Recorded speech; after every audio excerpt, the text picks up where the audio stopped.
The master of physiognomy once prophesied to Li Chuxia, "You possess the features of a peach blossom, destined to achieve great wealth and fortune through men." Unlike ordinary women who employ cunning to entice men, those with peach blossom features are recognized by men for their authenticity. They understand that such women approach them for monetary gain and thus do not offer genuine affection. Yet, none can see through your allure. Those blessed with peach blossom features can ensnare others with their gaze. The curve of their lips, their demeanor, and even the fragrance that envelopes them, rendering them impervious to scrutiny. Upon hearing this, Chuxia fortified her confidence in her appearance, for her visage could indeed be regarded as her capital. At that moment, she stood by the window, sunlight cascading upon her silky long hair, as if bestowing upon her a delicate halo of warmth. With her eyelids lowered, her eyelashes fluttered like the wings of a butterfly, imparting an impression of ethereal purity untouched by the world's grime. "I am pregnant." The man before her was momentarily taken aback, then instinctively grasped her shoulders, exclaiming, "Xia, are you jesting?" Her voice was soft and timid, always laced with a hint of innocence that elicited an instinctive desire to protect. "Do you not wish for me to carry this child to term? It's just quite sudden," the man replied after a brief moment of panic, enveloping Chuxia in a comforting embrace. "Give me some time, and I shall persuade my family." How could he possibly persuade them?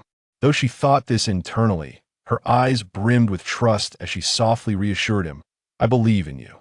Everyone assumed Li Chuxia to be a mere goldfinch, lacking in opinions and reliant on men. Little did they know, within her delicate and petite frame resided a heart as calm and resolute as that of a hunter. Ultimately, Chuxia, under the pretext of purchasing skincare products, managed to extract a sum of money from the man before gracefully departing. Returning home, she removed her makeup and gazed into the mirror, satisfied with the results of her monthly 5-figure skincare regimen. To maintain her slender yet curvaceous figure, she abstained from anaerobic weight training, opting instead for Pilates to sculpt her muscles and aerial yoga to enhance her flexibility. Her daily diet consisted solely of konjac noodles, salads, and high-quality protein, demonstrating an almost obsessive discipline. Her hair was never dyed or permed. She maintained a long, sleek, black mane, resorting to wigs or styling only for special occasions. Most days, she presented herself with a natural makeup look complemented by her lustrous, satin-like hair cascading down to her waist, reminiscent of fresh morning dew, imparting an impression of innocence and purity. Many intricate and demanding beauty routines were executed by Chuxia with the same rigor as one would apply to a profession, for she sustained her high-quality lifestyle through relationships with affluent and powerful men, akin to a daughter plant drawing sustenance from its hosts. Yet the true Chuxia was a girl who adored racing and extreme sports, disinterested in elaborate adornments, with a lifelong aspiration of acquiring wealth without the burdens of employment. Everything had been proceeding splendidly over 3 years. She had cycled through 4 boyfriends, acquiring a villa, 2 sports cars, and an array of luxury items. But now Chuxia found herself in a predicament. She was genuinely pregnant, and she had no knowledge of the identity of the child's father. In a moment of blackout, she only remembered encountering 4 different men that fateful night. With a languid swipe of her fingertip across her phone screen, she paused at a contact labeled no. 3. After a brief contemplation, she dialed the number, waiting until the line connected after several rings. "Hello." A deep, magnetic voice resonated, laced with an icy undertone. "It's me." After a few moments of silence, he abruptly scoffed, "How are you still alive?" Chuxia remained unfazed by his harshness, yet he continued to interrogate her with barely concealed venom. "Li Chuxia, how dare you call me?" The venom in his tone reminded her of the rift between her and Sheng Jingshi. The concept of elite status originated from the Sheng family, who possessed an 80 million villa-style courtyard, complete with a golf course and private equestrian grounds. Their family business spanned dining, fast fashion, transportation, and real estate, commanding a significant portion of the market in first-tier cities across the nation. Sheng Jingshi, born with a silver spoon in his mouth, always had his desires met, rarely facing opposition. Thus, during their relationship, Chuxia often endured his domineering and self-centered nature. She felt like the most expensive ornament in Shang Jingxi's collection. He demanded no intelligence or opinions from her, only that she listen and comply, constantly providing emotional support. Eventually, when she broached the topic of a breakup, he remained unresponsive, yet secretly dispatched individuals to follow her for 2 months. Upon discovering photographs of her on dates with other men, he had driven recklessly, insisting they die together. In truth, Chu Xia had not been two-timing him, nor had she sought another suitor in advance. She simply could no longer tolerate his possessiveness. She believed that, as a prince, he was unaccustomed to being dumped, which fueled his resentment towards her. That night, he had seemingly come to confront her, and amidst their quarrel, they had somehow ended up in bed. Chu Xia pressed her temples, striving to recall what he had asked her back then. The sound of Shang Jingxi's furious voice shattered her concentration. "Speak. Have you lost your tongue?" Chu Xia replied, "I need to discuss something with you. Are you able to come over? Am I so worthless that you can summon me at will? Do you think this is a hotel? Speak." Chu Xia hesitated for a moment before whispering, "I'm listening." Silence lingered on the other end until, just as she thought he would continue his tirade, she heard a long exhale. After several seconds, he finally spoke. "What's wrong with your voice?" She had merely experienced a slight dryness in her throat, not even noticing the change in her tone. Chu Xia brushed it off, diving straight to the point. "If you don't wish to come over, I can tell you over the phone. A month ago, that night, did we not have anything happen?" She needed to eliminate possibilities to identify the child's father. Upon finishing her question, she heard Shang Jingxi's heavy breathing. After an extended silence, he restrained his anger and asked, "You're asking about something from a month ago now. Are you a koala, or has your prolonged salad diet dulled your reflexes?" Chu Xia rolled her eyes, feigning a tone of grievance. "If you don't want to talk to me, that's fine." With that, she hung up the call. Why must he always be so abrasive? Half an hour later, Shang Jingxi's car appeared outside her building.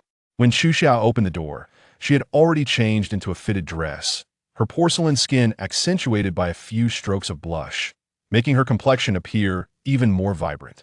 She peeked from behind the door, gazing at the tall, broad-shouldered man with a stern expression standing at her threshold. "Weren't you not coming? I'm just being foolish, is that okay?" Shang Jingshi entered with little regard, changing his shoes with practiced ease. Chu Xia failed to notice the slight lift of his lips upon seeing his own slippers still in the shoe cabinet. He sauntered directly to the sofa, sprawling his long legs in a relaxed manner, pulling out a cigarette to chew without lighting it, and scrutinizing her with narrowed eyes. "Are you doing well?" Chu Xia nodded. Shang Jingshi scoffed, glaring at her with resentment. "If you're doing well, why did you call me?" Chu Xia was uncertain whether to divulge her pregnancy based on her understanding of Shang Jingshi. If the child was his, he would likely arrange for her to give birth abroad, given the Shang family's intolerance for any perceived imperfections. Conversely, if the child wasn't his, he would undoubtedly belittle her, disparaging her worth. Thus, she lowered her gaze to her toes, hastily concocting an excuse, whispering, "I thought of you when I saw Li Huamao." Li Huamao was a stray cat in the neighborhood, despite being allergic to cats. Chu Xia enjoyed feeding it. Upon learning this, Shang Jingshi had arranged for someone to feed the cat regularly, and even named it, with the surname Li and the given name Huamao. Seated on the sofa, Shang Jingshi fixed his gaze upon her, his eyes flickering like a candle's flame. A crack appeared on his previously stoic face, and a complex emotion indistinguishable as anger or heartache rose within him, stirring an unnameable discomfort in his gut. After a pause, Chu Xia heard him suddenly speak after a prolonged silence. "How much do you need?" "What? How much money do you need?" She could see the depths of Shang Jingxi's eye sockets, sharp as blades, as if they sought to pierce through her. His lips curled with a hint of self-deprecation, his voice low and tinged with bitterness. "You don't miss me, you need money." Chapter 2. The Black Umbrella. In a moment of silence, Chi Xia found herself unable to retort. She turned to pour him a glass of warm water, hoping to ease the inexplicable tension that hung between them. Shang Jingshi watched her slender figure squeezed into the cramped open kitchen and couldn't help but ask, "What about the villa in Longwan? I transferred it to your name. Why not move there?" "I sold it," Chi Xia replied. Shang Jingshi was taken aback, then let out a derisive chuckle, mocking, "Of course, a woman like you would want to convert any gains into cash as quickly as possible for peace of mind." Chi Xia handed him the water cup, meeting his resentful gaze. The Longwan Villa was where they had cohabited, filled with countless shared memories. She spoke of its sale as if it were a trivial matter. Sheng Jingshi, lost in thought, took a sip of water, feeling a wave of bitterness wash over him and a tightening in his throat. At that moment, he wished to pry open her chest to see if she truly was as heartless as she seemed. Qi Xia did not retaliate, but simply inquired, I just wanted to ask, during our last meeting, I was quite inebriated. Did I do anything inappropriate? Sheng Jingshi shot her a cold glance, a smirk playing on his lips. You want to know if we slept together, don't you? Qi Xia fell silent, gazing at him with the eyes of a young fox, the corners of her eyes slightly arched, alluring yet refined. Especially with her bright, clear black irises complemented by her habitual tilt of the head, giving her an innocence that seemed almost naive. That it was her eyes that had ensnared Sheng Jingshi. He straightened in his seat, while Qi Xia knelt on the carpet beside the sofa, enveloped by his imposing presence. His muscular arms rested on the sofa's edge, his broad shoulders shielding her petite form, creating the illusion that he held her closely. She watched as Sheng Jingshi leaned down close to her ear, his warm breath causing her to instinctively shiver. His deep voice, resonating intimately, whispered, "Sleeping with you would diminish my worth." With that, Sheng Jingshi stood up abruptly, slamming the door behind him without a backward glance. Qi Xia approached the door, catching sight of the tailored men's dress shoes left at the entrance. Tilting her head in confusion, "If you're leaving, why take my house slippers? How absurd." She pulled out her phone and crossed off 3 from her notes, eliminating the option, and moved on to the next. Qi Xia scrolled to the contact labeled 1 and composed a heartfelt message inviting him for coffee the following day. However, the message went unanswered until the next morning. Unperturbed, she enjoyed a glass of freshly squeezed orange juice, half an avocado, and 2 egg whites before commencing her usual skincare routine and workout. After leaving the Pilates studio, she headed straight to the luxury goods counter, indulging in a shopping spree. Satisfied with her purchases, she donned her newly acquired Chanel outfit and arrived early at the agreed CF, located in a prime area of the inner ring. Transformed from a private courtyard, the choice of venue was to accommodate Shin Si-run, the most promising prosecutor who, she heard, had recently been reassigned to the capital and had become a trusted aide within the inner circle. Leisurely sipping her lemonade, Qi Xia waited for over half an hour without a trace of impatience. As dusk fell, the only message she received from Shin Si-run was a curt, "I'm busy." Feeling indifferent, she sat by the window, watching raindrops trickle down the glass, momentarily lost in thought. The air was heavy with humidity, and the sky appeared ominously gray, as if ready to unleash its fury. She recalled the first time she met Shin Si-run, on a rainy day much like this one. That time, Qi Xia had just arrived in the capital, knowing no one and lacking even a penny. Yet, with her striking appearance and a wardrobe of counterfeit designer labels, she navigated various social gatherings, subsisting on the hors d'oeuvres. Initially, she wasn't consuming macarons, but rather her own self-esteem. Survival had been her primary goal.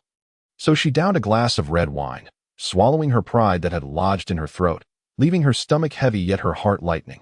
However, not every encounter was smooth sailing. Once, she was caught red-handed by Shin Si-run's sister. The girl feigned an accident, sending the delicately wrapped hors d'oeuvre crashing to the ground. "I'm so sorry, did I hurt you?" Qi Xia watched as Shin Fuyu smiled apologetically, her eyes glinting with mischief, while the air filled with mocking whispers. "Goodness, who let this pretender in? Flaunting as if she were a socialite, taking more than she deserves. How embarrassing. Look at her dress, it's pilling.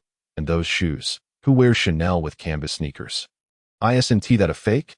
Heavens, she can't possibly be a thief, can she?" Qi Xia stood silently, realizing then that for someone like her to survive, it wasn't enough to cast aside pride. She also had to abandon any sense of shame. Slowly, she crouched down and began to gather the shattered pastries, wrapping them carefully again in her handkerchief. The surrounding crowd observed her like spectators at a zoo, their gazes a mix of pity, surprise, confusion, and disdain. Qi Xia paid them no mind. She would never allow external opinions to sway her determination. She tucked the pastries into her pocket. Intent on leaving, she heard Shin Fuyu exclaim, "Wait, I've lost my ring." Qi Xia was stopped by the security guard. Turning to her, "I didn't take it." Shin Fuyu smiled graciously. "I didn't say you took it, but everyone here is a friend of our family. And you are the only one I haven't seen before. If you don't mind, could you please cooperate with the search? Qi Xia stood there in silence as whispers swirled around her. Her hands clenched into fists in her pockets as the guard approached to search her. Just then, a smooth voice came from behind. "Stop." The crowd parted instinctively at that moment. Qi Xia's heartbeat eclipsed the sound of the rain. She saw a man step forward through the rain, an umbrella in hand, illuminated by the headlights behind him, casting a halo around him, each movement appearing as if captured in slow motion. His expensive leather shoes splashed against the rain-soaked ground, each sound resonating deep within her. The umbrella obscured his face, revealing only his model-like physique, particularly the long legs encased in tailored trousers. As the black umbrella rose, a sharply defined jawline came into view, complemented by a high nose adorned with elegant silver-rimmed glasses, adding an air of refined sophistication while softening the intensity in his gaze. He was a man whose very essence exuded an air of privilege. The guard stepped forward, respectfully taking the umbrella, and murmured, "Mr. Shun, she stole the young lady's ring. Do you have any evidence?" His tone was not harsh, yet commanded respect without anger. The guard hesitated, glancing at Shin Fuyu, too intimidated to respond. With a mere glance from Shin Si-run, Shin Fuyu fell silent. He instructed for a takeout of Western cuisine, which he personally handed to Qi Xia. "I apologize. My sister has been spoiled. This is the new menu from the kitchen. Could you please help taste it?" She would never forget his gentle smile and the moment he looked down at her from behind his glasses. At that time, Shin Si-rin was like a warm iron, smoothing out her awkwardness. Even when he ultimately abandoned her, she never spoke a word against him. "Miss Lee, it's raining. Here's an umbrella we prepared for you." The CAF attendant handed her a black umbrella, advising, "You should head back soon. The roads will become difficult to navigate." Qi Xia nodded her thanks, settled her bill, and left the CAF with the umbrella. After her departure, a black Audi slowly parked across from the window where she had just sat. The driver, drenched from the rain, respectfully turned to the man in the back seat and said, "Mr. Shun, the umbrella has been delivered. Where shall we head next?" Chapter 3.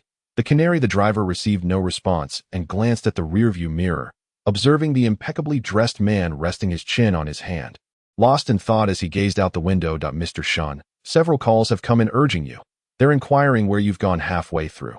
Shin Si-ren's gaze gradually withdrew from the empty CF window, and with a calm demeanor, he adjusted his glasses with his finger, stating, "Just tell them I have an urgent conference call.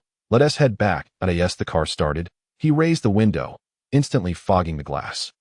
Shin Si-ren's eyes darkened, and he wrote 3 letters on the misty glass. SSR.IT was the exclusive nickname given to him by Li Qixia.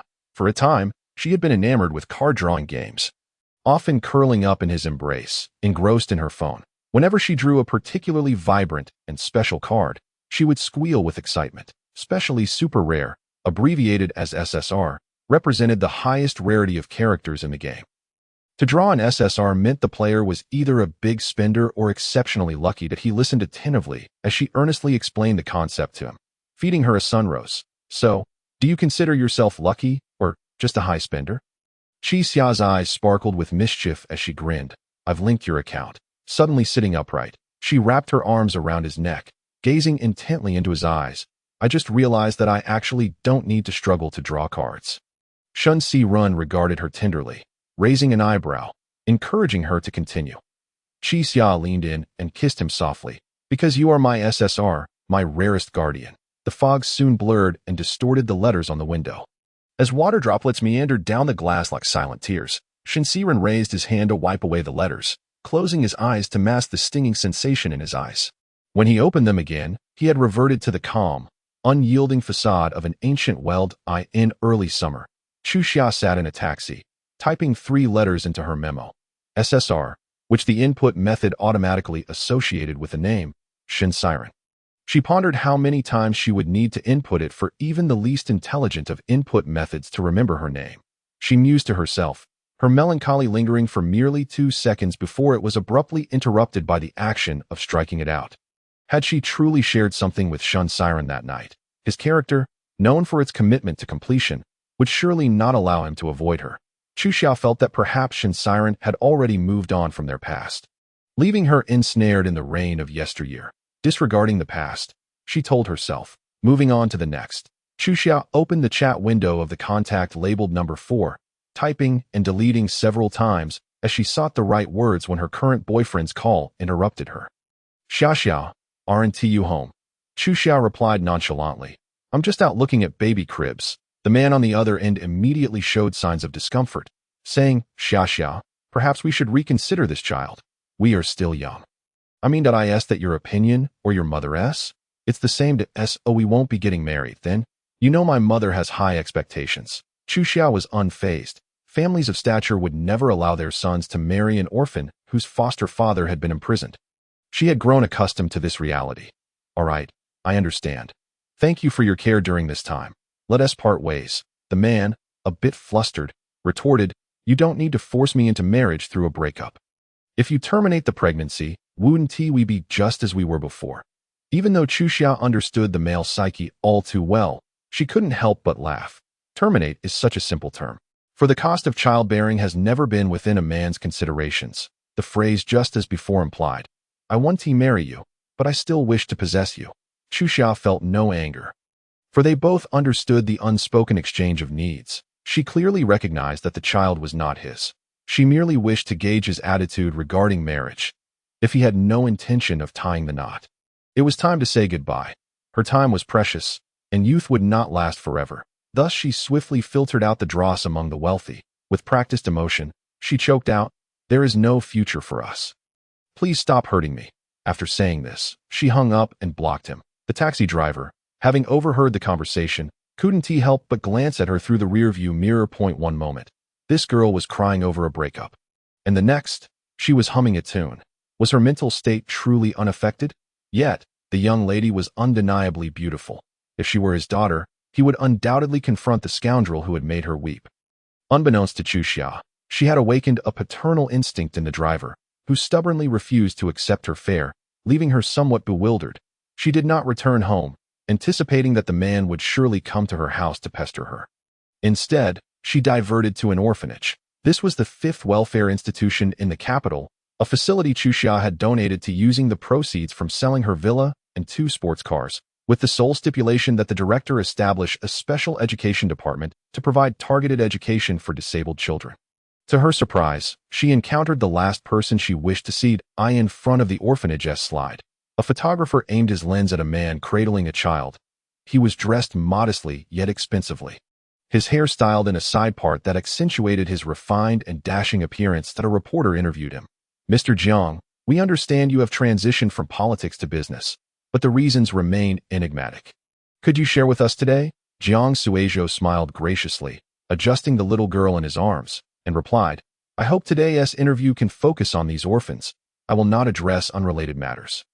I am afraid. Chu Xiao couldn't help but snicker softly, and before she could mask her derision, Jiang Suizhou caught her gaze. Their eyes locked across a distance, surrounded by several staff members, and neither spoke. Ultimately, it was Chu Xiao who averted her gaze first. She entered to greet the director, surveyed the conditions within the orphanage, noted the missing supplies and stationery, and played with the children for a while. By the time she exited, night had fallen. Jiang Suizhou stood at the entrance, seemingly waiting for someone. Upon seeing her, he exchanged a few words with his subordinates before approaching her directly. What a coincidence. His voice bore little emotion, yet exuded an air of confidence, as if he had never encountered a situation beyond his control. Did you seem to have an issue with my statement earlier? Chu Xiao looked at the telephone pole by the roadside. Did I? Yes, Jiang Suizhou replied, stepping closer. Didn't you say I was a profiteer? Now I am doing charity. Chu Xiao's eyes widened slightly, meeting his deep gaze. She had never liked those eyes, or rather, the way he looked at her. His almond-shaped eyes were mesmerizing, and whenever he scrutinized her, it felt as if she were rendered incapable of deceit, partly out of fear. And partly because she had once been his meticulously trained canary, she felt a sense of vulnerability. After being abruptly abandoned by Shen Siren, she had spent a year by Jiang Suizhou's side, traveling abroad for solace, learning to ride horses and play golf, and pursuing her MBA. All while he taught her the essence of a high-class life that in retrospect, she owed much of her current state to him. In some respects, he could even be considered her mentor, tirelessly instructing her on how to please men. However, the Chu Xiao before him had long since escaped his grasp. She met his gaze boldly and stated, I merely believe it unnecessary for you to emphasize in front of the children that they are orphans. That I heard from the director that you plan to build a school for them. I thank you on behalf of the children here. She noticed the muscles around Jiang Suizhou's eyes tighten slightly, an indication of his displeasure that he stepped closer, cornering her. The long-lost proximity made her somewhat uneasy, their closeness allowing her to hear each other's heartbeat. Jiang Suizhou did not lower his gaze, but instead looked down at her, saying, "So, when do you plan to return to my side?" Chapter 4. A game of ambiguity we ended long ago. After Chuxia said this, she pushed against his shoulder. She intended to walk away, but remembered something, turning her head to ask, that night, she believed he would understand the unspoken words. However, Jiang Suizhou responded with an impeccable smile. "What about that?" Chuxia frowned slightly, that. Jiang Suizhou's previously emotionless voice now carried a hint of amusement, which, his eyes sparkled with mirth as he gazed at Chuxia. His lashes fluttering, the crinkles at the corners of his eyes captivating when he smiled, exuding an almost hypnotic allure. Chuxia felt as if she were a little fox spirit confronted by a formidable mountain demon. Utterly outmatched, she abandoned her pursuit of further questioning and slipped away. While seated in the car, she added a question mark next to the number 2 entry in her memo to be by the time she returned home. It was already 10 o'clock. She adhered strictly to her nightly routine of sleeping before 11 to maintain her skin's condition. However, upon spotting the Rolls-Royce parked downstairs, she knew her schedule would inevitably be disrupted. Chuxia attempted to feign ignorance as she walked past the Rolls-Royce, only for her phone to buzz with an incoming call. She glanced at the caller ID, number 4 that resigned. She answered, and almost instantly, a disheveled voice erupted from the other end, tinged with a hint of annoyance, pretending not to see. After this, the caller pressed the horn, blaring it at her. The man commanded, "Get in the car." Chuxia had no choice but to retreat as she approached. The window of the Rolls-Royce lowered, revealing a sharp-looking man inside. He wore a fitted black Armani sweater that accentuated his perfect V-shaped physique, his short hair styled in an American crew cut, paired with strikingly handsome features that conveyed an air of disregard for others' feelings. The smile played at the corners of his mouth, yet Chuxia could sense his underlying irritation. "Get in? Why are you just standing there?" As she took her seat in the passenger side, she hadn't even begun to speak when the man grasped the back of her head, his heated breath mingling with the scent of alcohol washing over her. After a few breaths, he finally paused, looking down at her, the sharpness of his brows softening slightly. "Close your eyes." Luo Fan's command was met with her unwavering gaze, prompting him to side eye in the next moment. His large hand covered her eyes, and he leaned in for a kiss. Chuxia knew that resisting would only make him more insistent, so she surrendered to the moment, treating it as if being playfully nibbled by a dog. Ultimately, when he attempted to capture her lips, she couldn't help but pull back, reaching for the car door. Quick as lightning, Luo Fan seized her, saying, "What's this? I came back for you. What more do you want?" He assumed Chuxia was still sulking, and suppressing his frustration, he lowered his voice to coax her. "I've waited for you all night. Let us not fight anymore. Darling, I'll give you anything you want." Chuxia thought to herself, "You said that." She replied, "I'm pregnant. I want you to marry me." Luo Fan was momentarily taken aback, exclaiming, "Whose is it?" "Mine." After uttering this, he squinted, clearly deep in thought that in truth, Chuxia had only been with him for 3 months. And those 3 months had left him utterly captivated.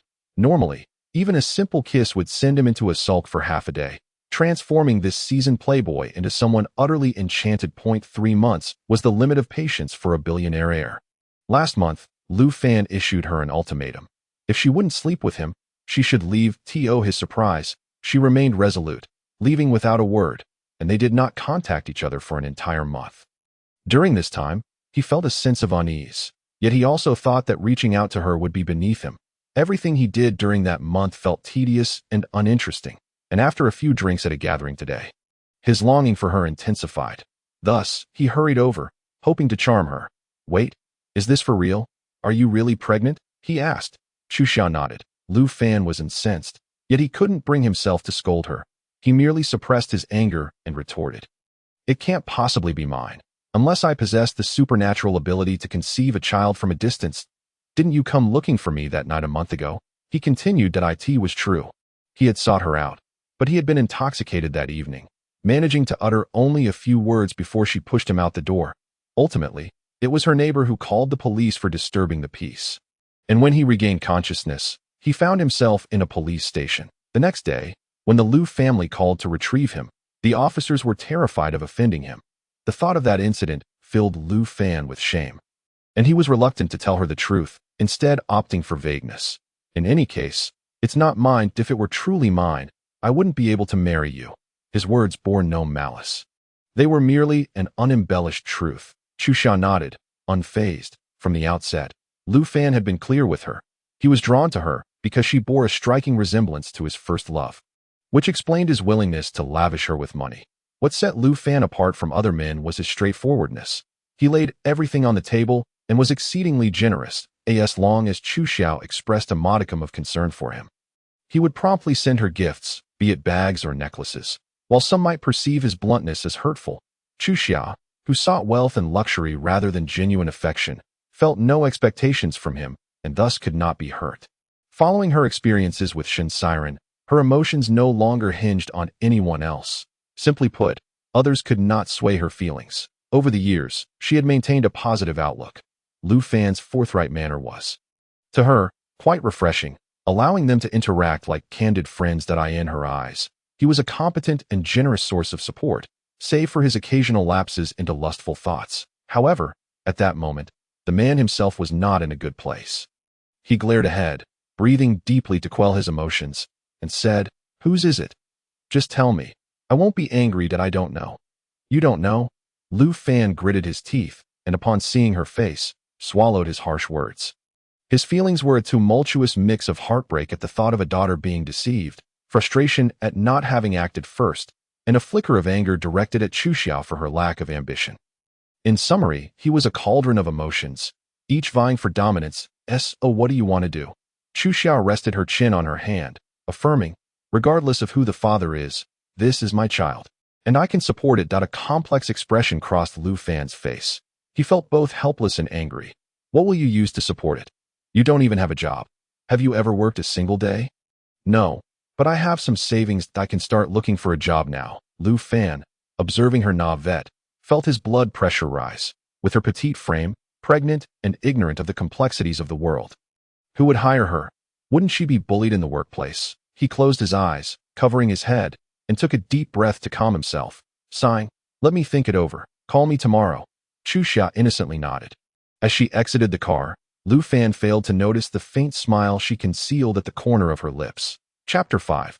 Beauty is Strength. The next day, Lu Fan indeed called. "I recently applied for a position at an art gallery. This morning, I spoke with the person in charge. You can head over directly." He did not disclose to her that he had been unable to sleep the previous night, as he had spent the entire evening reviewing all the projects he had invested in over the past few years. A bar, too noisy and not conducive to prenatal education. A murder mystery game, full of young people, and with her looks, wouldn't that just attract attention? No, that wouldn't do. He considered having her by his side as a secretary. It would be less taxing, but then he wouldn't be able to focus on his work.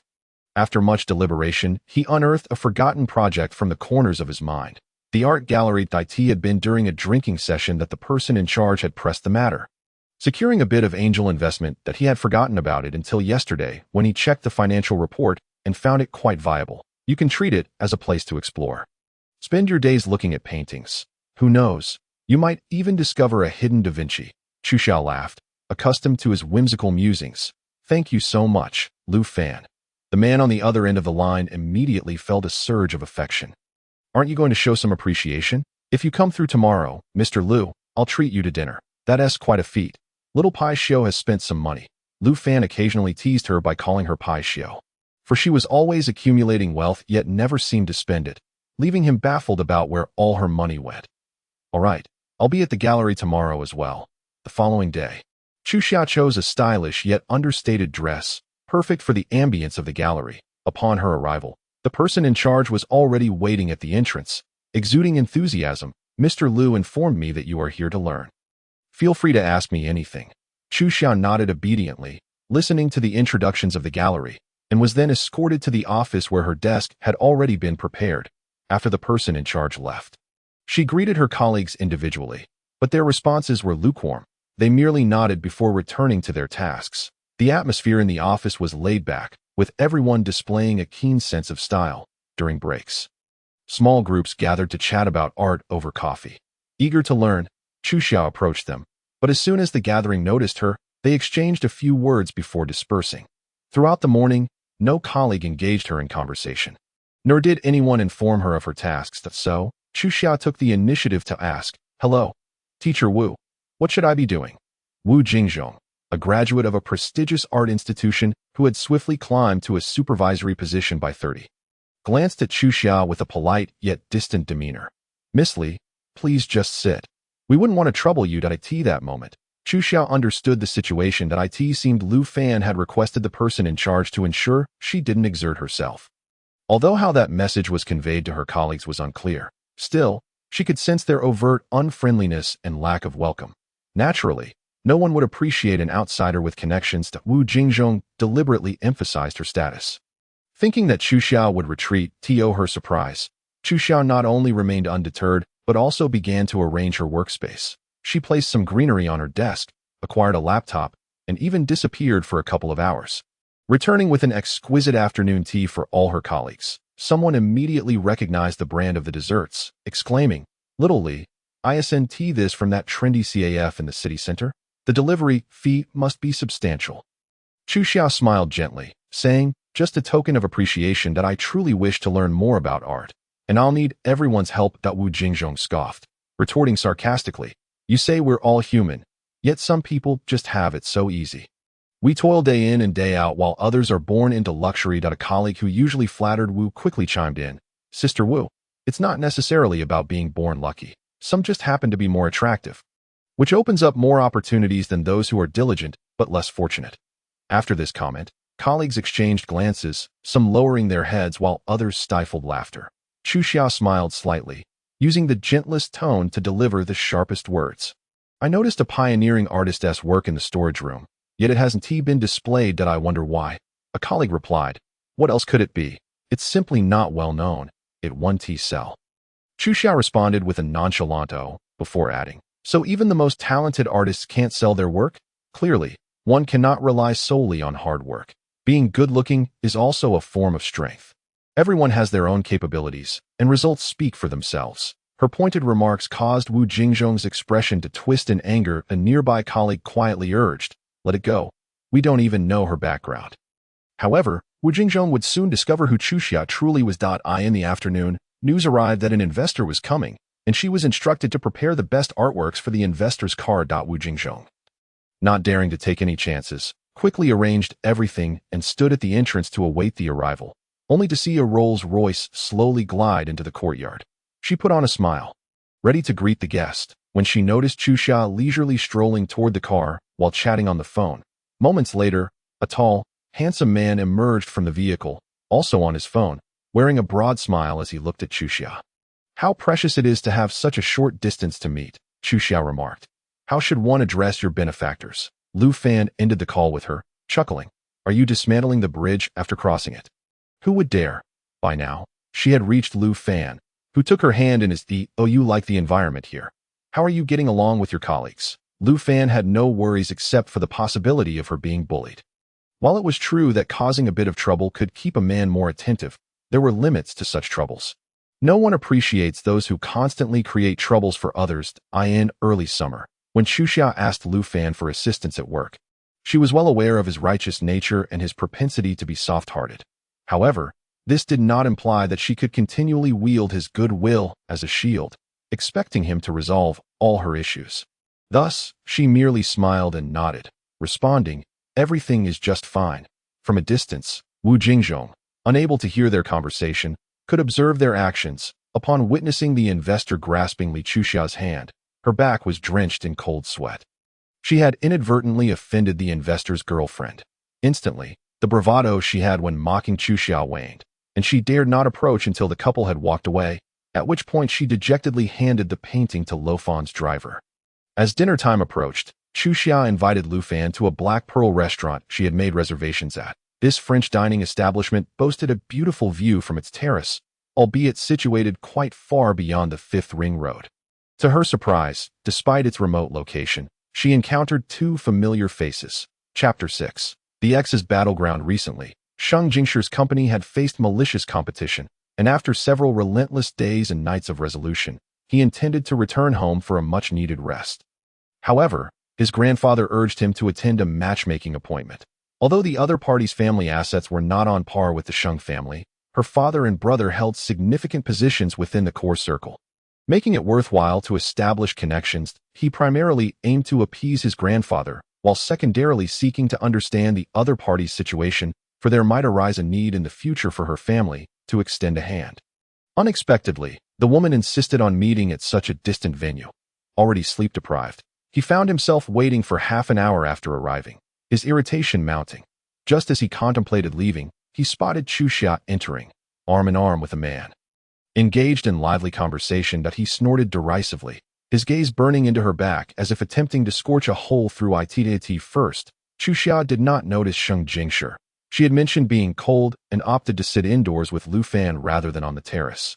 They settled into a cozy window-side spot, where the flickering candlelight created a romantic ambience. Lu Fan called over a server to bring a blanket, flamboyantly draping it over her himself. That it was in this moment that Chuxia sensed a piercing gaze.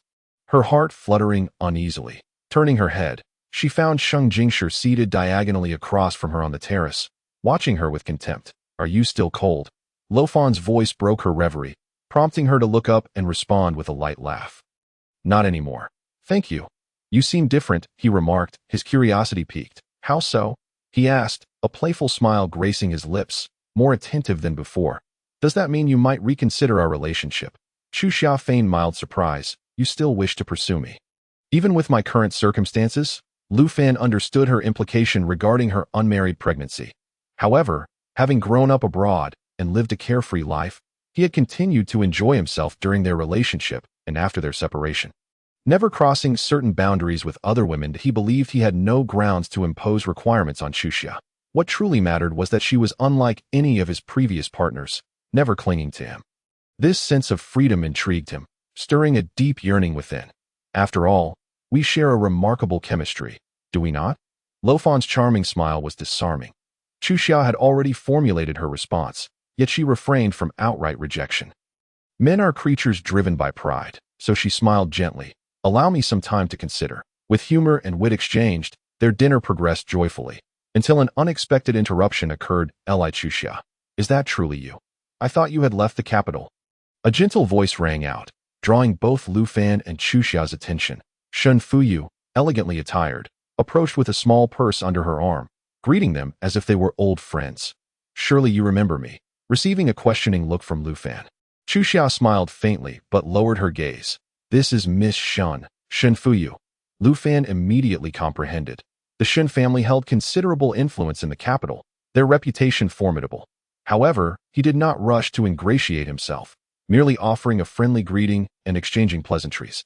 Expecting Shen Fuyu to depart, to his surprise, she lingered, her gaze flitting between Chuxia and Lu Fan. "That Chuxia, you haven't introduced me to this handsome gentleman. Is he your new boyfriend?" The word "new" caused Lu Fan to raise an eyebrow in displeasure.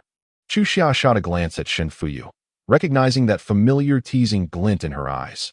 She pursed her lips, opting not to respond, while Lu Fan took it upon himself to defuse the tension. "Miss Shen." "No spoilers, please." That I'm still awaiting her answer. Shen Fuyu feigned shock. "Oh really? I thought you would be despondent after my brother cast you aside." Chuxia's smile dimmed. Although the incident no longer hurt her, she disliked its repeated mention, particularly in her presence. Lu Fan's eyes widened in surprise as he quietly asked, "You and Shen Siren? Why have you never mentioned this before?" Before she could respond, a deep voice interjected from behind. "There are many things she hasn't told you." Chuxia looked up to see Sheng Jingshi approaching, one hand in his pocket, his gait slow and deliberate. He often exuded an air of arrogance, coupled with an indifference that cultivated a haughty demeanor over time. While such traits might be irksome in an ordinary individual, they created an alluring yet dangerous appeal in Sheng Jing's high at this moment. Shen Fuyu's eyes sparkled upon seeing him, despite her aversion to matchmaking. She had come to meet him, having been impressed by the glowing reports of the Sheng family. However, she was unprepared for the reality that he was even more captivating than his photographs. Confidently, she stepped forward, extending her hand. "Hello, I am Shen." Before she could finish, Sheng Jingshi ignored her entirely, bypassing her to stand before Chuxia, looking down at her. Lu Fan instinctively felt a surge of competitive instinct, his previous ease evaporating as he glared at Sheng Jingshi. And you are? Sheng Jingshi disregarded Lu Fan, maintaining his intense gaze on Chu Xia. You tell him who I am. Chu Xia fell silent, while Lu Fan, growing restless, pressed her. Who is he? Shen Fuyu, momentarily stunned by Sheng Jingshi's blatant disregard, contemplated leaving but found the spectacle too riveting. She quickly snapped a photo and sent it to Shen Siren. Brother, look who I ran into today. At that moment, the atmosphere became thick with tension. Who could withstand the pressure exerted by these two strikingly handsome men? Yet, after a brief moment of silence, Chu Xia calmly lifted her glass and addressed Lu Fan. He, like you, is my ex. Sheng Jingshi chuckled, but he had no retort. Lu Fan paused, instinctively saying, you shouldn't drink. Sheng Jingshi narrowed his eyes, skepticism etched on his face. And why is that? Chu Xia quickly interjected, my stomach hasn't been well lately. In truth, her glass contained grape juice, but she preferred to avoid complications with Sheng Jingshi. Turning to Lu Fan, she added, I think I'd like to head home. Lu Fan nodded, I'll escort you back.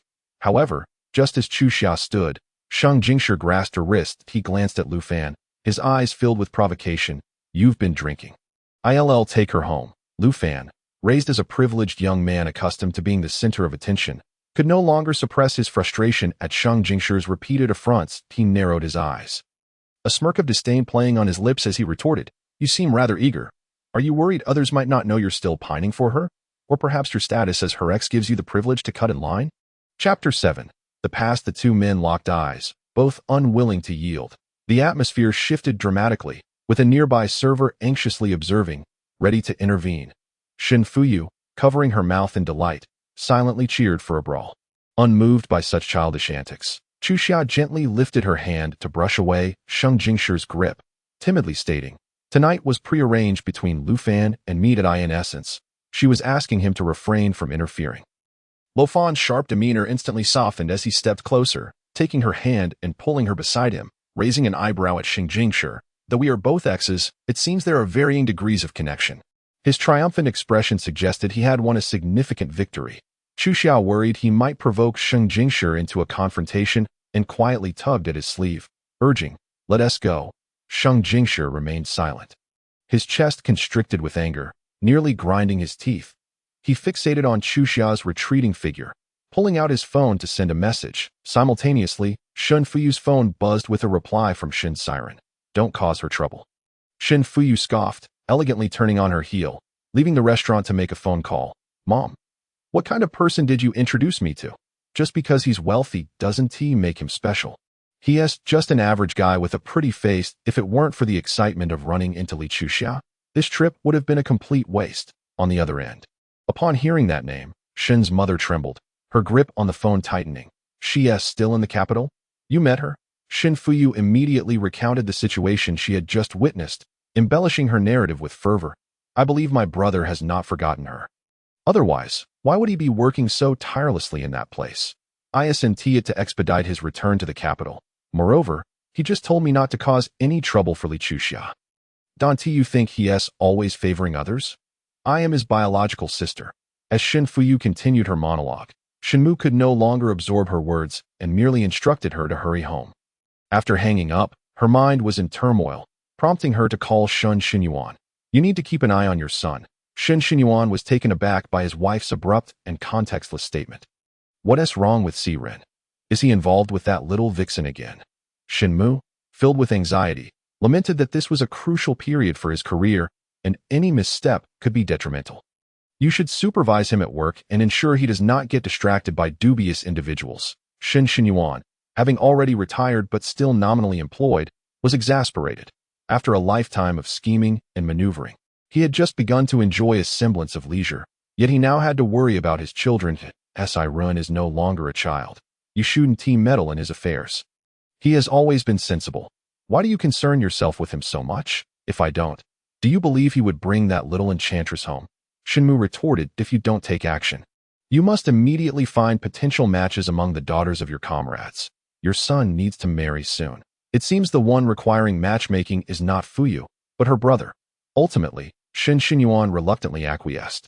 After the call ended, the office door was knocked upon, and Shen Siren entered, impeccably dressed, his hair meticulously styled, carrying a document. Director Shen, I have a confidential document that requires your signature. Shun Xinyuan sighed as he regarded his son. Let us keep it casual. It's just the two of us. Shen Siren's gaze remained downcast and silent.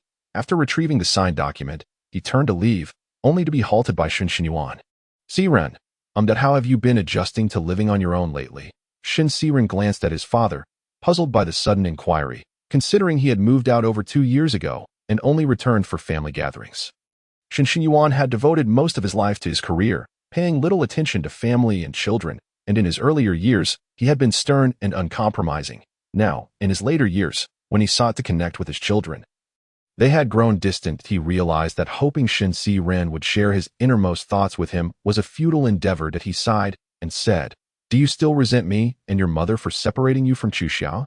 Shen Siren's eyes flickered momentarily, a fleeting emotion crossing his otherwise expressionless face, too swift to grasp. After a pause, he replied, Did Shen Fuyu say something to you? Having just received a message from Shen Fuyu. The mention of Chuxiao stirred a wave of irritation within him.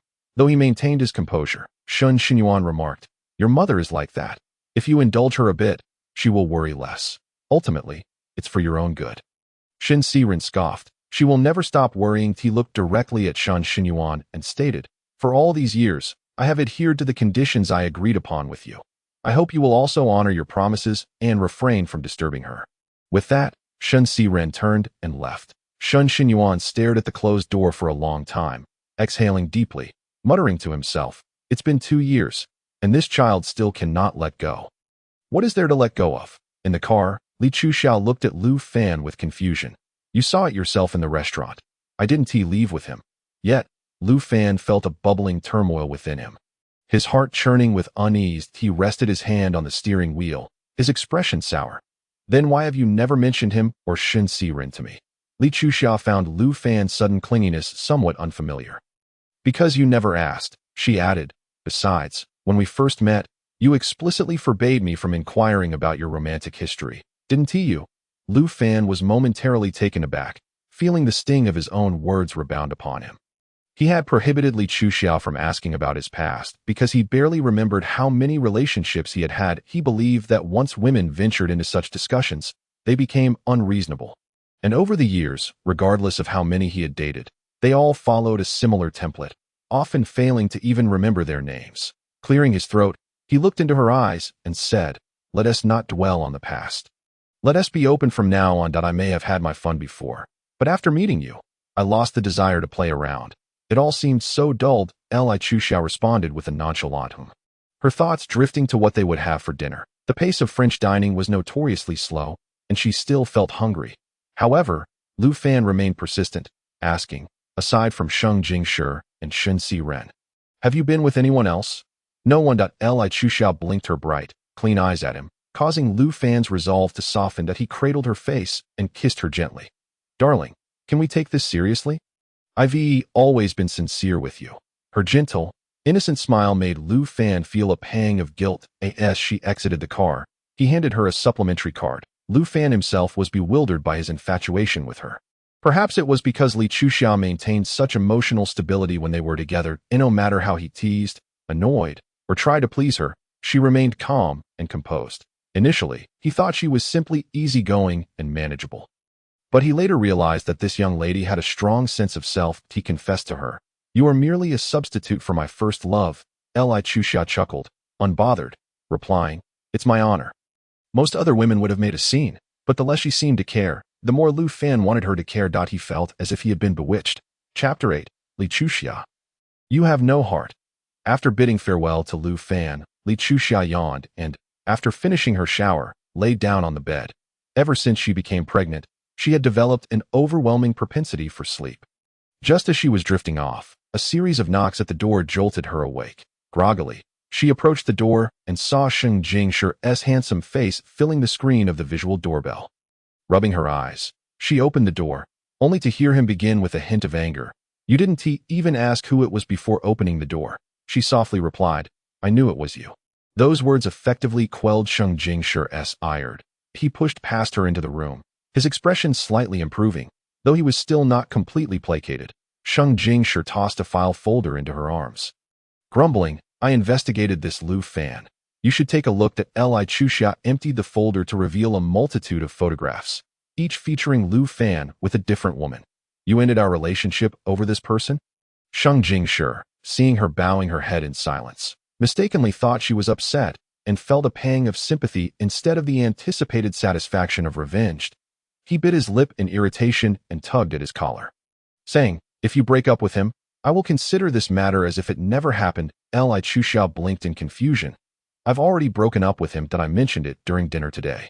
He is merely my an ex who shares a candlelit dinner, an ex who jokes and laughs with you, an ex who links arms with you." Sheng Jingshi grasped her shoulders, pinning her against the wall, his knee pressing between her legs as he leaned in to warn, "I expect you to sever all ties with him." Here we go again. Li Chuxiao felt exasperated by this man as constant attempts to control her. Although she thought this internally, her face displayed only innocent timidity as she spoke softly. "Mr. Sheng, have you forgotten? We have already broken up. You have no right to interfere with whom I associate with." Sheng Jingshi felt as if he had been struck hard, as he tightened his grip on her wrist. His fingers sank into her porcelain-like skin, leaving indents. "No right?" He chuckled dryly, laced with bitterness. "Who do you think fed you, clothed you, and took you to the hospital when you were homeless? Who helped rescue your foolish father from prison?" The last words seemed to pierce her, prompting Li Chuxia to slap Sheng Jingshi across the face. "You shall not speak of my father." Sheng Jingshi, consumed by rage, thundered back, "Li Chuxia, you have no heart." Li Chuxia lowered her eyes, falling silent. In her desperation to escape Jiang Suizhou's grasp, she had stolen her passport and fled the country alone, only to have her bag snatched right after exiting the airport. Jiang Suizhou had frozen all her accounts to control her, leaving her penniless as she wandered alone in the freezing cold of Canada. Nearly freezing to death on the roadside. In truth, she had to admit that she and Sheng Jingshi were fated to cross paths at that particular moment, with the road blanketed in snow and devoid of vehicles.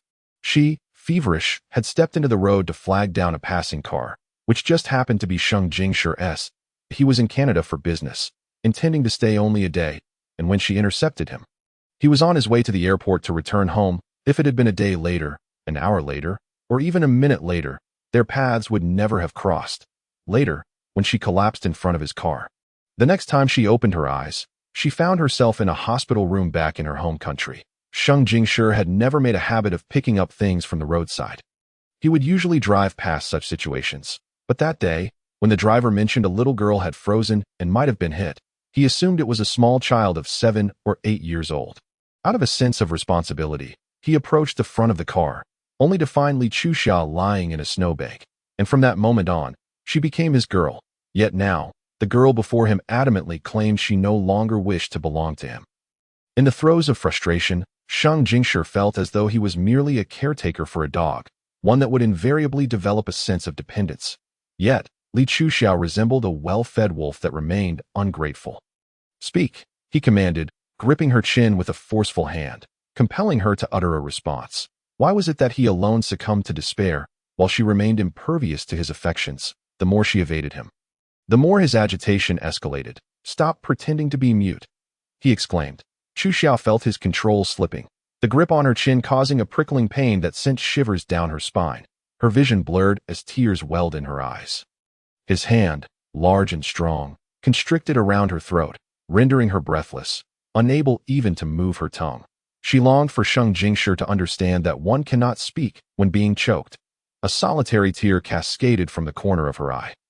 Noticing this, his grip faltered, loosening yet still caressing her jaw and slender neck. With her nose reddened and her breath shallow, her eyes glimmered, more enchanting than ever, glistening with unshed tears. "That I am grateful to you," she managed, her tear-streaked visage exuding an air of vulnerability. "But every day spent by your side brings me sorrow. For the moment I see you and accept your kindness, I am relentlessly reminded that I am unworthy to walk alongside you. Lu Fan is a scoundrel. Isn't it preferable that I am destined to be with someone like him? You need not concern yourself with me. You all are unworthy of me," Chuxiao mused inwardly. She recognized that Sheng Jingshi, much like Lu Fan, would never wed her. Her only asset was her youth. While the wealthy held numerous advantages, it had never been a fair contest. Why then should she squander her time with them, engaging in a game of love that led nowhere? With tears streaming down her face, resembling a weeping willow, She perceived Shang Jingshi's grip on her neck gradually lessen, the arrogance and disdain in his brow dissipating. Leaving behind only helplessness, he enveloped her in his arms, the very hand that had once constricted her now gently stroking her hair. I will not marry you, but I shall not marry anyone else either. You will remain by my side, and it will be the same. Can it truly be the same? The law offers me no protection. Chu Xia silently screamed within that if she were to marry Shang Jingshi today and their relationship soured, she could at least claim half of his fortune. However, as a mistress, any severance fee would depend on this man's conscience, which was hardly equivalent. Chu Xia resolutely refused to tether her future to another's sense of morality. A man's reliability is as likely as a sow climbing a tree. Thus, she wept, her sobs filled with grievances, and Shang Jingshi felt his own eyes sting, his temples throbbing. Enough, enough, let us cease this discussion. He cradled her petite frame in his embrace. Unable to articulate his own tumultuous emotions, Shang Jingshi found himself somewhat psychologically disturbed, while other men yearned for a partner who would refrain from arguing. He secretly wished for Chu Xia to challenge him, to quarrel with him, ideally, to engage in a fierce dispute that he sensed her emotional stability as a sign of indifference, a lack of love for him. The more enigmatic she became, the tighter he clung to her, driven by an underlying insecurity. Yet now, seeing her truly weep, he felt a mix of elation and heartache, his feelings complex yet undeniably addictive. Tomorrow, I have a day-long meeting. Shall I send a driver to take you shopping? Or perhaps provide you with a new car? Alternatively, I could repurchase the house in Longwan for you. Chapter 9. Public humiliation. Chu Xia declined all offers. Refusing the suggestion of a driver to escort her the next day. It was absurd. A man's guilt was the most valuable currency, and she must conserve it wisely instead of squandering it on trivialities. Consequently, under Shang Jingshi's persistent insistence, she allowed him to stay at her home. He had indeed grown weary over the past few days, and they passed the night in a peaceful coexistence, Shang Jingshi rediscovering the warmth of holding her as he drifted to sleep. The following morning, she awoke to his kiss, yet Chu Xia gently rebuffed his advances, urging him to hurry off to the office. Clearly, he was reluctant to leave, but the matter at hand was pressing, so he relented for the moment. Chu Xia offered him no promises, but Shang Jingshi unilaterally concluded that they had reconciled. Thus, the following days returned to routine, with daily phone calls to inquire about her activities and acquaintances. Chu Xia silently wished for a heavier workload for Shang Jingshi. In the ensuing days, she diligently reported to the gallery that Wu Jingzhong's demeanor had shifted since their last encounter. At least she no longer publicly harassed Chu Xia. However, her attitude radiated a twisted resentment, an evident disdain masked by a facade of professionalism. Chu Xia chose to remain oblivious. Focusing on her responsibilities, she had grasped the gallery's operations and her role as an artist's agent, promoting their works and aiding them in gaining recognition within the art market. The most crucial aspect was that if she successfully sold a painting, she would earn a commission in addition to her salary, which was not insignificant. Chu Xia calculated the expenses of raising a child in a city as expensive as Jing City, estimating that it would require between 500,000 to 2 million over 18 years. Currently, she lacked for nothing, able to sustain herself and her family, but having a child would alter that dynamic drastically. Thus, she found herself in dire need of substantial funds. Lu Fan was generous, but she could not exploit him indefinitely. To be honest, she hesitated to accept Shang Jingshi's money, aware that every offering came with an unseen price, a form of barter. Chu Xia no longer wished to provide him with emotional value, and thus was reluctant to accept his financial support. Taking out her phone, she noticed her previous notes, Shin Siren on the 1st, Shang Jingshi on the 3rd, Lu Fan on the 4th, all crossed out, leaving only Jiang Suizhou on the 2nd, followed by a question mark. By the process of elimination, he was likely the biological father of her child. Should she ask him for money? Chu Xia immediately shook her head, dismissing the thought. Chu Xia, the meeting is starting. A colleague's voice interrupted her reverie. She grabbed her notebook and proceeded to the conference room, only to find everyone seated. As if the meeting had already concluded. Nobody notified me of the meeting. Have I missed anything? She inquired quietly. Her colleagues remained silent, heads bowed, until Wu Jingzhong raised her chin and declared, "Your performance target for this month is 20. Chu Xia was taken aback, while her colleagues displayed expressions of astonishment. A short-haired colleague spoke up tentatively. She just started and has no artists. A 20 target seems rather unreasonable. Wu Jingzhong immediately shot her a glare, retorting, if the gallery isn't profitable, how can we sustain you? Calculate for yourselves. Have you earned your salaries through the gallery's profits? Faced with this unexpected onslaught, Xu Xiao maintained her composure, responding coolly, Wu supervisor, may I ask what the targets are for everyone else? Mind your own business, Wu Jingzhong snapped. Once the meeting dispersed, Xu Xiao learned that her colleagues' targets ranged from 3 to 10, with the highest being a mere 10. After everyone left, the short-haired girl approached her. Xu Xiao recalled her name was Qiao Nian. There's a rule at the gallery. If you're still on probation and fail to meet your performance targets, you must leave. Also, she glanced around to ensure there were no eavesdroppers. I overheard Wu Jingzhong discussing with HR this morning. She brought in a junior classmate and said she wanted HR to train her so she could quickly take over your position. Qiao Nian's warning made Xu Xiao realize that Wu Jingzhong truly intended to oust her, even seeking a replacement behind her back. This maneuver could easily be framed as Xu Xiao's failure to perform, leaving Lu Fan in a difficult position to protect her. Xu Xiao looked at Qiao Nian and asked, why are you helping me?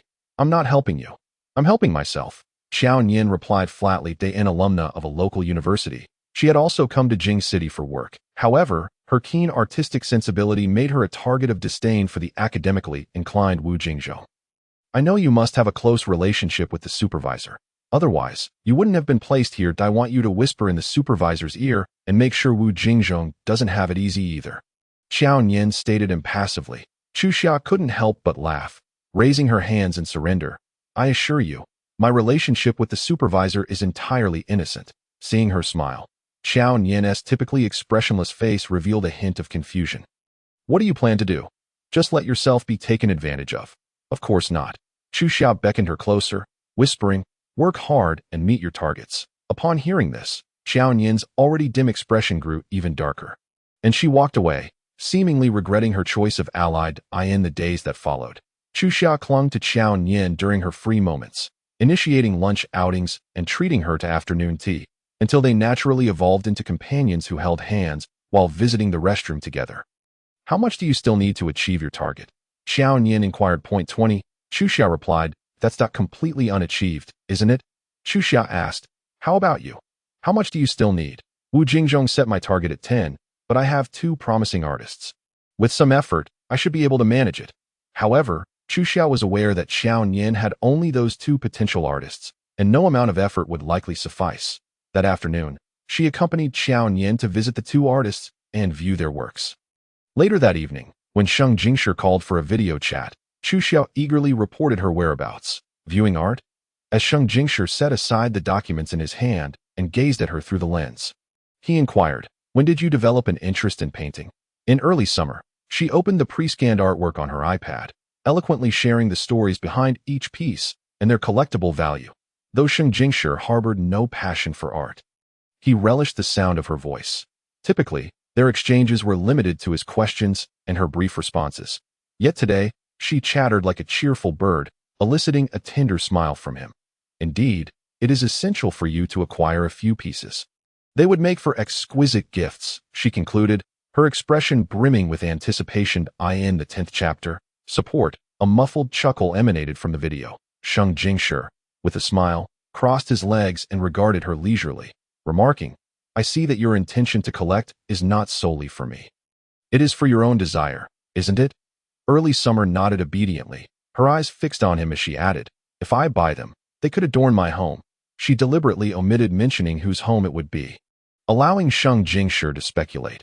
Upon hearing this, a satisfied smile spread across his face as he sent the codes and images to Secretary Chen, instructing him to handle the matter. The following day at the gallery, the sight of colleagues in black suits bustling in and out of the warehouse left everyone dumbfounded. How on earth did these hidden masterpieces sell? It appeared that Early Summer was the one behind the sales. What? Oh my heavens, she truly sold them.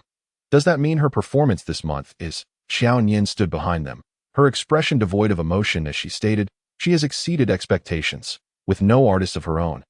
Early Summer had recommended the inventory from the storeroom to Sheng Jingshi, but she had not intended to deceive him. She had consulted Qiao Nian and selected pieces of significant artistic value that had been overlooked, perhaps in 5 or 10 years. They would be highly sought after. Not only did early summer fulfill her own performance targets, but she also forwarded some of Qiao Nian's pieces to Secretary Chen, aiding her in achieving her goals as well. Qiao Nian regarded early summer as if receiving an audience with a leader, clasping her hands and stating, "Comradely, you are indeed a commendable ally. Comrade Xiao, remember, in wealth and honor, do not forget each other." The two girls exchanged smiles, although Qiao Nian's was stiff, only slightly lifting the corners of her mouth. Wu Jingzhong observed from the second floor, her face contorted as she beheld the radiant smile of early summer. She had not anticipated that Li Chuxiao would not only accomplish an impossible goal but surpass it. Taking a deep breath, she descended and addressed all her colleagues openly, saying, "Chuxia, well done. Come, I would like to discuss the future direction of the gallery with you." Qiao Nian shot early summer a cautious glance, to which early summer nodded and followed Wu Jingzhong to the smoking area of the park. She frowned slightly as she noticed Wu Jingzhong lighting a slim cigarette, who began to speak while inhaling. "I believe your work engagement is lacking," early summer replied, "but I just exceeded my performance targets. Isn't that the most fundamental requirement? The gallery does not support idlers." Upon catching a whiff of smoke, early summer suddenly felt nauseous. She fought to suppress her discomfort as Wu Jingzhong continued, "Your work demeanor requires adjustment. Often, you vanish for 2 to 3 hours, and everyone notices. That's because I went to the warehouse to select paintings that I know I am an outsider, so I wish to learn a bit more each day." Wu Jingzhong interrupted, "Those are just excuses. I do not wish to hear them." Early summer fell silent, covering her mouth and nose with her hand, inadvertently provoking Wu Jingzhong. "Oh, you think so little of me?" Suppressing her nausea, early summer replied. No. Wu Jingzhong glared coldly at early summer, a mocking smile curling her lips. "Do you not think that selling a few paintings grants you the right to strut about here? Your meager achievements are hardly worth a laugh in my eyes.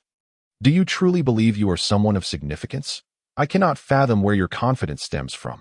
Your so-called efforts are nothing more than child's play. While others toil tirelessly, you merely stumbled upon luck. Do you not think that the support you receive allows you to relax? This place does not harbor idlers. You are merely a burden to the team, a drag on progress.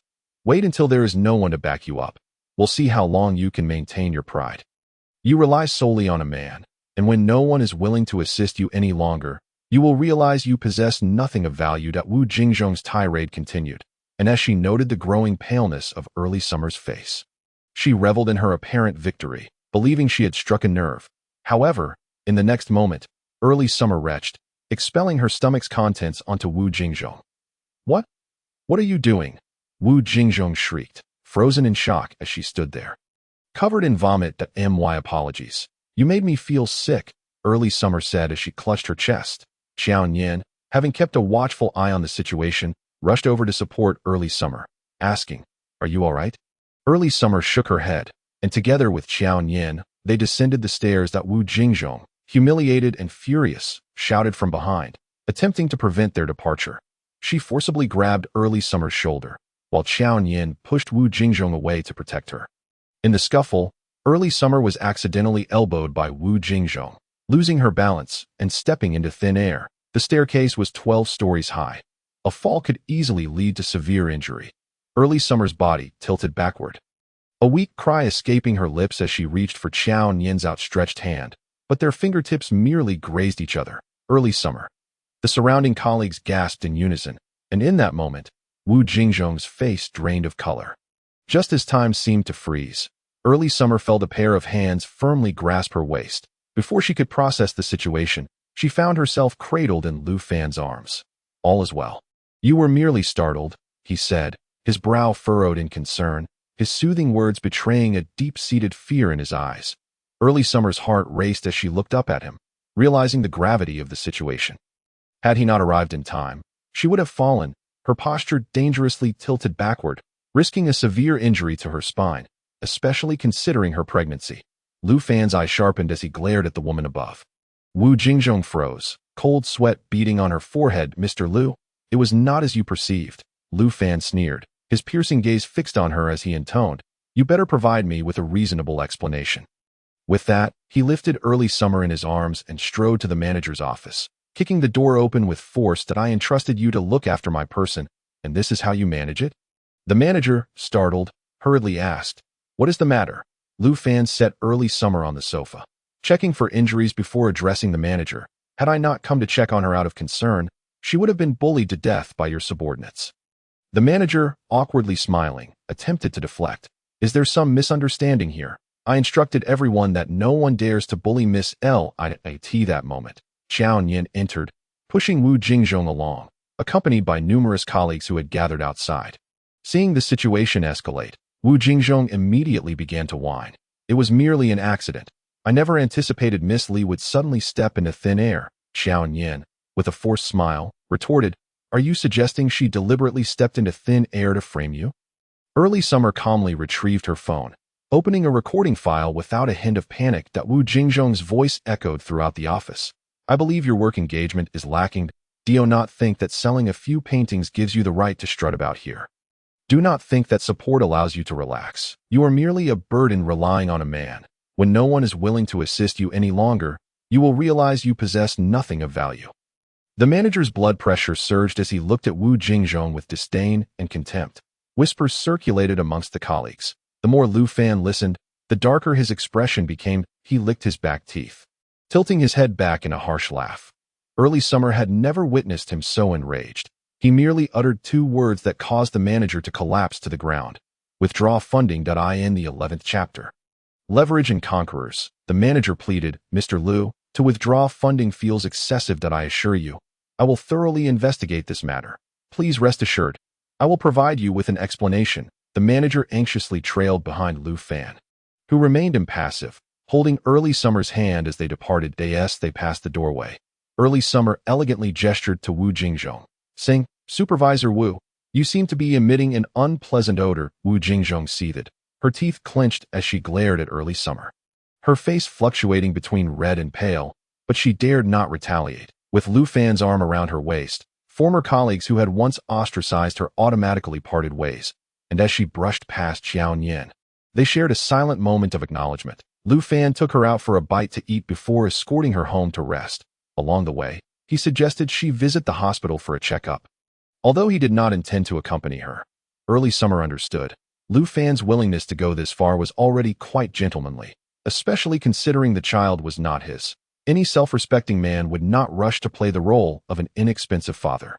Thus, she graciously accepted his offer, politely declining when he suggested accompanying her to the hospital. Later, Xiao Yin updated her on the entire situation. Wu Jingzhong had been dismissed by the manager, and the renowned artists she had once represented were being eagerly snatched up by her colleagues. With Xiao Yin seizing an opportunity as well, she inquired, Would you like me to introduce you to this artist? Early Summer accepted without hesitation, expressing her heartfelt gratitude. However, she did not anticipate that the following day, Lu Fan would call to inform her that he had indeed withdrawn his investment. Initially, she assumed it was merely a warning, considering she had already achieved her goal of removing Wu Jingzhou. Lu Fan's genuine withdrawal of funds would undoubtedly tighten the gallery's operations, making life difficult for everyone involved. Consequently, she would inevitably face reproach from both the management and her colleagues, as the situation had arisen due to her actions. Yet, Qi Xia remained composed, refraining from expressing any doubts about Lu Fan's decision. Instead, she innocently inquired, Will this affect you? Will it waste your money? Lu Fan chuckled, unconcerned, replying, If it is spent on you, it cannot be deemed a waste. He felt that discussing investment matters in depth with her would be futile, as she would not comprehend them. So he simply stated, Since it is all about investment, why not invest directly in you? The management has informed me that you secured a substantial order shortly after joining and that you approach your work with diligence. Why not venture out on your own and become an independent art agent? Qi Xia's eyes sparkled at Lu Fan's proposal, which intrigued her immensely, but her aspirations extended far beyond this. I will provide the initial capital, and we can structure the profit sharing according to a standard business contract. As for the initial clients and artists, let Old Tang connect you with a few. Qi Xia astutely seized upon a crucial piece of information. Old Tang was the gallery's manager if Lu Fan was indeed withdrawing his investment. Why would Old Tang still be willing to introduce resources to her? Thus, she responded, If I am to embark on this journey, I will ensure it is done thoroughly. That I do not wish for your money to go to waste.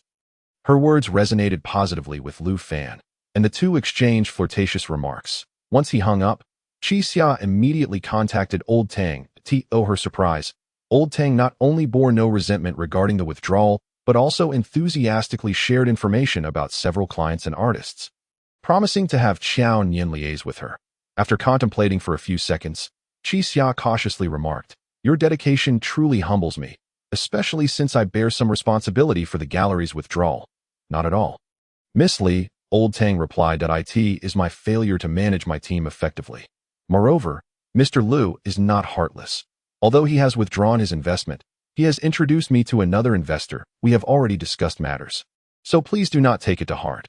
Upon hearing this, Qi Xia immediately understood it was likely that Lu Fan had contemplated withdrawing for some time, but since the gallery had neither incurred losses nor yielded profits, he had refrained from broaching the subject. This incident conveniently provided Lu Fan with an excuse to exit. He had not truly intended to confront Old Tang.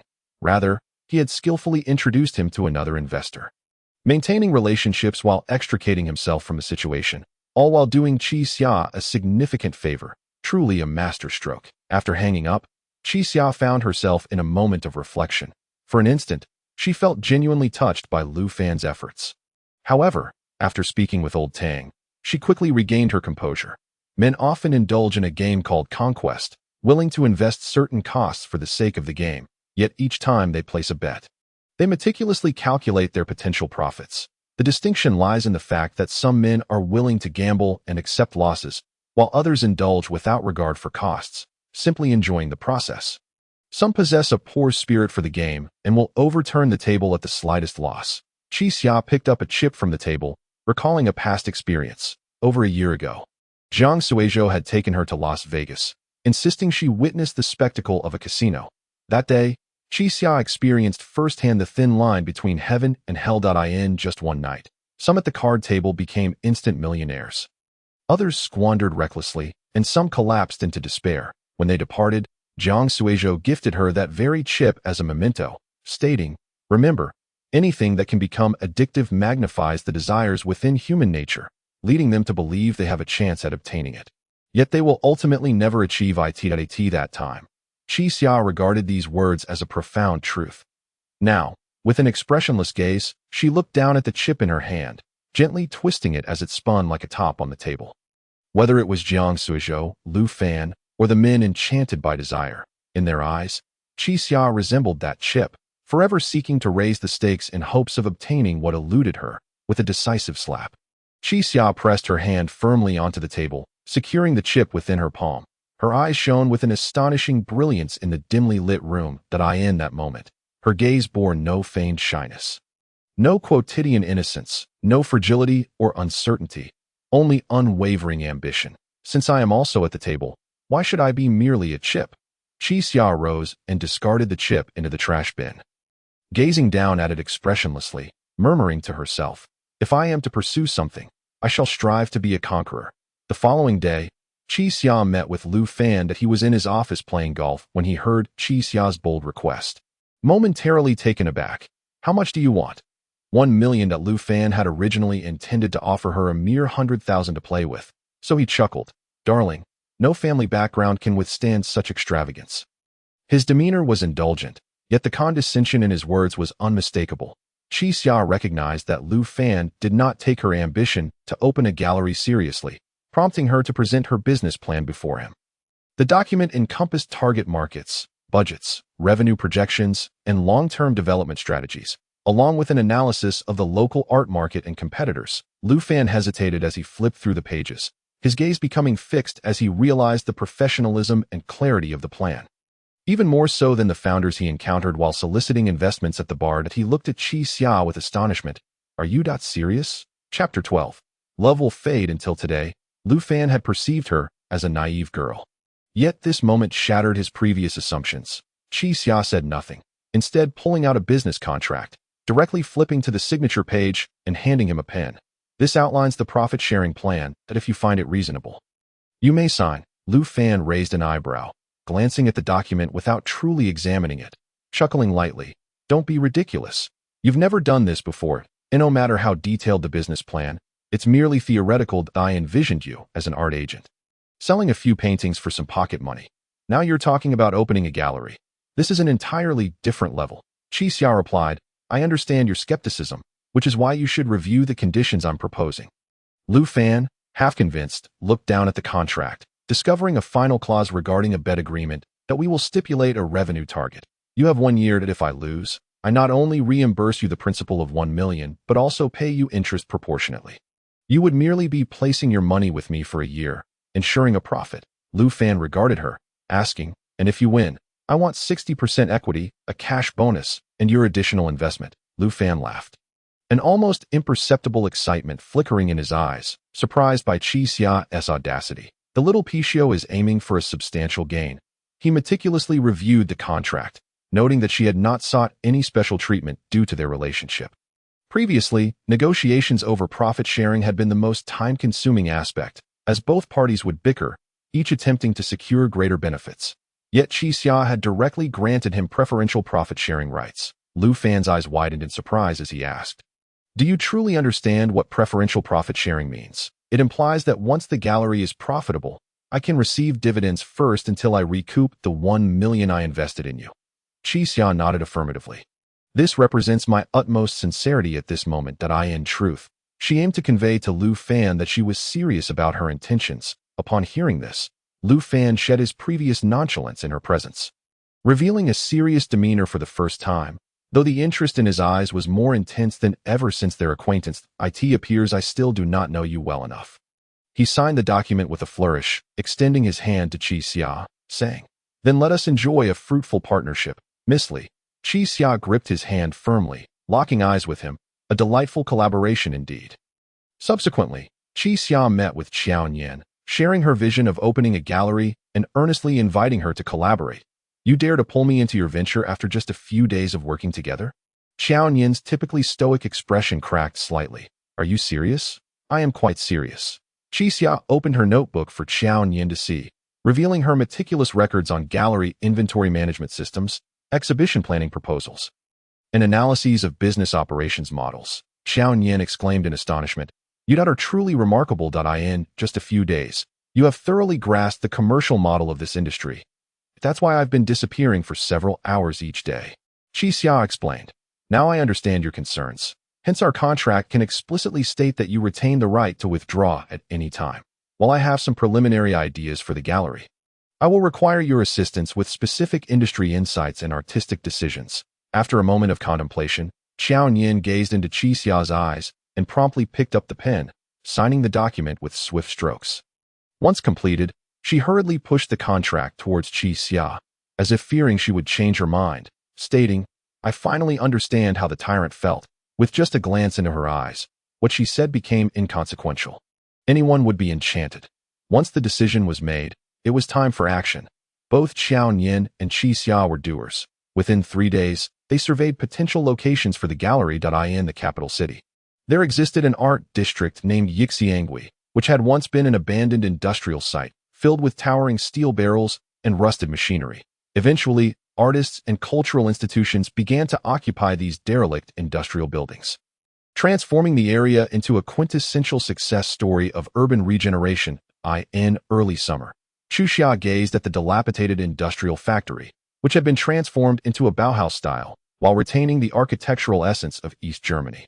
The remnants of walls were adorned with vibrant street graffiti, and each artist's studio exuded its unique character, assuring her she had indeed arrived at the right place. This locale resembled a highly inclusive artistic community, bustling with galleries, studios, design firms, fashion boutiques, restaurants, and cafes, presenting a dazzling array of exhibitions, painting, sculpture, photography, installation art, and more, drawing hordes of young people eager to capture the moment. Qi Xia had rented a space in the lively Yixiangui area, previously occupied by a painter's studio, where much of the decor required little alteration, thus saving her a considerable amount on renovations. After paying the deposit, she and Qiao Nian enlisted the help of a professional designer to craft the brand and style of their gallery.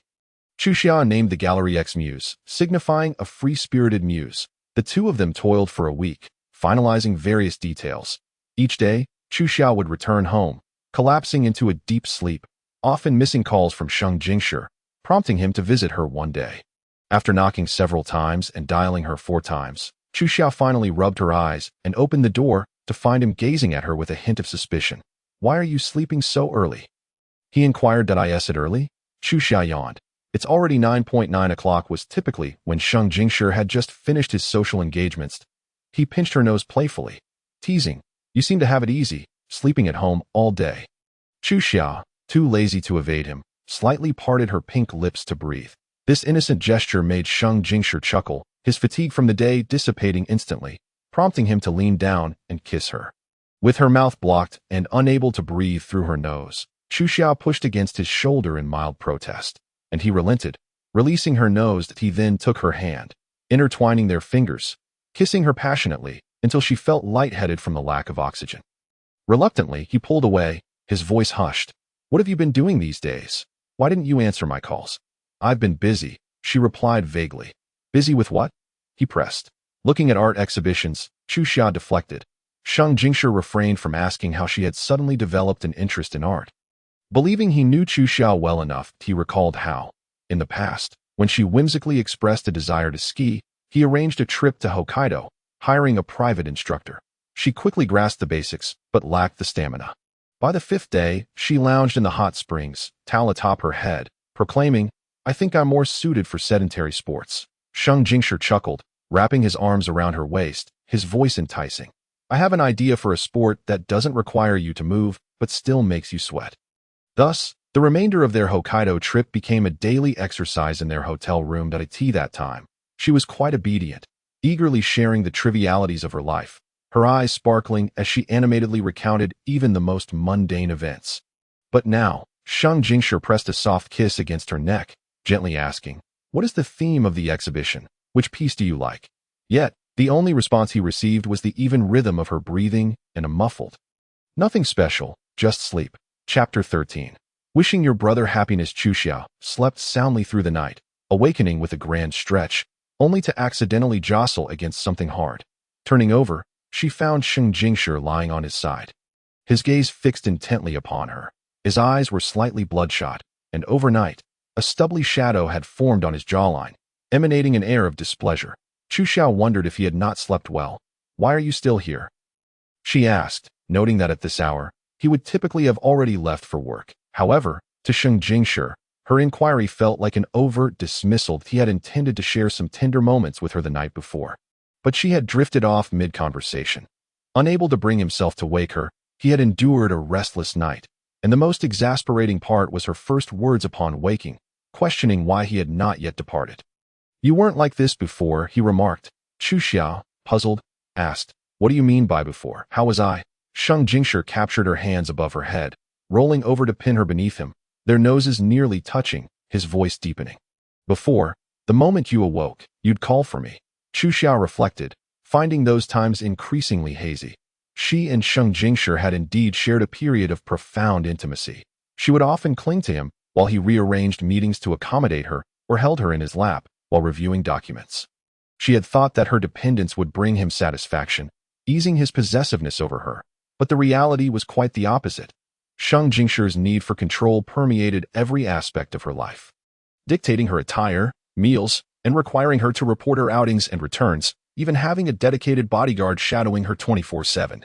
During that time, she felt devoid of freedom, akin to a non-player character in a video game.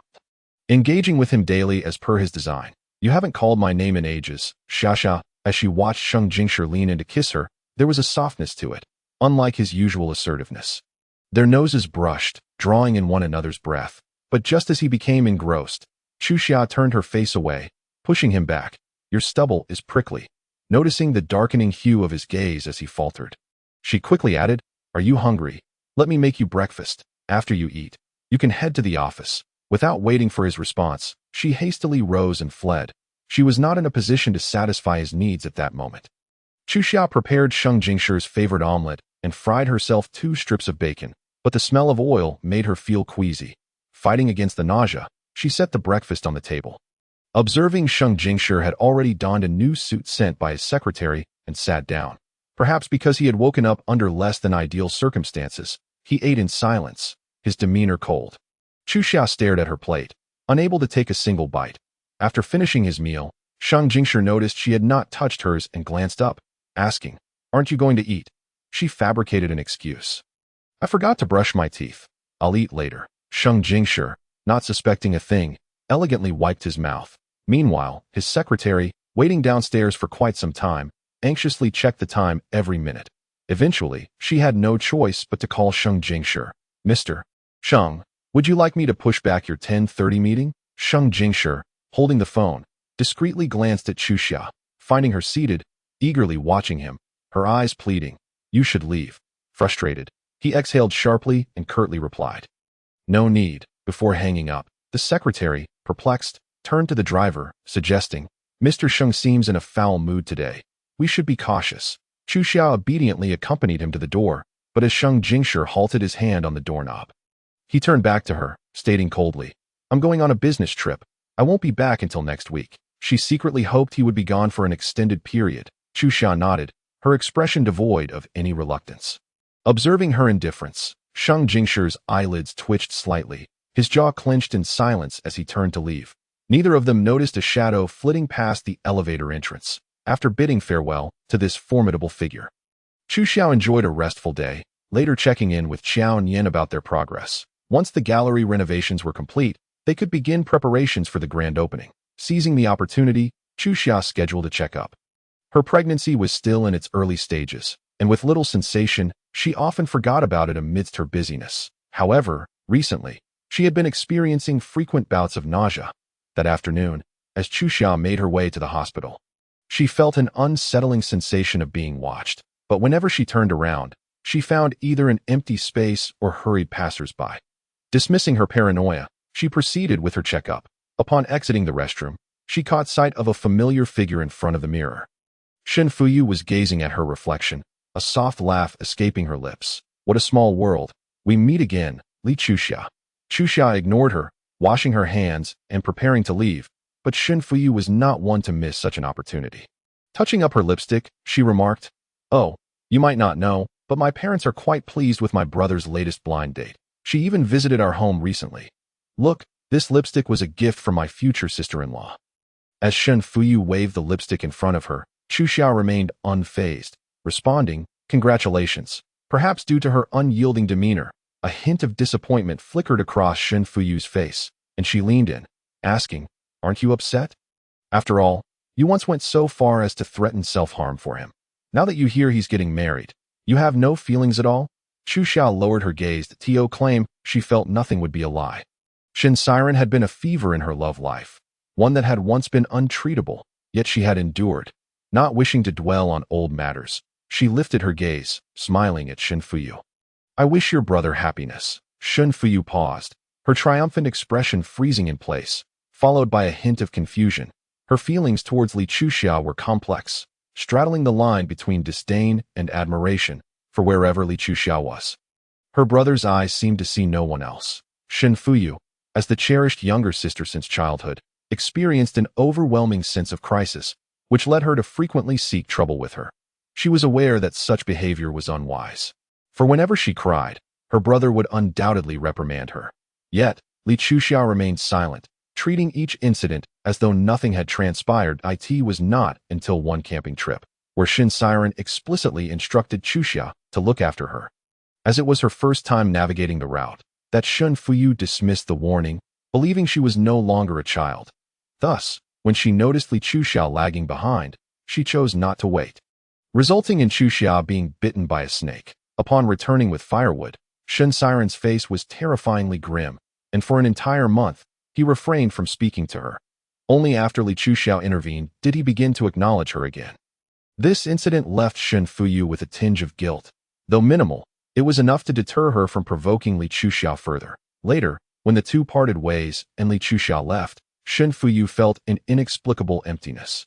Snapping back to reality, Shen Fuyu noticed Chuxia emerging from the restroom and instinctively rushed out to speak with her again, only to find a man blocking her path. The man, wearing a baseball cap that obscured his face and dressed in a casual suit, was none other than the mama's boy whom Chuxia had recently broken up with and blocked. Though Shen Fuyu did not recognize him, she could see the fury distorting his features beneath the cap.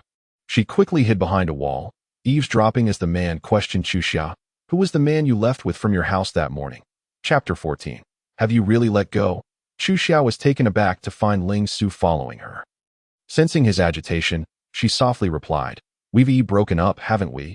To her surprise, Ling Su shouted in frustration, "I didn't agree to that." He seized her arm forcefully, demanding, "When did you start seeing him? Does he know you're pregnant with my child? Were you already with him while dating me? Or was it a seamless transition? Li Chuxia, you've really outdone yourself. I always thought I owed you something." Shen Fuyu gasped in shock, covering her mouth. She's pregnant. Has she truly moved on from my brother and is considering marriage? Chu Xiao attempted to free herself, but the man's grip was unyielding, causing her pain. Ling Su, please calm down. Calm down? Do you have any idea how I felt when I called you and found myself blocked? Do you know how I have been suffering these past days? I've been fighting with my family, locked away by my mother, all because I wanted to marry you, and yet you let someone stay over at your place. His breath came in heavy gasps as he pressed closer. Let me tell you. Don't you think you can find someone else to take my place? And my child doesn't he get a different father? Chu Xiao watched as he raised his phone, revealing a report that explicitly stated she was 5 weeks pregnant. How do you think he would feel if he knew you were carrying someone else's child while being with him? Chu Xiao furrowed her brow. The last time in Xinjiang, when she saw the private investigator capture photos of her on a date with Lu Fan. She had thought he was trying to drive her to despair by racing on the bridge at 2 a.m. Now, if he were to discover she was pregnant with another man's child, she could hardly fathom the lengths he might go to in his fury. Gently exhaling, she turned her wrist delicately, tears welling in her eyes. Ling Su, you're hurting me. Seeing her distress, the man hesitated momentarily. But his grip remained firm. That I insist you undergo a gender determination test. Xia, I've convinced my mother that as long as you give her a grandson, she'll stop meddling in my life. Then we can get married, all right? Chu Xia couldn't help but laugh at his absurdity. Setting aside the issue of his mother's preference for sons, the gender determination test required invasive amniocentesis since she was only 5 weeks along. This procedure carried a risk of miscarriage during the early stages of her pregnancy, and Ling Su showed no regard for her or her child's well-being. That a wave of fear washed over her, and she felt a sudden relief that the man before her was not the father. Perhaps it was for the best. After all, men were often foolish and selfish. Just as she prepared to retort, a figure suddenly darted out, moving so swiftly that it left a blur in its wake. Shen Fuyu, wielding her expensive handbag, began to strike Ling Su on the head, shouting, "Despicable scoundrel! Mama's boy, I'll smash you. You shameless piece of filth. Did your mother eat your placenta when you were born? You repugnant excuse for a man. Get lost, you sexist pig." Ling Su was momentarily stunned by the blows, unsure how to respond to a woman. As he defended himself, he shouted, "What the hell? Who are you? This is a private conversation with my girlfriend. She just told you she's broken up with you. Are you deaf? I despise men like you who cling on relentlessly." How low? Shen Fuyu could no longer contain her outrage at the audacity of such a man who treated women as mere vessels for procreation. She stood there, hands on her hips, unleashing a tirade that echoed down the hospital corridor. Drawing the attention of passers-by, Chu Xia, witnessing Ling Su's futile attempts to argue, felt her face flush with frustration as she prepared to push Shen Fuyu aside. However, she quickly interjected, "She's from the Shen family. If you lay a finger on her, your mother will cut off all your cards by tomorrow." Ling Su recognized the gravity of the situation and glared at Shen Fuyu, demanding, "Are you coming with me for the gender determination test?" "Why would I?" Chu Xiao pulled Shen Fuyu behind her, asserting, "Let me be honest with you. This child is not yours. That it belongs to someone from Xinjiang. Even if you tell him now, it won't change a thing." Ling Su stood frozen, as though struck by lightning. Chu Xiao found it amusing that he suspected her of infidelity but never doubted the child's paternity. Was it a testament to his confidence? It couldn't be. In a way, you clearly. You. Ling Su was lost in thought, his mind racing as he stammered incoherently. Shen Fuyu snorted, tapping into her sharp wit. "So, it turns out you were the one eager to be a father. Please, next time you pursue a girl, wean yourself off your mother first. Nobody wants a relationship with a mama's boy." Chu Xia tugged at Shen Fuyu's arm, signaling her to ease up. Otherwise, this fragile man might retreat into himself. Ling Su's eyes dulled, and he fell silent, fixating on Chu Xia, asking, "So a month ago, you were secretly cheating on me and got pregnant with his child?" How to put it? Although that wasn't entirely accurate. In the context of Xinjiang, let him carry that burden for now. Stepping closer, Chu Xia sincerely said, I'm sorry. I shouldn't have lied to you. Though our time together was brief, I believed you were a responsible person who might overlook my background and marry me. But now, it seems fortunate that you didn't teed at her words, a mix of truth and deception, combined with her acting skills, visibly shook Ling Su, who buried his face in his hands in despair that in the end. He left without uttering a word, clearly overwhelmed and in need of solitude, but he cast a deep, complex glance at Chu Xiao that was difficult to decipher, and she couldn't muster the energy to analyze it either. Shen Fuyu watched him retreat, leaning in to whisper, Are you blind?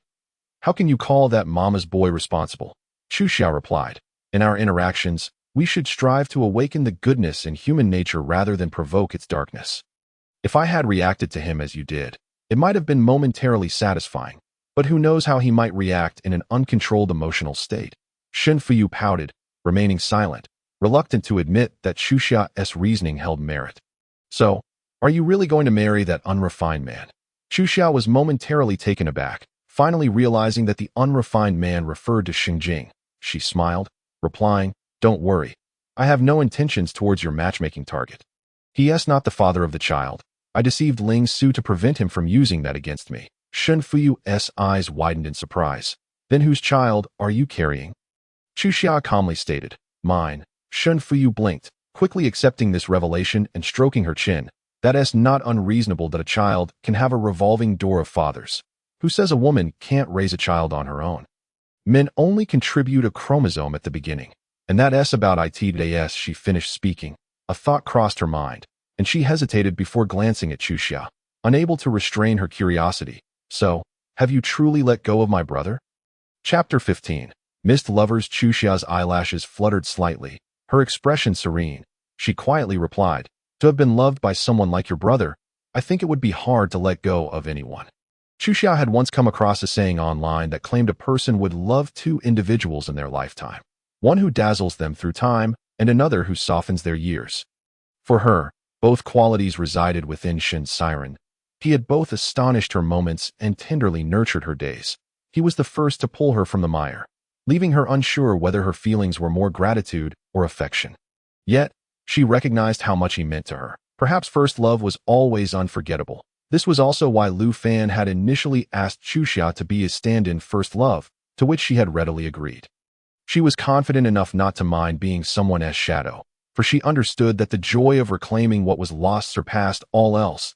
If someone could help her rediscover even a fragment of that first love sensation, it would truly be a blessing. Reflecting on this, Chu Xia murmured, We should all look ahead, shouldn't we? Upon hearing her words, Shen Fuyu was momentarily taken aback. As she caught sight of the gentle smile gracing the corners of Chu Xia's lips. She endeavored to discern a hint of melancholy in her gaze, a testament to the love that still lingered. Yet, she found nothing that was evident to her that Chu Xia had genuinely moved on. Suddenly, a wave of emotion washed over Shen Fuyu, not for any other reason but for her brother. She hesitated and stammered, Perhaps you should hold on a little longer, that matter from back then. Before she could finish her thought, her phone rang. Upon glancing at the caller ID, she inwardly screamed. What a coincidence, just as she had mentioned her brother. Hello. Shen Fuyu answered with a twinge of guilt, only to hear a warm yet detached voice on the other end. Mom said she couldn't reach you, so she asked me to find out where you are. I came to visit someone in the hospital today, she said, casting a furtive glance at Chu Xia, her mind racing. After a moment of intense internal struggle, she could not help but exclaim, Brother. Chu Xia was taken aback, turning her gaze toward Shen Fuyu, who was looking at her intently. Shen Fuyu, as if resolved to make a declaration, addressed the phone. Brother, could you come to the hospital to pick me up? Chu Xia's heart skipped a beat, her expression betraying a flicker of surprise. She was unsure what her face revealed at that moment, but the seconds spent waiting for a response felt interminable. After hearing her brother's reply, Shen Fuyu merely said, Oh, and then hung up. My brother wants me to take a cab back, she added, glancing at Chu Xia with a tinge of regret. Actually, the two of you should meet again.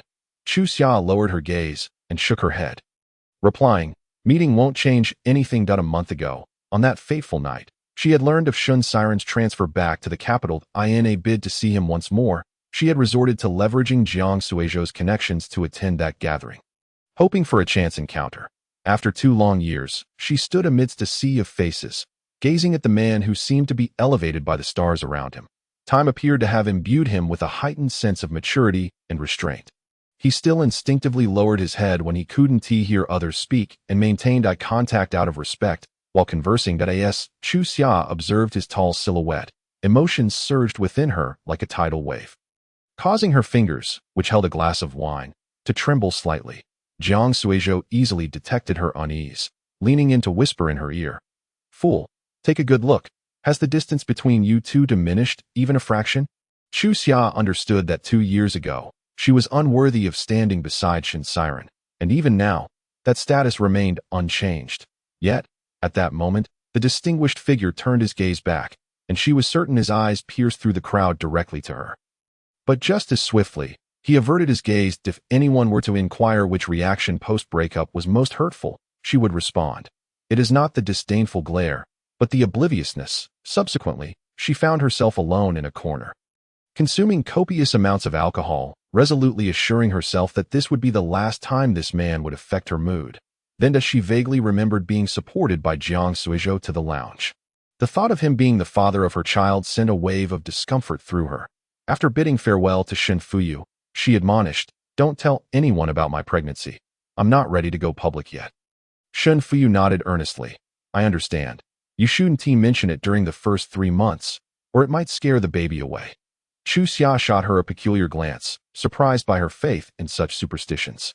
She refrained from clarifying that this was not the reason, as explaining it to her would be as convoluted as untangling an elderly woman's foot-binding cloth. It was simpler to allow her to remain in her misconception. As she departed, Chu Xia remained uncertain whether Shen Fuyu's proclamation stemmed from a desire to avoid interfering with her pregnancy or from a competitive spirit. As she declared, "I have no interest in the men you've previously been involved with, so don't overthink it."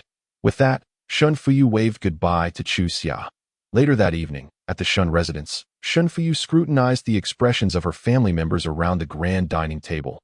Her father, Shen Xinyuan, signaled a servant to pour himself a glass of Maotai, and only after he began to eat did her mother, Wu Yame, use the serving chopsticks to take a dish for herself. It was then that she and her brother were permitted to start eating. Shen Siren sat stoically at the table, his expression devoid of emotion. The family maintained a heavy silence, for there were rules governing the Shen family dining experience. It was not until the meal concluded, and the servants swiftly cleared the table to present fruits and pastries, that Shen Fuyu finally spoke up. "Brother, how are things with that matchmaking candidate?" she inquired eagerly. The moment she posed the question, both Wu Yame and Shen Xinyuan turned their attention to Shen Siren. He sipped his tea leisurely before responding. "Not suitable." Wu Yame frowned immediately, recalling that during her visit last week, everything had seemed perfectly fine. That I specifically inquired with her mother, and they were quite pleased with you. What is unsuitable about it? Shen Siren lifted his gaze, his cold eyes behind his glasses piercing through Wu Yame as he replied, "I am not satisfied." His words caused the air in the dining room to freeze, leaving the servants in stunned silence. That Wu Yame's expression soured, and she set down her teacup, exclaiming, "Your judgment has always been questionable." The daughter of the Ling family is incredibly cultured and gracious. Having graduated from an Ivy League school, she is far superior to those of dubious character. Shen Siren narrowed his eyes slightly, his tone stiff and icy. "Who is of dubious character? You know very well who I refer to." Wu Yame could no longer contain her anger, demanding, "Tell me, last month, at that gathering, were you not seen with that vixen again?" She had heard vivid accounts just days prior, detailing how her son and that little vixen had entered the same private room. The thought had infuriated her to the point she could scarcely focus on her mahjong game, losing the entire afternoon. After enduring her frustrations for days, she finally erupted. "I'm telling you, it was impossible back then, and it's still impossible now. You need to give up on that thought." With a sharp screech, Shen Siren pushed back his chair, his jaw clenched, his gaze directed at Wu Yame brimming with sharp rebuke. Shen Fuyu was frightened into silence, realizing that despite her brother's years of navigating the political landscape, he had mastered the art of concealing his emotions. Yet today, she witnessed a flicker of his true feelings, which he was desperately trying to suppress. It had been a long time since she had seen such a vivid display of Shen Siren's emotions. Since his breakup with Li Chuxia, he had become like a living corpse, expressionless, emotionless, and lacking any tone, as bland as a bleached crab left on the beach, pushed forward by the tide, with no inclination to retreat. Chapter 16. Christmas wishes. I do not believe you have the right to dictate my life. Shun Siren half closed his eyes, looking down at Wu Yame. Weariness etched deeply in his gaze. His voice was frigid, resembling that of a lifeless zombie, yet the resistance within it became a sharp blade aimed at Wu Yame.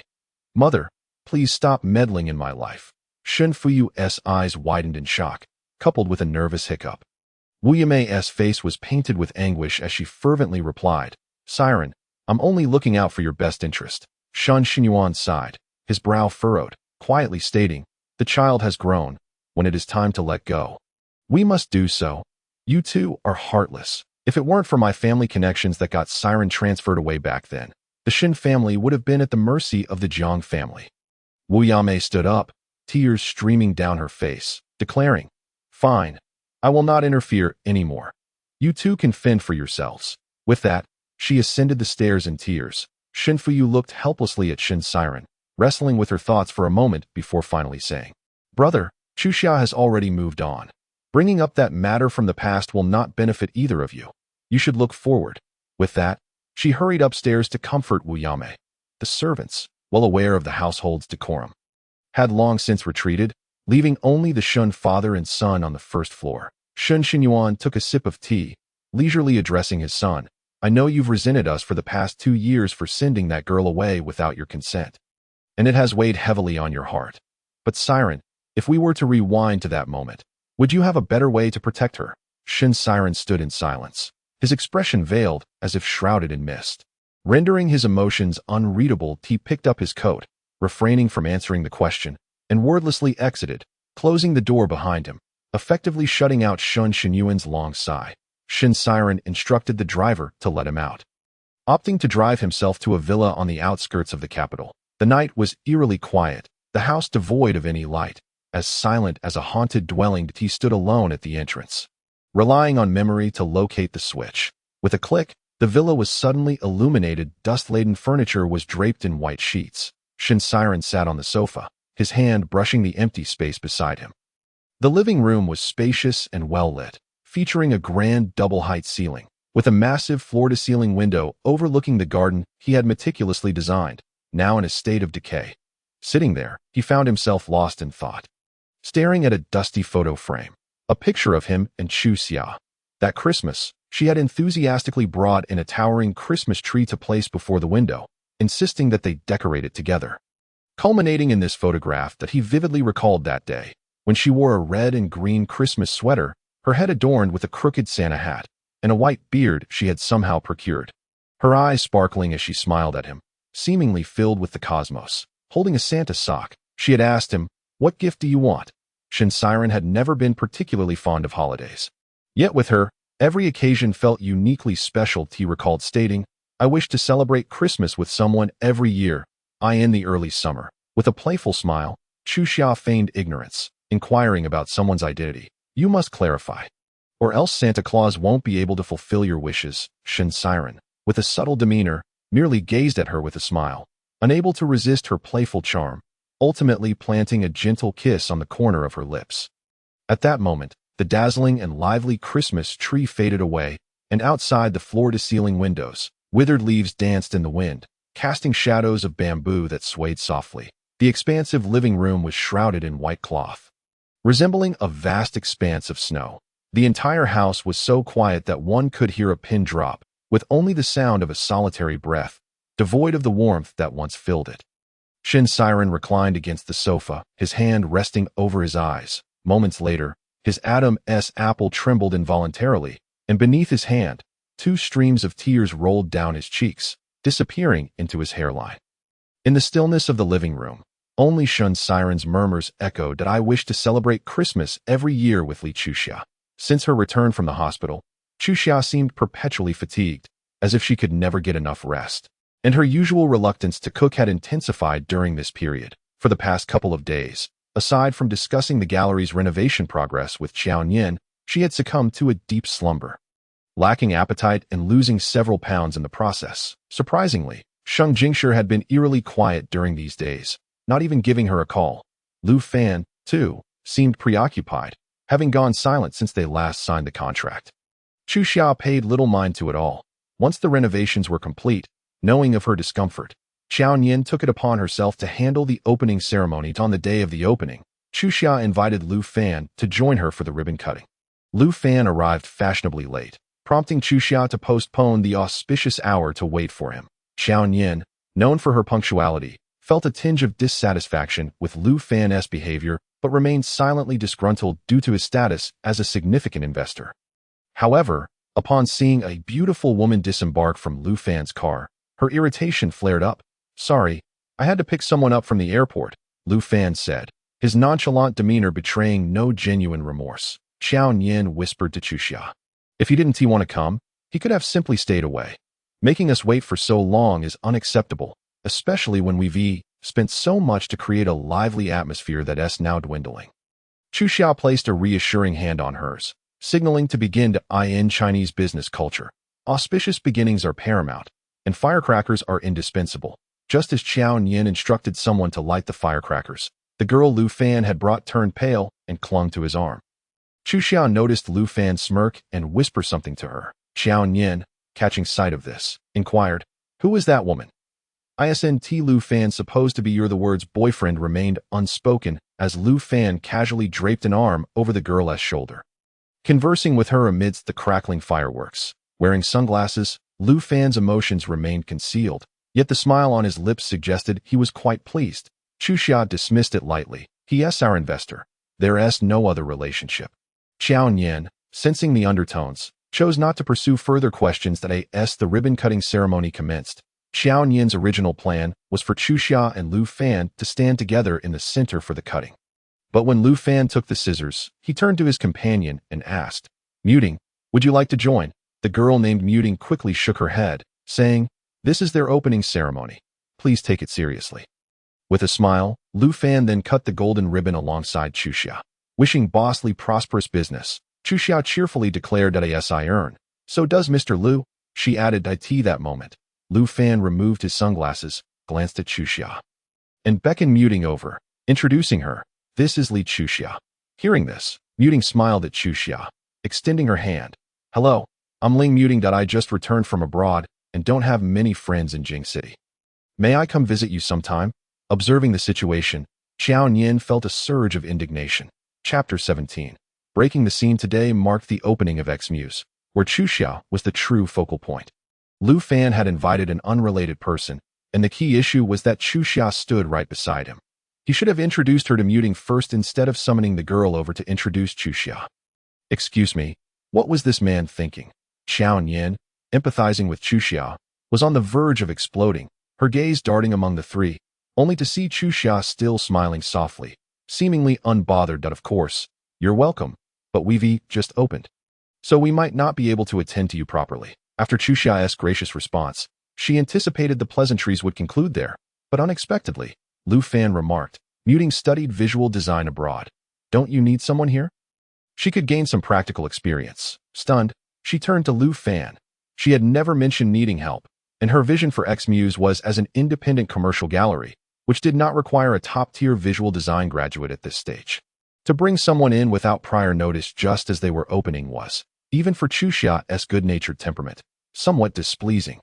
Yet, maintaining her composure, she merely smiled and feigned surprise, asking, "Does Mr. Lu not care about Miss G's intentions? Our gallery is modest, and Miss G is an overseas returnee. She must have better opportunities." Lu Fan regarded Chu Xia, pausing for a moment before affirmatively stating, "You're jealous." He had been observing her expression from behind his sunglasses, and seeing her remain unfazed, he marveled at how formidable Li Chu Xia was, unflinching even when another woman was brought before her.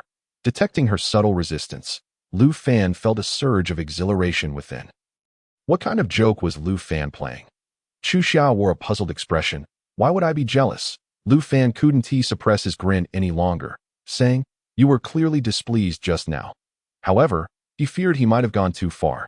Forcing himself to suppress his smile, he leaned closer to Chu Xia and whispered, "She's the daughter of my father's business partner. We've known each other since childhood. I don't know which of my friends had the audacity to stand her up today. And my father asked me to fill in. I had no choice." You have no idea how fast I drove, fearing I'd delay your opening." After speaking, Lu Fan pouted in a pitiful manner, playfully asking, "Didn't you feel even a hint of jealousy? Aren't you worried about me being taken away by another woman?" Chu Xia, uninterested in his childish antics, replied, "My displeasure stems from feeling disrespected. If you plan to bring someone along next time, please inform me in advance that I would give Mr. Lu face. But X-Muse is my gallery, my and Xiao Nian's venture.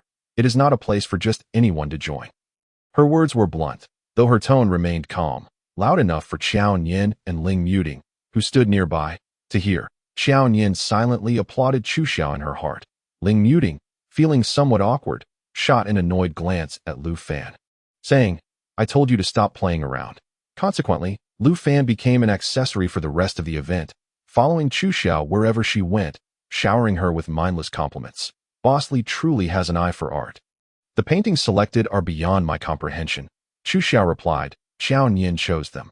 "Boss Li indeed has exquisite taste. What is this decoration style called? Is it in style?" Lu Fan continued. "This was left over from the previous tenant." Chu Xiao answered, "Boss Li is incredibly capable to have secured such a strong and supportive investor." He persisted, "If you want to praise yourself, feel free to do so directly." Chu Xiao retorted, "Darling, are you truly angry with me?" Lu Fan leaned against the wall, hands in pockets, observing her expression. "I want to do this again," he promised. As Chu Xiao busied herself with the inventory, she responded, "If you feel guilty, perhaps you could take a painting with you when you leave." Lu Fan clicked his tongue, sighing, "You're so pragmatic." Nonetheless, he complied and allowed Xiao Nian to select a painting for him. Swiping his card for 200,000 as, he handed over the card.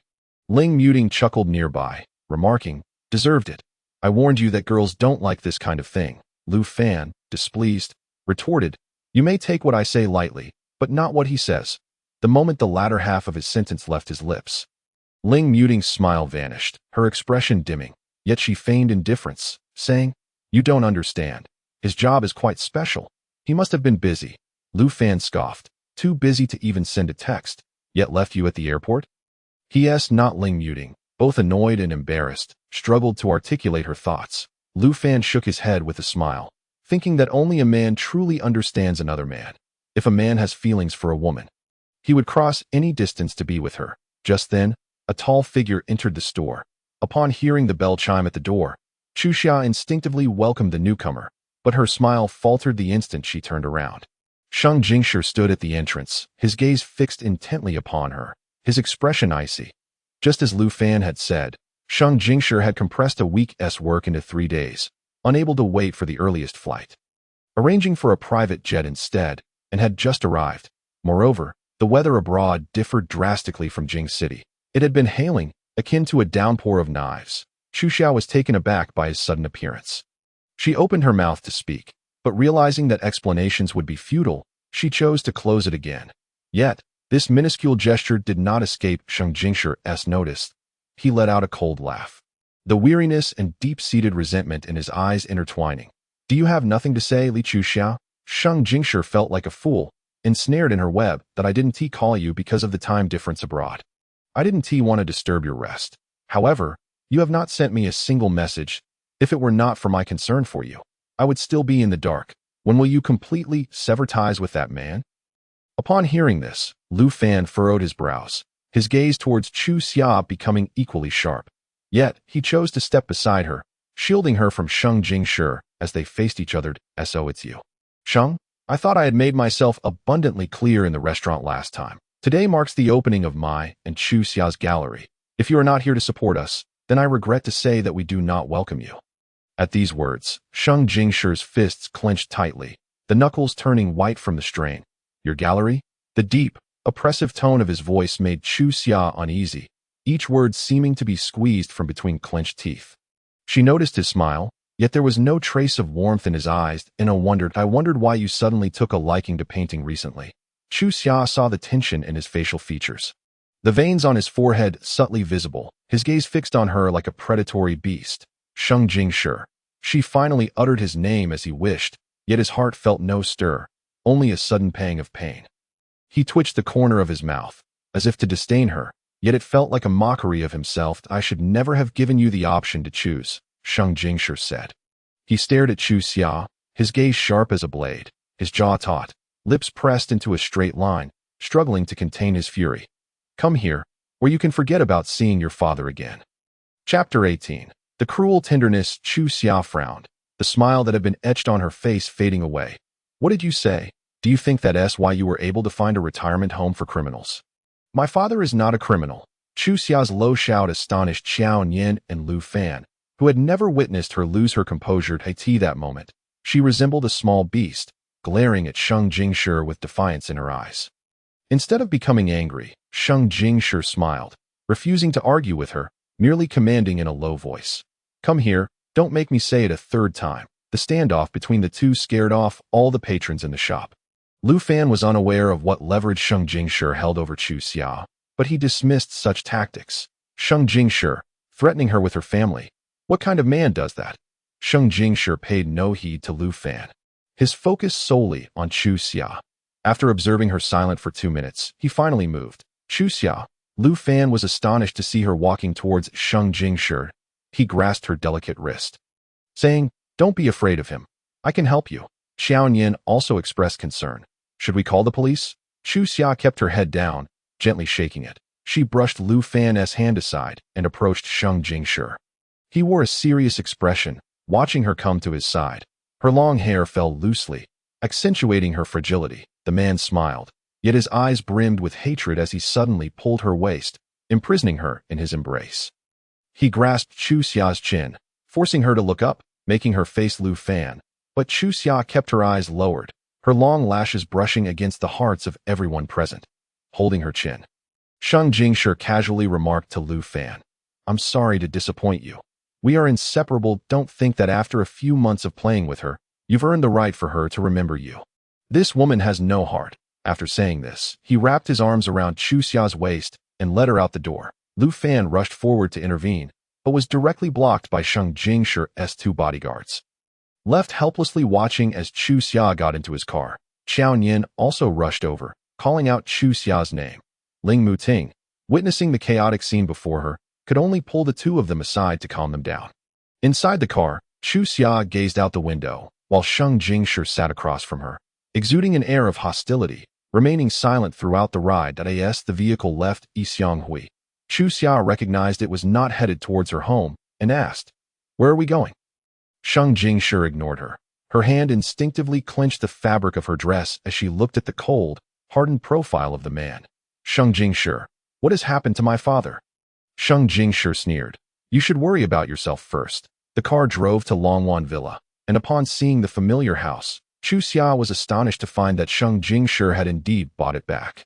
Still in shock, she was suddenly yanked by the man, stumbling slightly, nearly falling. Sheng Jingshi quickly caught her, pulling her inside with urgency. Using his foot to close the door behind them, he pressed Chu Xia against the wall and kissed her, refusing to let her escape, lifting her onto the dining table, kissing and biting her lips, her earlobe, her neck without restraint. Chu Xia remained like a delicate doll, not crying out or responding. She understood that if she resisted, he would only escalate his aggression. But when the man's hand ventured beneath her skirt, Chu Xia raised her hand to press against him, and her voice trembled slightly. Sheng Jingshi's eyes, weary from travel, were tinged with red, bloodshot with anger as he stared at Chu Xia. Oh, you think you still have the right to refuse? His large hand caressed the back of her neck, fingers tangling in her hair, his tone gentle yet laden with danger. Did you think of me as a fool when you deceived me? Or do you genuinely believe I wouldn't dare to do anything to you? Chu Xia shot him a cold glance. That I never agreed to reconcile with you, nor did I give you any promises. You intruded into my life and then accused me of deceiving you. Regardless, she was not in the wrong. Chu Xia's principle was to reflect less on herself and more on blaming others, never engaging in internal conflict. Since Sheng Jingshi wanted her love, he must change. Rather than resorting to past methods to compel her affection, she raised her eyes to meet his, questioning. Is this how you love someone? By threatening her, controlling her, treating her violently? Sheng Jingshi paused, his chest heaving, a look of incredulous laughter twisting his features, though that laughter felt like a muffled cannon, trapped within his chest. You speak of love with me? He tightened his grip on her neck.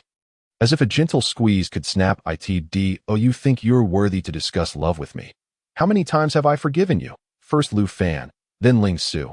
Are you lacking in men or money? What have I not given you?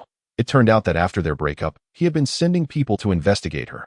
Instinctively, Chu Xia leaned back, her hands grasping at his arms, struggling for a breath of air. But in Sheng Jingshi's grip, she felt like a panicked sparrow, flapping desperately, yet failing to escape, leaving only a trail of scattered feathers. Suddenly feeling lightheaded from the lack of oxygen, her legs lost the strength to kick against him. Her head drooping like a wilted flower, Sheng Jingshi, enraged by her reaction, regained his composure, alarmed, and immediately loosened his grip, only to see Chu Xia's body uncontrollably tilt to one side. His face turned pale, and he caught her in his arms. Xia Xia. Chu Xia leaned against his chest, coughing weakly, breathing deeply, her eyes misty from physiological tears, evoking pity. She noticed Sheng Jingshi's panicked expression and wanted to laugh internally. Yet her face remained impassive, instead furrowing her brow, gently cradling his face with her hand. The moment her fingers touched him, the tension in his brow gradually eased, the emotions in his eyes shifting from anger to melancholy. Do you know why I wanted to break up with you? Her voice became hoarse, soft, yet each word tightened Sheng Jingshi's nerves. Because you realized I cannot marry you. Sheng Jingshi bluntly exposed her true thoughts. Yet Chu Xia calmly denied it. No, it's because I realized I cannot teach you how to love. The man paused, lowering his brow to gaze at her. Am I not loving you enough? What more could I possibly give you? Besides being unable to marry you, I am practically offering you my heart. What use do I have for your heart? Chu Xia thought. Men can be quite amusing at times. Believing their emotional value is immeasurable, yet what she desired was tangible wealth. Her face displayed sorrow, crystalline tears rolling down, with large droplets welling in her eyes, crying pitifully. You claim to love me, yet you threaten me with my father. You make me a ghost in front of your friends and family. You make me lose friends, colleagues, and all supportive relationships, so that I belong solely to you. Is that it? Chapter 19. The Way of Love. Previously, Sheng Jingshi did not allow her to work, thus her social circle was exceedingly narrow. Even when Chu Xia reached out to old classmates, Sheng Jingshi would thoroughly investigate their backgrounds, permitting contact only after confirming their suitability. That on several occasions when she went out to have fun, he even sent bodyguards to follow her, silencing her friends, leading to a gradual loss of companionship for Chu Xia. She had once tentatively broached the subject with him, hoping to uncover the source of his controlling nature. Later, she discovered that Sheng Jingshi had witnessed his mother's infidelity at a very young age. He had run out to vomit for a long time and subsequently suffered from a high fever for several days. His father was often busy, scarcely attending to him, resulting in a tenuous father-son relationship. The experience of seeing his mother moan beneath another man instilled in Sheng Jingshi a profound hatred and suspicion towards women, yet no one in the Sheng family noticed his psychological issues. It wasn't until Sheng Jingshi reached adulthood that the family felt it was time for a marriage alliance, introducing several prominent young ladies to him, only to find out that he had no interest in women whatsoever, being solely focused on work. Even Sheng Jingshi's grandfather suspected he might be gay and tested him multiple times, only to confirm that he had no interest in men either, which eased their minds somewhat. It can be said that Li Chu Xia was Sheng Jingshi's first woman, yet initially he did not perceive her as a woman. During that time, Chu Xia was petite, resembling a small cat on a snowy day, nearly frozen to death. Should one truly delve into the origins of Sheng Jingshi's desire for control over her, Chu Xia believes that her mother's influence is but one factor. Another lies in Sheng Jingshi's perception of himself as her master. He provides her with sustenance and clothing, attends to her medical needs, gives her exquisite and costly items, and offers her shelter. These seemingly heartfelt gestures of Chu Xia's are, in essence, akin to purchasing food for a pet, taking it for vaccinations, or buying it a bed and toys. That he shows no interest in her passions, having spent over 6 months with her yet remaining oblivious to her love for racing. Mistakenly believing that taking her for a drive would frighten her, he has never inquired about her past, nor does he care to understand the journey that has shaped her into who she is today. His focus is not on her interactions with the world, nor does he acknowledge her self-worth or comprehend her inner desires. He merely loves her, but in a manner he deems appropriate at that moment. Chu Xiao observes Sheng Jingshi's retort directed at her, his lips moving yet producing no sound for a long while. She perceives the complexity of his expression, the emotions within his gaze eluding her understanding. They maintain a stalemate for some time until Sheng Jingshi, noticing her breathing has calmed, wordlessly carries her back to the room that as soon as Chu Xia touches the bed, a wave of drowsiness washes over her. Seeing that Sheng Jingshi seems to have lost interest, she succumbs to her body's response and falls into a deep sleep. Later that evening, she gradually opens her eyes, noticing a dim nightlight illuminating the room, and spots a shadow of a man in the chair by her bedside. Upon closer inspection, she realizes that Sheng Jingshi has fallen asleep in the chair, ever vigilant over her. Quietly, she rises, the fabric of her clothing brushing against the blanket, prompting the figure in the chair to stir. Sheng Jingshi, still in a daze, opens his eyes to find Chu Xia sitting up, her smooth, fair legs dangling over the bed's edge as he approaches her, covering her legs with the blanket, and notices her gaze fixed upon him. From this angle, he realizes her chin has become slightly sharper. Having been away for merely a few days, she has lost weight, accentuating the size of her youthful, round eyes. "Are you thirsty?" he asks. Chu Xia nods, taking advantage of his departure to search for her phone, but despite her efforts, she finds nothing. Standing barefoot on the carpet, she frowns in contemplation when Sheng Jingshi's voice suddenly startles her. "What are you looking for?" Turning around, she sees him approaching with a cup of water. He appears much more composed than earlier in the afternoon, which does not bode well if Sheng Jingshi has any vulnerability. It is when he becomes enraged. In such moments, he is easily swayed by anger, losing the meticulous intelligence he usually possesses, allowing Chu Xia to control his emotions. However, it is evident that she has lost that opportunity. "Could you return my phone?" Chu Xia implores. Sheng Jingshi pretends not to hear, taking her hand and guiding her to grip the cup of water. "Once I have arranged matters at the company, I will take you on vacation." "Where would you like to go? Hokkaido, the Maldives, or that island we never visited?" Chu Xia meets his gaze and replies, "I do not wish to go anywhere. My gallery has just opened, and I have my own life. I want to see my father." Sheng Jingshi merely glances at her and replies, "Then let us go to the island. The capital is beginning to grow cold." Thus begins the power struggle between Chu Xia and Sheng Jingshi.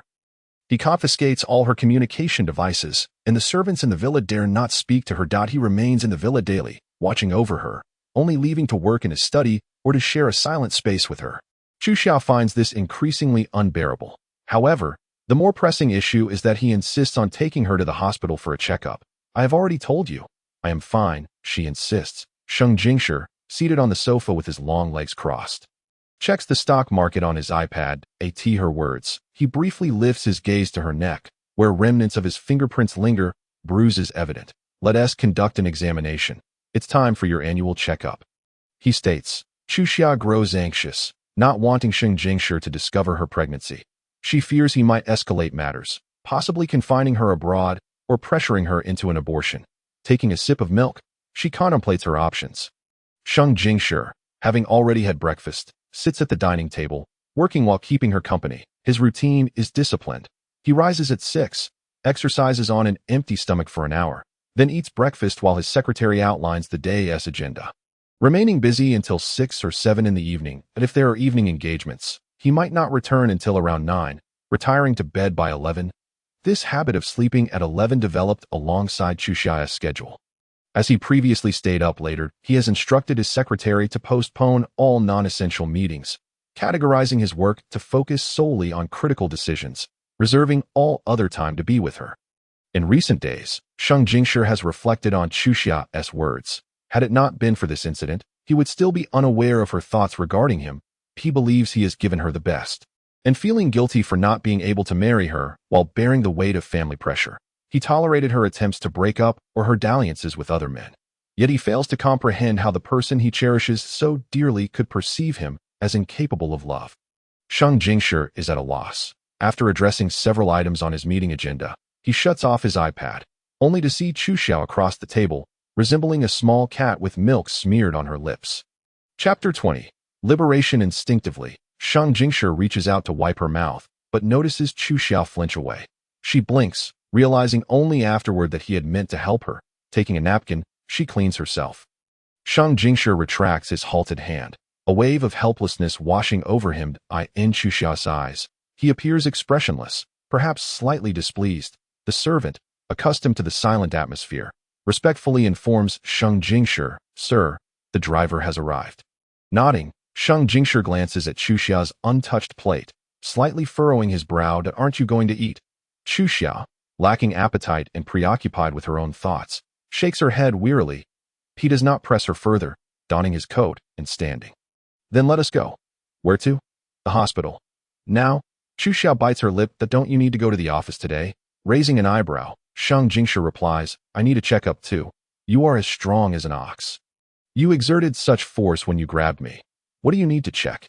Chu Xiao thinks to herself, letting out a reluctant "oh" before following him outside. The servant notices she hasn't taken her coat and is about to remind her when Sheng Jingshi steps in, grabbing her coat and draping her shawl over his arm, following her out like a doting mother. Upon arriving at the hospital, she is taken directly to the VIP room, where enthusiastic medical staff assist her with a wristband. "Hello, Miss Li. Would you like to have a cup of warm water? You will need to provide a urine sample shortly." Chu Xiao inquires, "What test will be conducted?" The nurse glances at the list and replies. It indicates a premarital examination for couples, which includes routine tests. Premarital examination. Chu Xiao exclaims in surprise. Has Sheng Jingshi's mind truly been clouded by her persuasion?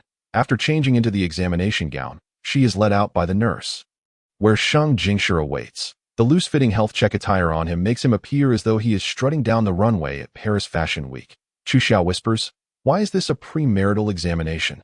Sheng Jingshi, his expression impassive, states, "Because we are getting married." Chu Xiao is taken aback. She sees Sheng Jingshi signing the examination form, his head down as he continues, "I have thought it through. We will conduct the premarital check here in the country. Register abroad. And when the time is right, I will introduce you to my family and friends. You can make friends, open your gallery, or visit your father, but all of this will occur after we are married." He had previously thought that not marrying her was a form of protection and that his marriage had always been a matter of mutual benefit, a means to an end. However, the recent argument made Sheng Jingshi realize that perhaps marriage could represent something more, such as a way to provide both of them with a sense of security. Once married, she would likely not engage in reckless affairs outside. Sheng Jingshi gazes into her eyes, saying, "I will address our issues one by one." Chu Xiao feels momentarily stunned. She suspects that this is merely a promise Sheng Jingshi is making. Yet his demeanor and tone carry a seriousness that is hard to dismiss. "But your family won't agree." "Then we will go abroad and deal with it afterward." In that moment, Chu Xiao realizes he has genuinely devised a plan. What she has longed for is now within reach, the future she has always sought. Yet, when this moment arrives, she gazes into Sheng Jingshi's eyes, and suddenly, a wave of emotion washes over her. Seeing her silent for an extended period, Sheng Jingshi assumes she is concerned about the hastiness of the marriage and reassures her. "I will make it up to you with a proper proposal. We can hold a wedding domestically afterward, exactly as you desired." Chu Xiao's eyelashes flutter, and a pang of conscience strikes her. She softly responds with an then embraces Sheng Jingshi, her voice tinged with joy, yet her expression reveals a sense of resolve. "You must remember this moment," Chu Xiao says. Sheng Jingshi observes her nestled in his embrace, his expression softening involuntarily as he reaches up to stroke her hair. "This moment?" "What moment?" he inquires. "Remember how you feel about loving me right now, lest I fear that you may come to resent me so much in the future that you forget." Chu Xiao secretly thinks to herself, "I love you every moment." Sheng Jingshi replies with a gentle smile. Perhaps it is Chu Xiao's reaction that brings Sheng Jingshi a sense of relief, or perhaps he feels they have finally cleared the air. For as they part to undergo their examinations, Chu Xiao seizes the opportunity to excuse herself under the pretense of needing the restroom, successfully escaping the hospital. Clad in her examination gown and without her coat, she stands in the Sub-Zero street, hailing a taxi. "Master, please take me to number 5 Huading Road." Half an hour later, Chu Xiao appeared at Jiang Suizhou's doorstep. "What wind is blowing today?" Jiang Suizhou placed his hand on the door, his smiling eyes surveying Chu Xiao from head to toe. "Have you escaped from a mental institution?" Chu Xiao glared at him and retorted impatiently, "Let me stay for one night." Jiang Suizhou was accustomed to her demanding demeanor. He chuckled lightly and opened the door with open arms, saying, "Welcome, my little bird." Chu Xiao rolled her eyes and ducked under his arm to enter. Her mood was quite dismal, for Chu Xiao was painfully aware that her dream of becoming a wealthy lady had slipped through her fingers. In this world, those who live well can be divided into two types: those who are fortunate from birth, and those who are utterly wretched. She fell into the latter category, so her life was far from satisfactory. If she chose to remain silent today, concealing her pregnancy, and then eloped abroad to marry Sheng Jingshi, she could easily concoct various schemes to make him believe that the child was his. Even if the truth were to eventually surface and he sought a divorce, she would still walk away with half of his fortune. However, when she gazed into Sheng Jingshi's eyes, her heart softened. She saw his sincerity and suddenly could not bear to bring him shame. What man would willingly marry a woman carrying another's child? Sheng Jingshi would become the subject of ridicule throughout the entire elite circle. Thus, Chu Xiao fled. On the surface, it seemed she was escaping a solemn promise, but in reality, she was setting Sheng Jingshi free, a grand fish released back into the sea. She could not turn to Lu Fan for help, and contacting Qiao Nian would only complicate matters. After much deliberation, Chu Xiao found herself seeking assistance from Jiang Suizhou, as the Jiang family's influence could subdue the frenzied Sheng Jingshi. Yet, this was contingent upon whether this man was willing to help her. "Could you arrange for my father to be transferred from the nursing home?" Chu Xiao inquired. Jiang Suizhou laughed, though the mirth did not reach his eyes. "On what grounds do you believe I would assist a murderer of my brother?" Chu Xiao lowered her gaze, her expression devoid of emotion, and replied, "You set the terms that I want you back by my side. Anything but that." Jiang Suizhou raised an eyebrow at her unwavering response, a cryptic smile gracing his face. He was dressed casually today, his hair unkempt, casually falling with the tips slightly curled, stray strands obscuring part of his forehead and eyes, giving him an air of languid charm. But Chu Xiao knew that beneath this flawless facade lay a heart as rotten as can be. Jiang Suizhou epitomized the second type of person she had described, thoroughly wicked. She scrutinized him, asking, "If I no longer hold any value for you, why do you still desire my presence?" Jiang Suizhou's smile faded somewhat as he swirled the ice in his whiskey glass, the elongated corners of his eyes narrowing slightly, forming an alluring arc, yet no one could fathom his thoughts. His voice was gentle, but his words sent chills through Chu Xiao. "Who says you are worthless? As long as Shun Siren remains in power, the Shun family remains strong. You still hold value." Chapter 21. Past winds. The Jiang and Shun families stood on opposing sides of the power spectrum, their enmity tracing back to Jiang Suizhou's father's generation. Over the course of more than a decade, the two families maintained a remarkably delicate relationship. This delicacy was characterized by a clear distinction in public, where they were polite to one another at significant events, yet privately, they each operated independently, continually attempting to infiltrate the other's domain. With Shun Xinyuan's retirement, the baton of power passed to Shun Siren, whose style of governance inherited Shun Xinyuan's cautious conservatism, yet possessed a shrewd and enterprising edge, posing a newfound threat to the Jiang family. It is said that a master once prophesied for old Master Jiang, declaring that he was destined to have no sons, advising him to adopt an heir early if he wished to pass on his legacy. Thus, Jiang Suizhou was brought into the Jiang family. He was the child of a distant relative, having arrived at the Jiang household at the age of 8, where he was raised as the designated heir. However, an adopted child could never rival a biological one. For many years, old Master Jiang had not abandoned his search for a son, and in his twilight years, a mistress finally bore him a son. Old Master Jiang was overjoyed and named him Jiang Zixing, symbolizing the hope of the entire family. The day Jiang Zixing arrived at the Jiang family marked the darkest day of Jiang Suizhou's life, as he suddenly found himself trapped, unable to move forward, backward, left, or right. Everyone, including himself, knew well that he was no longer the heir to the Jiang family, yet he awkwardly occupied the position of the eldest son. Meanwhile, his biological parents had welcomed a second child. Having long since disregarded his existence after receiving financial support from the Jiang family, in his old age, old Master Jiang, having finally fathered a son, favored this child and had no energy to manage Jiang Suizhou, leaving the newly born Jiang Zixing to be reared by his legitimate wife, Madame Jiang. Having endured hardships alongside old Master Jiang, believed her struggles were finally over, only to find herself betrayed by her husband, receiving neither consolation nor support, and being tasked with raising another's child. Consequently, Madame Jiang excessively indulged Jiang Zixing, deliberately raising him to be inept.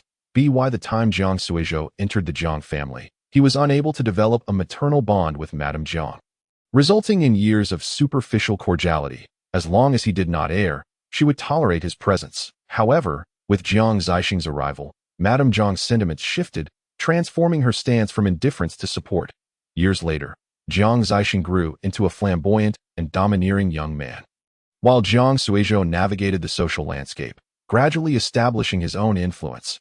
Yet, old Master Jiang was not oblivious. He deliberately delegated power to Jiang Suizhou while secretly orchestrating schemes to use Shen Siren to undermine Jiang Suizhou, staining his political career and severing his chances for a future in politics. After the incident, he played the role of the benevolent benefactor, providing Jiang Suizhou with a company and encouraging him to pursue a business career anew. Meanwhile, an unsuspecting Shen Siren and the Navi Chu Xiao were falling in love to offer her a sense of security. Shen Siren unabashedly integrated Chu Xiao into his social circle, publicly acknowledging their relationship.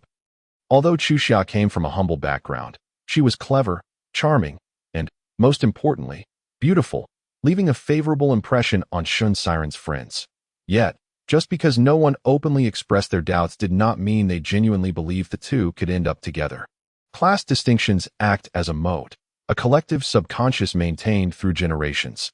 Whoever dares to lower the walls becomes a traitor to the entire collective. The difficulty in transcending class stems from a self-imposed maintenance of honor and thresholds by those within the class. Even if such maintenance is illusory at that time, Chu Xiao was blissfully unaware of these dynamics. All she knew was that she liked Shen Siren, and he liked her in return. One fateful day at a gathering. While accompanying Shen Siren, Chu Xiao caught the eye of Jiang Zixing, who was captivated by her profile. From that moment on, Jiang Zixing began to seek her out, easily uncovering her background, an orphan who had dropped out of high school. Caring for a mentally challenged foster father, Chu Xiao appeared to Jiang Zixing as nothing more than a stray dog, easily kicked and trampled upon. After discovering she was Shen Siren's girlfriend, Jiang Zixing's excitement grew. While others may have hesitated to confront Shen Siren, Jiang Zixing was not deterred. As a member of the Jiang family, he had always been antagonistic toward the Shens. Furthermore, he had never encountered an object of desire that he couldn't possess. Thus, Jiang Zixing drugged Chu Xiao and brazenly abducted her from the gathering, handcuffing her to the bed and filming her, sending the footage provocatively to Shen Siren. Prior to that day, Chu Xiao had been like a flower blossoming between bricks, admired for her resilience by passers-by. Yet, when faced with someone intent on crushing her, she realized for the first time how powerless she truly was. In a desperate bid for self-preservation, Chu Xiao seized the opportunity to bite Jiang Zixing's throat. Initially, the sound was one of flesh tearing, followed by the crunch of bones, and then salty liquid began to flow into her mouth, the taste of iron flooding her senses. Jiang Zixing's pupils dilated as he clutched his throat. Disbelief etched upon his face. Moments later, his eyes widened in shock as he collapsed, his mouth opening and closing like a fish's gills, blood gushing from his mouth and nose. The place where Jiang Zixing had confined her was a warehouse where her father worked as a security guard. Chu Xiao first called her father, not Shen Siren, for her father possessed the keys to the warehouse. In the days that followed, Chu Xiao often pondered whether her life would have been less arduous had she not summoned her father that day. Yet, she quickly concluded that regardless of that fateful incident, both she and her father would have endured a hard life because the impoverished, without wealth or power, are merely one of the many faceless masses in this world. Without them, nothing would change and no one would care. Jiang Zixing was dead. Under the pressure from the Jiang family, her father received a harsh sentence, as the Jiang family demanded retribution for his life. Shen Siren promptly mobilized all his resources to ensure Chu Xiao remained out of the spotlight in this matter, bearing the brunt of the pressure and advocating for her father's sentence to be reduced. Given her father's mental capacity was that of a 6-year-old, Shen Siren capitalized on this factor, ultimately arguing that her father lacked full criminal responsibility, resulting in a 15-year prison sentence. Yet, Chu Xiao could not accept this. She knew Jiang Zixing had not been killed by her father. Why should they, the victims, be punished while the true perpetrator remained unscathed? At that time, Chu Xiao found herself trapped in a dead end. Filled with immense resentment and fury, her mind was consumed with a singular thought. She was not at fault. Her father was not at fault. The fault lay with this unjust world, with those affluent and powerful elites. She remained unaware of Shen Siren's daily struggles as he dealt with the Jiang family's retaliation, returning home to comfort himself. All she knew was that he had promised to secure her father's release. While her father continued to endure beatings at the hands of the Jiang family imprisoned in early summer, Chuxia vividly recalls the day she erupted in anguish, shouting at Shin Siren, unable to rein in her emotions. Isolated and helpless, she clung desperately to him as her lifeline, relying solely on his love for her. Yet, that day, he appeared utterly exhausted, weariness reflected in his gaze. Chuxia froze, gripped by fear, and tearfully asked him, "Do you no longer love me?" In that moment, her question transcended mere inquiry about his affections. It was a cry for salvation. She felt as though one foot teetered on the precipice of a cliff. And should Shin Siren let go, she would plunge into an abyss of despair. But he offered no response. He wearily removed his glasses, pressed his fingers against the corners of his eyes, and after a long pause, stood up, took his coat, and departed. Chuxia could never forget how he stood at the threshold, the corridor light flickering on and off with sound control. Ultimately, he opened the door, turning away without a backward glance. Muttering hoarsely, "I tried my best." After that day, Shin Siren never returned. He ignored her calls, disregarded her messages, and when she sought him at the Shun residence, security barred her entry. Chuxia, familiar with his secretary, pleaded with red-rimmed eyes, begging her to convey to Shun Siren that she recognized her mistakes and would behave accordingly. Yet, the secretary handed her a property transfer document and a car key, saying, "Mr. Shin asked me to tell you. It's best to part ways amicably." Chapter 22. 2 laps. It was an accident, and everyone seemed to have lost their most cherished possessions. Jiang Zixing lost his life over a trivial matter, while his father sacrificed his freedom to protect the most precious treasure of his life. Shin Siren walked a perilous tightrope for Chuxia, a tightrope named power, where pushing one person off meant sending an entire family into oblivion. Jiang Suizhou had endured for decades, striving to prove himself to old Master Jiang, only to lose his inheritance. Thus, he set his sights on revenge against Shin Siren, unaware that a child lacking favor had never had anyone to shield him from the storm. Only Chuxia remained, not motivated by anything other than her desire to enjoy her meals, walk her path, and love whom she loved. In the end, she lost her only family, her only love, and her trust in the world. The chill of Jing City arrived earlier than in previous years. Under a moonlit sky, Chuxia sat on the terrace of Jiang Suizhou's home, lost in thought, having not reflected on those past events for a long time. Jiang Suizhou observed her small silhouette from behind the glass door, his gaze flickering. After a moment, he opened the door and asked, "Shall we go racing?" Chuxia turned at the sound, unsure of his intentions. She replied, "I am at your service." 10 minutes later, Jiang Suizhou tossed her old racing suit onto the sofa. "How is this still here?"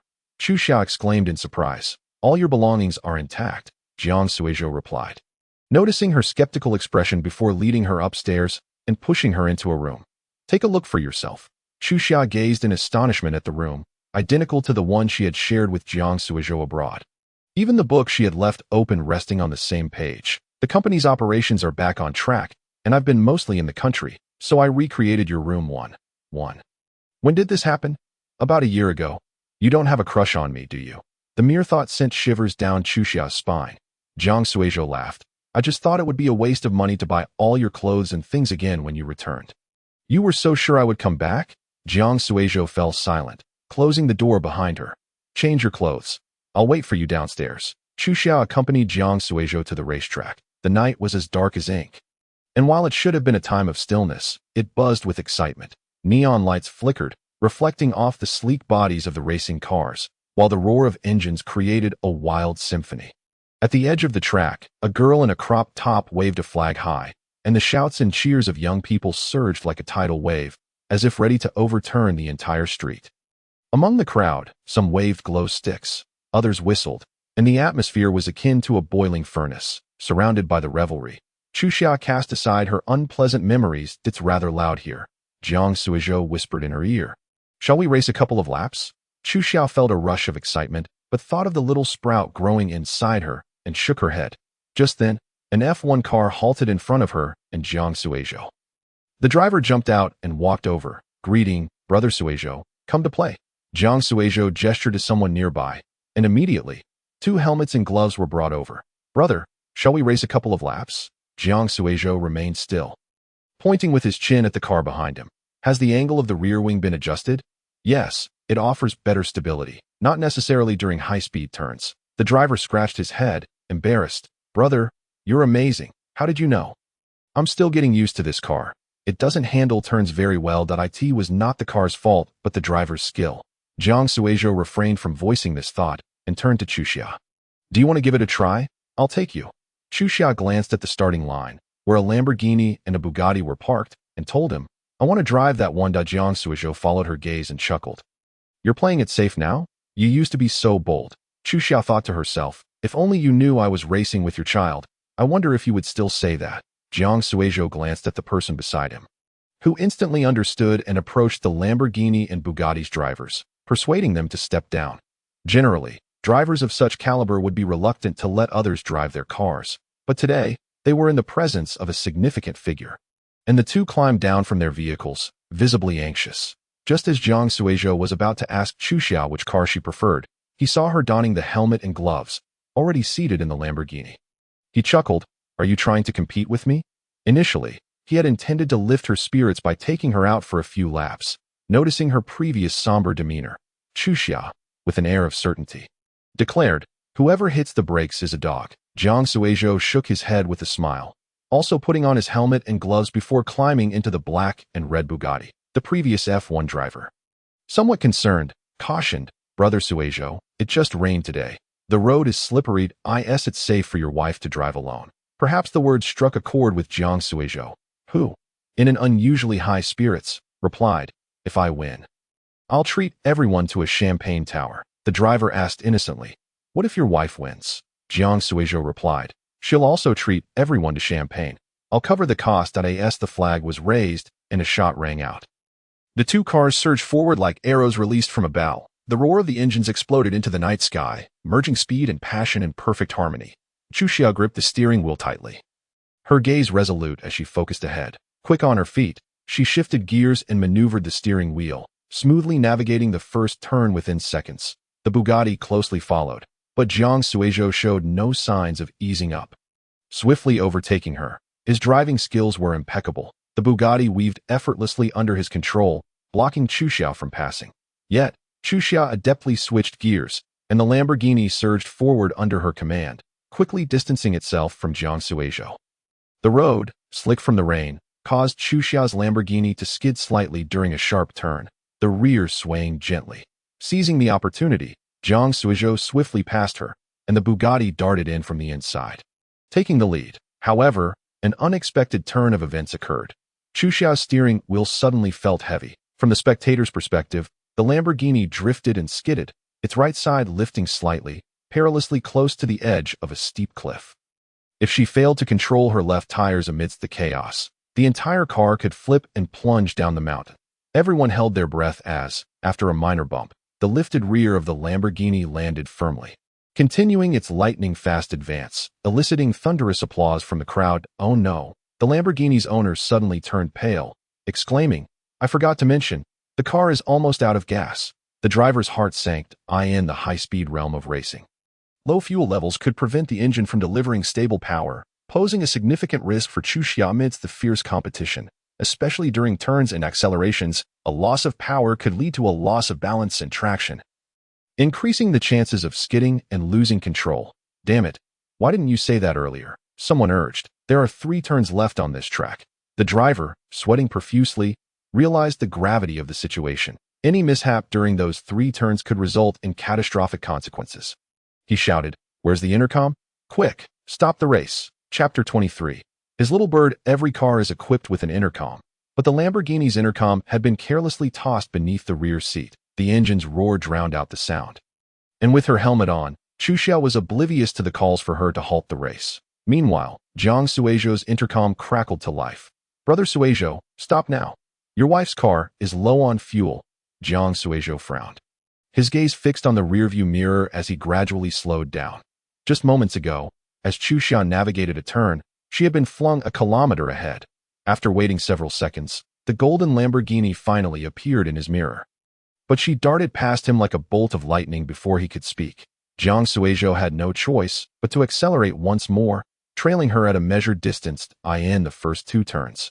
He intentionally positioned himself to Chuxia's right, forcing her to the innermost lane while he maintained a perilously close distance to the cliff. The driver gazed intently at the monitor, exhaling deeply. Only one corner remains. With Jiang Suizhou here, it should be no problem. However, scarcely had the words left his lips when the Lamborghini suddenly skidded, its rear right wheel slipping, causing the entire vehicle to spin on the track like a top. Jiang Suizhou swiftly yanked the steering wheel, narrowly avoiding a collision with the car ahead that he shouted, "Chuxia," before hurtling towards the mountainside and slamming on the brakes. Meanwhile, Chuxia maintained a firm grip on the steering wheel. Her eyes unwavering, her hands steady.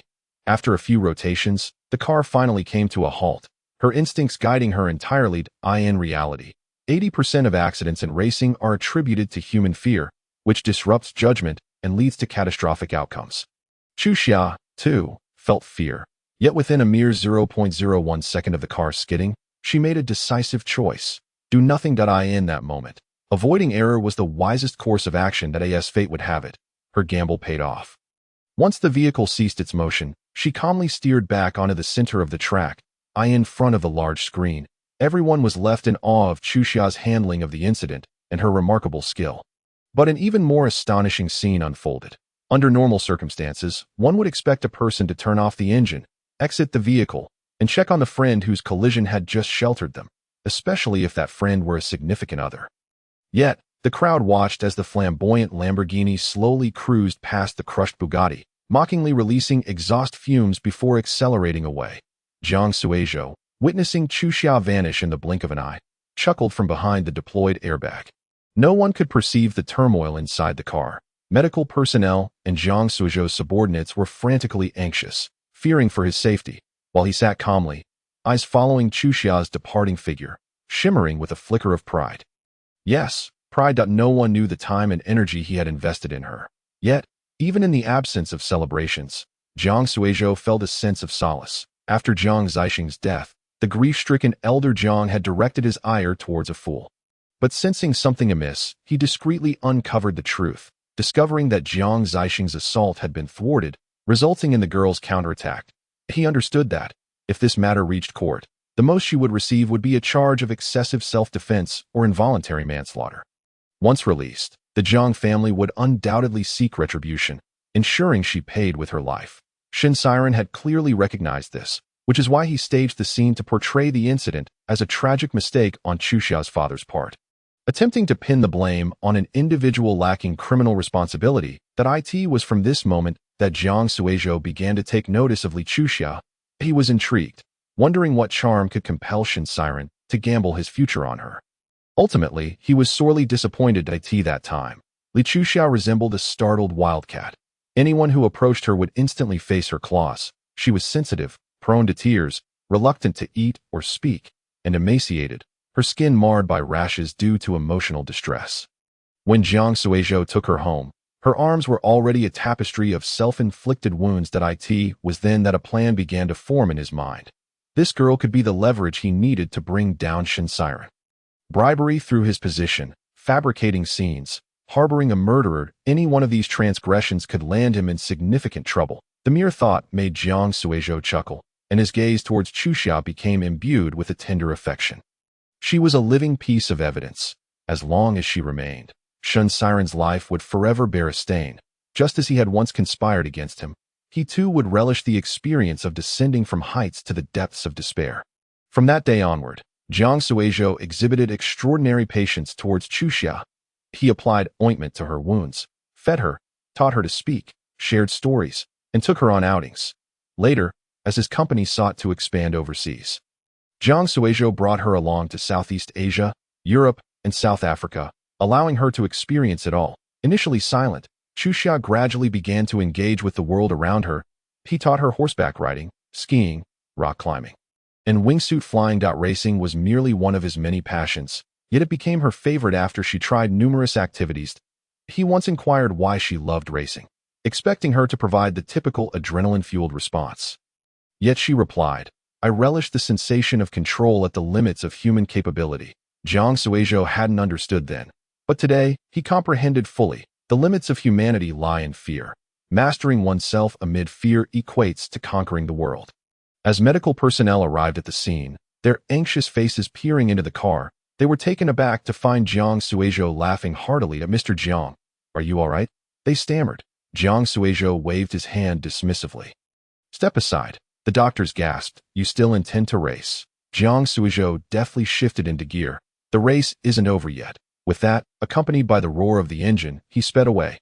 Meanwhile, Chu Xiao had already opened a 5-kilometer gap from Jiang Suizhou. She gazed at the finish line ahead, the crowd's cheers resonating around her. Everything was tantalizingly close. Gently pressing the accelerator, she sought to increase her speed, but the steering wheel gradually grew heavy, and the car began to glide slowly. Could it be out of fuel at such a critical moment? Chu Xia seethed with frustration. She stared at the finish line, the sensation of unfulfilled desire washing over her once more. Why was it that every time she was on the brink of attaining something she desired, it seemed to slip away?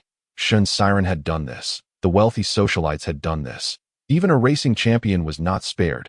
Anger surged within Chu Xia, and seated in her car, she vocally unleashed the pressure she had been under for days. "Heaven, I never asked for your blessings. If you have the guts, just end me." Yet heaven responded with tangible action. Her car came to a complete stop, no longer even gliding. Chu Xia sat in the vehicle, expressionless as she stared at the finish line, harboring a profound hatred for the world. Suddenly, she felt a gentle push at the rear of the car, and miraculously, her vehicle began to slide once more. Looking in the rearview mirror, she saw a Bugatti, its front crumpled, propelling the rear of the Lamborghini, pushing her towards the finish line. She paused for a moment, then removed her helmet, lowered the window, and leaned out to look back. Through the shattered windshield, she caught sight of Jiang Suizhou's enticing face, watching her with a smile. Years later, as Jiang Suizhou recalled this moment, he would still consider it an unforgettable scene. The girl in her racing suit leaning out of the window, her long hair billowing in the wind, her exquisite face adorned with a hint of surprise, yet the spark in her eyes outshone all the surrounding lights, a testament to her renewed belief in the world. Everyone assumed Li Chuxiao was merely a trophy bird in Jiang Suizhou's gilded cage, and even Chuxiao herself believed so. Yet only Jiang Suizhou understood that she was the little bird nestled within his palm. And he harbored no objections to elevating her to great heights. Chapter 24. The golden axe seated in the Lamborghini, Chu Xiao was propelled to the finish line by Jiang Suizhou, the surrounding cheers crescendoing in waves. She remained in a daze for a moment, experiencing a peculiar flutter of her heart. However, she quickly shut her eyes and shook her head, admonishing herself, "Stay grounded, Li Chuxia." Since her earlier days, Chu Xiao had felt that Jiang Suizhou was akin to a divine being presenting her with a golden axe for her to test her worthiness. A golden axe, who wouldn't desire such a treasure? Yet, once spoken aloud, the golden axe would vanish for her. The truth had always been a mere iron axe. If she were to lie, her fate would mirror that of the greedy landlord in fables. When with him, his demeanor oscillated between ambiguity and confusion, leaving her to ponder whether he truly harbored feelings for her. At one point, Chu Xia genuinely contemplated becoming Jiang Suizhou's caged bird, thinking it might not be so bad. Yet, when she took the initiative to shed her outer garment and sit upon his lap, she witnessed the sudden darkening of Jiang Suizhou's expression. That day, he had pushed her onto the sofa and left without uttering a word. His silhouette almost indistinguishable from Shen Siren's when he had abandoned her. In that moment, Chu Xiao felt an unprecedented sense of embarrassment. She realized she had been overly sentimental, taking advantage of his generosity and support, leading her to mistakenly believe he genuinely cared for her. Yet, he seemed utterly disinterested in even the slightest contact. From that point onward, Chu Xiao regarded Jiang Suizhou solely as a benefactor. Each day spent in his company was a day spent preparing to leave him. She adeptly catered to his preferences, fulfilling his requests without overextending herself, consciously avoiding the pitfalls of self-deception. She believed Jiang Suizhou detested her, for in the stillness of the night, he would quietly approach her bedside, watching her sleep, sometimes for an hour, sometimes for an entire night. Once, she sensed his hand brushing against her neck, and she imagined he must have been contemplating how to eliminate her without tarnishing his carpet. After all, he knew all too well that she was the true culprit behind his brother's death. Chu Xia also understood that her existence was merely a tool for Jiang Suizhou to deal a fatal blow to Shen Siren. During the subsequent 6 months of their cohabitation, Jiang Suizhou's moments of joy became increasingly frequent. She had completely deciphered his preferences and temperament, knowing precisely what to say and do to elicit his happiness. Yet, simultaneously, each passing day brought Chuxia closer to clarity. She was aware that she had killed Jiang Zixing, that the Jiang family could not accept her, and thus Jiang Suizhou could only serve as her temporary shield. Eventually, they would have to settle accounts. Therefore, she fled. Tap, tap. The car window was rapped upon. Chuxia returned to the present, noticing Jiang Suizhou bending down to peer in at her. She adjusted her expression, lowered the window, and greeted him with a radiant smile. You just suffered a great loss, champion. Jiang Suizhou appeared to be in high spirits, playfully pinching the soft flesh of her cheek. Enough fun for now. Let us head back. In early summer, Chuxia winked at him, declaring her victory in the competition. According to their long-standing tradition, might she request a reward? In the past, Chuxia and Jiang Suizhou often engaged in contests, be it horseback riding or skydiving. Initially, Chuxia was hesitant, but Jiang Suizhou, in a bid to encourage her, would always tempt her with the very thing she desired. If Chuxia succeeded, a reward would follow. Over time, this unspoken agreement blossomed between them.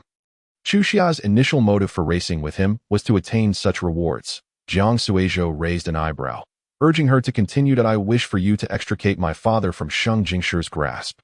The man's gaze darkened, his expression revealing no surprise. He paused for a few moments, then leaned against the car roof, peering down at her, and inquired, have you completely severed ties with Sheng Jingshi?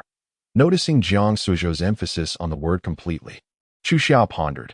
Had she truly? She had deceived Sheng Jingshi and fled after his proposal. At this moment, that man must be wishing to end her. Thus, Chuxia nodded, feigning vulnerability. I have no one but you, Jiang Suizhou. At that moment, even though Jiang Suizhou recognized her pretense, his heart raced uncontrollably. Yet, he maintained a calm facade, smiling lightly as he replied, he initially extracted your father under the pretense of medical parole. I can retrieve your father, but it's merely a temporary fix, as long as Sheng Jingshi desires it. He can easily send word to the Jiang family, and your father could find himself imprisoned once more. Chuxia lowered her gaze. I understand, but I fear he might lash out at my father in his anger, causing him suffering. Jiang Suizhou let out a hiss, scrutinizing her with suspicion. What exactly have you done? Chuxia's eyelashes fluttered, and instead of answering, she regarded him with doubt, asking, you wouldn't refuse to help me, would you? Is it beyond your capability? Jiang Suizhou chuckled in exasperation. Had he ever refused her help? Now she was attempting to provoke him. He flicked her forehead playfully. Are you trying to swindle me? I can assist you, but you must adhere to the conditions I set. The condition was for her to return to his side. After all, a bird raised in the wild for too long may lose its affection for home. This night was destined to be tumultuous. The following day, as sunlight pierced the clouds, a secretary, having worked through the night, strode into Longwan Villa with a grave expression. Upon entering, he was startled by the chaos that greeted him. One might have thought a thief had ransacked the place.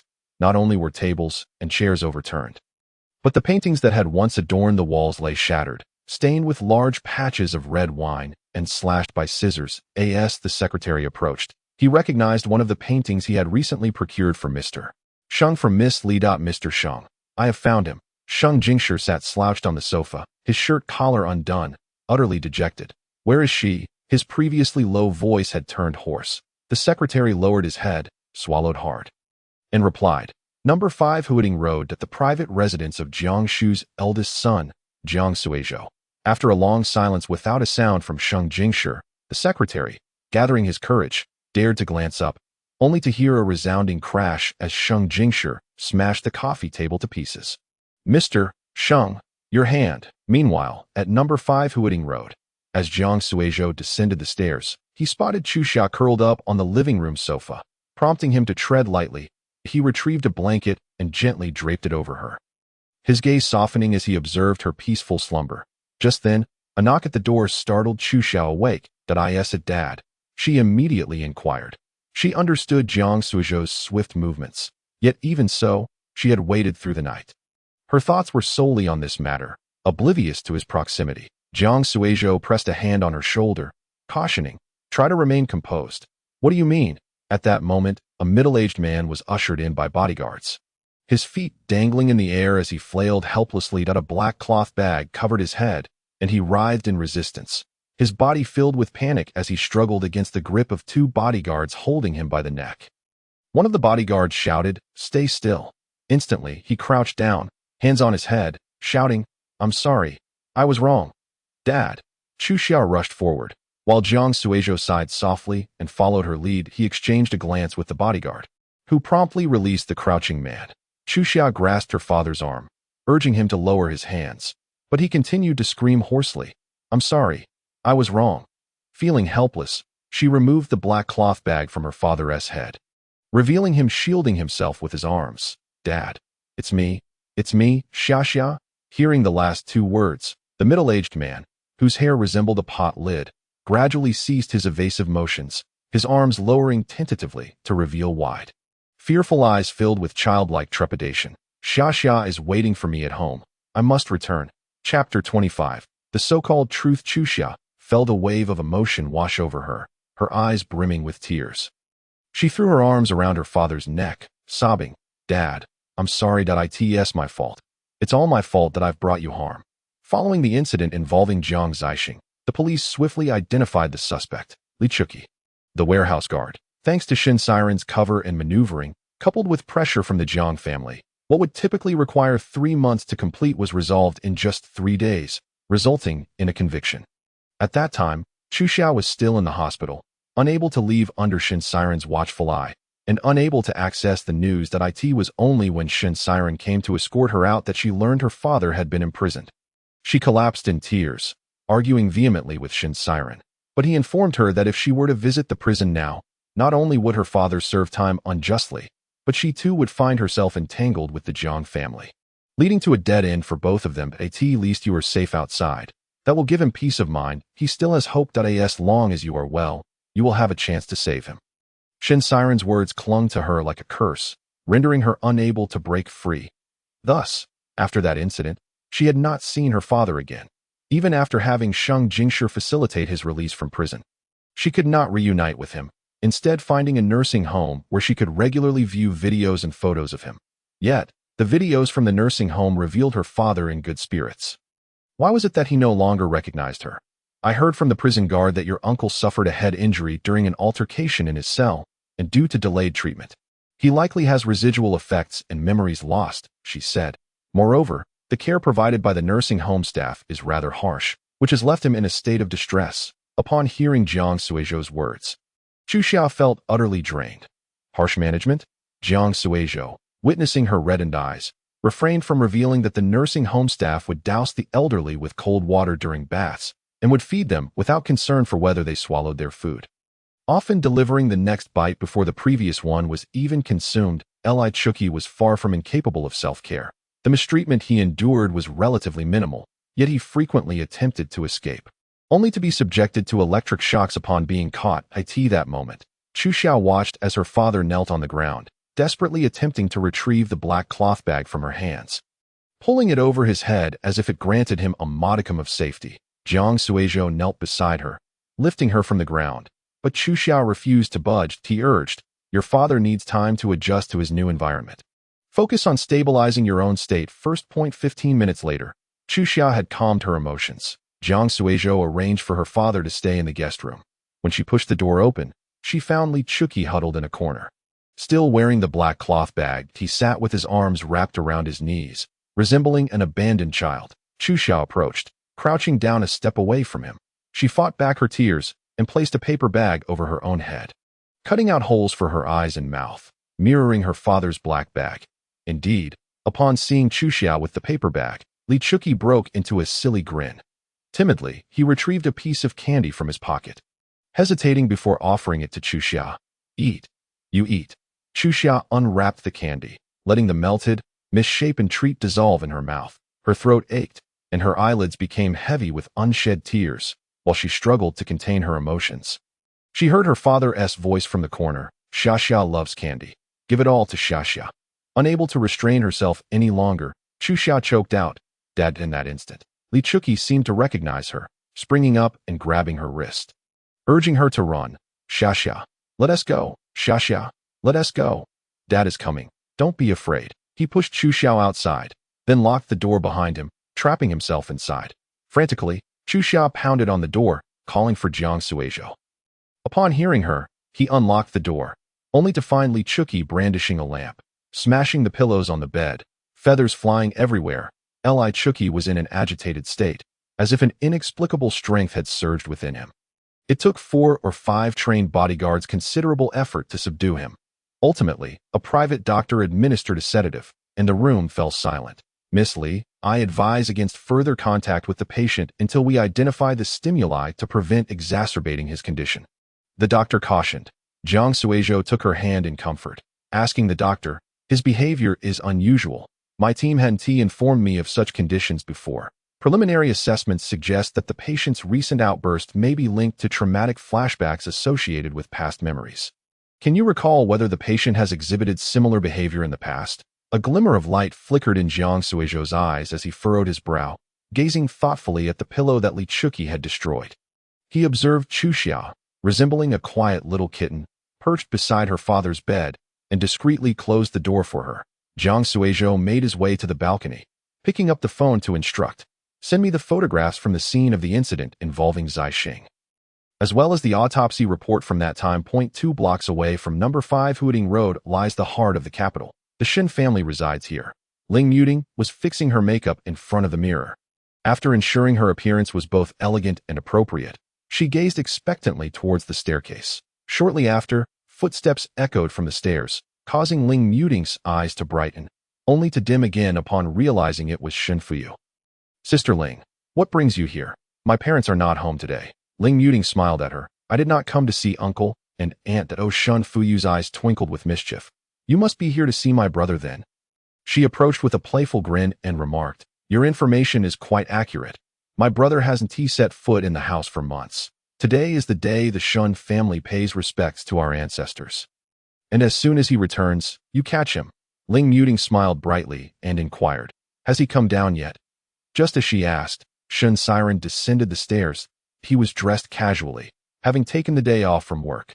With his hair tousled in a relaxed manner, a few strands obscured his pronounced brow, rendering him less serious than usual and more at ease and dashing.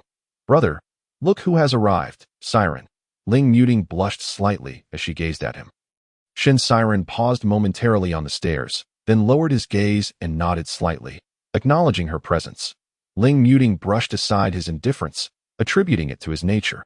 Eagerly, she approached to strike up a conversation. "You didn't come to the airport last time. Were you busy? However, you needn't worry. My childhood friend came to pick me up later. By the way, he has invested in an art gallery. Do you have time? Perhaps we could go see the exhibition together?" "Sorry, I'm not interested," Shen Siren replied curtly before heading towards the dining room.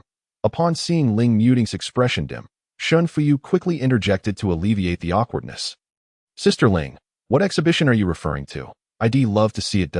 It's an art gallery curated by Lu Fan and his girlfriend, and I think it has quite good taste." Lu Fan? Shen Fuyu, aware of this notorious playboy's reputation, scoffed. "At the rate he changes girlfriends, that gallery will be defunct in less than a month." Ling Muting chuckled. "I initially thought the same, but I find Lu Fan quite serious this time. The girl is capable and beautiful. T.S. been quite flustered lately because of her." "Who is she?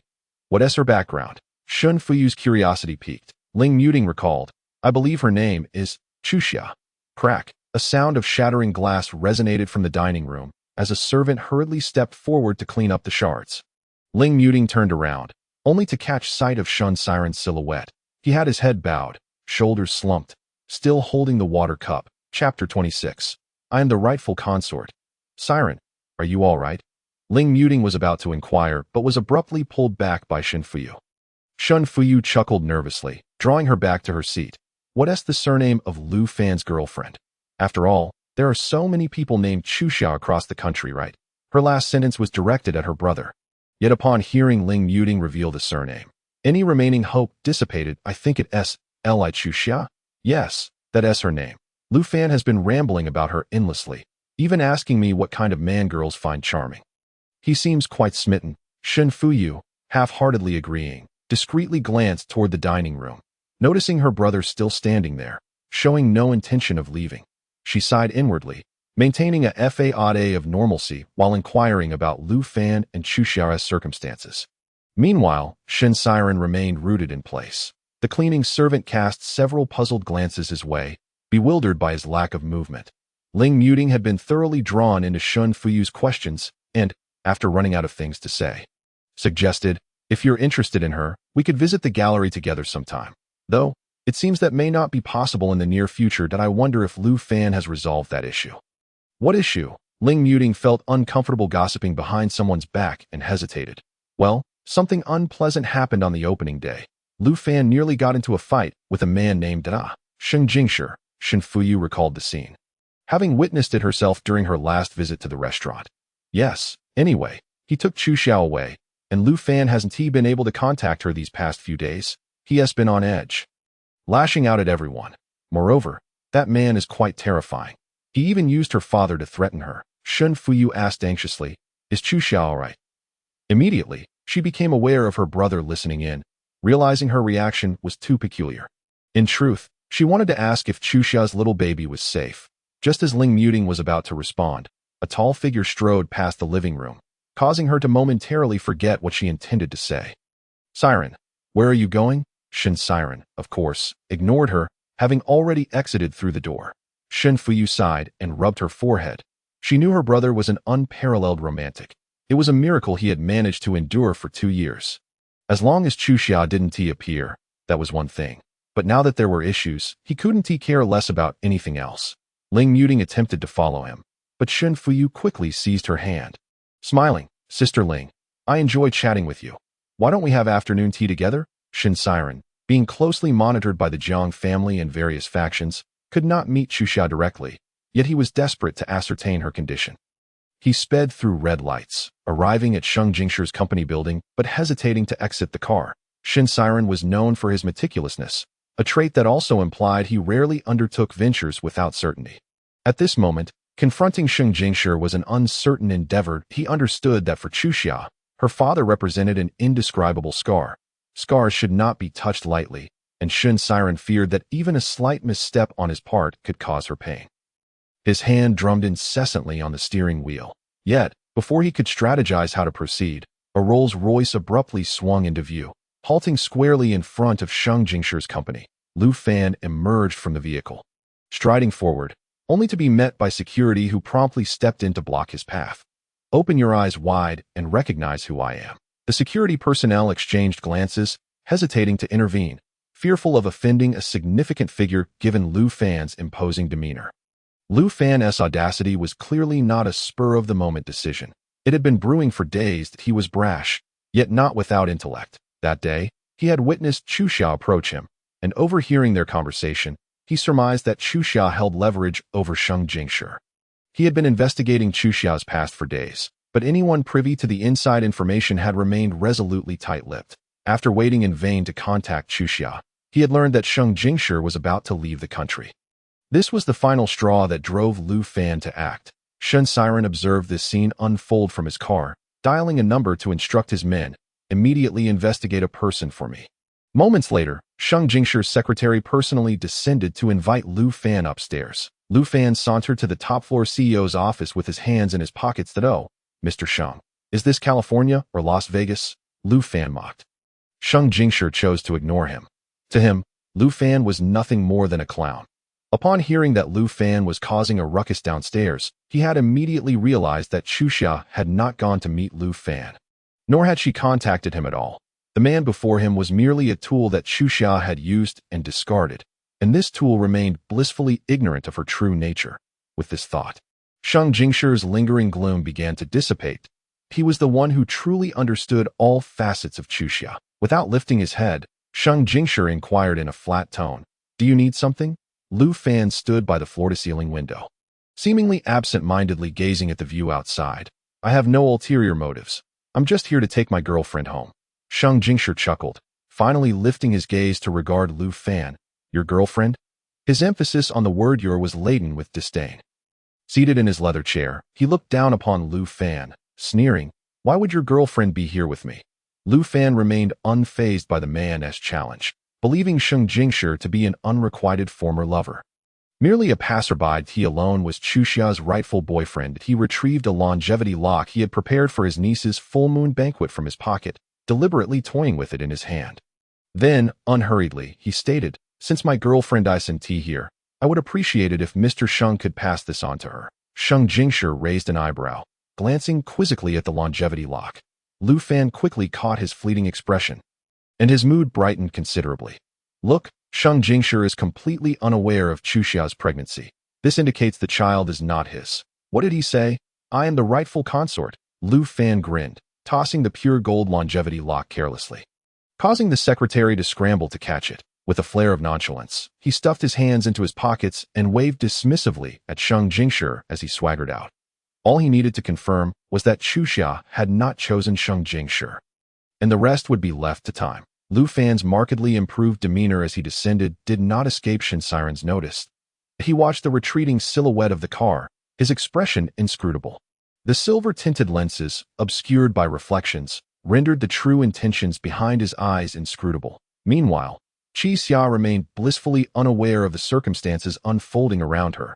Her four former partners had, to varying degrees, become aware of each other's existence. Some matters were hurtling towards an uncontrollable climax. Chapter 27. Crucial evidence. The boxing gym. Beams of light streamed through the windows, illuminating the dust particles suspended in the air. The scent of leather and sweat permeated the entire venue. On the ring, the coach let out a muffled groan as he was struck down by a powerful punch from the man before him. Below the ring, suited subordinates bowed respectfully, presenting a document pouch to the man. Young Master Jiang, the items have been secured. Jiang Suizhou flicked the sweat from his hair, bit open the hidden clasp of his boxing gloves, and removed them with a display of strength, the veins on the back of his hands prominently bulging.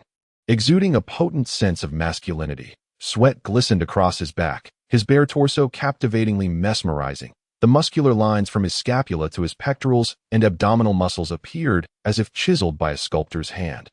Rivaling the beauty of an Apollo statue, he casually accepted the pouch, raising an eyebrow slightly. The recently battered boxing coach immediately understood his unspoken command, bowed, and hastily departed.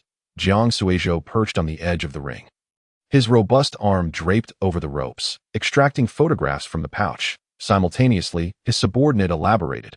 According to the internal police investigation, at the time of the incident, only Li Chuqi was present at the crime scene, and the warehouse door was securely locked. Speak of something I don't know?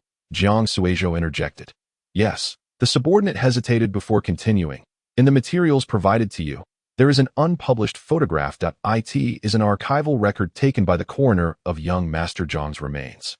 Upon locating the photograph, Jiang Suizhou's dark pupils constricted sharply. He furrowed his brow as he scrutinized the head of Jiang Zixing in the image. Although the head had been reconstructed, a noticeable indentation was evident. What is this? The subordinate explained. The coroner concluded that the severe head injury was the cause of young Master Zhang's death. A flicker of light passed through Jiang Suizhou's gaze, so swift it was almost imperceptible. Years ago, old Master Jiang, in his grief, forbade an autopsy on Jiang Zixing's remains and prohibited the public display of his posthumous portrait. Only Madame Jiang accompanied him to identify the body, while others were denied access. The information released by the police had led everyone to believe that Jiang Zixing had succumbed to excessive blood loss from a bite on his neck, unaware that the fatal injury was to his head. Moreover, the subordinate hesitated. In confirming Li Chuqi's guilt, we have consistently lacked a crucial piece of evidence. The police have searched extensively, yet nothing has surfaced. What is it? The murder weapon. The sound of a hammer striking echoed rhythmically. Qi Xia watched as her father stripped the coconut husk of its outer layer, shaping it into a small broom, then using the hammer to shred the fibers at the end. An ordinary coconut discarded on the roadside was transformed into a tool for scrubbing pots in an instant. Daddy, here. She obediently handed him a cloth to wipe the sweat. Thank you, Li Chuqi replied politely. Most of the time, he still struggled to recognize his own identity. However, thanks to Xia Xia's patient kindness, he no longer resisted her closeness. When did you learn to do this? In the room, with the older brothers. After a moment of reflection, Xia Xia realized that his room referred to a prison cell, and older brothers likely meant fellow inmates. So did the older brothers treat you well?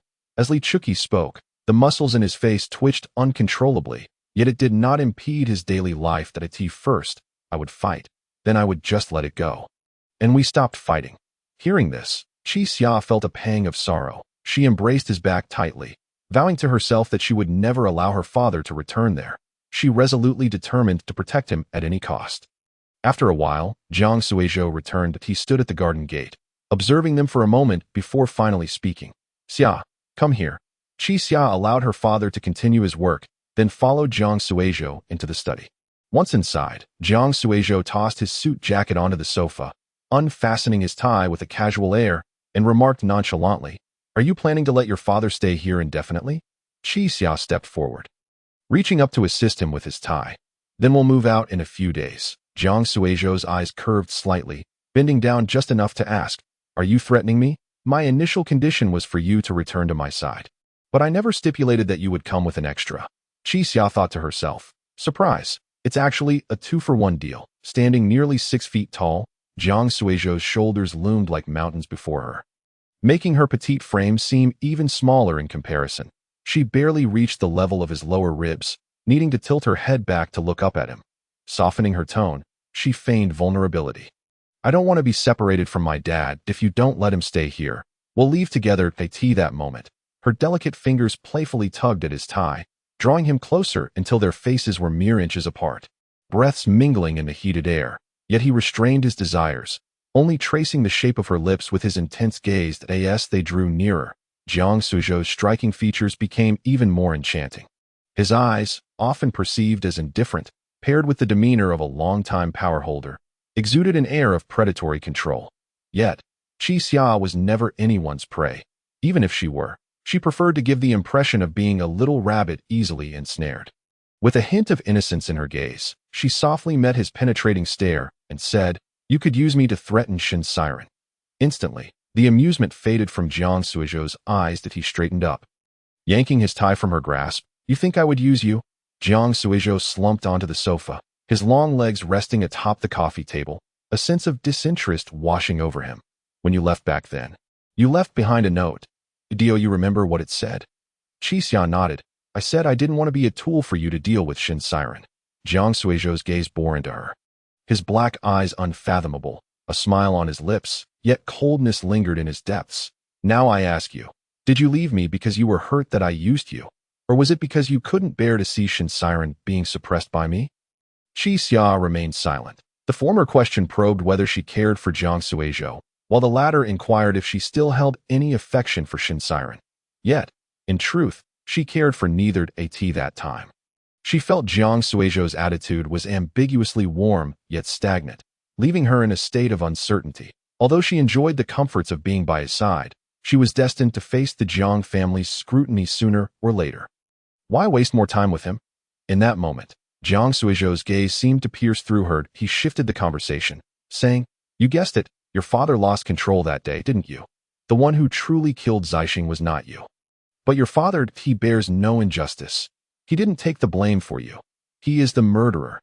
Qi Xia's heart raced, yet her expression remained impassive. She regarded Jiang Suizhou in silence, trepidation blooming within her at his shrewdness.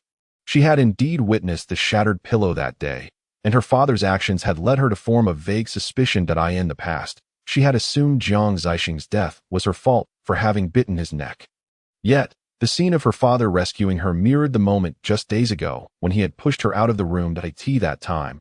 He had locked the warehouse door, after which she was taken away by the arriving Shin Siren, leaving her unaware of the events that transpired inside. It was only later that Shin Siren informed her father had been apprehended as the murderer, and she had assumed Shin Siren had coerced her father into taking the blame. Yet now, reflecting back, Shin Siren had never mentioned the circumstances within the warehouse. Was it to protect her, or did he genuinely lack knowledge of what had transpired? What had her father done to Jiang Zixing within that warehouse? A chilling thought emerged. Chapter 28. Awakening and Descent. Her father truly killed Jiang Zixing. That I visited the scene back then. There were plenty of readily available tools for the crime within the warehouse. Your father returned after you left and attacked Zixing, leading to his demise. After stating this, Jiang Suizhou fixed his gaze upon her, recognizing the lack of surprise on her face, indicating that she had likely deduced the same conclusion. He expressed his annoyance. "But do you think that because you did not kill him, Shin Siren didn't engage in illegal activities to shield you? I tell you, as long as you exist in this world, you are his criminal evidence. You shall never reconcile with him." The last sentence was almost spat through clenched teeth. Qi Xia, witnessing the fury in his eyes, believed he resented her and her father for Jiang Zixing's death. She felt that discussing it further would only lead to more trouble, so she softly replied, "My father has already paid the price, and I ended things with Shin Siren because of the past. What are you still dissatisfied about? Then why did you leave without a word back then because of him?" Jiang Suizhou's loud inquiry did not quell his anger, but rather intensified his agitation.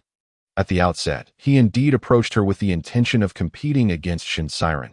Yet as time wore on, his initial objective began to grow increasingly nebulous, while his feelings for her became ever more distinct. Jiang Suizhou was not a man given to romantic entanglements, but that did not imply he was devoid of emotions. He was acutely aware that he had developed feelings for Chuxia. However, when she removed her outer garment and voluntarily settled onto his lap, her nervous and clumsy embrace sent a jolt through him, as if his very insides were twisted together. In her eyes, there was no love, no yearning for him as an individual, only a cautious attempt to please. Jiang Suizhou understood that she did not love him. The reason behind her embrace was painfully clear. His little bird merely sought a sturdy tree to alight upon. Such a rationale was insufficient for him to accept her surrender. He desired her love, her genuine affection, and even a hint of insincerity would be unbearable for him. Moreover, he felt that Chuxia's concern for Shin Siren had never waned with the passage of time, which was why she could so abruptly withdraw. All the memories they had shared in the past year had devolved into mere farce. At that moment, Chuxia was oblivious to how they had circled back to this issue. She had yet to devise a way to placate him when she heard Jiang Suizhou grit his teeth and say, "Is killing someone and serving 2 years in prison considered paying a price? What do you want, to have my father imprisoned again? Or should he pay with his life?" Upon mentioning her father, Jiang Suizhou noticed her immediate change in demeanor. The gentle smile from earlier seemed but an illusion. He bitterly chuckled to himself, realizing that this woman was indeed deceiving him. When Chuxia saw his silence, she assumed he was contemplating her father, and with a steely resolve, she stepped forward, seizing a fruit knife from the coffee table and pressing it against her neck. "I'll offer my life to the Jiang family. If you promise to ensure my father is cared for until his last breath, will that suffice?" Jiang Suizhou, witnessing the knife's tip embedding itself into her flesh, was momentarily overtaken by panic. He snatched the blade from her grasp and forcefully pushed her onto the sofa. Chuxia's long hair spread like blossoming petals across the couch as she lay beneath him, gazing up at him. The man's expression was taut, the veins on his forehead standing out starkly. He shouted at himself, "Even if you wish to die, don't do it before my eyes. Go tell the Jiang family. See if they care about you. You can only manipulate me." Yet Chuxia showed no fear of his fury. Instead, she draped her arms around his neck and gently pressed her lips against his. It was a fleeting kiss that effortlessly lifted Jiang Suizhou's spirits. She noticed his expression gradually soften. The anger in his eyes gave way to helplessness. "I won't go to the Jiang family. I owe them nothing. Jiang Zixing deserves to die. When I learned my father was not taking the blame for me, but had genuinely killed him, I did not feel relieved. Rather, I felt regret." She leaned closer to Jiang Suizhou's ear and whispered, "Had I known earlier, I would have bitten down harder, severing his tendons so that even the king of hell could not extract a confession from him." Jiang Suizhou, far from being angered by her horrifying words, gently caressed the back of her head. Chuxia clung to his broad shoulders, embracing him as she whispered, "But I owe you, Jiang Suizhou. You have treated me well. And I know it. I am the one who caused you to lose your brother." Jiang Suizhou wished to avoid this topic. He was first startled by her, then pacified by a kiss. He finally murmured, "Caring for your father is what a son-in-law should do. I have no title or claim. Expecting me to support him is unrealistic." He supported Chuxia's back as she willingly tilted her head up to kiss him, and he could no longer restrain himself, losing himself in their passionate exchange. Amidst their entanglement, Chuxia whispered in his ear, "Jiang Suizhou, I have nothing to repay you with, but may I offer you my heart as collateral?" Jiang Suizhou embraced her tightly, remaining silent for an extended period. Eventually, Chuxia anticipated he would revert to his previous evasiveness regarding this matter, but instead, she heard him ask in a soft, almost fragile voice by her ear, "Do you still love him? Love who?" This was Chuxia's immediate reaction. However, before she could voice her question, Jiang Suizhou, as if dreading the answer, forcefully silenced her with his lips, kissing her until she could scarcely breathe. Only then did he pause, drawing her tightly into his embrace. That it didn't matter. Even if it were a lie, he wished to indulge in it for a while, in the stillness of the night. Chu Xia confirmed that Jiang Suizhou's room had gone dark before stealthily making her way to the study. She sifted through the contents quietly, after searching several places without finding what she sought. She crouched before the safe, inputting the password only twice before it clicked open. Chu Xia's understanding of Jiang Suizhou ran deeper than he might have imagined. She bypassed the stacks of US dollars and gold bars, retrieving a folder containing photographs and information pertaining to the Jiang Zixing case. A few days prior, she had left her father's room intending to thank Jiang Suizhou, but inadvertently overheard him speaking on the phone on the terrace. In that moment, she realized he had sensed something. Without alerting him, she returned and contemplated for a long while, arriving at a conclusion. No one was better suited to protect her father than Jiang Suizhou. Although there were prisons in Beijing and financial resources to navigate, he risked defending the Jiang family to assist her because the Sheng family was not aligned with the Jiang family for years. The two families had not been particularly close, and should circumstances change, the Sheng family would likely support the Jiang family's adversaries, a reality that would remain unchanged whether she was present or not. Therefore, in the event of turmoil, Beijing itself might become chaotic, making it unlikely that her father could be safeguarded. Moreover, Lu Fan was merely a feckless young man, while the Lu family thrived in the business world. They were still compelled to bow before true power, rendering him an unsuitable choice. After much contemplation, she concluded that only Jiang Suizhou currently possessed the capability to protect her father. First, with Jiang Zixing's death, he became the heir of the Jiang patriarch. Given the elder Jiang's advanced age and declining health, and Jiang Suizhou's rising momentum, it was uncertain who would ultimately hold sway in the Jiang family. Second, Jiang Suizhou's relationship with the Jiang family was far from the harmonious narrative portrayed to the outside world. Even the matriarch, who had once nurtured him, was someone he constantly watched with caution, indicating he had not experienced the warmth of family ties. This presented her with an opportunity, within the entirety of the Jiang family, if one were to consider who Jiang Suizhou truly regarded as family. It would likely be Jiang Zixing alone. During the year she spent by his side, Chu Xia learned that Jiang Zixing was indeed a reckless individual, but was very much in awe of his elder brother, often turning to him first in times of need.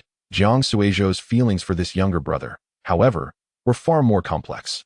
Chu Xia attempted several times to uncover his true thoughts, but it remained a formidable challenge. Thus, as long as she could placate Jiang Suizhou, preventing any retaliation against her father from the Jiang family would not be insurmountable. This was the motivation behind her bold advances towards him during the day. At that moment, Chu Xia perused the photographs in her hands, her heart racing. Fortunately, her gamble had paid off. Had she not coaxed Jiang Suizhou into softening, her father might have faced imprisonment again. Suddenly, footsteps echoed from outside the study. Chu Xia's pupils dilated as she hurriedly returned the folder to its place, just as the person approached the door. Click! The sound of the spring lock echoed as the doorknob turned. Chapter 29. An uncontrollable affection as Jiang Suizhou pushed open the study door. The wall clock chimed the tremulous tones of 3 o'clock in the morning. Bathed in a warm yellow glow, Chu Xia curled up on an English-style armchair, her silk nightgown slipping from her shoulder. A book resting on her lap, illuminated only by a single warm yellow floor lamp, creating an inviting atmosphere. "What brings you here?" he asked, leaning against the doorframe, his gaze sweeping over the bird guidebook turned upside down on her knees. Chu Xia smiled softly. "I couldn't sleep." She feigned a casual tilt of her head. Curiosity piqued. "Why are you awake as well?" Jiang Suizhou moved closer, squeezing himself onto the solitary armchair, the leather groaning under the strain. Chu Xia found herself perched on his lap, held in his embrace. "That I woke from the cold. There's no little bird to warm the bed." He let his fingers weave through her hair, twirling a stray lock. The floor lamp cast their shadows against the gilded wallpaper, resembling swans entwined in a cage. Jiang Suizhou occasionally liked to call her little bird. Chu Xia had assumed it was a jibe, likening her to a canary, and had never asked. Feeling a tinge of guilt, she struggled to find another topic, finally inquiring, "Why am I a little bird?" The man chuckled softly, his deep voice resonating from his chest, sending vibrations through Chu Xia. The first time Jiang Suizhou had seen her, she resembled a small bird drenched by rain, her hair disheveled, body curled up, her slender neck drooping, and her entire being ablaze with fever. That night, the rain fell in torrents, and Chu Xia, wrapped in her soaked clothes, shrank into herself, the tips of her hair dripping with either rain or tears. When he squatted down, she suddenly bit his thumb, her canine teeth piercing his skin. And in her eyes, he saw the fierce glimmer unique to a dying creature. Is it really so serious to be just a man? He remembered asking her back then at IT that time. Jiang Suizhou couldn't comprehend how one could love another to such an extent. As if life were impossible without them. It wasn't until he experienced it himself that he realized his affliction was even more severe than what Chuxia had endured. This ailment was called longing. In summary, Jiang Suizhou took her home, nurturing her for a year until her once beautiful and delicate feathers regained their luster. He gazed down at her. She now appeared vibrant and healthy, her hair as sleek and dark as satin. Her eyes sparkling with flecks of light. He poked her forehead with a finger, causing her head to tilt back. Because you always want to flutter about. I could raise a sparrow for a year, and it would build a nest. But you, it seems, can take flight at any moment. Chuxia fell silent, unwilling to continue that line of conversation. Instead, she said, "My father is settled. I'd like to visit the gallery." Jiang Suizhou assumed she wished to view an exhibition and replied, "I might be quite busy lately, but I can accompany you next week. No, I have opened an art gallery." Jiang Suizhou raised an eyebrow in surprise, chuckling lightly as he playfully slapped her backside, expressing a hint of pride. "You've made something of yourself." Yet, propping his head with his hand, he commented with a flair for the dramatic, "But don't say I didn't warn you.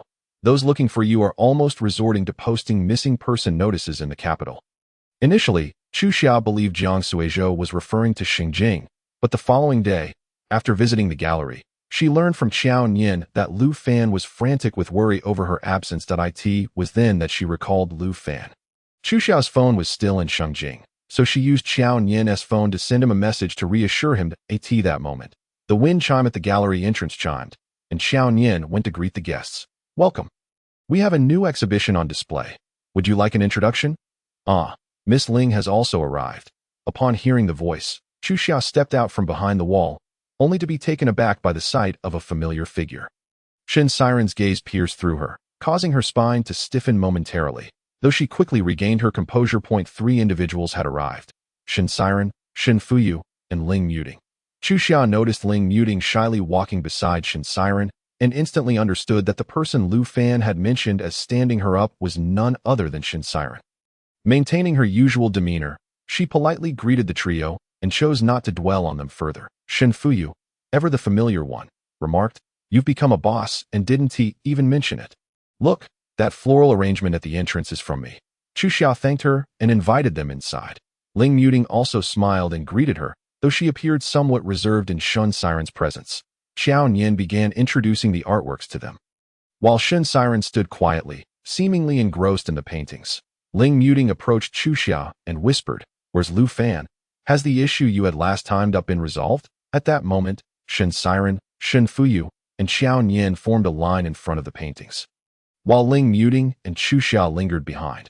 Upon hearing Ling Muting's question, Shen Siren slightly turned his face, his gaze shifting away from the artwork. Chuxia replied, "We're fine.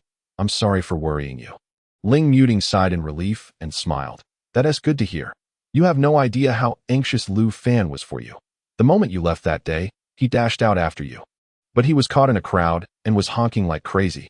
Did that really happen?" It seemed she ought to clarify things with Lu Fan, considering he was both her ATM and creditor now. As Chuxia was lost in thought, she suddenly heard a warm voice emanating from the front. "Is this painting for sale?" Qiao Nian was taken aback, but soon beamed with delight. "Mr. Shen, you have a keen eye. This is a new piece by a promising young artist, just signed with our gallery, and the price is quite reasonable. Only 100,000. Shen Fuyu's eyes widened in disbelief. 100,000 for a newcomer's painting. Qiao Nian felt a bit awkward, but her expression remained unchanged, as she often appeared impassive, leading others to misinterpret her demeanor. Chuxia stepped forward to alleviate Qiao Nian's discomfort. Though they may be a newcomer now, they won't always be. This painting has the potential for appreciation in value, making it a worthwhile investment. Could you provide more details? Shen Siren inquired, his voice laced with a barely perceptible tremor as he gazed at Chuxia. Qiao Nian thought to herself, "So, my earlier efforts were in vain." Shen Fuyu understood her brother's implication and remained silent, merely observing the unfolding drama. Ling Muting, oblivious to the tension, cheerfully inquired, "Siren, Didn't you say you weren't interested in art the other day? Shin Siren's gaze seemed fixated on Chuxia's face, completely disregarding Ling Muting's comment, and he addressed Chuxia directly. I would like to hear more. Ling Muting was taken aback. Shin Siren's tone, usually serious and devoid of emotion, now bore a hint of gentleness, leading her to wonder if it was merely her imagination that I'm not familiar with this artist. Let Xiao Nian introduce them, Chuxia said with a smile before turning to attend to other matters. Shin Siren's eyelids slowly lowered, a palpable sense of disappointment etched across his brow. Xiao Nian had no choice but to reiterate her earlier remarks, yet this time, no one detected the repetition, for Shin Siren's gaze remained glued to Chuxia's departing figure. Shen Fuyu alternated her attention between her brother and Chuxia, while Ling Muting furrowed her brow, observing Shin Siren. The atmosphere grew subtly strained, with only Chuxia absorbed in her tasks, unmindful of the passage of time. She finished reviewing recent accounts and finally found a moment to visit the restroom. The gallery's lavatory was also adorned with an inviting ambience. Having spent years amidst the affluent, her taste remained elevated, even down to the choice of aromatic brands at the sink, imparting a sense of tranquility. However, in the next moment, her calm was shattered as she caught sight of Shin Siren entering and locking the door behind him. Startled, Chuxia turned back, exclaiming, "This is the ladies' restroom, I know," Shin Siren replied, his heart pounding audibly in his ears as he stepped closer, captivated by her familiar features, and, unable to restrain himself, cupped her face in his hands. "You shouldn't have come in." Chuxia admonished. "I know," Shin Siren echoed, inching closer, his breath becoming erratic. Chuxia retreated until her back met the sink, ultimately with nowhere left to go. She averted her face, avoiding his intense gaze, and reminded him, "Your blind date is still outside." Shin Siren, now overwhelmed with emotion, lost all semblance of composure, his hands cradling her face as he trembled, whispering, "I know," before kissing her passionately, disregarding everything else. Chapter 30. Memories with Shin Siren. This kiss was both foreign and familiar, instantly transporting Chuxia back 3 years. After Shin Siren had rescued her at a gala, she had boldly asked for his contact information, leaving everyone astonished by Li Chuxia's audacity, deeming it an act of self-humiliation. What status did Shin Siren hold that he would possibly share his private number? Yet, to everyone's surprise, not only did he provide it, but he also had his driver take her home. Consequently, the crowd was left scrambling to save face, praising Shin Siren's admirable character, claiming he was merely helping the less fortunate. However, a month later, Chuxia had him take her to a fine dining restaurant for a date, once again leaving the crowd in disbelief. Shen Fuyu, upon learning of this, was consumed by curiosity, eager to discover what strategy Li Chuxia had employed to bring her aloof brother down from his pedestal. Yet, Chuxia had done nothing extraordinary. Initially, she had gifted Shin Siren a tie clip, purchased with her hard-earned money. As a token of gratitude, Shin Siren recognized the tie clip's value immediately, realizing it was beyond the means of a girl who merely pilfered hors d'oeuvres at galas. Disappointment washed over him. He deemed her desperate attempts to ingratiate herself as nothing more than vanity, akin to the other women who sought his favor. However, his upbringing allowed him to mask his true feelings, displaying no outward signs of his discontent. From that moment onward, whenever Chuxia messaged him, she received no replies. He believed this neglect would convey his intentions, yet Chuxia treated him as a sounding board, sharing snippets of her daily joys and musings during the quiet hours of the night, often invoking him as if he were a deity, weaving her wishes into her messages. 2 weeks later, Chuxia proposed a dinner invitation, which Shin Siren declined 3 times before ultimately ignoring her. Undeterred, she persisted, asking daily until he finally responded.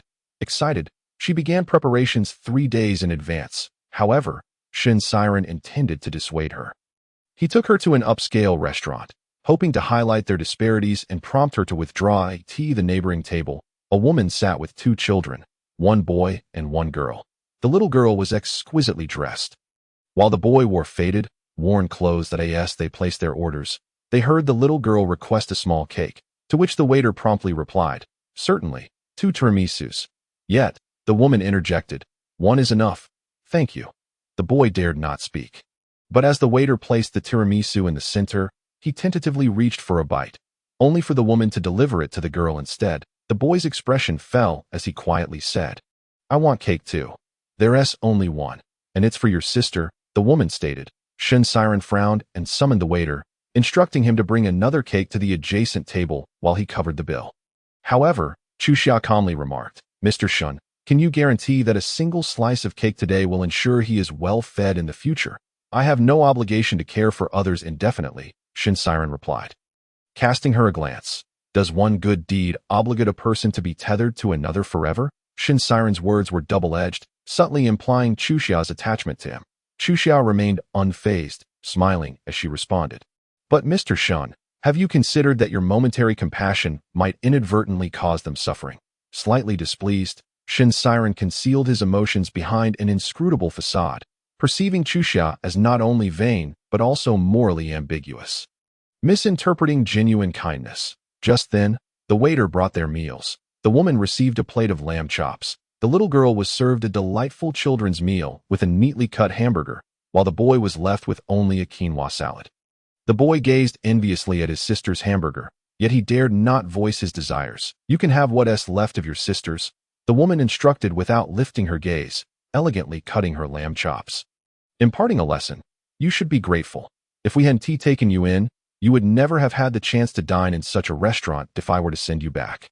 No one would adopt you again. The boy remained silent, absorbing her words. Shen Siren was momentarily taken aback, and after a brief silence, he could not help but glance at Chu Xia, inquiring, Did you realize from the very beginning that he was an adopted child? Chu Xia nodded, explaining that the boy had kept his hands clasped behind his back since he sat down, a rule imposed in orphanages while waiting for meals. How did you know? He pressed. Because I lived there, she replied, her radiant smile betraying no hint of inferiority, her deep, dark eyes sparkling with light. Living there had made it easy for her to recognize kindred spirits, just as one might discern the nobility from the lowly. Siren observed as Chu Xiao's lips curled into a thin line, as if she wished to elaborate, but ultimately chose silence. Mr. Shun, lacking such experiences, could hardly consider that had he just treated the boy to a slice of cake and spoken up for him, his adoptive parents might be disinclined to take him out again. Thus, the boy would miss out on today's salad as well. As and Siren gazed at Chu Xiao's face, a wave of complex emotions surged within him. Even after the meal concluded, he felt a lingering daze, forgetting the carefully prepared words he intended to dissuade her from further entanglements, only to discover at the bill's settlement that Chu Xia had already paid. With a furrowed brow, he remarked, The expenses here are substantial. Where did you procure the funds? Chu Xia chuckled, replying, After half a month of modeling, I finally saved enough to treat you to a meal. Had it not been for that agent brother of mine skipping town, we could have had this meal sooner. At that moment, Shen Siren felt a rush of embarrassment. Just then, a woman at the neighboring table, having overheard the waiter, approached with a look of surprise, thanking Chu Xia. Oh, how could I allow you to pay for me, a stranger? Shen Siren's eyes widened in astonishment as he turned to Chu Xia. Realizing she had also covered the neighbor's bill, Chu Xia smiled graciously, responding, It was merely a small gesture. I happened to see you dining with 2 children and noticed you couldn't even order 2 cakes. It must be quite challenging for you. A meal is nothing. A person as kind-hearted as you, who is willing to adopt even after having a biological daughter, truly embodies great love. I believe that if you had the financial means, you would certainly treat both children to cakes and hamburgers. Wouldn't you? The woman's face flushed with a mix of crimson and pallor. Caught off guard, unsure of how to respond, she swallowed her words in silence. Observing this, Chu Xiao made a gesture reminiscent of a Christian blessing and proclaimed, God bless those who are kind. The woman, now rendered speechless, hurriedly took her children and departed. Shen Siren could not help but chuckle at the scene, asking, Do you believe in God? Chu Xia downed her glass of wine, replying, I only believe in myself. That woman was wearing a necklace with a cross, he noted. Typically, those who frequent such establishments adorn themselves with jewelry or gold, yet one would hardly encounter someone wearing a cross. Indicating her faith, Shen Siren watched as Chu Xia suddenly clasped her hands in prayer, murmuring, God, I retract my earlier blessing. If you can hear my voice and are just, please let that woman suffer hair loss, gain weight, break out, and struggle to find a restroom. Amen. Unable to contain his laughter, this marked the first time Shen Siren displayed such a carefree smile before Chu Xia. She looked at him, a glint of mischief in her eyes, and softly said, Mr. Shun, you look quite handsome when you smile. You ought to do it more often. His smile faltered for a moment before he resumed his usual composure as he regarded Chuxia. Emotions swirled within him like ripples upon a lake's surface. This girl had an uncanny ability to breach his defenses, leaving him unable to maintain his usual aloofness. It struck him suddenly that he might have underestimated her from the very beginning. Everything that transpired today made it impossible for him to categorize her simply as one of those women. Chuxia, he called softly, his tone imbued with a tenderness he was unaware of. You've truly surprised me. Upon hearing this, Chuxia leaned in closer, the scent of red wine enveloping them. Shen Siren's fingertips unconsciously traced the rim of his wine glass, the crystalline reflections dancing across his pale hand like startled fireflies. Mr. Shen, did you know? What? He stammered, his breath hitching as he felt her warm breath brush against his throat. Surprise is the beginning of love. Chuxia's final words were abruptly swallowed by the explosion of fireworks outside. The silver sparks cascading from the glass fade, yet none could rival the brilliance of the light flickering in her pupils. Shen Siren swallowed hard, his voice lower and huskier than usual. Maintaining a fade of indifference. Perhaps not. Chuxia reclined back in her chair, her delicate high heels playfully brushing against the creases of his trousers. Feeling the contact, Shen Siren frowned and grasped her hand, holding the glass as a warning. Only to realize her pulse was steadier than his own. This revelation stirred an inexplicable agitation within him as his thumb pressed heavily against her pale blue veins. Behave yourself. We are outside. This woman truly, just as he had begun to reevaluate her. Did she not care that he might perceive her as frivolous? Chuxia smiled like a cunning little fox, her eyes dancing with delight after a successful tease. Even deliberately grazing his calf with her toes beneath the table. That I understand, she replied with a smile. This was an innocent yet intimate gesture, akin to a friendly nudge, yet it succeeded in igniting a heat that burned through the fabric. Incinerating his reason. Chapter 31. A chaotic mess. When they parted ways that day, Shen Siren insisted on escorting her, to which Chuxia readily agreed. That as she alighted from the car, she said, "Give me some time to work harder. And next time, I'll treat you to a meal at a better restaurant." Siren furrowed his brow, grasping her hand as she attempted to exit. "Why are you so intent on treating me to a meal?" "Because I want to thank you, but I'm unsure of what wealthy individuals enjoy. I've heard that everyone appreciates expensive things, so I wish to give you the finest." Shen Siren felt a tightening in his throat and an acceleration of his heartbeat. He regretted having doubted her. From the very first glance, he had been captivated by the purity in her eyes. That it was he who had become assimilated into the intentions of those around him. Assuming everyone was the same, but Chuxia was like a pristine mirror. Chuxia observed him sigh, as if resigned to fate, then removed her glasses. Just as she tilted her head in puzzlement, the man leaned in to kiss her. It was a remarkably cautious kiss, lingering only for a few seconds before retreating. Before she exited the vehicle, she heard Shen Siren say, "This is the best form of gratitude." From there, they traversed the usual path that ordinary couples embark upon, transitioning from strangers to acquaintances, from innocence to intimacy. Later, as Chuxia nestled in Shen Siren's embrace while watching television, she remarked with a hint of pride, "Indeed, it is the brave who first enjoy the world. If it weren't for my relentless pursuit of you, I would not know whose arms I now rest in."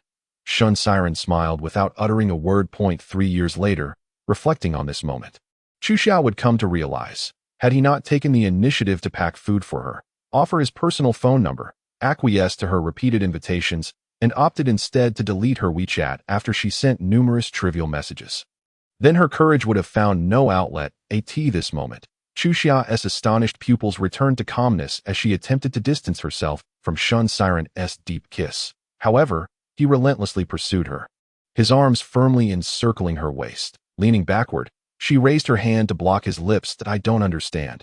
Chuxia gazed at him in confusion. "Why are you acting this way?" Siren seemed taken aback by her demeanor, his restrained eyes closing to conceal the turmoil within. When he finally opened them again, the desire and madness had faded from his gaze. Regaining his composure, Shen Siren gently helped her stand upright, yet remained uncomfortably close. He hoarsely countered, "Why am I acting this way? Are you truly unaware?" Chuxia felt perplexed that it was he who had wordlessly ended their relationship, who had sent his secretary to dismiss her, who had ignored her at a recent gala. How could he now behave as if he were the one abandoned? As she struggled to free herself from his embrace, Shen Siren held her tighter. murmuring in a tone reminiscent of a plea. Are you deliberately trying to provoke me? I understand now.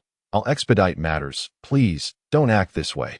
His usual composure had vanished before her, his nose buried deep in Chuxia's shoulder as he inhaled her scent with a longing that betrayed his affection. Chuxia could not decipher his words. She pushed against him with all her might, yet he refused to relent, his arms effortlessly encircling her, her hands pressed against his chest, her slender back caught in his embrace. Unable to budge him, she resorted to kicking his shins, prompting him to grunt in response. Yet he persisted stubbornly to go ahead. Strike me until you've had your fill. Suddenly, a voice called from outside. Chuxia, are you in there? Just as she was about to respond, Shin Siren leaned down to kiss her again, pressing her against the wall, his knee wedged between her legs as he forcefully silenced her. Chuxia had never witnessed Shin Siren so furious. His eyes were red, and his kiss lacked tenderness, resembling a silent interrogation. He is unworthy of you. Chuxia, he is a fickle man. You needn't use him to provoke me. Shin Siren's typically gentle voice had turned hoarse and ragged. Over the past 2 years, Chuxia had imagined countless scenarios for reuniting with Shin Siren, yet none had prepared her for this tumultuous moment. She left on her own accord, only to return and disrupt the rhythm of her life. When she yearned for his closeness, he remained indifferent. Yet, when she finally stepped out, he interfered with her choice of companions. The surge of unnamable anger welled up within Chuxia. She lifted her gaze to meet his, retorting, "And what about you? Do you believe you deserve me?" Shin Siren was taken aback. Disbelief etched across his features, his grip slackened, a sharp pain piercing through his chest. "Chuxia, I heard from Xiao Nian that you've been inside for quite some time. Are you all right?"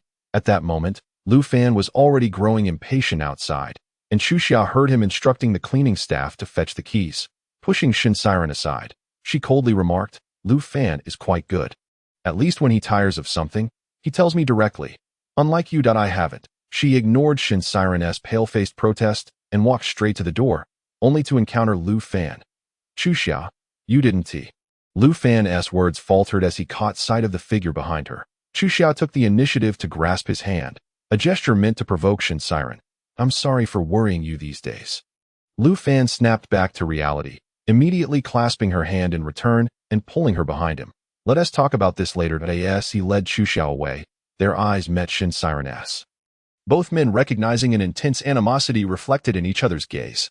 Chuxia, with her fingers entwined with Lu Fan's, continued forward, encountering Shinfuyu and Ling Muting, who had come looking for someone. Shinfuyu first glanced at their joined hands, her expression somewhat complicated, before asking Chuxia, "Where's my brother?" Ling Muting remained silent, her eyes fixed intently on Chuxia. Upon noticing Chuxia's slightly swollen lips, her face darkened significantly. Considering Ling Muting's feelings, Chuxia refrained from speaking the truth. "I don't know. Didn't Mr. Shin come with you?" Just then, Shin Siren, having stepped out, overheard her words and misinterpreted her public disassociation as concern for Lu Fan, his heart pierced by 1,000 silver needles, leaving him speechless. "Siren." Ling Muting was the first to notice him, exclaiming his name before biting her lip, as if making a determined decision. "Since Lu Fan is here too, how about we go on a double date?" Shinfuyu wore a look of disbelief. "Who's paired with whom?" Ling Muting forced a smile. "Of course it's Siren and me. While Lu Fan and Chuxia are together, Fuyu, you should join us. I'll introduce you to a handsome guy. No. Shinfuyu was apprehensive about stepping into such a chaotic situation. Just as Chuxia was about to politely decline, Lu Fan assertively draped his arm around her shoulder, proclaiming, "Sure, it's perfect timing. The ski resort I invested in has just opened.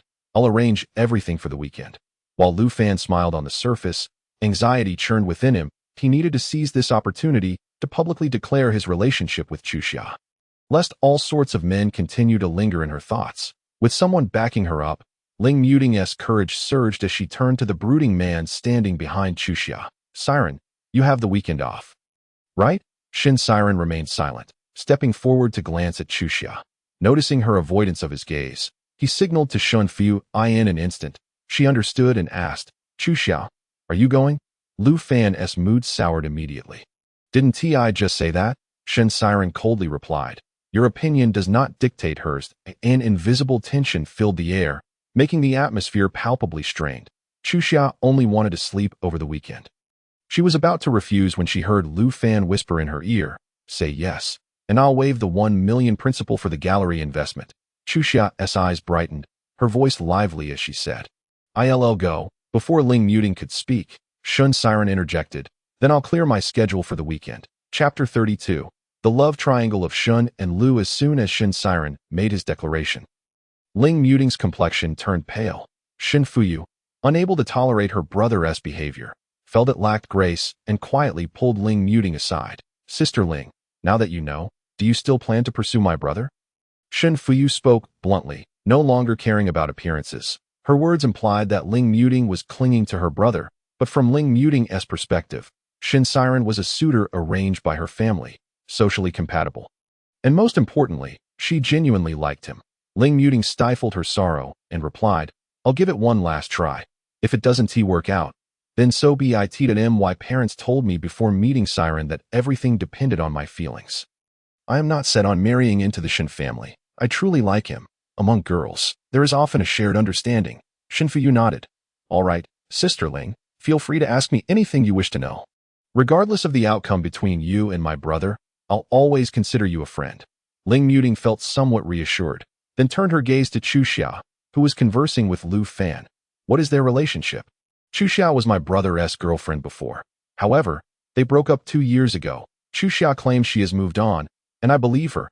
Otherwise, why would she abandon my brother for someone like Lu Fan, who is known for his wandering affections?" Upon hearing this, Ling Muting's unease did not dissipate. She gazed at the tall figure and murmured, "Chu Xia has moved on, but what about Siren at that moment?" Shin Siren stood before Lu Fan and Chu Xia, observing their intertwined fingers, his expression shrouded in ambiguity. Lu Fan, believing Shin Siren intended to cause trouble, positioned himself in front of Chu Xia. "My girlfriend is shy. Mr. Shun, please give us some space." Shin Siren's expression hardened as he replied, "I'm not looking for her. I'm here for you." Lu Fan raised an eyebrow, noticing Shin Siren taking the initiative to step forward. He squeezed Chu Xia's hand gently and said, "Wait for me. I'll take you home soon." Chu Xia was uncertain of Shin Siren's intentions. She lowered her voice and whispered to Lu Fan, "Don T mentioned my pregnancy." "Understood." Their intimate whispering drew them close, a scene witnessed by Shin Siren from a distance that he averted his gaze, his typically indifferent face contorting with turmoil. After Lu Fan departed, Chu Xia suggested to Qiao Nian that she join her for skiing, treating it as a team-building exercise. Qiao Nian inquired, "Should we invite that new artist I mentioned?" The newly signed artist was said to possess great potential, but came from a poor background. Without ex-muse providing him with an advance, he would struggle to afford even a meal, let alone buy paint. He probably wouldn't be painting at all. The kid hasn't experienced much. I want to take him out for a couple of days to solidify his commitment to us. Often, the relationship between an agent and an artist is crucial. Chu Xiao understood this and nodded. Let him know not to worry about the cost this time. It's just an outing for inspiration. Xiao Nian smiled and replied, "All right, I'll thank Boss Li on his behalf." With that, she turned and began texting. Chu Xiao noticed Xiao Nian smiling while typing, which made her smile knowingly in return. Later, when Lu Fan returned, he appeared calm, leaving Chu Xiao unable to discern anything unusual. She was unaware of what Shin Siren had discussed with him, and, when she asked, Lu Fan diverted the topic, prompting her to drop the matter. Chu Xiao had no interest in analyzing men's psychological states or determining their affections. She found such assessments challenging, as they could easily be feigned. Yet, a man's true worth could not be fabricated. At present, Lu Fan was far more beneficial than Shin Siren. The next day, Lu Fan picked her up in an RV, fully equipped with ski attire, boards, and warm gear, alleviating her of any additional concerns. "How do you drive this RV? You're in a critical period. I can't have you getting into any accidents." The ski resort was built in a neighboring province, sprawling over a vast area.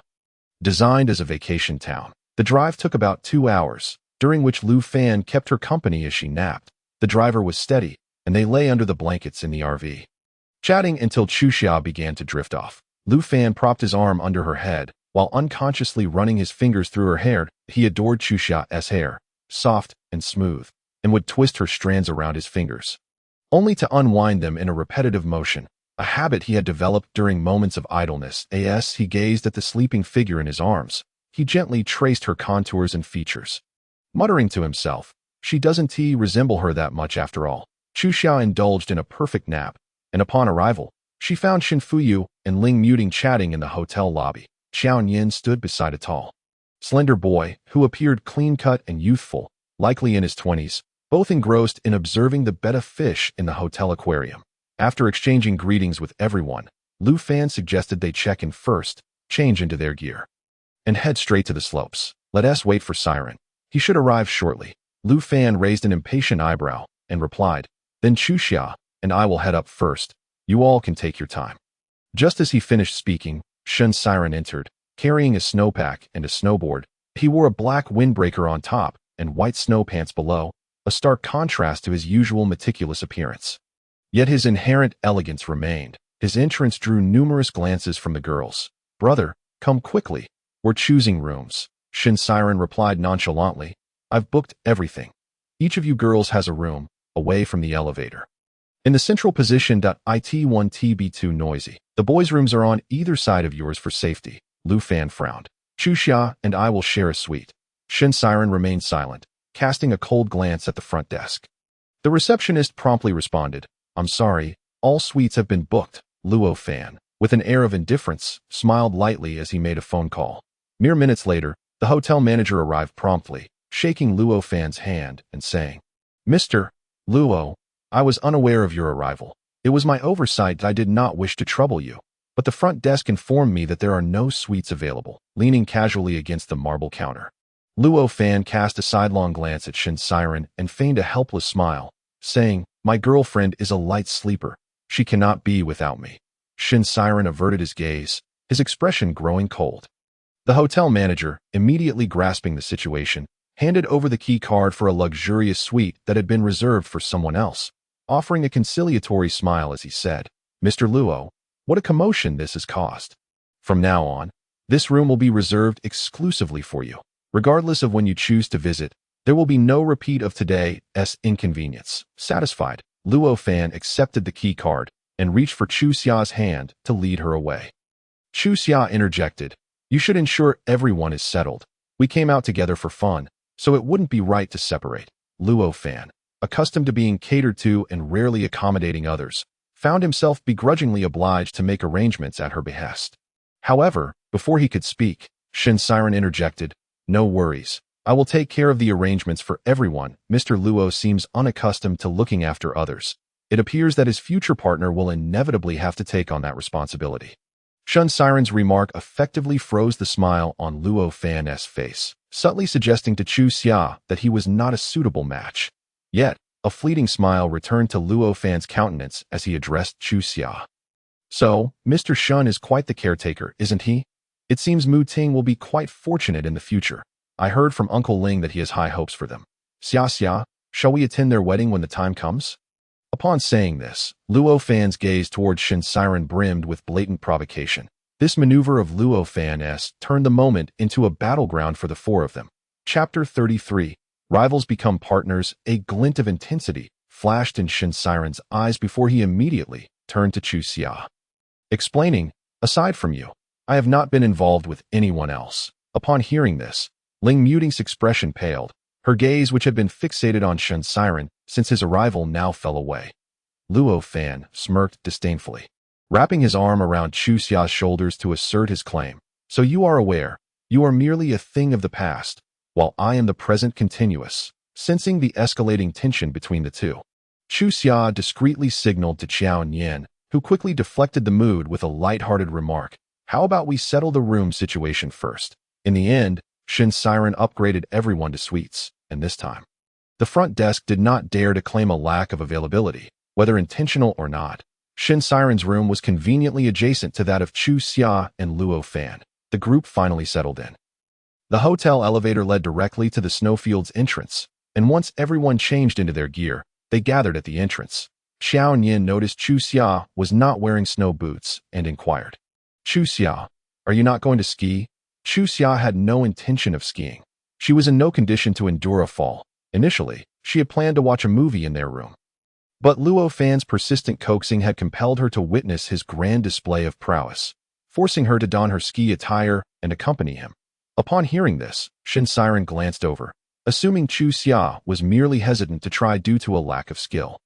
He recalled their previous agreement to go skiing, which had yet to materialize, and thus said to Chu Xia, "Let me teach you. Learning on a double board is easier," just as Chu Xia was about to decline.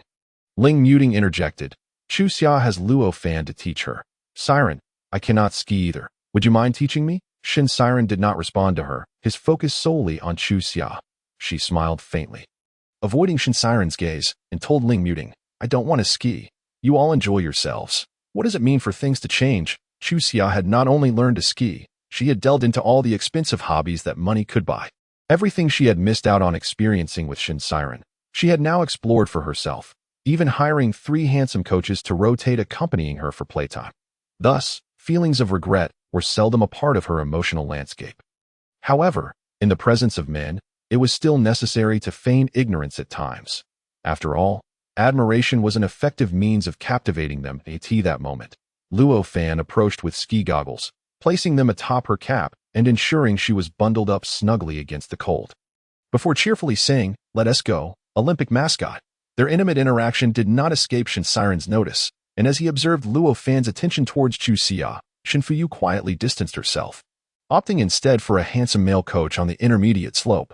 Xiao Yin and Su Qingyang, both novices at skiing, hired a coach to teach them on the children's slope. The 4 of them, including Chu Xia, Luo Fan, Shin Siren, and Ling Muting, took the chairlift to the advanced slope. The starting point of the advanced slope was at the mountain peak, characterized by a steep gradient. Descending the entire slope would require considerable stamina and pose significant risks. The wind at the summit froze Chu Xia's long lashes, making her appear like a snow doll. Throughout the descent, Luo Fan held her hand firmly, fearful that she might fall, positioning himself protectively behind her. Witnessing this, Ling Muting remarked to Shin Siren, "I've never seen Luo Fan be so attentive to any girl before." He.s. quite caring towards Chu Xia. Shin Siren remained silent, watching the pair walk ahead hand in hand, unwilling to utter a single word. Since returning from the gallery, Ling Muting had felt neglected by Shin Siren, and at this moment, she felt particularly aggrieved. Struggling to hold back tears, she ceased engaging him in conversation. Among the 4, it was Chu Xia who first noticed her despondent demeanor. While waiting, she handed a ski pole to Ling Muting, gently inquiring, "Are you all right?" Ling Muting's eyes immediately reddened as she looked at Chu Xia and asked, "Am I really that inadequate?" Chu Xia was momentarily taken aback but quickly realized that Shin Siren's indifference had triggered Ling Muting's emotional turmoil. With a cheerful smile, she countered, "Does your worth hinge on whether or not men find you likable?" Ling Muting paused, feeling as though she had awakened from a slumber, responding, "Of course not, and I don't know why I've been feeling this way lately. Constantly doubting myself, I wasn't like this before." Chu Xia understood well that Ling Muting, having grown up in a sheltered environment, was likely to question the world whenever faced with a modicum of rejection. In truth, she possessed numerous advantages that she simply could not see. Chu Xia patted her shoulder, wearing an expression that conveyed understanding, and said, "When we revolve around a single person, it becomes all too easy to hand over our sense of self to them. If he does not see me, does not acknowledge me, or does not love me, I will feel hurt and inadequate." Ling Muting resonated deeply with Chu Xia's words and asked, "So what should I do? If he doesn't like me, I can't force him to. You ought to step back and engage in more meaningful pursuits. When you shine, he may very well be drawn to you," Chu Xia advised. "Such as?" With a smile, Chu Xia shifted the conversation. "When Luo Fan invited you to join X-Muse, I must admit, I was intrigued. However, I always felt that your parents would arrange a better job for you." This topic opened the floodgates, and Ling Muting began to confide in Chu Xia about her parents' overbearing influence regarding her career choices. Seizing the opportunity, Chu Xia asked, "What do you think? Should you spend your life adhering to their wishes?" "Certainly not that I was initially resistant to arranged meetings, but if that person were Shin Siren, I would be willing." After saying this, Ling Muting cast a nervous glance at Chu Xia, adding, "Please don't take offense. I express this because I want to be friends with you." Chu Xia felt no offense. In her eyes, Ling Muting resembled a lucky charm. She replied, "If you find a place where you can showcase your value, irrespective of whether the person you like reciprocates, at least you will no longer be trapped in a cycle of uncontrollable emotions, right?" Noticing Ling Muting's eyes gradually brighten, Chu Xia finally voiced her true intent.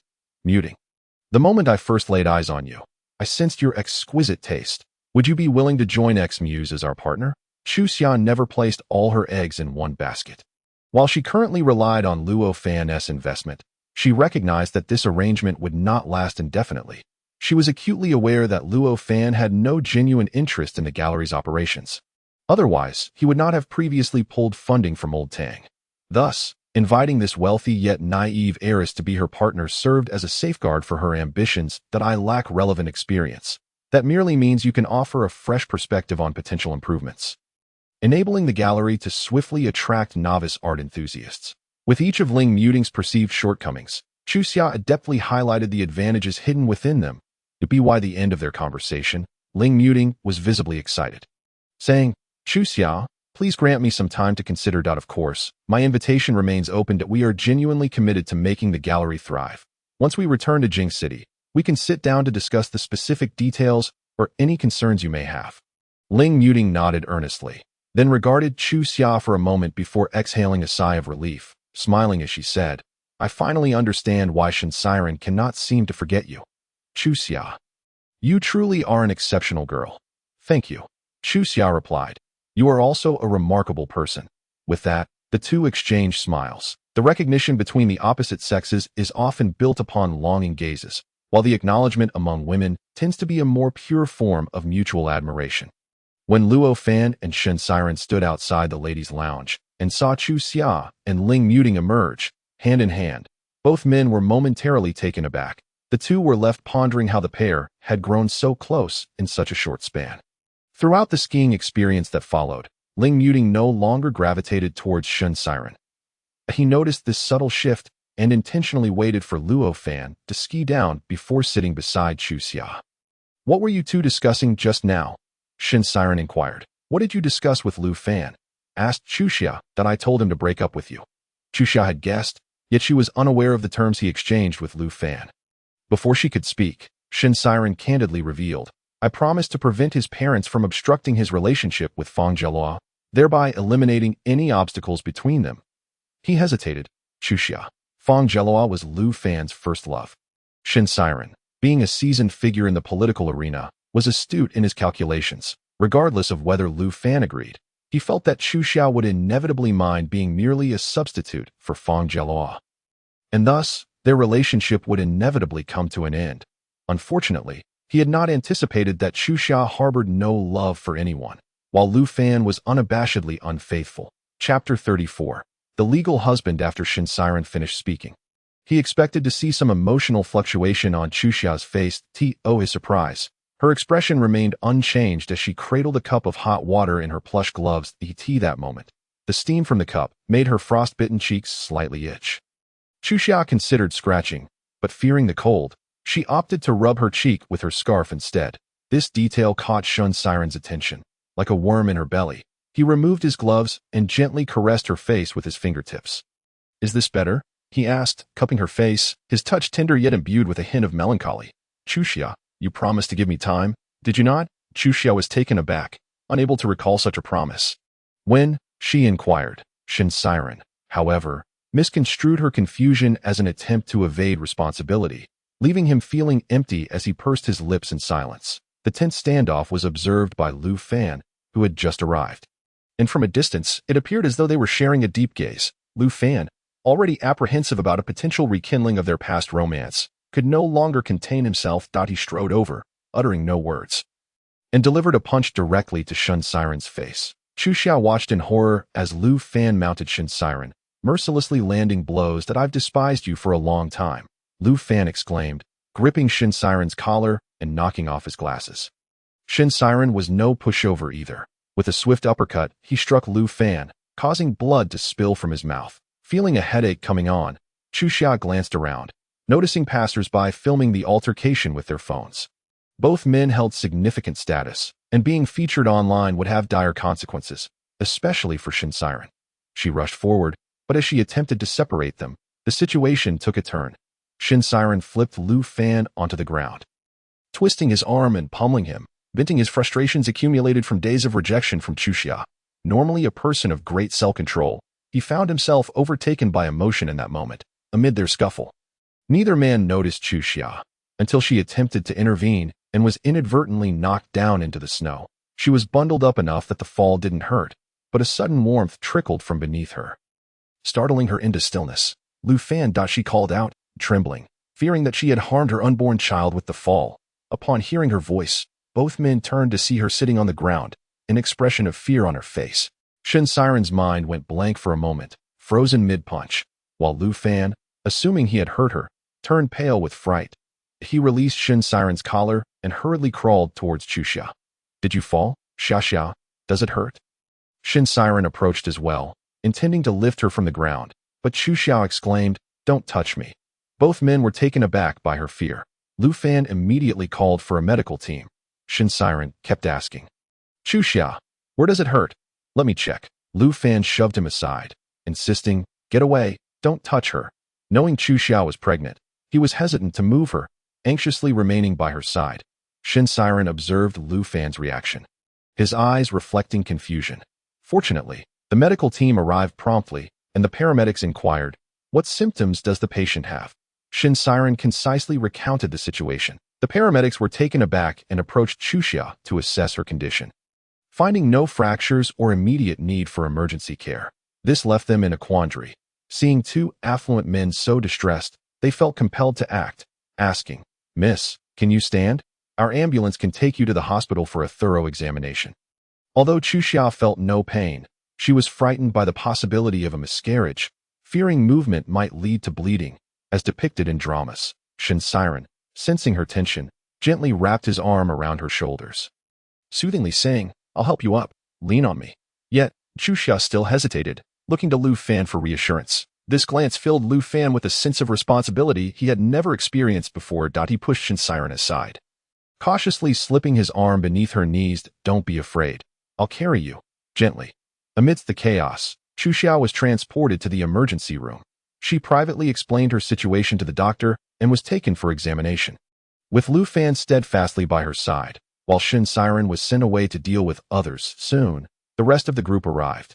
Ling Muting, initially worried, relaxed when informed that Chuxia had merely fallen. Su Qingyang, confused, asked, could it be a nerve injury? Why else would she be unable to move? Xiao Nian chided him to be silent. Shen Fuyu, aware of Chuxia's pregnancy, was equally anxious. Brother, what did the doctor say?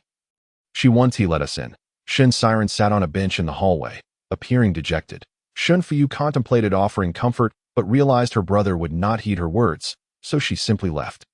Chuxia and Lu Fan spent 3 days together in a luxurious presidential suite, during which Lu Fan never allowed her to leave the bed, even carrying her to the restroom. His affectionate demeanor became almost overwhelming. After 3 days, due to Lu Fan's commitments, they returned to Beijing, while Qiao Yin and the others had already departed a day earlier. Shin Siren had left the moment Chuxia emerged from the hospital. Having been pampered for 3 days, Chuxia felt revitalized and eager to meet Ling Muting to finalize their plans. She feared that further delays might lead to complications in the gallery's courtyard. She had planted an orange tree, which filled the air with a refreshing fragrance year-round. Several coffee tables were arranged, perfect for discussions and rendezvous at tea. This moment, Ling Muting gracefully took a sip of her coffee. And after reviewing all the terms, Chuxia looked at her in surprise and asked, are you sure? You want to invest 3 million? Ling Muting smiled and replied, are you lacking confidence in yourself or in me? Admiration sparkled in Chuxia's eyes as she extended her hand, saying, then let us not say more.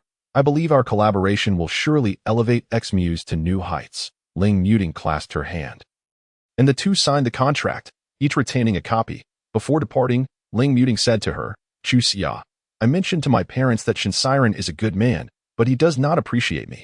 I have tried, so I have no regrets. This 3 million is a gift from my father. He told me to pursue my endeavors without restraint. Initially, they were concerned about my reintegration into society after returning, but they were pleasantly surprised by my enthusiasm, so they ceased pressuring me into matchmaking. Chuxia felt happy for her. Ling Muting hesitated for a moment before choosing to reveal, there is something I believe I should not conceal from you. During my acquaintance with Shin Siren, I inadvertently noticed a small, worn photograph in his wallet, and it was your picture. Chuxia gazed at her in silence. Chuxia, he has never truly moved on from you. After saying this, Ling Muting waved goodbye, agreeing to meet again the next day. Chu Xia initially thought she would feel a rush of emotions upon hearing this, but to her surprise, she felt an unexpected calm. It was only upon seeing Shen Siren again that she realized what she had longed for was not the calculating love of the past, but rather the pure-hearted love of Li Chuxia. Perhaps time had widened the chasm between them, and the Li Chuxia of old was unwilling to catch up. However, Ling Muting's mention of the photograph reminded her of something important. She needed to visit Longwan Villa to retrieve her phone and belongings. Nothing else mattered, but her phone case contained a significant photograph taken when her father brought her away from the orphanage, and she had to get it back. Chu Xia discreetly inquired with people from Shengjing's company and learned that Shengjing was abroad, which relieved her momentarily. No wonder he had been so quiet lately. He must have been thoroughly fed up with himself, as long as he was not in the country. Everything would be manageable. After finishing her work at the gallery, Chu Xia took a taxi to Longwan. She pressed her fingerprint on the door lock, and it opened with a click. The entire house was cloaked in darkness, so thick that she could not see her hand in front of her. She fumbled for the switch at the entrance, pressing it multiple times with no response. Thus, she had no choice but to navigate the darkness upstairs. As she passed the living room, a deep voice suddenly resonated from the sofa. "Are you looking for this?" Startled, Chu Xia clutched her chest, frowning as she turned to see a man sitting on the sofa. Holding her phone. It was none other than Shengjing. "Aren't you abroad?" She questioned. "If I had kept it from them, would you have come?" Chu Xia realized she had walked into a trap. After a moment of contemplation, she softly replied, "Could you please turn on the lights? It's rather frightening. The light's broken." His voice was gentle, a stark contrast to how he had argued with her previously. In the dim light of the moon, she saw Shengjing's face shrouded in darkness, with only the cold moonlight sketching the contours of his profile. "Have you been living here all this time? Why didn't you call someone to fix it?" Chu Xia attempted to ease the tension, but Shengjing fell into an eerie silence, his demeanor inscrutable. "Can you return my phone?" she asked. "Sure. Come and take it." As she approached, her heart raced, and just as she grasped the edge of the phone, Shengjing yanked it away, pulling her into his embrace. Chu Xia fell onto his lap, her hands pressing against his chest, unexpectedly locking eyes with him. His gaze felt predatory, sending chills down her spine. Shengjing's hand slowly slid from her lower back to her nape. Then he applied just the right amount of pressure, drawing her closer to his face. "What is your relationship with Jiang Suizhou?" The inevitable confrontation had arrived. Chu Xia instinctively lowered her gaze, but before she could speak, Shengjing interrupted. "Are you aware that you tend to look down when you lie?" She stiffened and met his eyes. Shengjing's grip tightened on her nape, and as he spoke, his lips almost brushed against hers. "Li Chuxia, you refuse to change, don't you?" Chu Xia unconsciously clenched his collar, her voice softening. "I didn't intend to deceive you. I just didn't know how to explain. Speak the truth. Not a word may be omitted." Thus, Chu Xia had no choice but to briefly recount her past with Jiang Suizhou. Shengjing listened intently, his gaze fixed on her, as if he were searching for any hint of fabrication on her face, ready to pin her down if he detected even the slightest trace of deceit. Chapter 36. Countdown to the battlefield. "Essentially, that's it. I sought him out of fear that you would trouble my father, especially since you often used him to threaten me." Chu Xia lowered her head, adopting the demeanor of a child who had misbehaved. In the past, Shengjing had always been swayed by this, but today he remained unaffected. "Give me an explanation." I already mentioned that I went to see Jiang Suizhou just because," Shengjing interrupted. "Not that I want to hear your reason for running away." Chu Xia fell silent, and seeing her revert to silence only fueled the anger within him. He pressed on. "Do you think that just because Jiang Suizhou took your father away, I would be powerless? I could simply make a call, and your father would have to obediently return to prison." Tears welled up in Chu Xia's eyes as she clung to his neck, crying, "I just don't want you to be ridiculed." Shengjing furrowed his brow, his fingers firmly wrapping around her back. "What are you saying?" Chu Xia sobbed. "My father is a murderer. I am an orphan without parents. If you marry me, won't that make us the laughingstock of the entire city?" Shengjing's expression shifted, becoming complex. Chu Xia's tears streamed down her cheeks.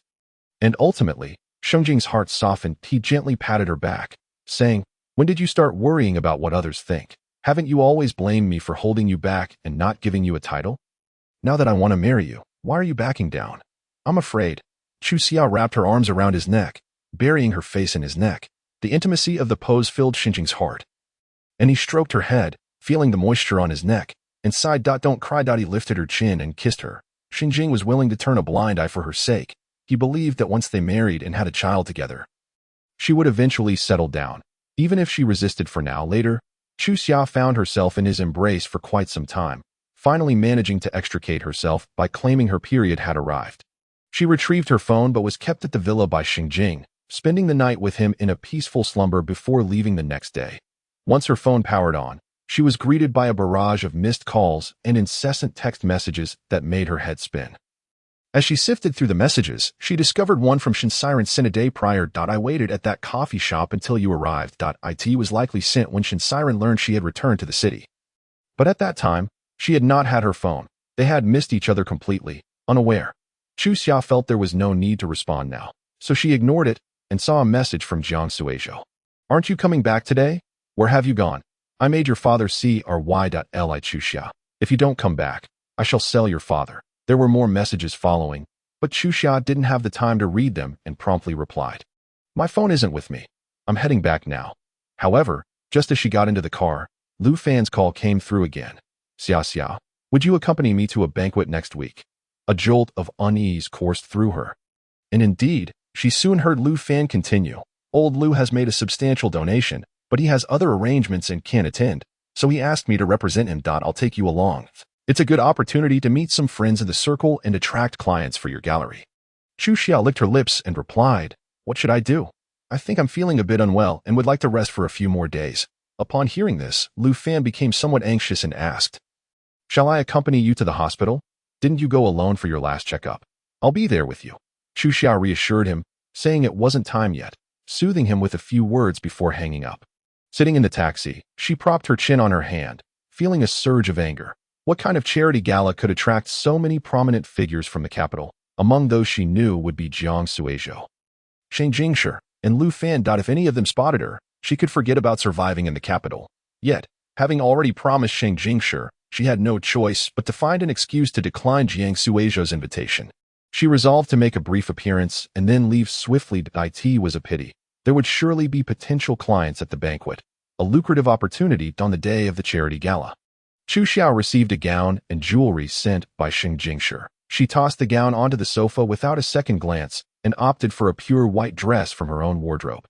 Crafted by a renowned designer, the heart-shaped off-shoulder design showcased the elegant lines of her neck and arms, while a magnificent satin bow adorned the back, swaying dreamily with her movements. The fitted dress left a bit of room on her petite frame, accentuating her delicate appearance. As for the jewelry, she deliberately chose pieces that contrasted with the graceful yet reserved style of what Shang Jingshi had sent, adorning herself with dazzling diamonds that caught the eye and a luxurious six-figure watch on her wrist. Shang Jingshi had once mentioned that his grandfather despised extravagance, so she decided her persona for the day would be that of a gold-digging femme fatale, ensuring his outright disapproval of their union. When Chu Xia settled into Shang Jingshi's car, the man raised an eyebrow in surprise. Why aren't you wearing the dress I selected for you? Chu Xia internally scoffed, thinking, Why should I wear it? I'm not your personal doll. However, she maintained a sweet smile, saying, It looks quite expensive. I'm afraid of getting it dirty. Shang Jingshi silently appraised her from head to toe, her white dress, the six-figure watch, and the seven-figure necklace, wondering how she could claim it was too costly. Just as he was about to speak, he caught sight of her hopeful expression and swallowed his words, deciding to let her enjoy herself. You look stunning, he remarked earnestly. Before the gala commenced, there was a photo opportunity at the signing wall, and Shang Jingshi kindly escorted her from the CRAS. Soon as Chu Xia linked her arm with his, she spotted a familiar figure in the distance. She froze momentarily and then feigned low blood sugar, telling Shang Jingshi, I'll wait for you in the banquet hall. Chapter 37. Shinshi's turmoil at that moment in the banquet hall. Apart from a few staff members, there were no guests present. Chu Xia exhaled in relief as she took her seat, pondering the figure she had just seen. Why was Shinsiren here? He usually avoided such gatherings whenever possible. Just as she contemplated this, she looked up to see Lu Fan walking in, discussing something with the staff. Alarms went off in her head, and she quickly turned to leave but was caught in the act by Lu Fan. Xia, he exclaimed in surprise, hurrying over, a flicker of joy crossing his face before it turned to concern. Did you not say you were unwell and wouldn't tea come? Chu Xia realized she couldn't avoid him any longer and quickly responded. I wanted to give you a surprise. Lu Fan smiled, naturally taking her hand and glancing at her splendid attire with pride. His hand rested on her back as he pulled her close. brushing his fingers against the bow, and whispered in her ear playfully, "I really like it that we'll unwrap gifts together tonight." Chu Xia complied, but just then, her phone buzzed with a message from Sheng Jingshi. "Are you feeling better? Grandfather wants to see you. I'm coming to find you now." Chu Xia bit her lip, feigning discomfort, and leaned on Lu Fan's shoulder. "My stomach hurts a bit. Is there a lounge here?" Upon hearing this, Lu Fan immediately arranged for her to be taken to the VIP room and offered to call a doctor. Chu Xia quickly stopped him, saying, "No need to alarm everyone. I'm just a bit tired from wearing high heels. I'll rest here for a moment. You go ahead." Lu Fan was hesitant to leave her alone, but he had responsibilities to fulfill as he needed to speak on behalf of old Lu. So he assured her, "I'll come find you as soon as I'm done." He then called over a staff member to prepare some refreshments for her and brought a blanket before reluctantly departing. As soon as Lu Fan left, Chu Xia retrieved her phone from the sofa crevice, noticing a plethora of missed calls from Sheng Jingshi. She hurriedly stepped outside to return his call. "Where have you been?" Sheng Jingshi asked, his voice tight with urgency. Chu Xia glanced around, noticing she was in the garden. It was too stuffy inside. "Aren't you feeling dizzy? I'm better now. Just wait for me." Chu Xia could hear Sheng Jingshi hang up decisively, and she guessed he was on his way to find her. While waiting, a tall figure emerged from behind the fountain. Chu Xia was lost in thought about where Sheng Jingshi would take her to meet his grandfather. Surely not to the banquet hall where Lu Fan and Jiang Suizhou were present. Suddenly, a familiar voice interrupted her thoughts. "Why didn't you come that day?" Chu Xia jumped, startled, and turned to see Shin Siren standing merely 2 steps away. She instinctively stepped back, but the hem of her dress was too long, and her high heels caught on it, causing her balance to waver. Before she could regain her footing, Shin Siren stepped forward and wrapped his arms around her waist. Chu Xia reflexively grasped his arm, meeting his gaze, which was filled with a sorrow that left her momentarily speechless. "Why didn't you come?" Shin Siren pressed, unwavering in his inquiry. Chu Xia found it strange. She couldn't understand. "Why did you invite me?" "We redone." Shin Siren's breath hitched, and he tightened his grip around her waist. "What are you angry about? Can you at least tell me why? I need to know how to make it up to you." Chu Xia felt bewildered, sensing a disconnect in their conversation from the very start. She lowered her eyes and pondered for a few seconds before asking, "What was your purpose in meeting me?" Shin Siren steadied himself, ready to respond, but at that moment, Sheng Jingshi, standing in the corridor, frowned at the two of them, his deep voice slicing through the air. "What are you two doing?" Chu Xia turned to see the anger etched on Sheng Jingshi's face and instinctively took a couple of steps back. He held her father's fate in his hands, and she preferred to avoid provoking him. However, this action set Shin Siren off, and he grasped Chu Xia's elbow, saying urgently, "I've changed my mind. Let us not wait any longer. Let's go tell my parents now." Chu Xia was taken aback by his words, but Sheng Jingshi strode over and firmly grasped Shin Siren's wrist. "Mr. Shun, let go of my fiancé." Shin Siren's pupils constricted sharply as he looked at Chu Xia, disbelief washing over him. "Fiancé, he stubbornly refused to release her, fixating on Chu Xia and insisting, "I want to hear it from you directly." Sheng Jingshi's gaze landed on her as well, and Chu Xia understood the message in his eyes. He was warning her that this was her last chance. Without much hesitation, she broke free from Shin Siren's grip and stepped closer to Sheng Jingshi. She dared not meet his expression, neither denying nor affirming, only lowering her gaze to say, "I came here with Jingshi to meet his grandfather today." That a barely perceptible smile crept onto Sheng Jingshi's lips, and he regarded Shin Siren with the poise of a victor. Placing a hand on Chu Xia's slender back, he added, "Please do come to our wedding, Mr. Shun." With that, he led Chu Xia away, and as she glanced back, she caught a glimpse of Shin Siren standing alone by the fountain. Before she could decipher his expression, Sheng Jingshi pinched her chin, forcing her to face him. "You'd better explain yourself." Chu Xia was at a loss for words. She genuinely felt speechless. Initially, neither seemed inclined to marry her, severing ties decisively during their breakup, and now they both vied to portray themselves as the besotted suitor. Although she was wary of Sheng Jingshi, it didn't mean she would let him control her entirely.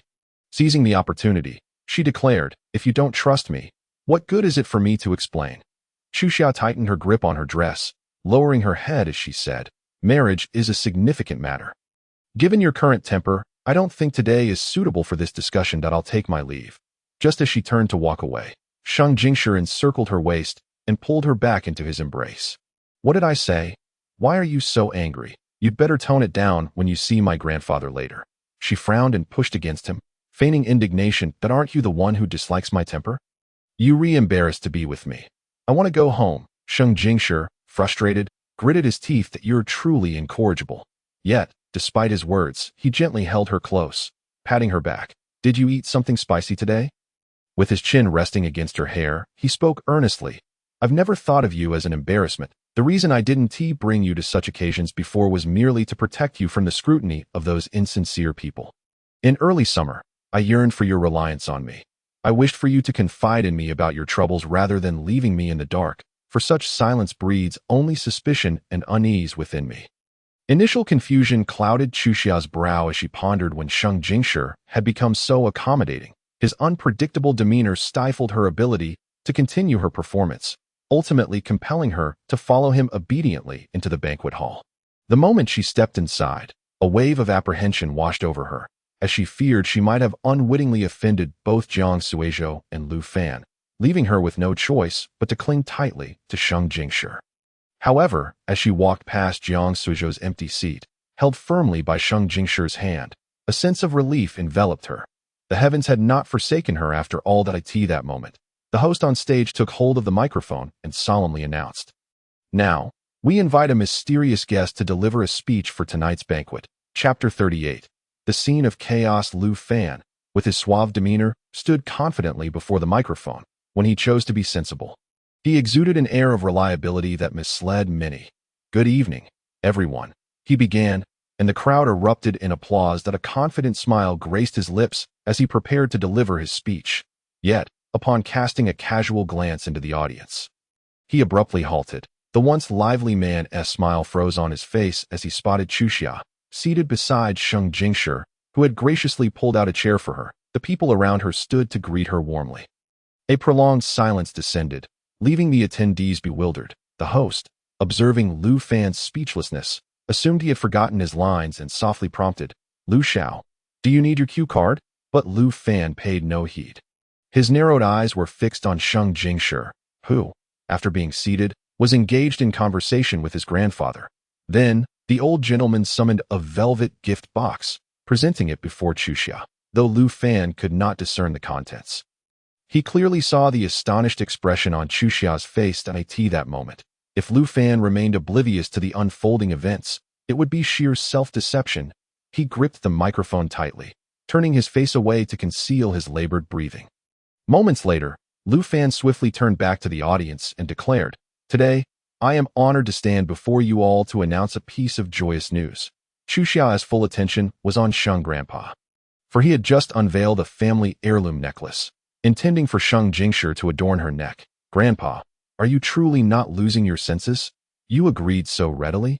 Chuxia's mind raced as she contemplated what to say, only to be startled by a commotion in the room. She glanced ahead and saw Lu Fan striding purposefully towards her. Lu Fan seized the moment, saying, "I know that those around me have often viewed my romantic escapades as folly. But that is only because I have yet to encounter a person worthy of my devotion. Today, I wish to introduce her to you all, my fiancée." Out with that, he halted in front of Chuxia's table, and the lighting technician, astutely recognizing the moment, directed a spotlight upon him. Kneeling before Chuxia, he grasped her hand and gazed deeply into her eyes, uttering, "Chuxia, will you marry me?" The suddenness and shock of his proposal rendered the crowd momentarily speechless. Forgetting that Lu Fan had not even presented a ring, perhaps it was due to his well-known status that no one doubted his intentions, and the audience's focus shifted to the enigma of which woman could so profoundly influence the notorious playboy's heart. Chuxia felt a sharp discomfort. Sheng Grandpa remained silent, his piercing gaze scrutinizing both Lu Fan and Chuxia, before shifting to his own grandson, who clenched his fists tightly. He shook his head, signaling his subordinates to swiftly close the necklace box and retrieve it. Standing beside Chuxia, Sheng Jingshi's eyes were filled with a fierce intensity as he regarded Lu Fan, though he understood the gravity of the situation. Amidst the scrutiny of the crowd, Sheng Jingshi placed his hand upon Chuxia's shoulder, a gesture that instantly revealed the intricate dynamics among the three. That whispers surged through the audience. "Isn't she supposed to be Lu Xiao's fiancée? Why is Sheng Zong touching her?" The spectacle had turned into a veritable drama. Chuxia, feeling the weight of prying eyes, remained frozen in her chair, striving to maintain a neutral expression. She wished to withdraw her hand, but Lu Fan held it firmly. Lu Fan, fixated on her, his passionate demeanor cloaking a simmering fury. Spoke into the microphone. "Darling, don't be shy. Would you like everyone to know an even more delightful piece of news?" Chuxia immediately grasped the threat underlying his words. Should she fail to comply, he would publicly reveal her pregnancy. It seemed Lu Fan was genuinely incensed this time. Sheng Jingshi's patience reached its limit as he stepped forward and forcefully extricated Chuxia's hand from Lu Fan's grip. "Lu, I advise you to tread carefully. Should this escalate further, it will be you who suffers the consequences." Lu Fan, rising to his feet, shot Sheng Jingshi a mocking smile. "What do you know? Do you truly believe you understand her better than anyone?" Sheng Jingshi's jaw tightened, fists clenched, ready to retaliate, when the old gentleman's cane struck the ground with authority. Calling out, "Jingshi," he trembled as he stood, leaning on the cane, assisted respectfully by his subordinates, and approached Sheng Jingshi. "This is pointless. Let us leave." Sheng Jingshi felt a frustration lodged in his throat, unable to rise or fall, rarely defying his grandfather. Yet, the tumult of resentment and anger within him made it impossible to relent.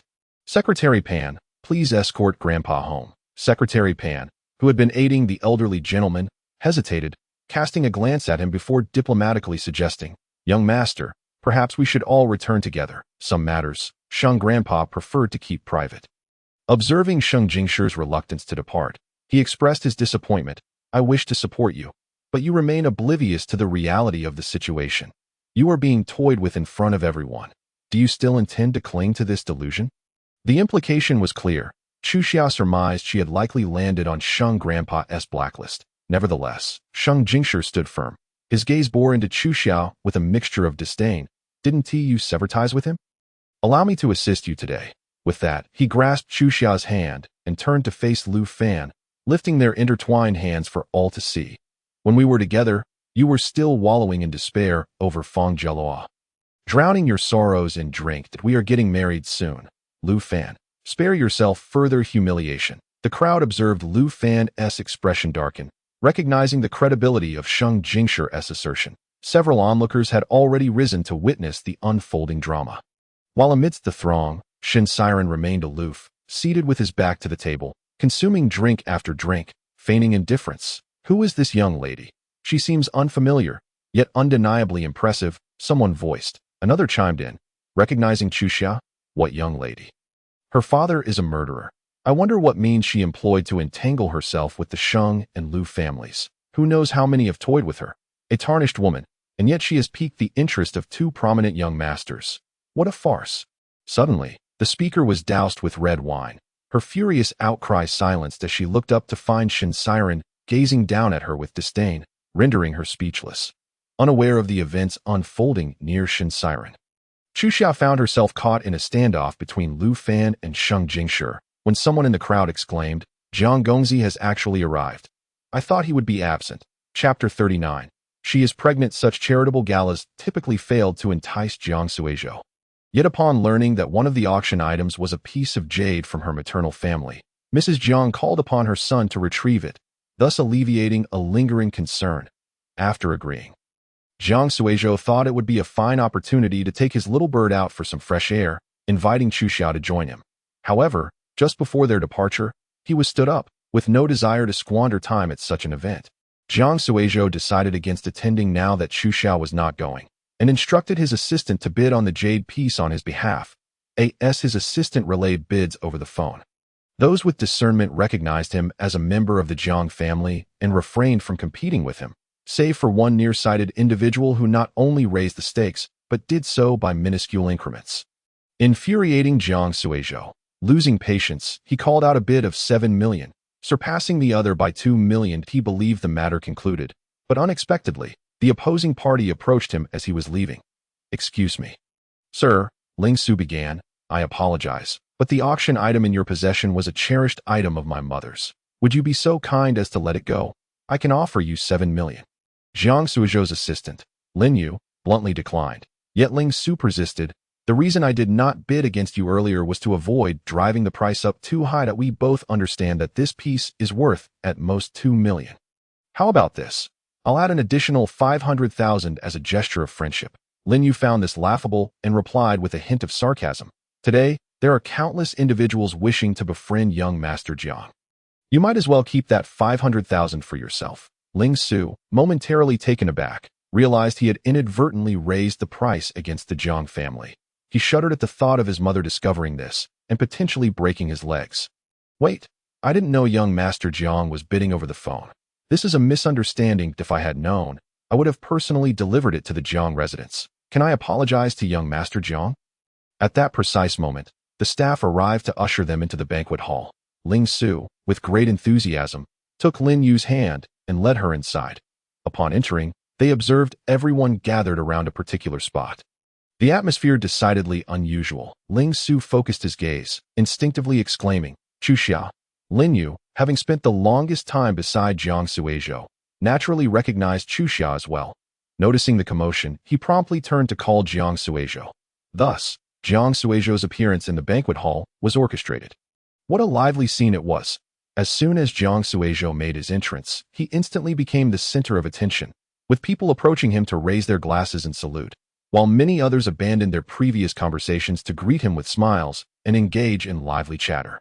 Twirling the goblet in his hand, he casually inquired, "Why has the banquet come to a halt?" Someone quickly and eagerly explained, "Young Master Jiang, you have just missed quite the spectacle. The one from the Sheng family has managed to drive the old man away. We are still unclear on the details, but in any case, both Mr. Sheng and Mr. Liu are insisting that the girl make a choice right now. Jiang Suizhou's expression remained detached, his gaze lingering on Chuxia as he sipped his drink. What choice? The matter of men and women. What could it be but the choice of a husband? The group erupted in laughter, but upon realizing that Jiang Suizhou was not amused, their merriment abruptly ceased, replaced by awkward glances at his demeanor. Lin Yu, trailing closely behind Jiang Suizhou, sensed his reluctance to approach and, uncertain of his thoughts, quietly asked, "Mr. Jiang, should I bring Miss Li over?" Jiang Suizhou's eyes gleamed coldly as he replied with a sardonic smile, "Let her perform. I am curious to see how long she can keep it up." Just as he finished speaking, Ling Su unexpectedly squeezed his way to the front, gazing incredulously at Chuxia and the two men grasping her arms. Just then, he overheard Lu Fan threateningly grip Chuxia's hand, saying, "You still haven't told Sheng Jingshi that you're pregnant, have you? Do you think you can simply extricate yourself from this by deceiving me?" Ling Su was taken aback. In the hospital, Chuxia had explicitly stated that the child belonged to Sheng Jingshi, and he was aware of it. How could Lu Fan claim that he was entirely oblivious? Moreover, from Lu Fan's tone, the child did not seem to be his. Ling Su's mind raced, concocting a dramatic narrative, believing that Chuxia had concealed the truth out of heartbreak, and that the child was indeed his. As he saw Sheng Jingshi attempt to forcefully pull Chuxia closer, he shouted from the crowd, "Don't tug at her like that. She's pregnant." That declaration struck like a thunderclap, momentarily silencing the previously bustling banquet hall, which was soon followed by a collective gasp of astonishment. Shen Siren, who had intended to leave, turned back in shock. Jiang Suizhou, observing from a distance, furrowed his brow. The two men holding Chuxia's wrists froze in disbelief. Sheng Jingshi thought he had misheard. Turning to Ling Su, "What did you just say?" Lu Fan, taken aback that he was not the only one aware of her pregnancy, felt a pang of betrayal. Tightening his grip on her wrist unconsciously, Ling Su quickly interjected, "Release her. You're hurting her wrist." Chuxia yearned to faint on the spot. She glared at Ling Su, who had suddenly intervened, saying, "Stay out of this."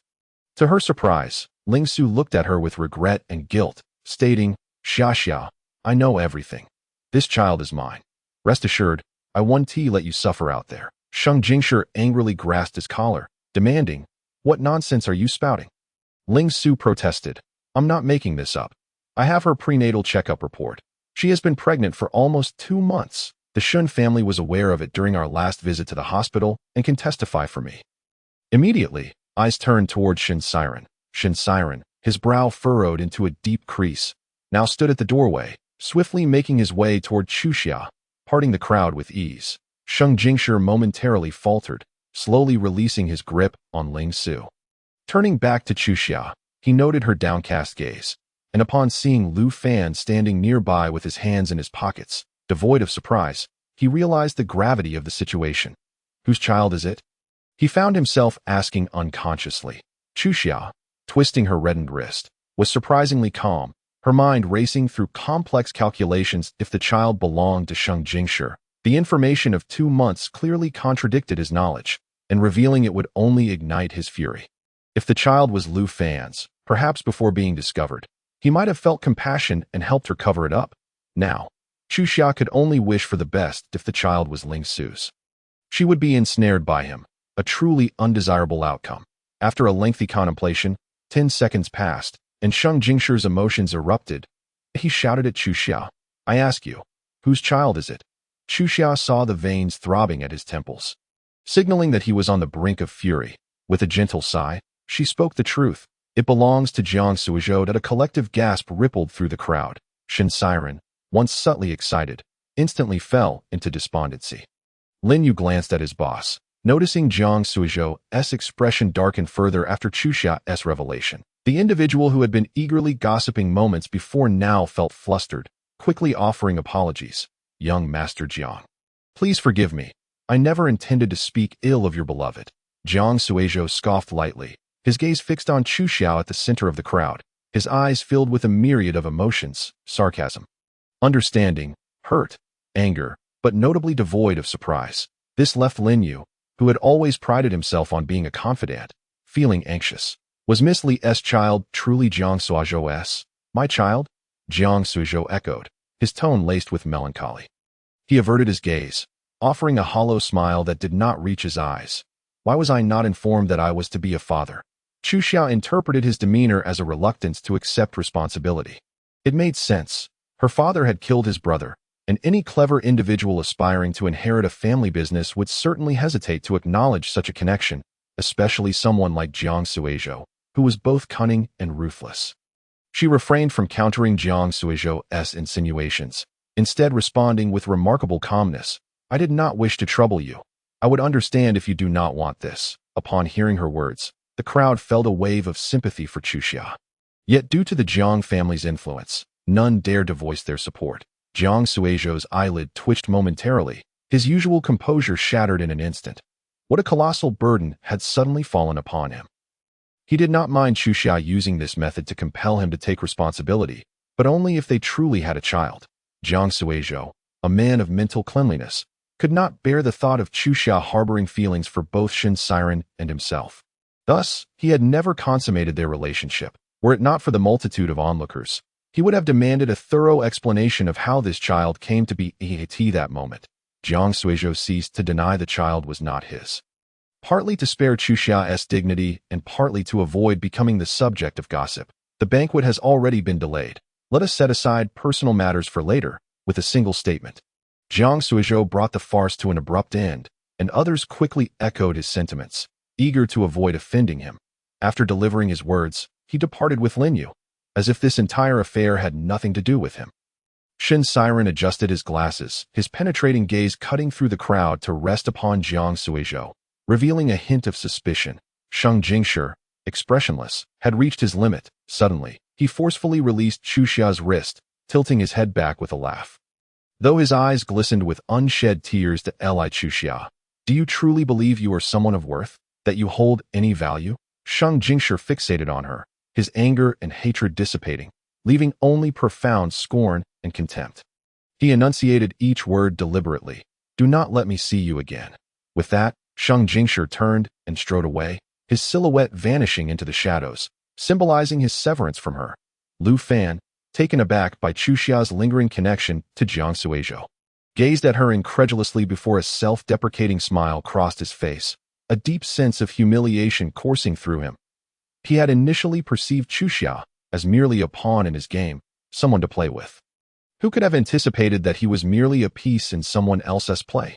Lu Fan found himself chuckling at the irony, for he had genuinely contemplated how he could marry her, even if it meant becoming the father of another man's child. Maintaining the last shred of his dignity, as he passed by her, he did not spare her a glance, stating, "I will withdraw my investment from X-Muse. Rest assured, I will not reclaim a single cent of the money I gave you. Thank you for this lesson, teaching me that women like you are truly shameless." Chu Xia stood in silence, absorbing these accusations without rebuttal or attempts to retain him. Remaining composed under the glaring lights, her motto had always been, rather than cling to yesterday's old flame, She looked forward to tomorrow's new love. Thus, she let both Sheng Jingshi and Lu Fan leave without a second thought. At that moment, the crowd began to murmur mockingly. Those who envied Chu Xiao reveled in her simultaneous abandonment by two men, with the child's biological father refusing to acknowledge his paternity, their expressions betraying delight. I told you so. She must have been the one who pursued them, juggling multiple suitors. Now it's all come to light. She looks just like a seductive vixen. How ridiculous. Wasn't it better to be a secret lover to Mr. Sheng? Why did she have to play the field? Now let us see how she survives in the capital. Just as the woman who had been doused in wine was about to burst into laughter, she inadvertently met Shen Siren's gaze. His eyes were frosted with an icy glare, sharp enough to pierce through the heart, rendering her unable to maintain eye contact. She quickly fell silent, averting her gaze in shame. Shen Siren had remained positioned behind Chu Xia, but now, witnessing her fragile silhouette, he instinctively stepped out from the crowd. Under the watchful eyes of the crowd, he removed his suit jacket. Chu Xia felt a weight on her shoulders. Turning her head, she beheld Shen Siren's face as he draped the jacket over her. "Let us leave this place," the man suggested, then glanced at her high heels, inquiring, "Are you steady on your feet? I can fetch you a pair of shoes to change into." Chu Xia gently grasped his sleeve, replying, "Thank you, but it's unnecessary." Shen Siren regarded her in silence. The palpable tension between them drew the attention of onlookers, who began to murmur in disbelief. Could it be that the Shen family had become her audience? Was this a reincarnation of Daji? Ling Su, who had been observing the situation, shot a glare at the speaker. He remained stubbornly convinced that the child belonged to him. Stepping forward, he said, "Mr. Shen, I can assist Xia to rest. You have more important matters to attend to." Before he could finish, Shen Siren interrupted, "I am not busy." Furthermore, the pressure emanating from his gaze caused Ling Su's heart to race. She had already disclosed the identity of the child's biological father. Regardless of any past entanglements, he should not persist in pursuing her. After stating this, Shen Siren took hold of Chu Xia and led her toward the exit. Ling Su, feeling reluctant yet intimidated by the Shen family, refrained from further harassing Chu Xia. Among the crowd, some dignified individuals spontaneously urged others to cease their prying, but it was too late.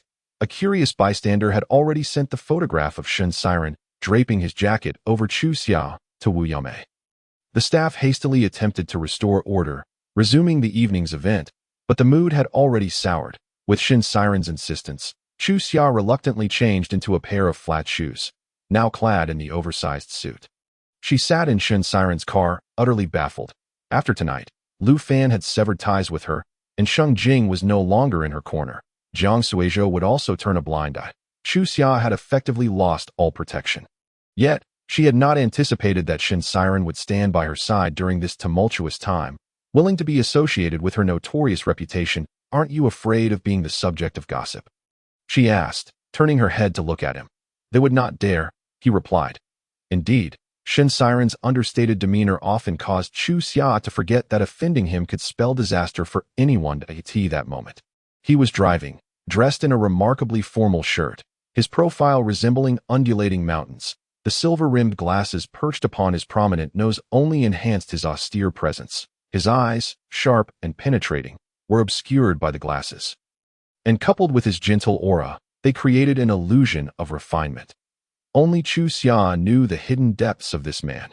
Chapter 41. A rainfall. Chu Xia's gaze was fixed on the driver's seat.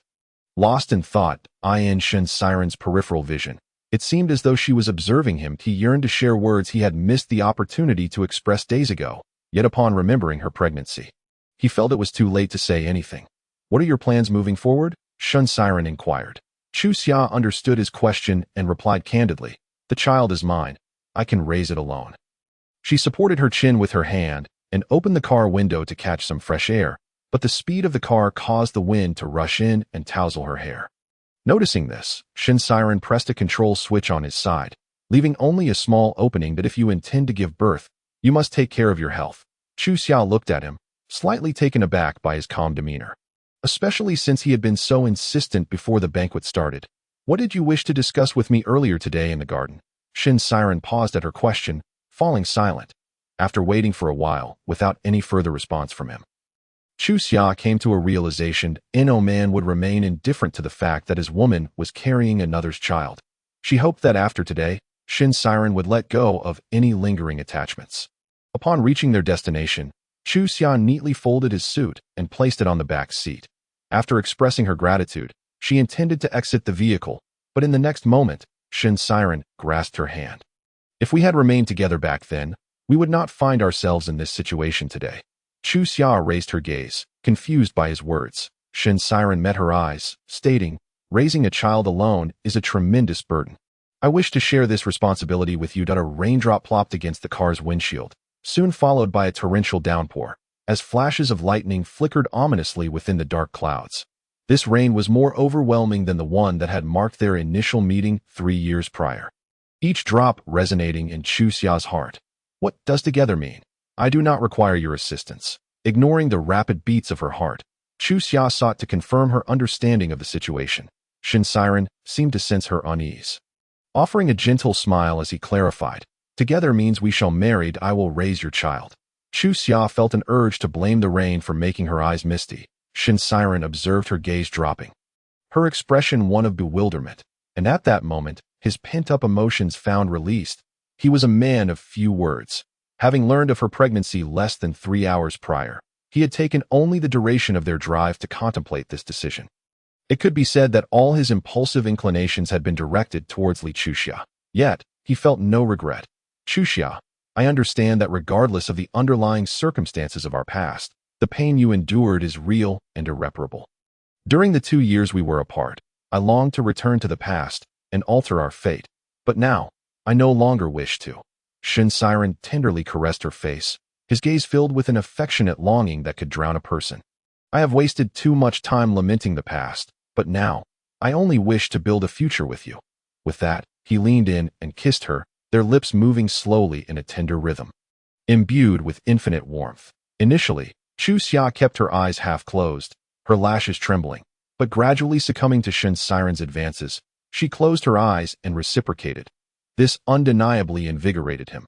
His fingers wove into her hair, transforming his gentleness into a fervent embrace, claiming every inch of her mouth. The temperature within the car rose, the enclosed space amplifying the tension. Outside, the rain poured down in torrents, obscuring the view through the windows, leaving only rippling circles in its wake. It was only when the windshield wipers moved that fleeting glimpses of the man's emotional vulnerability could be seen. Some individuals are destined to be together, just as others are fated to miss their chance. Forecasts indicated that the heavy rain in the capital city would last for 3 days, advising citizens to take precautions when venturing outdoors. Sheng Jing was turning off the television when he recalled he had intended to fetch a drink from the liquor cabinet, but in doing so, he knocked over a heavy glass bottle at his feet. Looking around, he found himself surrounded by empty bottles scattered across the floor, all radiating from where he stood. His vision began to blur, and he swayed unsteadily as he stumbled to the liquor cabinet, searching desperately. Yet, the fine wines he had once cherished seemed to have vanished, leaving only a cheap sticky note behind. In a fit of anger, he tore it off, frowning as he struggled to decipher the handwriting. Finally, he managed to read it, only to collapse back onto the floor, utterly defeated. A tear trickled down his cheek as he clutched the note, which read, "I've hidden all the alcohol. When will I ever quit?" It was adorned with an emoji depicting a fuming face, lying on the ground. Sheng Jing burst into laughter, the tears streaming down his face only intensifying. "Li Chuxia, you would have been better off never having loved me at all. Ha ha ha ha." Damn it. Lu Fan stood atop a marble table at the club, his tie askew, his face flushed with intoxication as he loudly pointed at a couple in a booth, engaged in passionate embraces. "If you're so in love, go book a hotel. Who do you think you're performing for here?" The man attempted to approach him, but others quickly intervened, apologizing. "Sorry, my friend has had too much to drink. We'll cover your bill tonight." Yet Lu Fan continued to mock. "Do you really think she loves you? Don't be a fool. Not a single woman is worth it." With that, he tipped his head back and poured liquor down his throat. His friends, unable to watch any longer, seized the bottle from him and dragged him into a private room, advising, "Lu Xiao, is it really worth it? It's just one girl. You could have as many as you want. Just say the word, and we'll bring them to you." Another friend chimed in, "Absolutely. With Lu Xiao's charm, women would flock to you." Lu Fan leaned back against the sofa, staring blankly at the ceiling, his pupils unfocused, when suddenly he broke into song. His friends exchanged glances, confused, until they drew closer and heard him mumbling out of tune. A little monk descends the mountain to beg for alms. The old monk has given his instructions that the women at the foot of the mountain are tigers. If you encounter them, be sure to steer clear. As he sang, the sorrow welled within him, and he pressed his hand against his eyes. Eventually bursting into tears while still singing, his friends were taken aback, looking at each other in disbelief. What has happened to Lu Xiao? One asked. The other sighed. Can't you see? He has shattered. The two exchanged glances, at a loss for how to comfort him. Even after Feng Jielo went abroad, Lu Fan would merely call some friends to drink in distress, remaining the most sober of them all. Yet today was truly unprecedented. He, the playboy, had finally met his match in romance. Chapter 42. We have reconciled. Jiang Suizhou gazed out the window, lost in thought as the rain continued to pour. He was still dressed in the suit he had worn when he went out, having not even changed his shoes, and had been sitting by the window for quite some time. Lin Yu knocked on the door and said, General Jiang, the items have been delivered to Madame Jiang, and she is quite satisfied, but she inquired why Yu Haven tea returned. Jiang Suizhou pressed his fingers to his temples, and when the chair turned around, his expression remained as usual. Had everyone at the banquet sealed their lips? Everything has been taken care of. They dared not speak freely about the Jiang family. And what about her? Lin Yu hesitated for a moment and whispered, She left with Mr. Shun. Jiang Suizhou chuckled, the muscles in his face twitching slightly. His gaze suddenly turning icy, he nodded and pretended as if nothing had happened, continuing to peruse the documents on the table. Noticing Lin Yu still standing there, he raised an eyebrow and asked, Is there something else? Lin Yu hesitated but ultimately spoke. Mr. Li has been sitting at the door, refusing to come in. A flicker of irritation crossed Jiang Suizhou's eyes as he coldly replied, Let him freeze to death if he won't come in. Lin Yu dared not respond and retreated. A few minutes later, the study door opened. Jiang Suizhou walked to the entrance and saw Li Chuqi sitting on the steps with an umbrella in his arms. Resembling a dog waiting for its master to return home, he approached Li Chuqi, and Lin Yu immediately offered him a cigarette and a light. Jiang Suizhou took a puff, the white smoke enveloping his handsome face. Don't wait any longer, he said to Li Chuqi. She has what she desires now. How could she still remember you? Li Chuqi, unable to comprehend, stared longingly at the doorway, repeatedly murmuring, It's raining heavily. Xia has no umbrella. It's cold. She fears the cold. Jiang Suizhou, irritated, extinguished the cigarette on the armrest, the faint bite marks on the butt signifying his foul mood at that moment. If you want to wait, then wait. If you catch a cold, don't blame me. With that, he turned and returned to the study, shutting himself away. Lin Yu did not dare to follow, fearing that if the boss was in a bad mood, he would become an unfortunate collateral damage. Thus, he stood beside Li Chuqi, holding an umbrella to shield him from the rain that had come in with him. This was an important person to the boss. And if he truly fell ill, wouldn't it be the boss who would argue with him, while it would be Lin Yu who would bear the brunt of the distress as the worker? In the stormy night, Chu Xiao and Shun Siren weathered a tumult of emotions, in every sense of the word. The term gentle beast was dissected in the context of Shun Siren. By day, he was refined, and by night, he was untamed. However, he still cared for her, refraining from going too far, yet the torment of unfulfilled desire was arguably worse than consummation itself. Chu Xiao fell into a comfortable slumber, attended to by him. But he, suffering in silence, could only quietly step out onto the balcony for a breath of fresh air. By this time, the rain had ceased, and Shin Siren leaned against the balcony railing, engrossed in his phone. Noting that Shun Fuyu had called him over a dozen times, when he returned the call, it was answered almost instantaneously. Brother, why did you take so long to call me back? Get to the point. Shin Fuyu exclaimed urgently. Did you encounter Chu Xiao today? I don't know who told Mom, but she is furious now. Level 1 alert. The Shin siblings had always feared their mother during their childhood. With Shun Xinyuan seldom at home, Wu Yamei had to play both father and mother. She was genuinely affectionate when she cared for them, but she was equally severe when it came to discipline. Thus, they devised a coded language to navigate their mother's varying levels of anger. For instance, a level 1 alert indicated a serious situation that would be difficult to gloss over. They could count the number of level 1 alerts they had experienced on one hand. Yet each instance felt like an earthquake within their family. What exactly do you intend to do? You two have been broken up for so long. Can't you just move on? We're back together. Huh? Shen Fuyu was taken aback. Hearing her brother's calm tone on the other end of the line, she sought clarification. We're talking about you and Chuxia. Who else could it be? Shin Siren immediately distanced the phone from his ear. As Shen Fuyu's piercing shriek erupted through the receiver. Should I say I'm not surprised? You two managed to reconcile? Chuxia had clearly seemed to have moved on. Shin Siren lowered his gaze, stating, I want to let her move on. The past 2 years, I was barely holding on and had to be transferred from the capital. That's why it couldn't be helped. But now, things are different. Shen Fuyu did not dare to inquire how things had changed. She knew her brother well. He seldom spoke but always managed to create a significant stir. However, Shen Fuyu, she heard her full name being called, and her nerves immediately heightened. She listened as Shin Siren's serious voice resonated. She's pregnant. Why didn't you tell me? At the banquet, the Shin family mentioned by Ling Su could only refer to Shin Siren. As expected, Shen Fuyu began to stammer and fabricate a story. He had no interest in her ramblings and simply stated, You now have an opportunity to make amends. Do as I say. What are you talking about? That night, Shin Siren and Shen Fuyu spent a considerable amount of time on the phone. The next day, when Chuxiao awoke, she found the other side of the bed empty. Rubbing her eyes, she stepped out of her room and spotted Shin Siren's busy silhouette in their cramped little kitchen.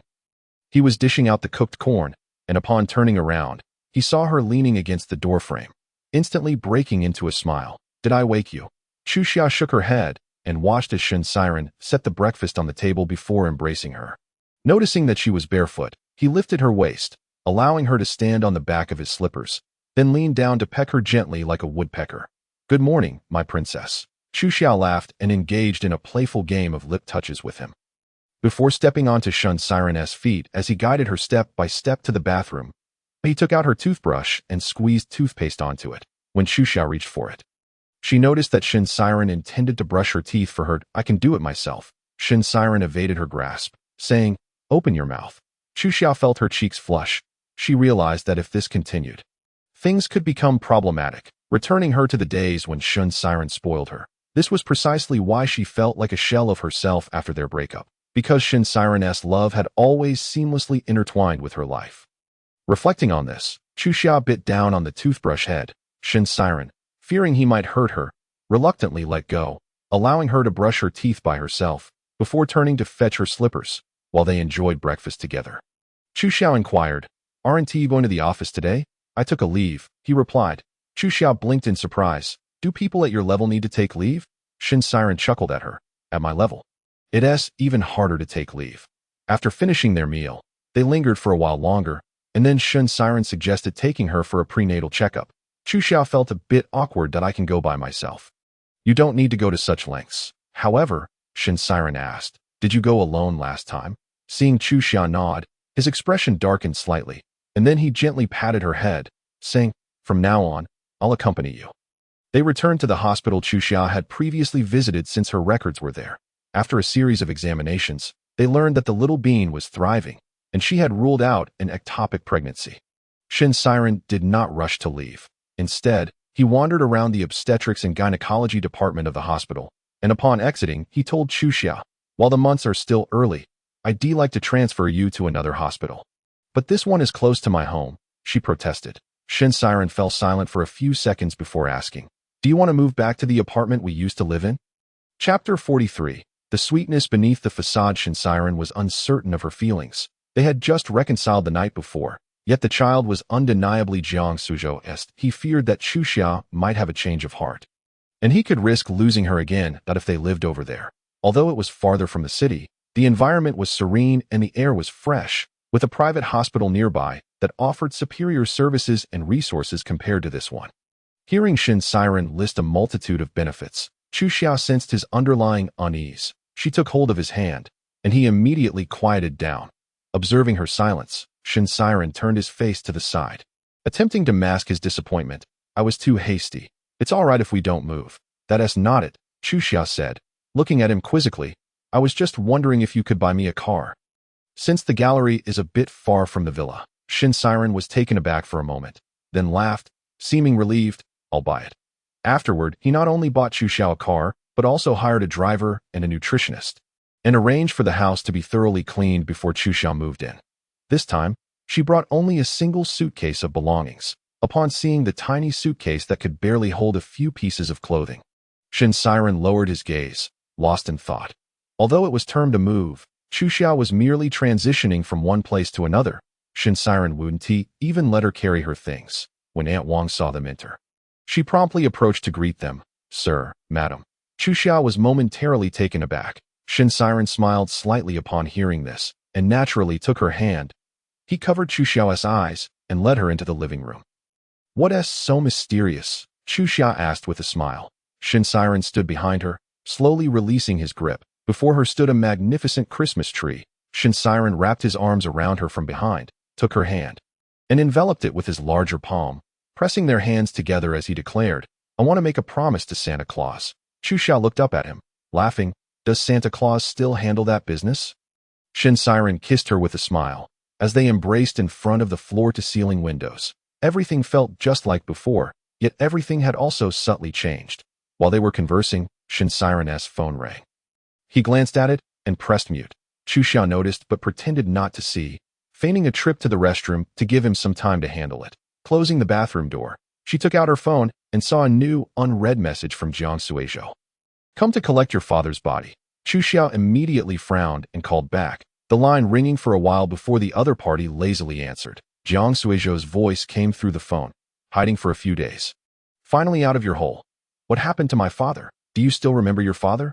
Jiang Suizhou switched the phone to his other ear, gesturing for the others in the conference room to leave. No one dared to ask who could make President Jiang pause a meeting to take a call. Chu Xiao, unwilling to waste words, stated, I'm coming to take my father away today. She actually wished for her father to live with her. But the thought of asking Shin Siren's opinion made her reluctant to bring it up, so she decided to have her father stay in her small apartment for now. The events of the past were an insurmountable hurdle for both of them.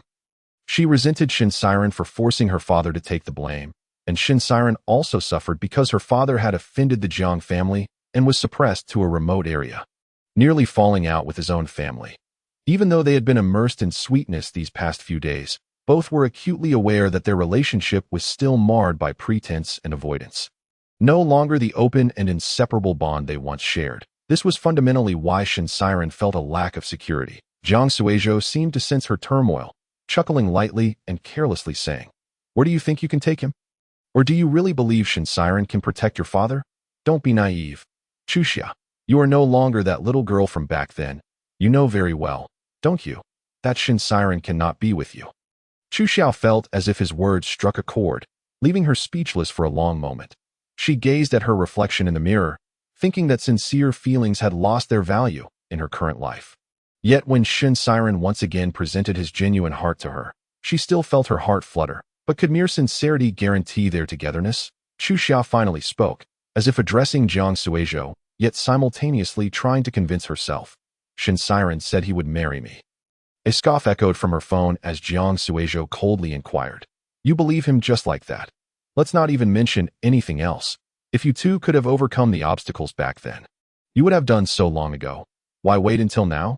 Chu Xiao suddenly felt a wave of nausea, pulling her phone away and covering her mouth, gagging at the sink. Jiang Suizhou, unable to hear her, frowned slightly. After a sound of running water, he heard the phone shaking and Chu Xiao's uneven breathing. He remained silent for a moment before speaking solemnly. Is it difficult to bear? Chu Xiao retorted with irritation. You try being pregnant. Jiang Suizhou found himself at a loss for words at that moment. He truly grasped the reality of her pregnancy and decided not to provoke her further, merely stating, I called to remind you that the Jiang family is already aware your father has been released. Chu Xiao's heart skipped a beat. How did they find out? Shengjing has been blocking the news from reaching the Jiang family. My people couldn't intervene, but now they have stopped. Be mentally prepared. She suppressed her nausea and asked, What's the worst-case scenario? Jiang Suizhou did not directly answer her question, only advising, You should move your father out of town as soon as possible, at least not in the capital. Their moves won't be that swift. After hanging up, Chu Xiao remained dazed in the restroom for a while. Outside, Shin Siren was already worriedly knocking on the door. Chu Xiao, are you all right? She stepped out, and Shin Siren noticed her pale complexion, asking anxiously, What's wrong? I feel like throwing up. She refrained from telling Shin Siren about the Jiang family's potential retaliation 2 years ago. She had known nothing and allowed him to shoulder everything alone, but now she had grown up. And her father's situation was her sole responsibility, not Shin Siren's. Chu Xiao wrapped her arms around his waist, resting her face against his chest with a soft sigh. Being an adult is exhausting. Shin Siren thought she was lamenting the hardships of pregnancy and tenderly embraced her, carrying her into the room to let her rest. After Chu Xiao fell asleep, Shin Siren quietly left. He drove back to the Shin family. At a red light, he saw a bookstore and turned around to buy a few books. By the time he arrived at the Shun home, dinner had already passed. However, the dining room was silent, with no one touching their food. Shun Fuyu looked at the dishes that had been reheated 3 times, her palms sweating with anxiety. She glanced at the expressionless Wu Yame, then at the composed Shin Xinyuan, wishing desperately to escape this battlefield. Dad, Mom, I'm back. Shin Siren walked over with a paper bag, ignoring the oppressive atmosphere, and sat down calmly. Wu Yame slammed her hand on the table, pointing at Shin Siren's nose. Do you want your parents, or that vixen? Chapter 44. The other side of the story if you refer to her as a vixen again. We won't need to discuss anything further today. Shin Siren's indifference sharply contrasted with Wu Yame's fury. Seeing his wife about to explode, Shin Xinyuan pressed her hand down, saying, Sir, I've always thought you had good judgment, but recently you've been truly outrageous. Shin Siren glanced at his father, speaking directly. Dad, since I've agreed to come back today, I've already made my decision. There's no point in further discussion. What decision? Wu Yame glared at him. Your decision is self-destruction. If she accepted the house and car I gave her, she should live a proper life. Now that she knows you're back in the capital, she dares to openly seduce you.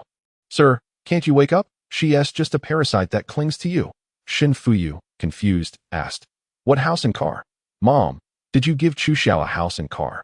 Back then, Mom used my name to have my secretary take the house and car to Chu Xiao to tell her to break up.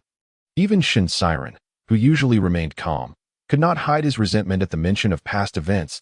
Do you still think what you did was fair? On what grounds do you believe my life should be under your control? Just because we are mother and son, I should live to your satisfaction, marry whom you want me to, and live the way you desire. Each question left Wu Yame speechless, her anger boiling over. Feeling lightheaded, her brows furrowed in rage. So what? She is just a jinx. If it weren't for that incident with her father, you would have soared to great heights by now. Why endure suffering in a remote area? Shin Fuyu, sensing an impending argument, quickly interjected, recalling her brother's task, saying, Dad, Mom, don't you always say you want grandchildren? Now that my brother has found someone he loves and is getting married, wouldn't it be wonderful for you both to have a grandchild? Wu Yame frowned and glared at her. What are you talking about? Why suddenly bring this up? Shin Fuyu smiled widely. Mom, congratulations, you're about to become a grandmother. Both parents looked on in shock. Shin Siren feigned reproach at Shin Fuyu. Your mouth is too fast. We haven't decided on having this child yet. This is no joke. This is not childish play. Shin Xinyuan scolded that Wu Yame felt something lodged in her throat. Suddenly realizing, is she using the child to force you to marry her? I forced her. Shin Siren coldly glared at her, his eyes filled with resistance and impatience. When will you let go of your prejudice against Chu Xiao? I love her, and marrying her is not an issue. Wu Yame, faced with her son's defiance, was enraged at the thought that he was opposing her for an outsider, and felt an urgent need to make him aware of his parents' sacrifices. Sir, do you think you've secured your position today by chance? Your father has never begged for anything in his life. He once bowed and smiled for you. And what about you? You risked everything to help that Li Chuxia's father fabricate a crime scene. If it weren't for your father intervening to force her father's defense lawyer to withdraw and using connections to hastily conclude the case, do you think you could escape the ever-watchful Jiang family? Upon hearing this, Shin Siren's pupils constricted suddenly, a cold chill creeping up his spine. Back then, insiders had informed him that crucial evidence was lacking, suggesting the case might still have a turn of events, urging him not to give up on defending Li Chuxia. Yet in just a few days, the situation had taken a drastic turn, and Li Chuxia had been sentenced to death. Shin Siren had thought the Jiang family was the mastermind behind it all, only to discover it was his own parents. He struggled to remain calm, but his heart raced uncontrollably. You know that her father is not. That he stopped mid-sentence, abruptly coming to his senses that he could not speak.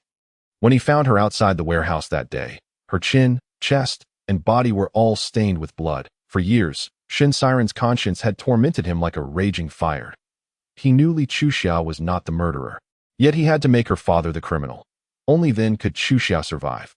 Thus, Shin Siren returned to the warehouse, but he could never forget the scene of pressing Li Chuxia's father against the corpse.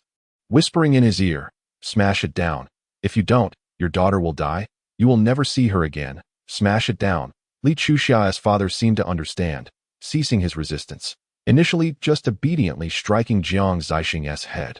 But eventually losing control, he yelled until he crushed Jiang Zixing's skull, still shouting, "No one can bully my daughter." Ever since then, Shin Siren was haunted by nightmares every night. He used all his power to help Li Chuxia's father reduce his sentence. Not only to aid Chuxia but also to atone for himself. Seeing Shin Siren lost in thought, Wu Yame gasping for breath, and Shin Fuyu looking helpless, Shen Xinyuan sighed softly, saying, "Everyone has their own fate. Why cling to something?" Shen Xinyuan seldom expresses his opinions, yet whenever he does, the matters at home are as good as settled. This moment, he gazes sharply at Shin Siren and inquires, "Siren, your unwavering dedication to that girl, does it stem from love? Or is it born out of a sense of guilt?" Shin Siren feels as though he has been struck by a bolt from the blue. The resolute answer he once believed he possessed falters in this instant. "In truth, she had sought you out at our home years ago, and it was your own choice to remain unseen." Upon hearing this, both Wu Yame and Shun Fuyu look on in astonishment. Shin Siren is taken aback. "What? Your mother had her secretary dismiss her, and she returned the very next day. When I encountered her, she placed the house and car your mother provided before me, insisting she wanted none of it. She merely wished to see you. Even after the breakup, she desired to hear it from your own lips. I sent a servant to relay your response. Do you recall what you said?" Shin Siren's eyes brim with tears, his breath caught in his throat. As if an invisible hand is constricting his chest, he trembles as he replies, I didn't know that I was unaware of what mother had done. Facing his inquiry, Shen Xinyuan merely casts him a calm glance and retorts, "Do you think that knowing will empower you to confront her?" This statement seems to grip Shin Siren's vulnerability, rendering him speechless. That time, his spirit was tormented. He felt guilt towards Chuxia, yet justified his actions as being for her own good. However, whenever he saw her unable to eat due to her father's plight, waking in tears each day, he was plagued by the sense that he had erred. Yet, there was no turning back. He could only grit his teeth and suppress this internal conflict. During that period, his state of mind deteriorated. Pressures from the Jiang family's retaliation, his parents' expectations, the weight of his conscience, and the myriad complications involved in rescuing Li Chuqi nearly crushed him. Though he loved Chuxia dearly, he instinctively recoiled whenever he encountered her. He could not offer her patience, care, or even the ability to communicate with her kindly. He recognized his own shortcomings, and in a bid to shield her from sorrow, Shin Siren fled. He intended to take some time to regroup, yet the rapid changes in the outside world left no room for respite. Subsequently, he was transferred to another location, unable to pause for even a moment. Wu Yame's opportunistic actions merely ignited the fuse. Had he not evaded Chuxia then, he might have timely discovered the truth, but he did not. Now, Shin Xinyuan's counter-question unveiled the turmoil within Shin Siren that he had long avoided confronting. Seeing him rendered speechless, Shin Xinyuan ultimately spoke. "Siren, today I take it upon myself to assure you that neither your mother nor I will interfere in your romantic affairs any longer. Precisely because I know you to be a kind-hearted and responsible child, I urge you to contemplate deeply whether this so-called devotion is truly a manifestation of your guilt or a genuine, unadulterated affection akin to what you felt back then. Times, giving is commendable. However, unreciprocated giving, disregarding the other's wishes, only serves to burden them further, much like your mother's love for you." Chapter 45. Facade of Tranquility. When Chuxia awoke, it was still night, her sleeping patterns completely inverted. Thirst gnawed at her, and just as she contemplated rising, she noticed a thermos cup perched on her bedside. It required no thought to discern that it was placed there by Shin Siren. Feeling a twinge of hunger, she ventured out in search of him, only to find that Aunt Wang had also left early due to personal matters. Thus, she resorted to preparing a bowl of noodles for herself. As the water boiled, a clap of thunder startled her, causing her to accidentally overfill the pot with noodles. Chuxia peered out the window, pondering what Shin Siren could possibly be up to during such a stormy night. After finishing her bowl of noodles, Shin Siren still had not returned. Bored, she lay her head on the table, idly scrolling through her phone, when she suddenly heard faint rustling at the door in this upscale community. She felt no concern for security, yet the presence of a natural forest within the vicinity made her wary of squirrels. Pressing her ear against the door, she listened intently, observing through the visual doorbell for a while, but saw nothing. Cautiously, she opened the door to confirm, only to encounter a barrier upon pushing it. Startled, she paused, then pushed again, and this time the door swung open. There was nothing there. How peculiar. After scanning the area and confirming the absence of anything unusual, she closed the door. Just then, Shun Siren emerged from around the corner, completely drenched, his hair plastered to his forehead. He had been sitting at the door since his return, hesitating to enter as he made his way back. His heart raced. He drove recklessly, running several red lights, yet his mind was consumed by a singular thought. He must confess everything to her. However, upon arriving at the door, he found himself frozen in place. What follows after the confession? If Chuxia cannot forgive him, would that be the end? If she were to forgive him, could he ever forgive himself for his cowardice? Forgiveness does not imply that the incident can be swept under the rug. It means that each time Chuxia recalls it, she must forgive him anew. What right does he have to approach her in such a manner? Shin Siren opted instead to retreat to the garage. Spending the entire night in the car, his thoughts a tempest. Meanwhile, inside the house, Chuxia had left a lamp burning for him. Nestled on the sofa, waiting until the early hours that half dreaming, she opened her eyes to find the vast living room still empty save for herself. After a moment of daze, she extinguished the light and ceased waiting to in the following days. Shin Siren continued to call her as usual, promptly attending to any of her needs, ensuring that all matters at the hospital were arranged, and inquiring daily with Aunt Wang about her appetite and health. Yet, he himself never appeared before her again. Chuxia refrained from questioning his absence, accepting his care and concern with a smile each time. But she no longer left the light on for him at night. To Aunt Wang's eyes, the couple appeared to have a particularly harmonious relationship, though she noted that he was quite busy and rarely returned home. Occasionally, she observed Chuxia lost in thought before the Christmas tree, seemingly not as happy as one might expect. However, in her line of work, discretion was the rule, and thus she focused solely on caring for Chuxia. On this day, Chuxia went to the gallery as usual. With Ling Muting's involvement, their recent revenue had doubled. She created a small group chat for the three of them, aptly named Three Wealthy Ladies. Xiao Nian had recently been acting mysteriously, arriving at the gallery only in the afternoons, claiming to oversee Su Qingyang's progress on his new work. There was an upcoming competition, and she intended for Su Qingyang to participate to gain recognition, thereby enhancing the value of his art. Chuxia relayed the news regarding Lu Fan's withdrawal of investment to the two of them. Xiao Nian expressed indifference, while Ling Muting reassured her that her principal amount was sufficient to sustain them for a while. I apologize for how my personal issues have affected the gallery. I will seek new investors to ensure our funding remains intact, she stated. Xiao Nian, however, was not nearly as composed, exclaiming, "That man is truly something." He initially agreed to invest, and the contract was signed. It's not as if he would incur losses simply withdraw without warning. Who does he think he can manipulate? Even Ling Muting, despite her childhood friendship with Lu Fan, considered his actions childish. Chuxia, do not blame yourself that in fact, I think his withdrawal may be a blessing in disguise that it's exceedingly difficult for women to achieve success. Even when we accomplish something, we are often accused of relying on men. Let him withdraw. When X-Muse becomes the most successful commercial gallery, the industry will recognize that we can thrive independently. Chuxia smiled knowingly at this. However, the anticipated withdrawal remained unaddressed for many days, leaving her uncertain whether Lu Fan had forgotten about her or simply deemed the amount inconsequential. He didn't mention it, and thus she felt no inclination to bring it up. The first phase of dividends from their initial agreement had, however, already landed in her account. She composed a message to remind Lu Fan of this, and upon sending it, a red exclamation mark appeared on her screen. Lu Fan had blocked her. Chuxia couldn't help but laugh at the absurdity. It seemed he was quite furious, dismissing it with a smile. She resolved to ensure that the dividends owed to him would be delivered in full. The following day, Chuxia received a call from Lu Fan's assistant, notifying her to arrive promptly at Shui Mulan Ting that evening. "Is this regarding the investment withdrawal?" she inquired. "I have no objections. Please have Mr. Lu follow the proper procedures." The assistant, however, insisted, You ought to come in person. Some paperwork requires your signature.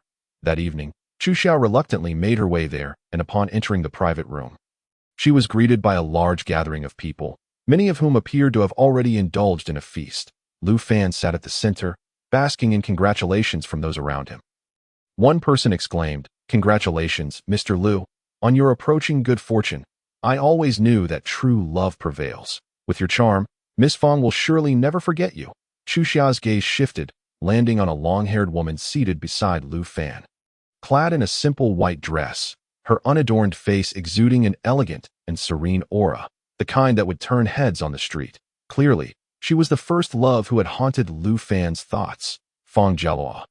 Chu Xiao observed as Lu Fan caught sight of her, but his gaze swiftly averted, feigning ignorance. Lu Fan's arm rested on Fong Jialuo's chair, his body angled towards her, deliberately maintaining a close proximity as he raised his glass. His tone drenched in saccharine tenderness. "Jialuo, welcome back." Fong Jialuo smiled sweetly, nudging him lightly with her elbow, reminding, "Drink less." Witnessing their intimacy, the surrounding crowd erupted in playful teasing, with one loud voice urging, "Kiss her. Kiss her." Among Lu Fan's companions was his friend Chu Chang, who laughed heartily at the spectacle. As Lu Fan leaned in close to Fong Jialuo, their noses nearly touching, he abruptly halted before their lips could meet. Though others could not discern the subtleties, Chu Chang saw it clearly. Lu Fan caressed Fong Jialuo's face while casting a furtive glance behind the screen. Following his gaze, Chu Chang glimpsed a beautiful visage partially obscured by the screen. The newcomer possessing raven-black hair and porcelain skin, her expression utterly captivating. If Fong Jialuo is the epitome of classical beauty, then the figure before me resembles a being that has stepped straight from the canvas. Exquisitely crafted as if she exists on an entirely different plane from her surroundings, at first glance, the two share a certain resemblance in temperament and facial structure. However, even though Chu Chang has never encountered Chu Xiao before, he instinctively feels that she could never be anyone's mere substitute. That it suddenly dawns on him that this must be the infamous tigress who led Lu Xiao to drink himself into oblivion. Unperturbed by their mental musings, Chu Xiao remains indifferent, her mood unwavering. She glances at her watch, sensing that Lu Fan and the others will continue their ruckus for some time, and decides to turn away and leave. Just as she steps out, however, her assistant intercepts her.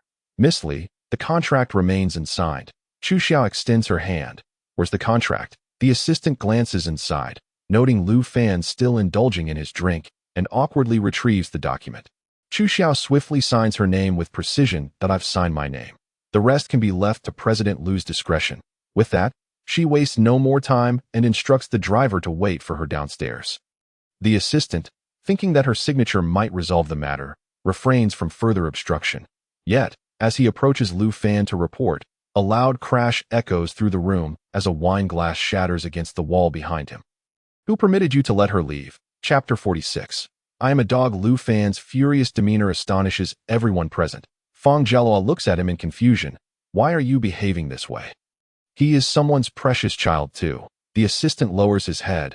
"I sincerely apologize. President Lu." Miss Li signed without reviewing the contract and stated she would follow your arrangements. "I thought it would be fine." Fong Jialuo inquires, "Who is Miss Li?" The assistant, daunted, turns to Lu Fan. Lu Fan closes his eyes, takes a deep breath, leans back in his chair, and replies in a dispassionate tone, "No one of consequence. Just a project I invested in that I now need to withdraw from." The onlookers mistakenly assume that the other party is demanding compensation from Lu Fan, failing to consider any other implications. Only Chu Chang seems to grasp the situation, yet he remains silent. The atmosphere at the dining table returns to its previous merriment. But Lu Fan appears increasingly disinterested, eventually excusing himself from the gathering. Concerned that he might cause trouble while intoxicated, Fong Jialuo departs shortly thereafter. After searching for a while, she finally spots Lu Fan leaning against the railing of the outdoor terrace. Smoking, she approaches with a smile, only to overhear him on the phone. "I said it's not effective, and it's not effective. Is this your first day in business? Don't you know that signatures require both parties to be present? I don't care where you are right now. I want this resolved today, and you need to come back to sign again." "What do you mean I'm being unreasonable? Do you understand the spirit of a contract?" "Li Chuxia, if I can't see you today, just wait for the gallery to close." "Hello, hello." Fong Jialuo watches as Lu Fan, in a fit of rage, kicks over a trash can. She slowly approaches, calling out to him. Lu Fan, panting, turns to face her, a hint of embarrassment on his face. He rubs his nose and lights another cigarette, remaining silent. Fang Jela also lights up, smiling as she says, "You don't seem like an investor. You come across more like a former lover who's still hung up on unrequited feelings." Lu Fan freezes, his expression complex as he averts his gaze. After a long moment, he hoarsely asks, "How long will you be staying in the country this time?" Fang Jelo replies, "I never had much attachment to this place. The only regret I have is not being able to properly say goodbye to you back then. This time, I wanted to ask you if you would consider starting anew with me." They had known each other since high school, witnessing each other's most innocent youth. Yet, their personalities clashed. In her youth, she yearned to be with the one she loved every waking moment, while Lu Fan cherished his freedom. Impervious even to parental authority, Fang Jela believed she could be the one to change Lu Fan, but she soon realized her folly. Coming to this understanding, she decisively let him go and chose to study abroad.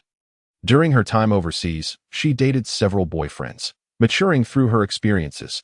Each time she reminisced about her past with Lu Fan, a sense of regret washed over her. Yet, the person before her is no longer the one from her memories. Lu Fan had once thought this moment would be the fulfillment of his desires, yet when it finally arrived, he found no joy in it. Exhaling a long plume of smoke, he states, "I've already fallen." Though Fang Jela harbored suspicions, hearing this answer still caught her off guard momentarily. However, she quickly composed herself and smiled knowingly. "Finally, someone has put you in your place. It's about time that I end those two brief statements." They conveyed their mutual understanding, leaving everything unsaid. After finishing her cigarette, Fang Jela smiled in acceptance, patting Lu Fan's shoulder. "I likely won't return to this country again. Before I leave, I have a piece of advice for you." "Care to hear it?" Lu Fan, still engrossed in his phone, absent-mindedly mutters, "Go ahead. When I was with you, I often felt insecure that I thought you would have matured somewhat over the years, but it seems you remain unchanged. Lu Fan, before you criticize others, perhaps take a moment to reflect on whether you are a person worthy of trust." Her words. Lu Fan lifts his gaze to find Fang Jela has already turned and walked away with determination. Late at night, Chu Xiao lies in a deep slumber, yet the relentless buzzing of her phone disrupts her dreams. Annoyed, she kicks her legs beneath the covers and answers without uttering a word on the other end. Silence reigns for a minute and a half before a timid hello finally breaks it. Chu Xiao remains mute. Then, she hears the sound of someone swallowing, followed by heavy breathing. "Xia Xia." Lu Fan calls her name. Only to fall silent again. Chu Xiao replies, "Sign it if you want, or don't if you don't. No. No, that's not what I meant to discuss." She hears Lu Fan take a deep breath before he begins to recite in a serious tone. "Self-reflection, person of reflection, Lu Fan, that I have deeply contemplated my unreasonable, disruptive, and verbally abrasive behaviors over the past few days." Chu Xiao opens her eyes from her pillow and glances at her phone screen. Indeed, the contact is Lu Fan. She listens as he reads nearly 800 words of his self-critique, pauses for 2 seconds, and then says, "You must be William. Let your father answer the phone." William is Lu Fan's golden retriever. Upon hearing her joke, Lu Fan feels relief wash over him, his previously tense body relaxing as he realizes his palms are sweating. He barks into the phone, "I'm a dog. I was wrong. Please don't ignore me." Chu Xiao chuckles at his antics, but then remembers a pressing question. "So, are you still withdrawing your investment? Is that all you care about?" Lu Fan feels a pang of discomfort in his chest. Noticing her silence again, he quickly adds, "I never intended to withdraw. If you had merely glanced at the content before signing, you'd know it was a share transfer agreement. In truth, that agreement was Lu Fan's way of giving himself an out." But upon learning that Chu Xiao had signed without reading it, he panicked, resulting in his frantic phone call. "Xia Xia, I've given it serious thought. I've realized that I've never provided you with a sense of security. I initially didn't care who you were with or whose child you bore, but I became entangled in my own feelings, which led me to say those unfair things. Just the thought of them having had you, even if only for a time, fills me with jealousy that I recognize that our relationship has been problematic from the start. Xia Xia, could you grant me another chance? This time, it will be just the two of us, with no one else involved. That I'm serious." Chapter 47. Will you marry me? Lu Fan's voice carries a sincere tone, yet Chu Xiao merely rolls over, shutting her eyes once more. Only relationships based on mutual benefit endure. President Liu let us earn our fortunes together. Isn't that preferable to anything else? After a long pause, Liu Fan replies, but I don't lack money. Yes, precisely because you lack nothing, you have the time and energy to ponder those trivial matters of love and affection. Raised in comfort, where everything comes easily, your threshold for happiness and satisfaction is inherently higher than that of ordinary people. While others idolize Liu Fan, Chu Xiao regards him as merely a friend, while other girls keep a close watch on Liu Fan. Fearing his affections may drift, Chu Xiao sees him as a golden goose, indifferent to where he spends his nights, as long as he fulfills his obligations to her business. The secret to making a man fall in love with you is ironically simple: never love him back. Unfortunately, many women fail to grasp this. Sensing Chu Xiao's silence again, Liu Fan feels uncertain and tentatively asks, I heard you left with Shin Siren that day. Everything is fine now, right? Upon mentioning Shin Siren, Chu Xia initially believed she could confidently declare that they were getting married. However, she hesitated, telling Liu Fan that she was too tired and hung up the phone. A few days prior, she had overheard Aunt Wang mentioning that Shin Siren had told her family he would return home that night. But for some unknown reason, he did not come back, nor did he return for many days afterward. Without needing to ask, Chu Xia surmised the cause: his parents' disapproval. Oddly enough, she thought she would feel sorrowful about this. After all, Shin Siren had once taken her to meet his family, and Wu Yamei had made her feel like an outsider in a room full of people, leaving her feeling humiliated. The gift she had brought was promptly passed on to the family servant. Later, when Shin Siren and his father emerged from the study, both wore grim expressions, clearly at odds over her presence. That day at the dining table, even though Shin Siren was seated right beside her, she found it difficult to swallow her food. She recalled feeling quite disheartened, yet she did not wish to display her emotions in front of Shin Siren, fearing that it would lead him to look down on her even more. Thus, she feigned strength and declared, I don't necessarily have to marry you. She had anticipated that Shin Siren would console her, perhaps uttering words that would persuade his parents. But he did not. He said, if I were to tell you now that I could resolve my parents' prejudice against you, that would be my parents' families have been intertwined through marriages for 3 generations. Their notions of class are deeply ingrained. Please give me some time to ponder how we can remain together, all right? At that time, Chu Xia, in a fit of anger, kicked him and walked away. However, in retrospect, she could now discern Shin Siren's helplessness and sincerity within those words. For him, there was a choice between his parents, who provided support and paved the way for his future, and the one he loved. If she were to put herself in Shin Siren's shoes, she would lack the confidence to make a resolute choice. Now, what could she possibly blame him for? Yet, Chu Xia failed to realize that love is inherently impulsive and devoid of logic.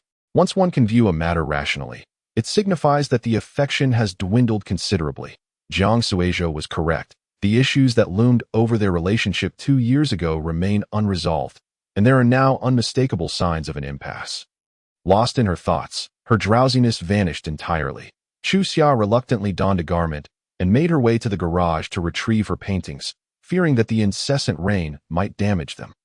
Upon entering the garage, the sensor light had yet to illuminate, but she was the first to detect the scent of smoke. It choked her into a couple of coughs, and as the lights flickered on, she saw Shin Siren leaning against the car door, smoking. Startled, he dropped the ash from his cigarette onto the ground. Their eyes met, and he quickly extinguished the cigarette and activated the ventilation system.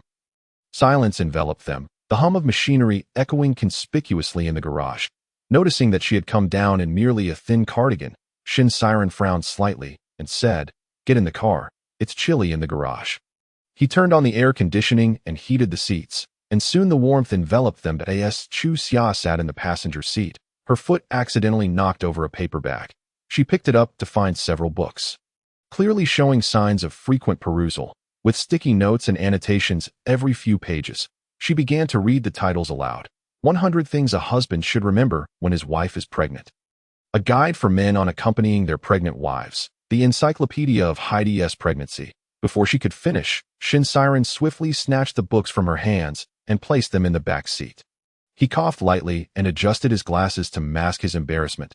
Chu Xia struggled to suppress her laughter, stealing a glance at Shin Siren as she asked, "Since you're back, why not go upstairs? It's too late. I didn't want to disturb you, Chu Xia surveyed the car, Noting Shin Siren's usual tidiness, he typically forbade the driver from placing any decorations inside. Yet, the car was cluttered with water bottles, lighters, cigarette packs, and tissues. Supporting her chin with her hand, she observed him closely and noticed the dark circles under his eyes, a clear indication of several sleepless nights. You haven't been sleeping in the garage these past few days, have you? Shin Siren remained silent. Chu Xian knew she had guessed correctly. He had returned home, but was too afraid to enter, opting instead to study pregnancy knowledge in the car. Are you avoiding me because you feel guilty? Shin Siren's fingers trembled slightly at her words. He gathered his courage to reach for her hand, their fingers intertwining. Chu Xia's hand was remarkably delicate, slender fingers, and a small palm contrasting sharply with his strong, bony hand. Each time Shin Siren held her hand, an overwhelming sense of tenderness surged within him. He gazed into her strikingly clear eyes, the words he had longed to confess after days of contemplation now stuck in his throat. How could he express it? My parents want to ruin your father, or perhaps I incited your father to commit murder, or that our separation was a misunderstanding, yet I indeed avoided meeting you back then. Shin Siren feared that uttering these words would lead to the irrevocable loss of Chu Xia. Hence, he pivoted and said, I told my parents about your pregnancy. They promised not to intervene anymore. Shin Siren suppressed the intense self-reproach within him, gazing at her as he stated, Chu Xia, let us get married. After marriage, we can live the life we desire. You need not interact with my parents. Chapter 48. My beloved is vain. Chu Xia was somewhat taken aback and confirmed with Shin Siren. They agreed. Shin Siren nodded. I told them the child is mine. Initially, my mother disagreed, but when my father took a stand, she ceased to protest. While his words contained a grain of truth, they were not entirely forthcoming. Chu Xia nodded in understanding, yet she was uncertain whether she should feel joyful. She lowered her gaze to their clasped hands and inquired, But won't you feel wronged?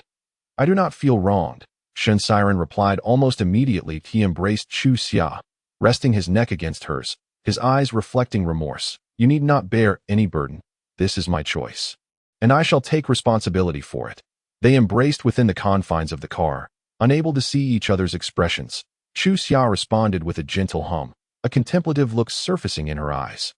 If, as Shin Siren claimed, this was indeed a cause for celebration, then why had he not informed her right away, instead choosing to linger in the garage each night? Ultimately, she guided Shin Siren back to their room to rest. The tension of the past few days having deprived him of sleep, he held her close. A sense of security washed over him, and he began to feel drowsy. Just as he was on the verge of slumber, Chu Xia heard him repeatedly mumbling I'm sorry in a subconscious whisper. Due to the peculiarities of Shin Siren's job, his marital status required internal scrutiny. This man, driven and proactive, requested a plethora of documents from Chu Xia the following day. Placing them alongside his own in a file. Is this sufficient? Chu Xia asked. Shin Siren simply smiled and nodded, tenderly ruffling her hair. Without disclosing the complexities involved, it would be foolish to submit them recklessly.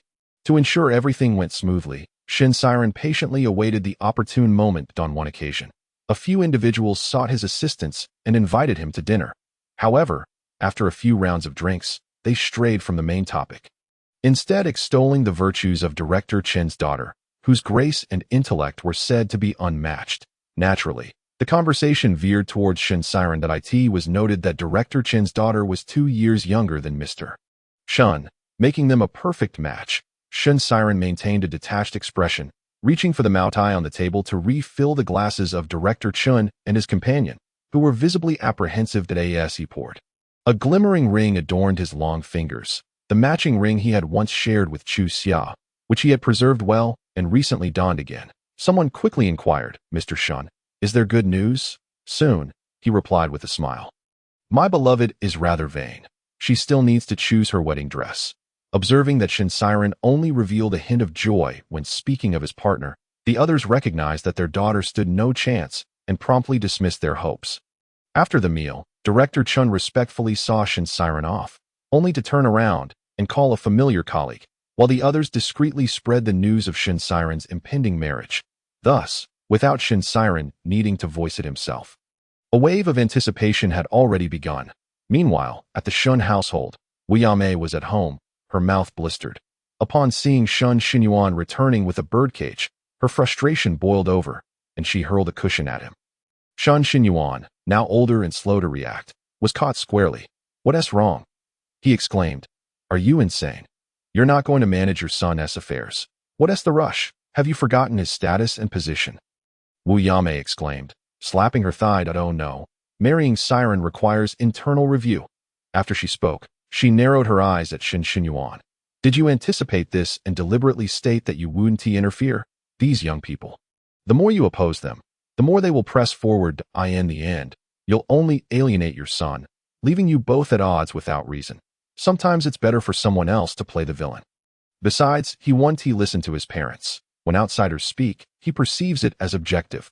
After Shan Xinyuan finished, he walked away with his hands behind his back, not forgetting to add, "Just wait. Siren and that girl will soon fall apart." As expected, a few days later, Shin Siren was summoned to the headquarters. The superior began with trivial matters, but eventually, with feigned nonchalance, inquired, "Xiao Shun, I hear you're getting married?" Shin Siren paused for 2 seconds and replied, "In my years with the system, I have always been supported by my mentors. They haven't helped me find a match yet, so how could I dare to marry directly?" The leader, even aware that this was flattery, found it pleasing nonetheless. In the realm of politics, a single remark could lead to a multitude of interpretations. The leader chuckled. "Oh, you're quite something. It's rare to hear such words from you.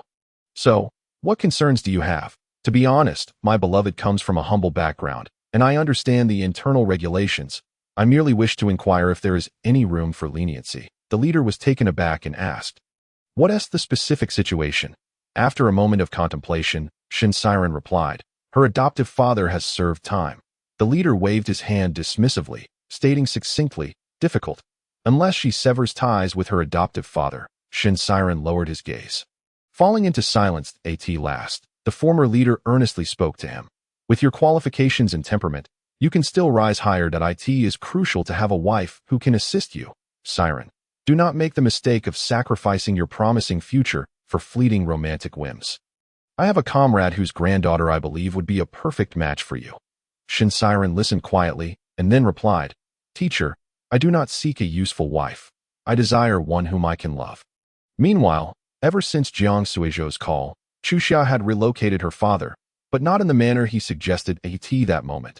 In the welfare institution, the director reassured her, "Xia, your father has already mingled with the children here. You needn't worry." Chuxia smiled gratefully, acknowledging, "My father can be a bit stubborn at times. I apologize for any inconvenience. Your words are too formal. Over the years, you have contributed both time and money, providing the children with new clothes and school supplies during festivals, and even donated this land for the school. That it's not just me. The children are all very grateful to you." After a brief conversation with the director, Chuxia made her way to the playground, where she found her father sketching with a tree branch. Being a member of the Jiang family, she trusted him, yet not entirely. Thus, she pretended to have moved him elsewhere, secretly placing him in this institution. "Father, what are you drawing?" "Flowers. They look beautiful." Upon glancing at his work, she was taken aback to see he had captured the likeness of a blooming peony, his strokes surprisingly elegant. "Who taught you this?" "An old man selling vegetables by the roadside." Chuxia did not dwell on this, only advising him not to wander off too often, while the father and daughter were engrossed in their drawing competition. Xiao Nian's call came through, her voice tense. "Chuxia, you must return immediately. The fire department just arrived unannounced, and they are insisting on a business suspension for rectification." By the time Chuxia arrived, X-Muse had already been forced to close its doors. Upon entering, she saw Ling muting on the phone, while Xiao Nian and Su Qingyang sat dejectedly in chairs. "What happened?" Ling muting hung up and approached her, saying, "I found out that someone is deliberately targeting us." Xiao Nian sprang up, exclaiming, "Who is it? Call me, and I'll deal with them." Ling muting glanced at Chuxia and replied, "It's Shengjing." Chapter 49. Is it too late now? Chuxia immediately understood. "Let me think of a solution." Nian, muting, "Didn't we plan a few art exhibitions last time? I have a new idea today." With that, she produced several paintings. Though the brushwork was naive, the colors were vibrant and imaginative. Xiao Nian examined each piece carefully, analyzing, "Strange, where did you find these underage artists? They clearly lack professional training, yet they possess strong artistic merit." Muting, too, was captivated by the paintings and asked, "Are you planning to hold a children's art exhibition?" Chu Xiao replied, "These are all works by children with autism." Her words. Both were taken aback. Ling Muting swiftly grasped the implication. "I see. You want to organize a charity exhibition. This will not only draw public attention, but also help X-Muse gain recognition." Chu Xiao nodded with a smile. "Exactly. Our goal this time is to make our name known. So let us donate the proceeds to the welfare institution. However, I still have some concerns. Although it is a charity exhibition, we need a standout piece to anchor it at that moment." Su Qingyang approached. A fervent art enthusiast, he perked up at the mention of art and pulled out a pencil drawing from among the colorful paintings. His eyes sparkling. "This is a copy of Old Wu's work, right? To replicate it so closely is quite impressive." Chu Xiao interjected. "That was painted by my father. I don't intend to include it in the exhibition as I wish to keep it at home as a memento." Qiao Nian then caught a hint of information. "You mean the renowned master, Old Wu?" Su Qingyang affirmed. "I wouldn't mistake it. The brushwork and composition are characteristic of Old Wu's style that I attempted to emulate it, but could never achieve such fidelity. There must be a unique technique known only to him." Chu Xiao pondered this thoughtfully. Ling Muting asked, "Chu Xiao, does your uncle know Old Wu?" Seeing the eager expressions of the three before her, as if pleading. "Could you invite Old Wu to be our anchor?" She contemplated for a moment and replied, "I will ask him." The next day, Chu Xiao returned to the welfare institution, only to learn from the director that her father had gone out to buy vegetables. She instructed the driver to take her to the market and set off to find her father. The driver, noticing the crowd, promptly called Shun Siren. "Mr. Shun, the lady has gone to the vegetable market. But she wouldn't let me accompany her. It looks crowded. I worry she might get jostled." Upon hearing this, Shun Siren attempted to reach Chu Xiao by phone, but all he got was a busy signal. He returned to the conference room, yet he found it difficult to focus on the discussions. The market, bustling with life, was filled with simple, honest people. Chu Xiao navigated through the crowd, asking around until she finally spotted her father. He was crouched in front of a vegetable stall, drawing on the ground with a stick. "Father." Upon hearing her call, Li Chuqin looked up, scanning the area until he spotted Chu Xiao and joyfully waved at her. Xia Xiao, my daughter, Xia Xiao. It's cold. The weather is cold." Li Chuqin excitedly circled around Chu Xiao, looking her up and down, then wrapped his scarf around her neck. Chu Xiao graciously accepted her father's care and turned to the elderly vendor wearing a straw hat. Politely bowing, "Hello. Thank you for looking after my father." Old Wu, with an aloof demeanor, merely nodded without responding. Chu Xiao was unfazed. She had learned of Old Wu's peculiar temperament and his few disciples, as well as his notorious debates with members of the Artist Association. Instead of asking directly, she knelt beside her father, picking up an ear of corn and inquiring, "How much is this?" Old Wu replied without lifting his eyelids, 100 per ear." Chu Xiao was taken aback. Believing she wanted to eat it, Li Chuqin immediately rummaged through his pockets, producing crumpled bills and coins, counting them repeatedly. "Xia Xiao wants to eat corn. What to do? Not enough." His face contorted with worry as he looked pleadingly at Old Wu. "I still have some in my piggy bank. I'll go back and get it. Just wait a moment."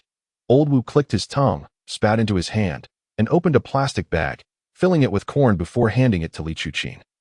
"Draw 100 flowers tomorrow, and you can take this to eat." Li Chuqin happily agreed, smoothing out the bills and carefully presenting them to Old Wu, who accepted them without hesitation. Chu Xiao quietly observed their interaction, warmth swelling in her heart. She had witnessed her father endure disdain due to his intellectual challenges, and while society often showed sympathy towards his kind, no one wished to be burdened by them. Meaning her father had never received true respect. Yet Old Wu not only taught her father how to paint, but also treated him as an equal, accepting his payment and engaging in conversation with him. Chu Xiao's eyes glistened with unshed tears as she bowed deeply to Old Wu once more. Finally, he regarded her with full attention, handing her a piece of cardboard on which he had scribbled an address and phone number with a pencil, saying, "If you ever lose track of your father, don't worry. You can contact me." Chu Xiao accepted it, thanking him again without revealing her intentions, instead taking her father's hand to leave. The father and daughter pair held hands, continuing to buy vegetables, almost forgetting the time that as they joyfully approached the market exit. It was already noon, and Chu Xiao noticed that the driver had pulled up without her having called. She opened the car door, ready to help her father in, only to find Shin Siren seated in the back. Chu Xiao's body stiffened, momentarily forgetting to breathe. Li Chuqin approached, carrying the vegetables. He leaned in to peer inside the car. Suddenly beginning to shout. Startled, Chu Xia hurried to calm her father, but Shin Siren stepped in front of her, fearing she might be knocked over by Li Chuqin's flailing arms. Look at me. Look at me. It's all over now. Everything is fine. Yet, Li Chuqin continued to shout, struggling and drawing the attention of onlookers. Shin Siren had no choice but to push him into the car, instructing the driver, drive away first and find a place for him to calm down. As Chu Xiao attempted to get into the car, Shin Siren hugged her tightly around the waist. She had never seen him so panicked. His chest was heaving violently as he held her close, nearly suffocating her to "It's okay. It's all over." She heard him repeatedly whisper in her ear, not knowing to whom he was speaking. Shin Siren called for his driver, and once in the car, Chu Xiao stared out the window in silence that it felt as though a galaxy separated them. After a few moments of struggle, Shin Siren finally asked, "When was your uncle released from prison?" Chu Xiao replied, "At the beginning of this year." Shin Siren paused, then asked, "Why didn't you tell me?" Chu Xiao countered, "Is it too late now?" Seeing her expressionless demeanor, Shin Siren's throat tightened, and his heart ached. They fell into silence once more. The driver sensed the tension, beads of sweat forming on his forehead.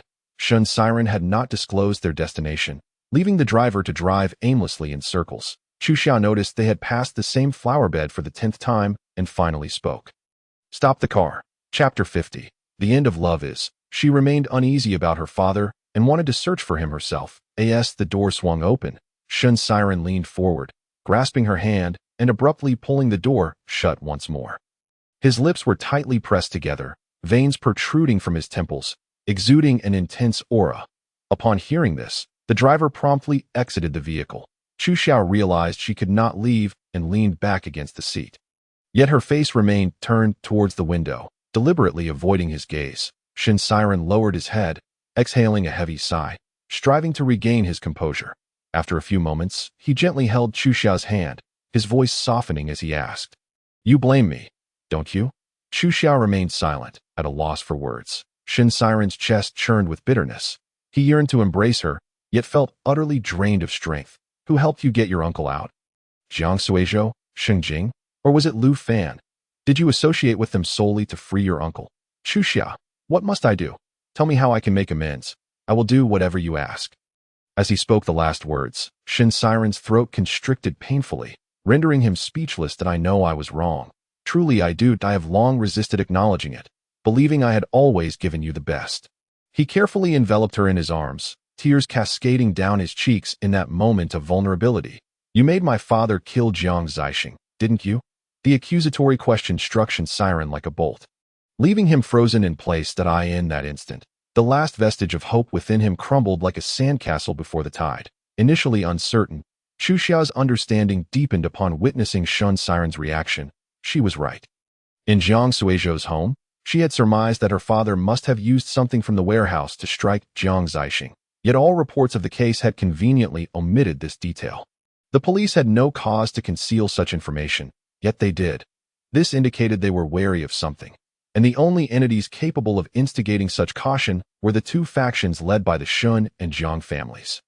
The Jiang family had no reason to act in such a manner, leaving only the Shun family as the possible culprits. Chu Xiao felt a shiver of dread at her own deductions, prompting her to refrain from delving deeper. However, Shin Siren's recent behavior made it increasingly difficult to dismiss these thoughts. Her father's reaction upon meeting him today forced Chu Xiao to confront the truth she had long evaded. Fabricating a scene and inciting murder were entirely distinct concepts. She recognized Shin Siren's meticulous nature, but never anticipated it could extend to such extreme lengths. Initially, she believed he had merely ensured her father's fingerprints were left at the scene, which had caused her anxiety about Jiang Suizhou discovering his slip-up. Yet now, she realized her concerns were unfounded. Even if Jiang Suizhou unearthed crucial evidence from the crime scene, it would only further implicate her father, leaving Shin Siren completely unscathed. After all, it was her father who had committed the act. And as someone with diminished mental capacity, even if he implicated Shin Siren, his testimony would lack credibility and legal weight. With this realization, Chu Xiao felt as though she had emerged from a frigid lake in the dead of winter. Chilled to the bone, she extricated herself from Shin Siren's embrace and raised her gaze to meet his. "My father possesses the intellect of a 6-year-old. He brought me home, sparing me the anguish of competing with other children for parental affection in the orphanage.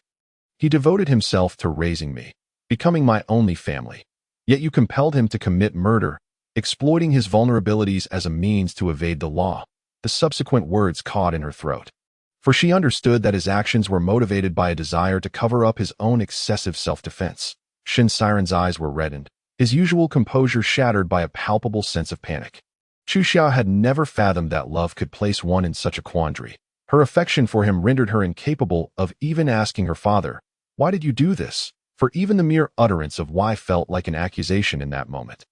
Shin Siren, too, had staked everything to protect himself. Given such circumstances, she found it impossible to cast blame upon him, only amplifying her sense of suffocation. Shin Siren's hands trembled uncontrollably, leaving him speechless. They exchanged glances, each holding onto the other's hand with unwavering determination. It dawned on her that the culmination of love was silence.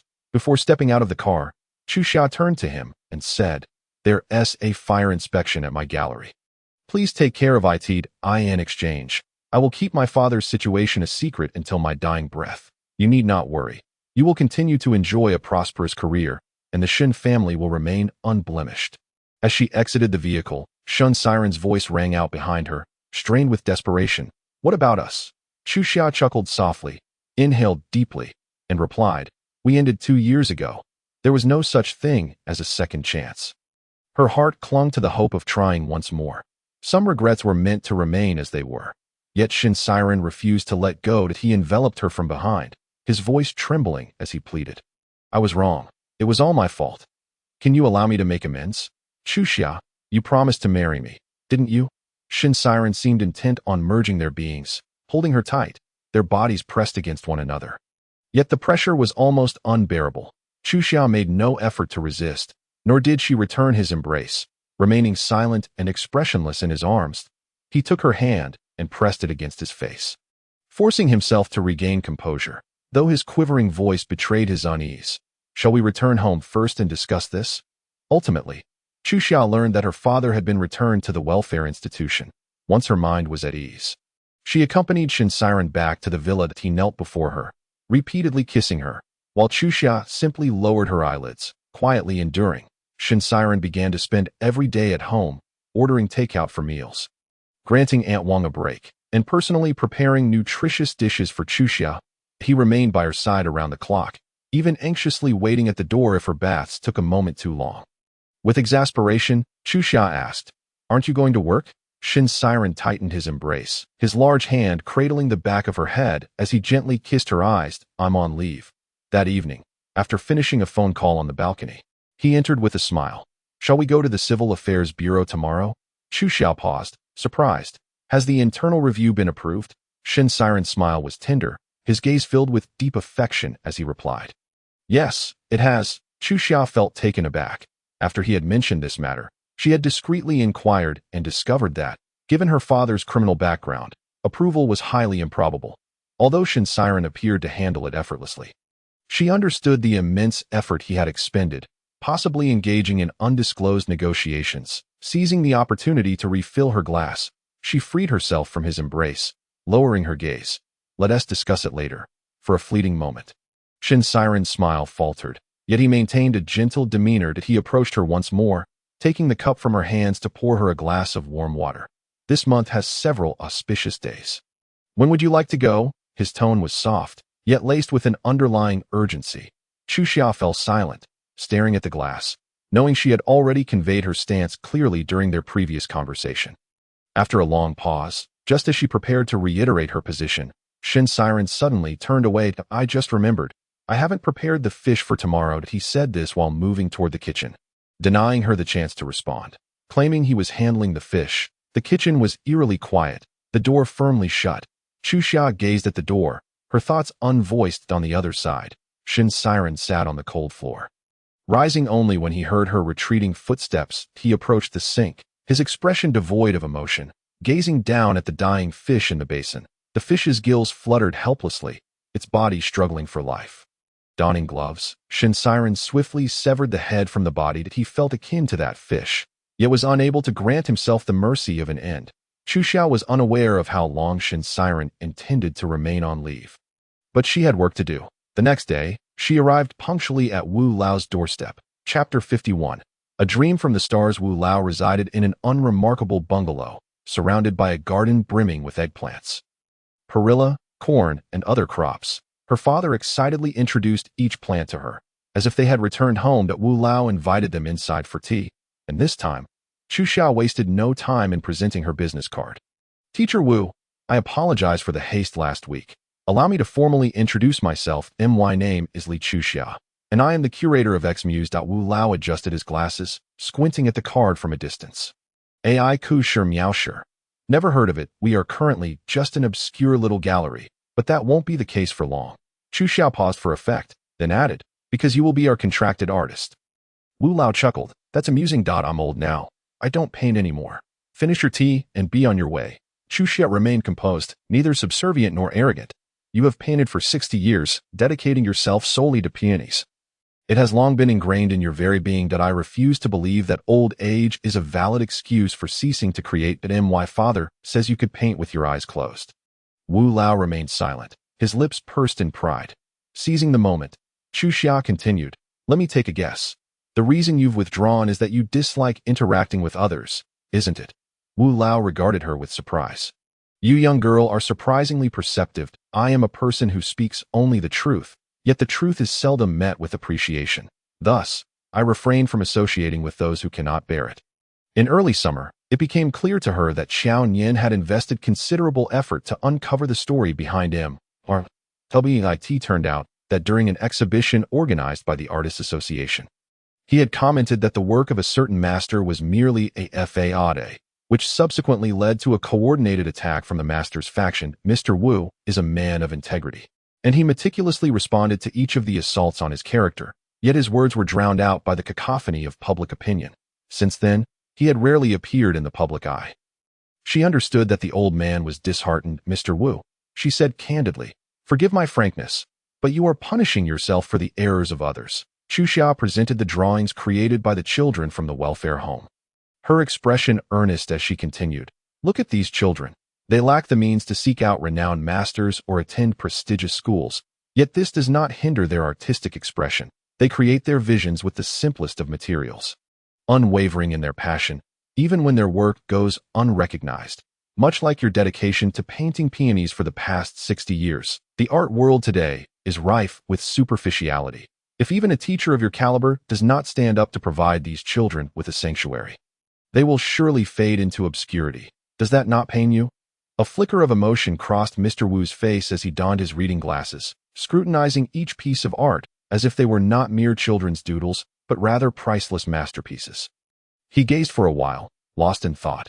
Chu Xiao chose not to disturb him and stepped outside to join her father in weeding the fields. After some time, Mr. Wu emerged from the house, calling out to the field. What was it again? AI something that how does one go about that? Chu Xiao chuckled as she brushed the dirt from her hands, standing in the field to reply. Mr. Wu, I am organizing an art exhibition for children with autism, and I would be honored to feature your paintings as a centerpiece. The proceeds from the children's artwork will be donated to the welfare home to cover tuition and provide art supplies, enabling them to learn from exceptional teachers like yourself. Upon hearing this, Mr. Wu's eyes glistened with moisture. Come inside with me, he said. Chu Xiao beamed, recognizing his consent, and cheerfully responded, very well. After finalizing the contract, Mr. Wu expressed a pang of regret, asking, did I agree too easily? Chu Xiao, drying the ink from the seal, replied, if you had not consented, I would have arranged for my father to dine here daily until you did so. It seems you possess foresight. Mr. Wu shot her a sidelong glance, inquiring, you knew my identity all along. Why did you not mention it that day? Waiting until now? Chu Xiao explained, that day, I was merely my father's daughter, meeting his teacher to express my gratitude. Today, however, I am a professional artist's agent, here to discuss a business collaboration. Point one is personal, the other professional. They must not intertwine. Mr. Wu nodded involuntarily, his eyes reflecting admiration, though he did not vocalize it. After a moment, he remarked, the young people of today are not as I had imagined. Mr. Wu agreed to lend his artwork, valued at over $1 million, for the X Muse exhibition for 2 weeks and granted auction rights for one piece. Chu Xiao returned to the gallery with this delightful news. Ling Muting, astonished, repeatedly confirmed. Is it true? Have you really borrowed Mr. Wu's paintings? Not just his paintings, she replied, waving the contract, but also him. Xiao Nian squealed with delight. Her usually stoic face animated with shock and joy, as if fireworks were exploding from her features. The three girls embraced and twirled in excitement. With Mr. Wu backing us, the value of our treasures will soar. Xiao Nian exclaimed with uncontainable enthusiasm. Soon, after a period of preparation, the exhibition opened smoothly, with the number of reservations far exceeding expectations on the inaugural day. Prominent collectors from the art world filled the venue. The gallery, the backyard, and the entrance teeming with people. Numerous social media influencers and internet celebrities arrived to capture the moment, and within no time, Xmuse gained over 1 million mentions online, its reputation skyrocketing. As the auction was about to commence, Chu Xia stood at the center, adorned in a black dress reminiscent of Audrey Hepburn, her hair elegantly styled to reveal her long, porcelain neck. The contrast between her fair complexion and the dark fabric accentuated her beauty. Holding the microphone, she delivered a remarkably succinct yet impactful introduction. Welcome to Xmuse. Today, the theme of this exhibition is Dreams from the Stars, that we believe that every special child is a gift from the universe, each possessing unique ways to perceive and express the world. The first auction item is a painting by Chun Daoqi, a child from the Fifth Welfare Institute in Jing City, with a starting bid of 500 yuan. As her words faded, paddles began to rise from the audience, and the auctioneer called out bids that swiftly escalated from 1,000 to 20,000. Luo Fan sat among them, waving his paddle towards Chu Xia. Clad in a simple white shirt and black suit, with his collar slightly open, he exuded an effortless charm that it was evident that their outfits complemented each other perfectly. Xiao Nian rolled her eyes at the sight. Remarking to Ling Muting, "Why is he here?" Ling Muting replied, "He's been inquiring about Chu Xia's daily activities, who she's seen, and her mood. Have you not noticed our meals have become more exquisite lately?" Xiao Nian paused, recalling the lavish and pricey takeout she had been enjoying daily. "You don't mean to say he's the one footing the bill?" Ling Muting nodded. "He personally drives around, switching restaurants to deliver hot meals and soups. More punctual than any food delivery service. The kicker is, he's been careful to keep it a secret from Chu Xia, covering not just our meals, but also those of the staff, insisting I not reveal he's the one sending them." The two girls, feeling a sense of camaraderie, ceased their teasing of Luo Fan. Just then, a smooth voice resonated through the room. 100,000. Luo Fan's expression contorted for a brief moment before he quickly countered. 150,000. 200,000. The crowd was left in awe, unable to comprehend how anyone could bid so extravagantly. Was money truly falling from the sky? Luo Fan narrowed his eyes at Shin Siren, who sat across the room. He chuckled derisively. Does Mr. Shun understand art? Dressed in a silver-gray casual suit that exuded an old money vibe, Shin Siren's austere demeanor only heightened the intrigue surrounding him. Adjusting his glasses, he replied nonchalantly, "I may not understand art, but I understand people." Subsequently, the second, third, fourth, fifth, and sixth auction items were all acquired by Shin Siren at multiples of their starting prices. Luo Fan had intended to impress Chu Xia today, but found himself consistently overshadowed by Shin Siren. His frustration mounting as the auctioneer introduced the seventh item. Luo Fan raised his paddle, exclaiming, 500,000. Shin Siren glanced at him, about to speak, when Lin Yu, in the bidding area, raised his hand while holding his phone, declaring, 880,000. All eyes in the room shifted instantaneously from Luo Fan and Shin Siren to Lin Yu. Oblivious to the attention, Lin Yu announced, "My boss sends his regards to General Li, wishing him prosperity, as the number 88 holds auspicious significance." Chu Xia had retreated to the sidelines, seated in the front row. She acknowledged Lin Yu with a graceful nod. Among the attendees were fellow professionals curious to gauge the depth of Xmuse. But witnessing this turn of events, they could no longer remain passive. Whispers circulated. "Isn't that Lin, the assistant to General Jiang?" "Indeed. I've only seen him from a distance, hardly spoken a word." "Who exactly is this General Li?" "Are you unaware?" The initial investor in this gallery was Luo, and although there was a recent change in shareholding, judging by Luo's enthusiastic support today, it seems there's more to their relationship. "Ah, so she's relying on a man." Ling Muting, standing nearby, overheard their conversation, and indignation flared within her. She gestured for a server, who promptly brought her several glasses of champagne. She circulated among the guests, toasting to each one, recognizing her as the eldest daughter of the Ling family. Those who had just been gossiping were suddenly flustered and eager to exchange business cards. Ling Muting glanced at a card she received, then tossed it onto the server's tray, stating, "Apologies, but you are not worthy of my card. However, allow me to clarify my identity. I am a partner at X-Muse at that moment." Those who had just spoken ill found themselves awkwardly speechless, their faces turning crimson. Ling Muting turned on her heel, but suddenly recalled something, spinning back to address them. "By the way, just to correct you, General Li does not rely on men. She relies on women. I am her largest shareholder." Luo Fan's single-million investment pales in comparison. With that, she gave them a disdainful once-over, as if they were mere refuse, before walking away, leaving them speechless and exchanging glances. Xiao Nian, having witnessed the entire scene, drifted over and remarked, "The dynasty has fallen. It seems the trend now is to attach oneself to wealthy women, leaning on their sisters. How pitiful." With that, she silently floated away. Meanwhile, the auction continued. Chu Xiao wished to avoid turning this splendid event into a battleground between two men, so she discreetly texted both Shen Siren and Luo Fan. Despite sending the same message, their responses differed significantly. "Chu Xia, isn't it time to call it a day? No more bidding." Shen Siren. "Are you upset?" Shen Siren. "My apologies, Shen Siren. I merely thought you would appreciate the children's artwork, wishing to hang it in our home for you to see every day." A minute later, Shen Siren. "I will not raise my paddle again." Another minute later, Shen Siren. "Will you return home with me after this?" Shen Fuyu had also been invited and was currently seated beside her brother. Observing his distracted demeanor as he focused on his phone, in early summer. "Isn't it about time? Please refrain from raising the bid any further." The other party immediately replied, and within a minute, a barrage of messages appeared. Lu Fan. Golden Retriever head tilting meme. JPG Lu Fan. "Why? Lu Fan. Do you want him to take a picture?" Lu Fan. Laughing to death. "What does he understand?" Lu Fan. "Speak up." "What do you mean?" Lu Fan. "Just because I have money, I want to donate. What's the problem?" Despite Lu Fan's words, he did not raise his paddle for the subsequent auction items. Instead, Chu Xiao's phone vibrated incessantly. She did not even open the chat window, marking it as read directly. While these two men had quieted down, Jiang Suizhou continued to win several pieces with various auspicious numbers, subtly hinting at her. Chu Xia, feeling helpless, sent Jiang Suizhou a message. "Chu Xia, isn't it about time? Please stop raising the bid." The dialogue box had been in the process of typing for 5 minutes. Jiang Suizhou.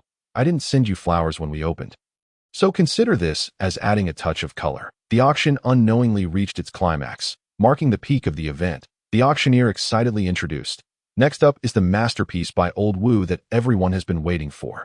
Starting at 2 million, many collectors, who had been sitting on the sidelines since the beginning, began to place bids. As many had been waiting for this moment, it is well known that Old Wu's works are highly liquid in the market. Yet opportunities to acquire them are exceedingly rare. No one wished to miss out. Shen Siren kept his gaze fixed on Chu Xiao's silhouette in front. Without raising his paddle, Lu Fan leisurely took a sip of his drink, listening as the bids escalated from 2 million to 5,500,000 within 10 seconds. He casually raised his hand. 6,666,000. Damn it. Only Jiang Suizhou could come up with such extravagant bids. Right? Who doesn't understand a bit of luck? Chu Xia turned back and frowned at Lu Fan, who immediately wiped the smug look off his face, then picked up his phone, fingers flying over the keyboard. "Lu Fan, I'm not disobedient. It's old Lu who tasked me to ensure we get Old Wu's painting as a gift." Lu Fan. "Xia, please acknowledge me." Lu Fan. "Anyway, the higher the bid, the more beneficial it is for you. Right?" Lu Fan. Golden Retriever covering its head. JPG Lu Fan. Golden Retriever pleading for mercy. JPG Lu Fan. Golden Retriever in tears. JPG. "Alright. Now moving to this side. 7 million once. Telephone bid. 8,888,000. Is there a higher bid than 8,888,000? Mr. Lu bids 9 million. Thank you, Mr. Lu. 9 million once. 9 million twice. In just 2 minutes. Old Wu's painting was fiercely contested by various collectors. Xiao Nian had already excitedly pinched Su Qingyang's arm purple, while Chu Xiao remained composed. Just as the auctioneer's hammer was about to fall, a familiar deep voice suddenly echoed from the corner. 10 million. Sheng Jingshi lowered his bidding paddle, crossing his legs, his expression unreadable as he stared ahead. Chu Xiao was momentarily taken aback upon hearing his voice, and before she could react, the auctioneer had already made a definitive call. Congratulations to Mr. 35. We invite MRL to personally present you with the certificate. The audience erupted in confused applause, all searching for the source of this unexpected bidder, especially since number 35 had not bid previously. Returning to the stage, Chu Xiao held the certificate in hand, watching Sheng Jingshi approach her step by step. Since their last encounter at the charity gala, they had not been in contact again. Chapter 53. Counterattack. Shen Siren frowned at the scene, his gaze sharp as he observed the two standing together on stage. Lu Fan's face twisted for a moment. He habitually pressed his tongue against his cheek, glaring at Sheng Jingshi with displeasure.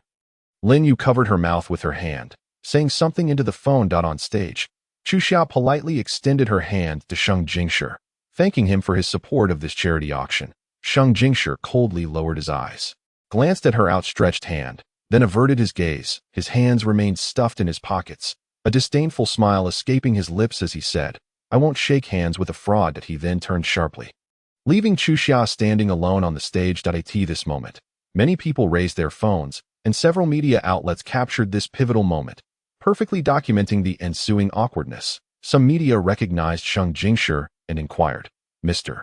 Sheng, could you elaborate on your relationship with Miss Li?" Ling Muting frowned. "Isn't he undermining all our efforts to create a buzz?" The focus has completely shifted due to his attitude. As soon as she finished speaking, Xiao Nian noticed a swarm of reporters rushing to the front row, aggressively capturing Chu Xiao's expression, during which many questions were hurled. "Miss Li, could you clarify whether there is any animosity between you and Mr. Sheng? Just a short while ago at the charity gala, weren't you two announcing your engagement? I see Mr. Liu is also present today.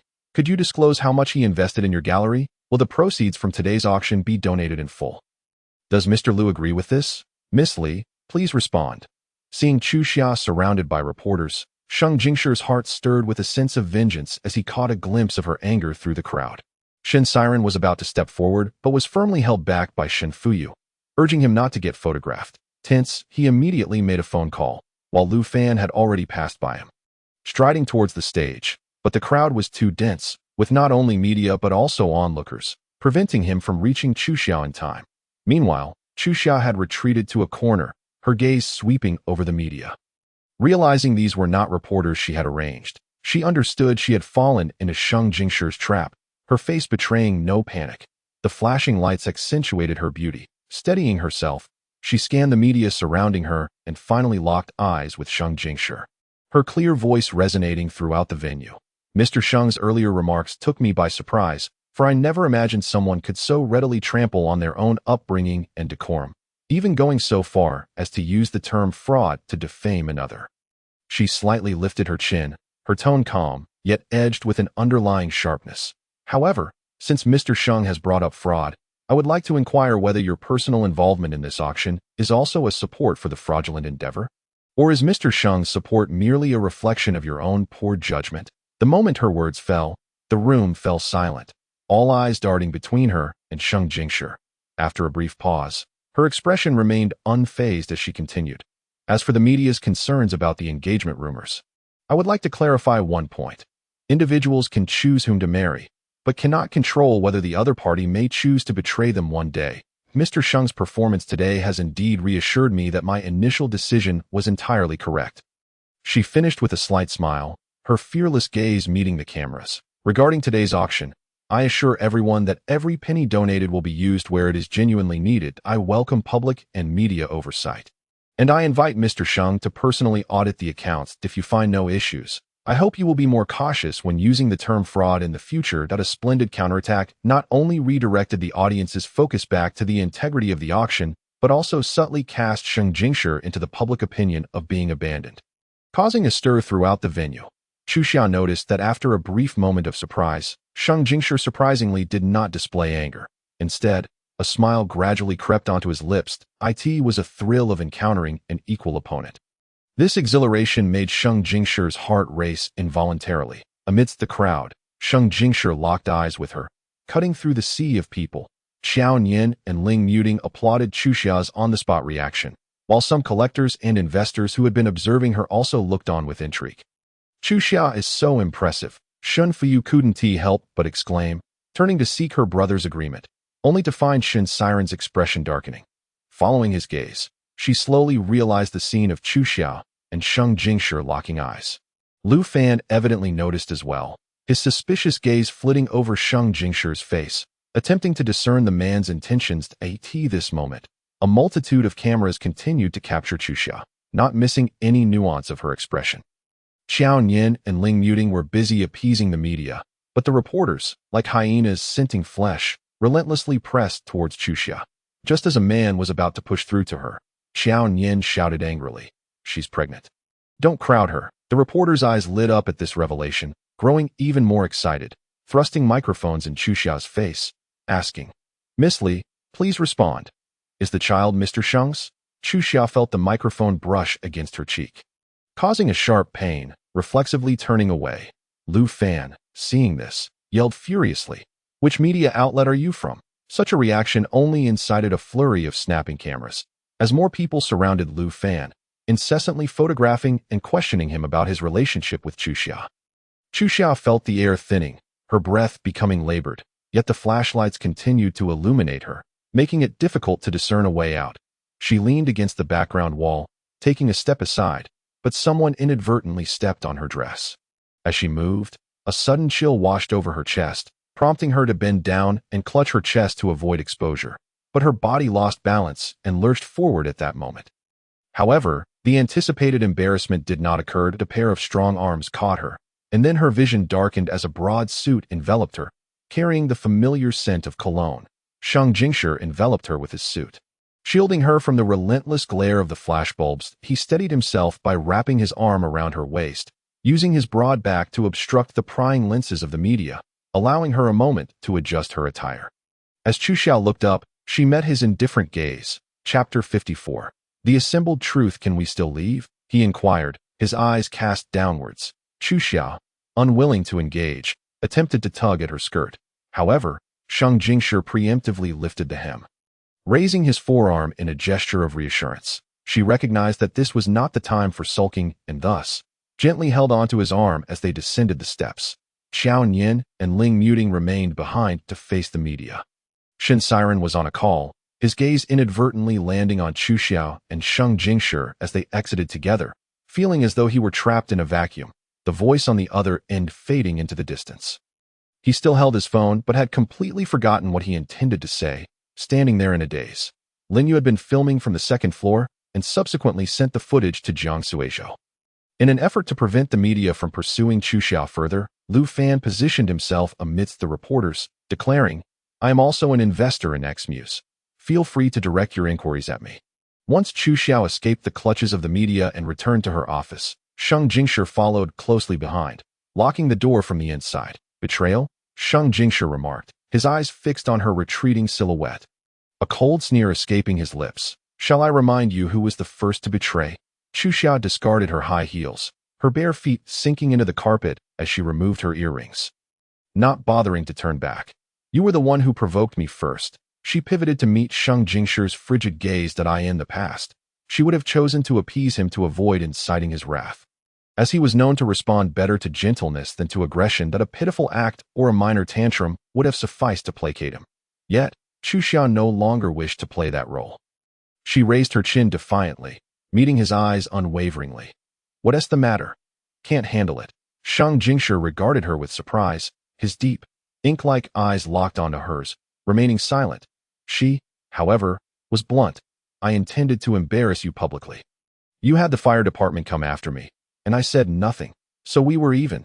But your disruption of the auction today has crossed the line." A muscle twitched in Sheng Jingshi's temple. Suppressing the bitterness that surged within him, he was unsure of the source of this feeling. Perhaps it stemmed from witnessing her cold demeanor or from hearing her say, even. He maintained a stoic expression for a few seconds before fixing her with a penetrating gaze. "How are we even?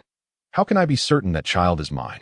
I will demand a paternity test after birth." Chuxia thought she must have misheard. "Are you out of your mind?" Yet Sheng Jingshi did not jest. I have met Ling Su. He told me that during your hospital stay, you mentioned the child was mine. Chu Xiao was at a loss for words. Sheng Jingshi stepped closer, scrutinizing her reaction, reflecting on the charity gala. She had consistently made excuses to avoid meeting her grandfather, ultimately to evade marrying him. Thus, in that context, even if the child were his, she would not have divulged the truth. Perhaps Jiang Suizhou was merely her shield.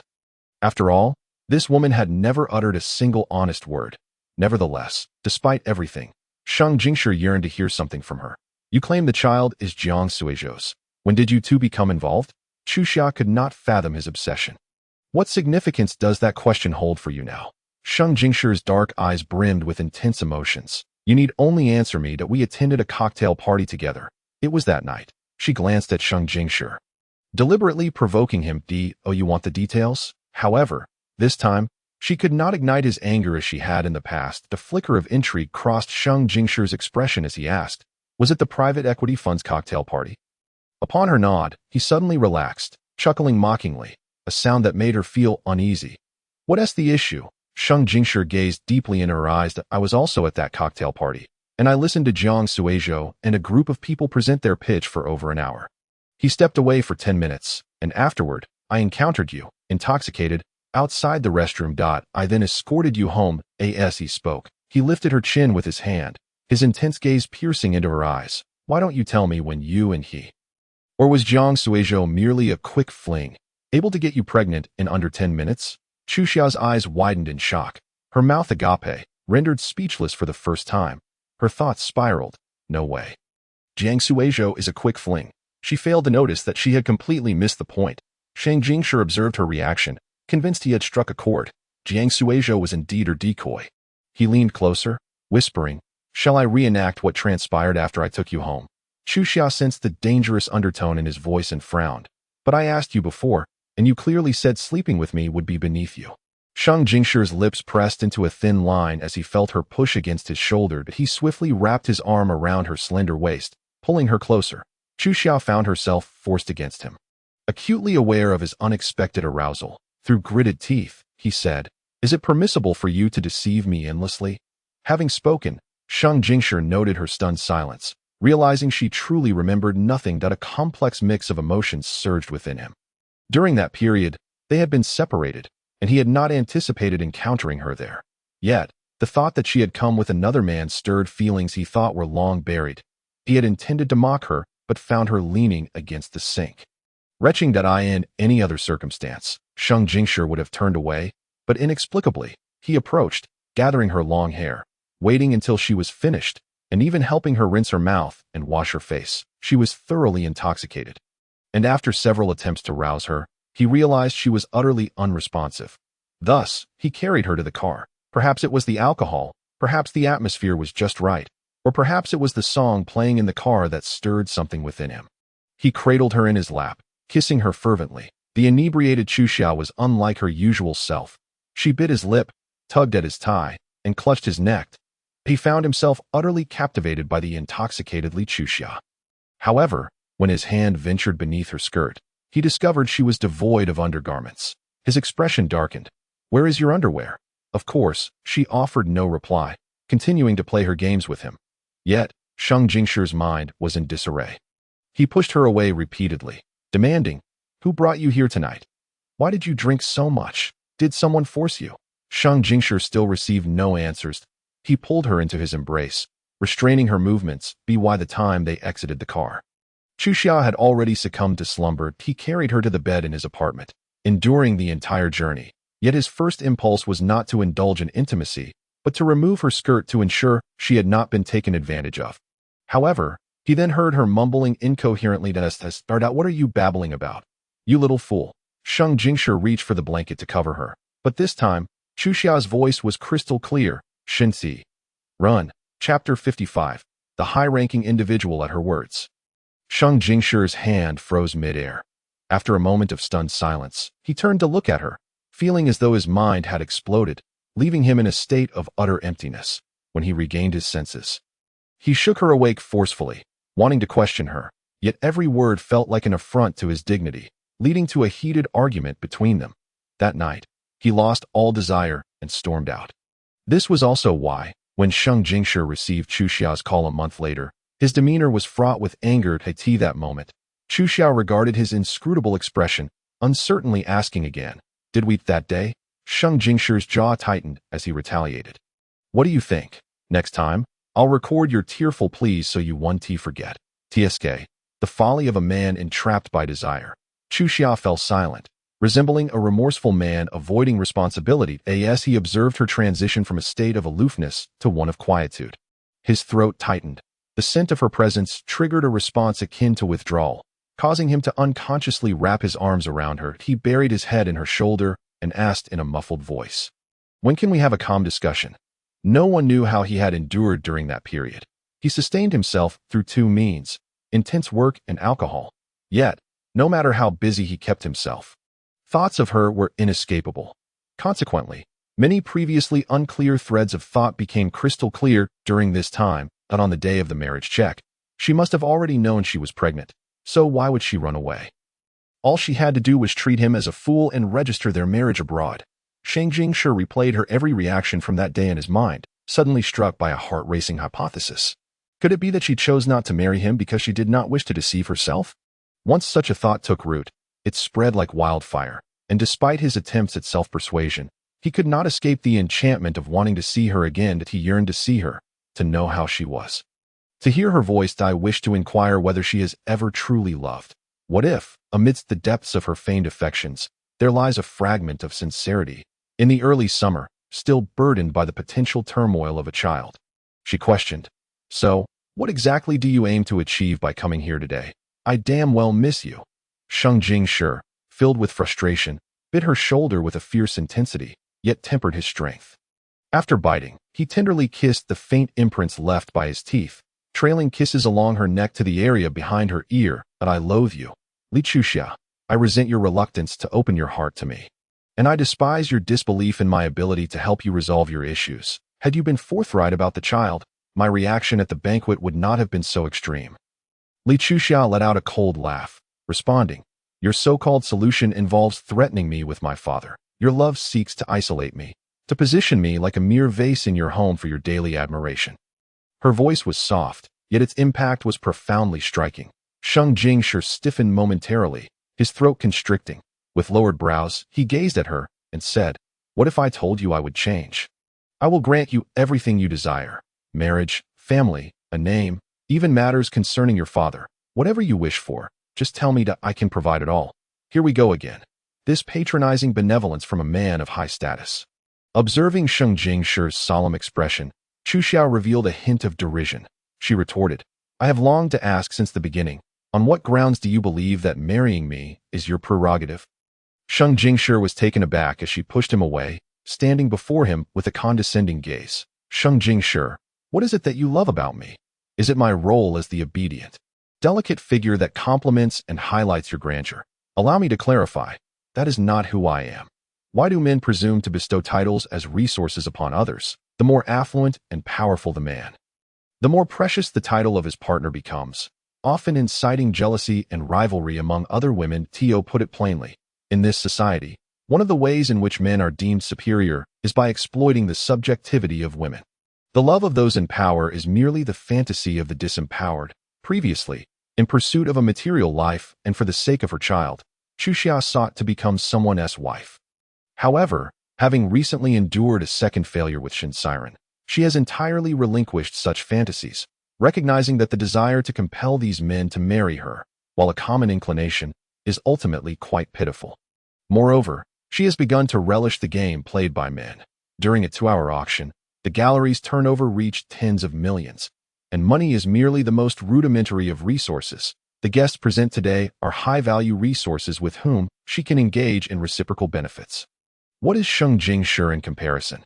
All he can offer her is a constrained marital existence, whereas in this societal jungle, she must wield her own weapons and swords to hunt, to compete, to acquire superior resources, to triumph over men in their game, and subsequently establish her own rules.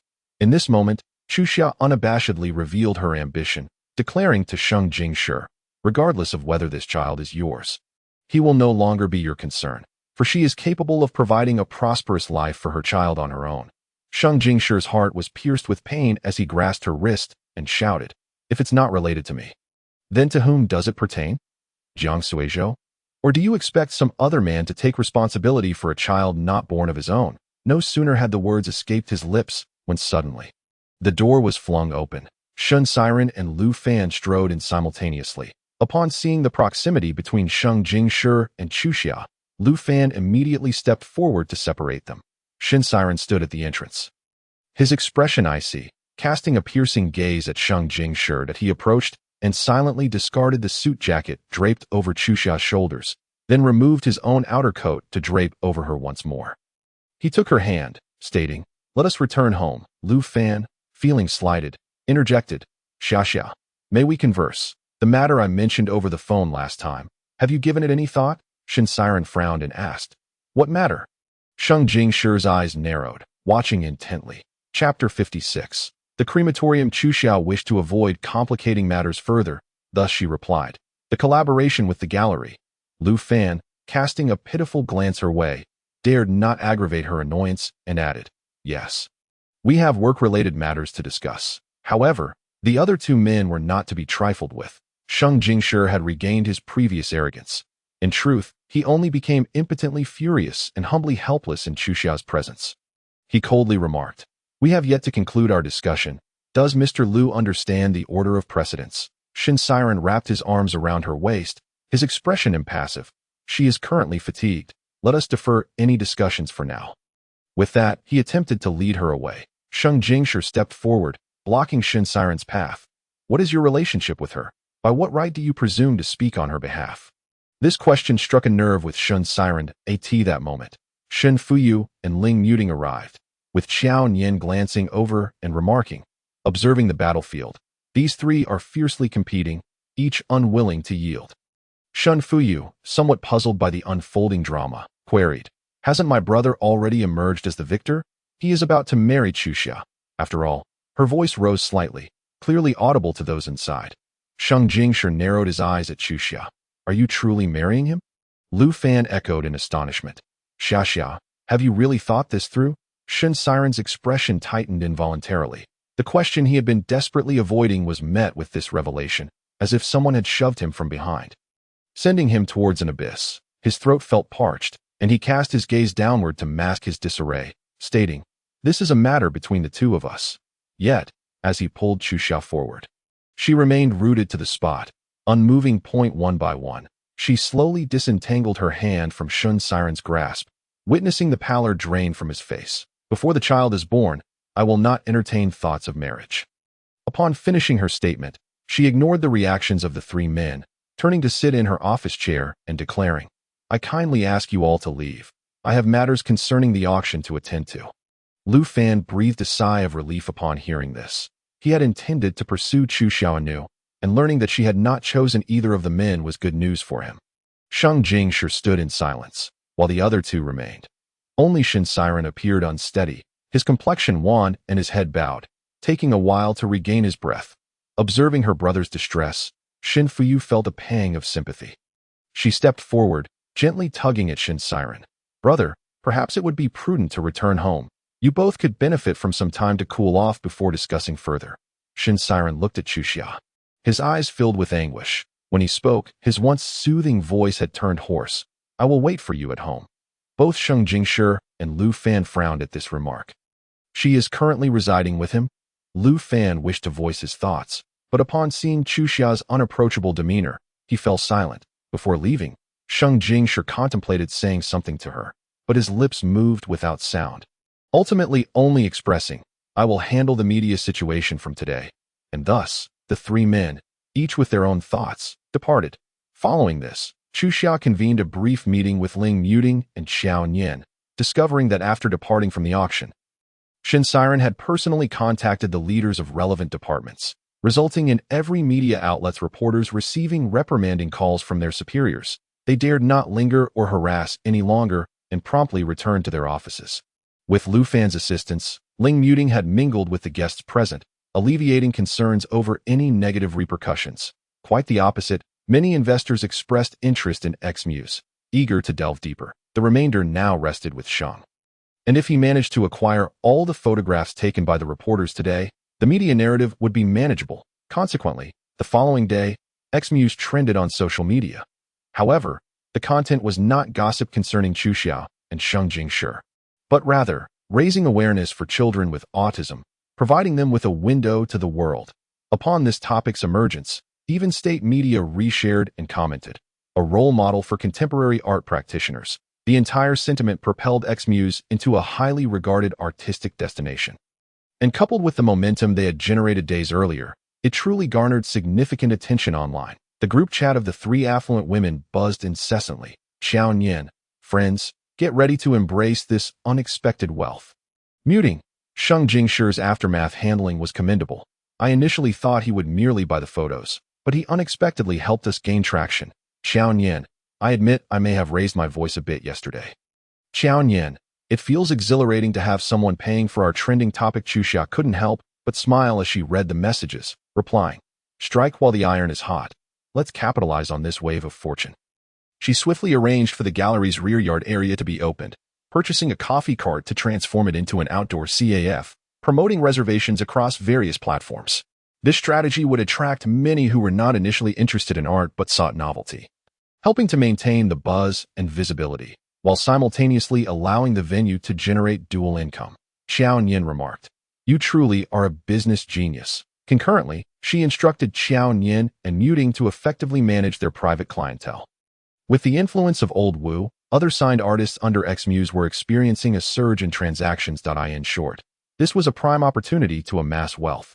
After wrapping up her tasks, Chu Xia set her phone down and entered the living room. Discovering Shen Siren lost in thought. Upon noticing her, he momentarily froze before rising to ask, I made breakfast. Would you like to eat now? She remained silent for a moment, then retrieved her suitcase from the room. Shen Siren's breath hitched upon seeing it, and he hurriedly averted his gaze. I will go have a hot breakfast, no need. Chu Xia called out to him, gazing at Shen Siren's retreating figure, and said, Shen Siren, let us part on good terms. Shen Siren could be seen trembling with each breath, his fists clenched tightly. With his back turned to her, his heart felt as if it were being mercilessly cut. After a long pause, he raised his head, yet tears still streamed down his cheeks. He murmured softly, so, this is how it feels when you heard those words back then. The sharp blade of 2 years past pierced his chest anew. The sound of rolling wheels echoed behind him, and upon hearing the door open, Shen Siren glimpsed Chu Xia's departing silhouette. In that moment, he seemed to drift back 2 years, standing at the entrance with his back to her as she wept. Only this time, he was the one left behind. Shen Siren dashed to the door, grasping her suitcase. Chu Xia turned around and saw the usually aloof and dignified man kneeling before her. He had never knelt before anyone in his life. Yet now he knelt before Chu Xia, tilting his face upward, tears cascading down, his eyes red-rimmed. I beg you, please don't go.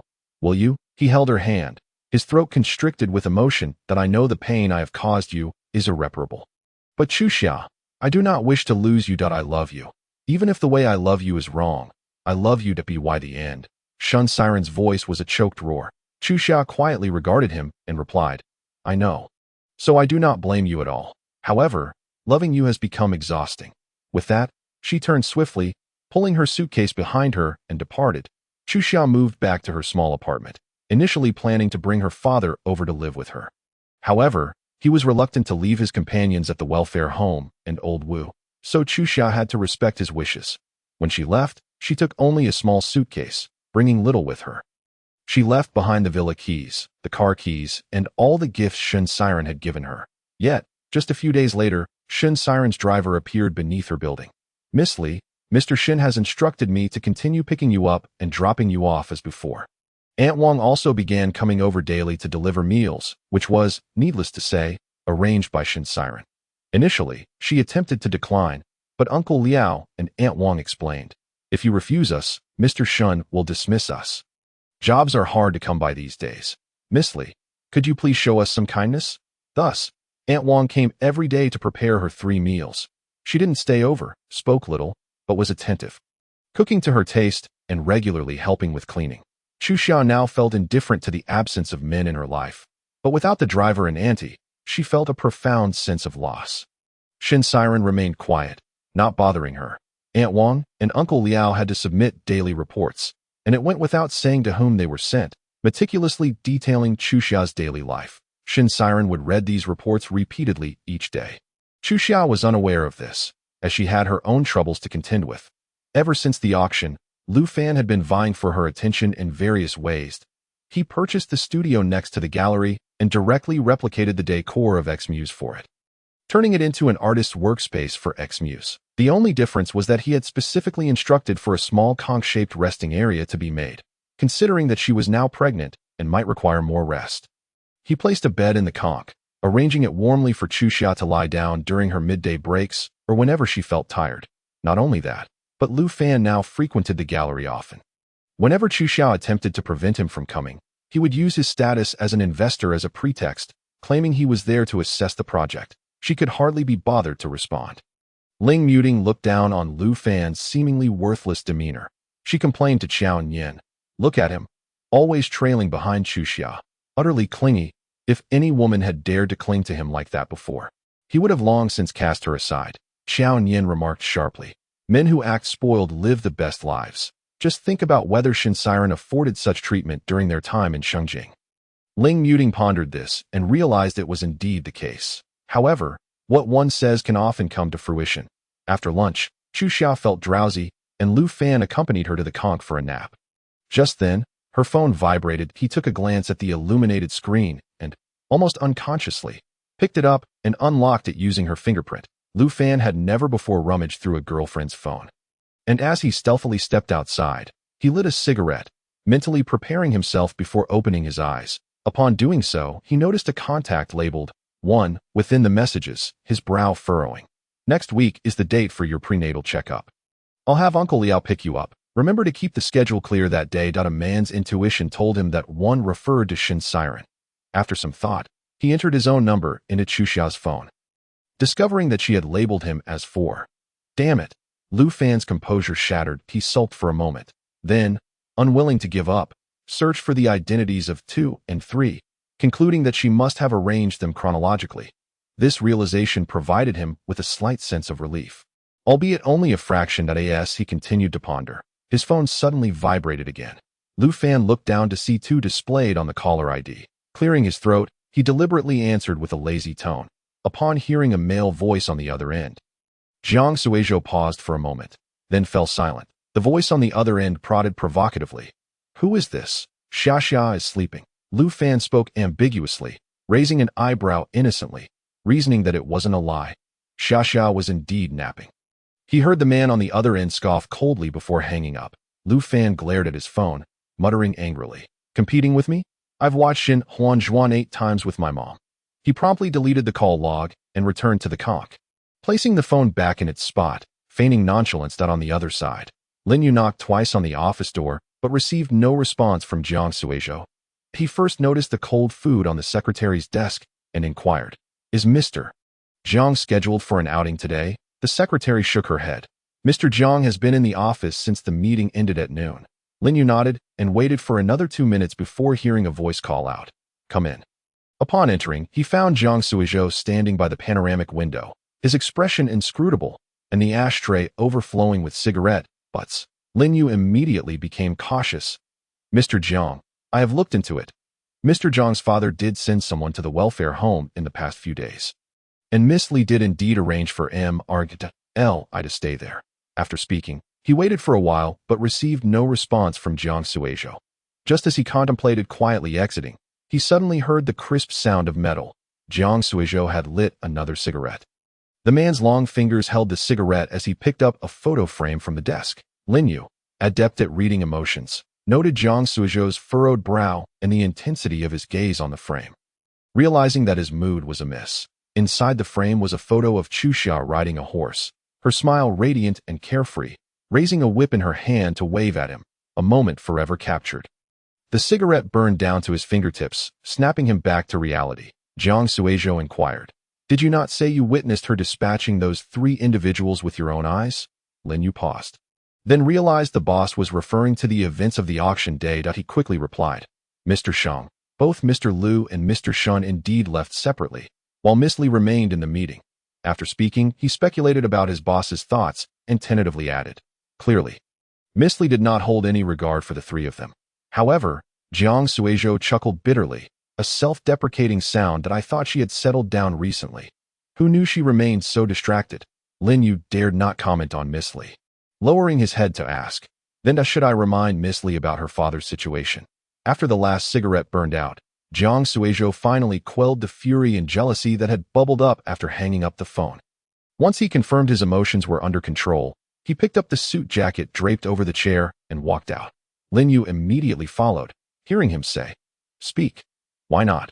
I'll say it myself and see if she truly forgets the lessons learned and continues to pick men from the trash heap." Chapter 58. Is it that you cannot? When Xu Xiao awoke, it was already afternoon. Groggy, she sat up, and Lu Fan approached, brushing her hair back and kissing her forehead. "Did you press my alarm?" Lu Fan replied. "I saw you sleeping so soundly." Noticing her use the back of her hand to wipe the place he had kissed, he feigned annoyance and deliberately kissed her again, then grasped both her hands, wiping. Xu Xiao relaxed her body. Leaning back against the pillow once more, she felt heavy all over, as if she could not awaken, and let out a drowsy yawn. Lu Fan relished these intimate moments, choosing not to pull her close, but instead lying beside her like a large dog. He pouted and leaned in to kiss her cheek, but when she blocked him, he shifted to kiss her palm. Lu Fan suddenly realized that happiness could be quite simple. Kissing his beloved awake in the tranquil afternoon filled him with a profound sense of fulfillment, an experience that money could never buy.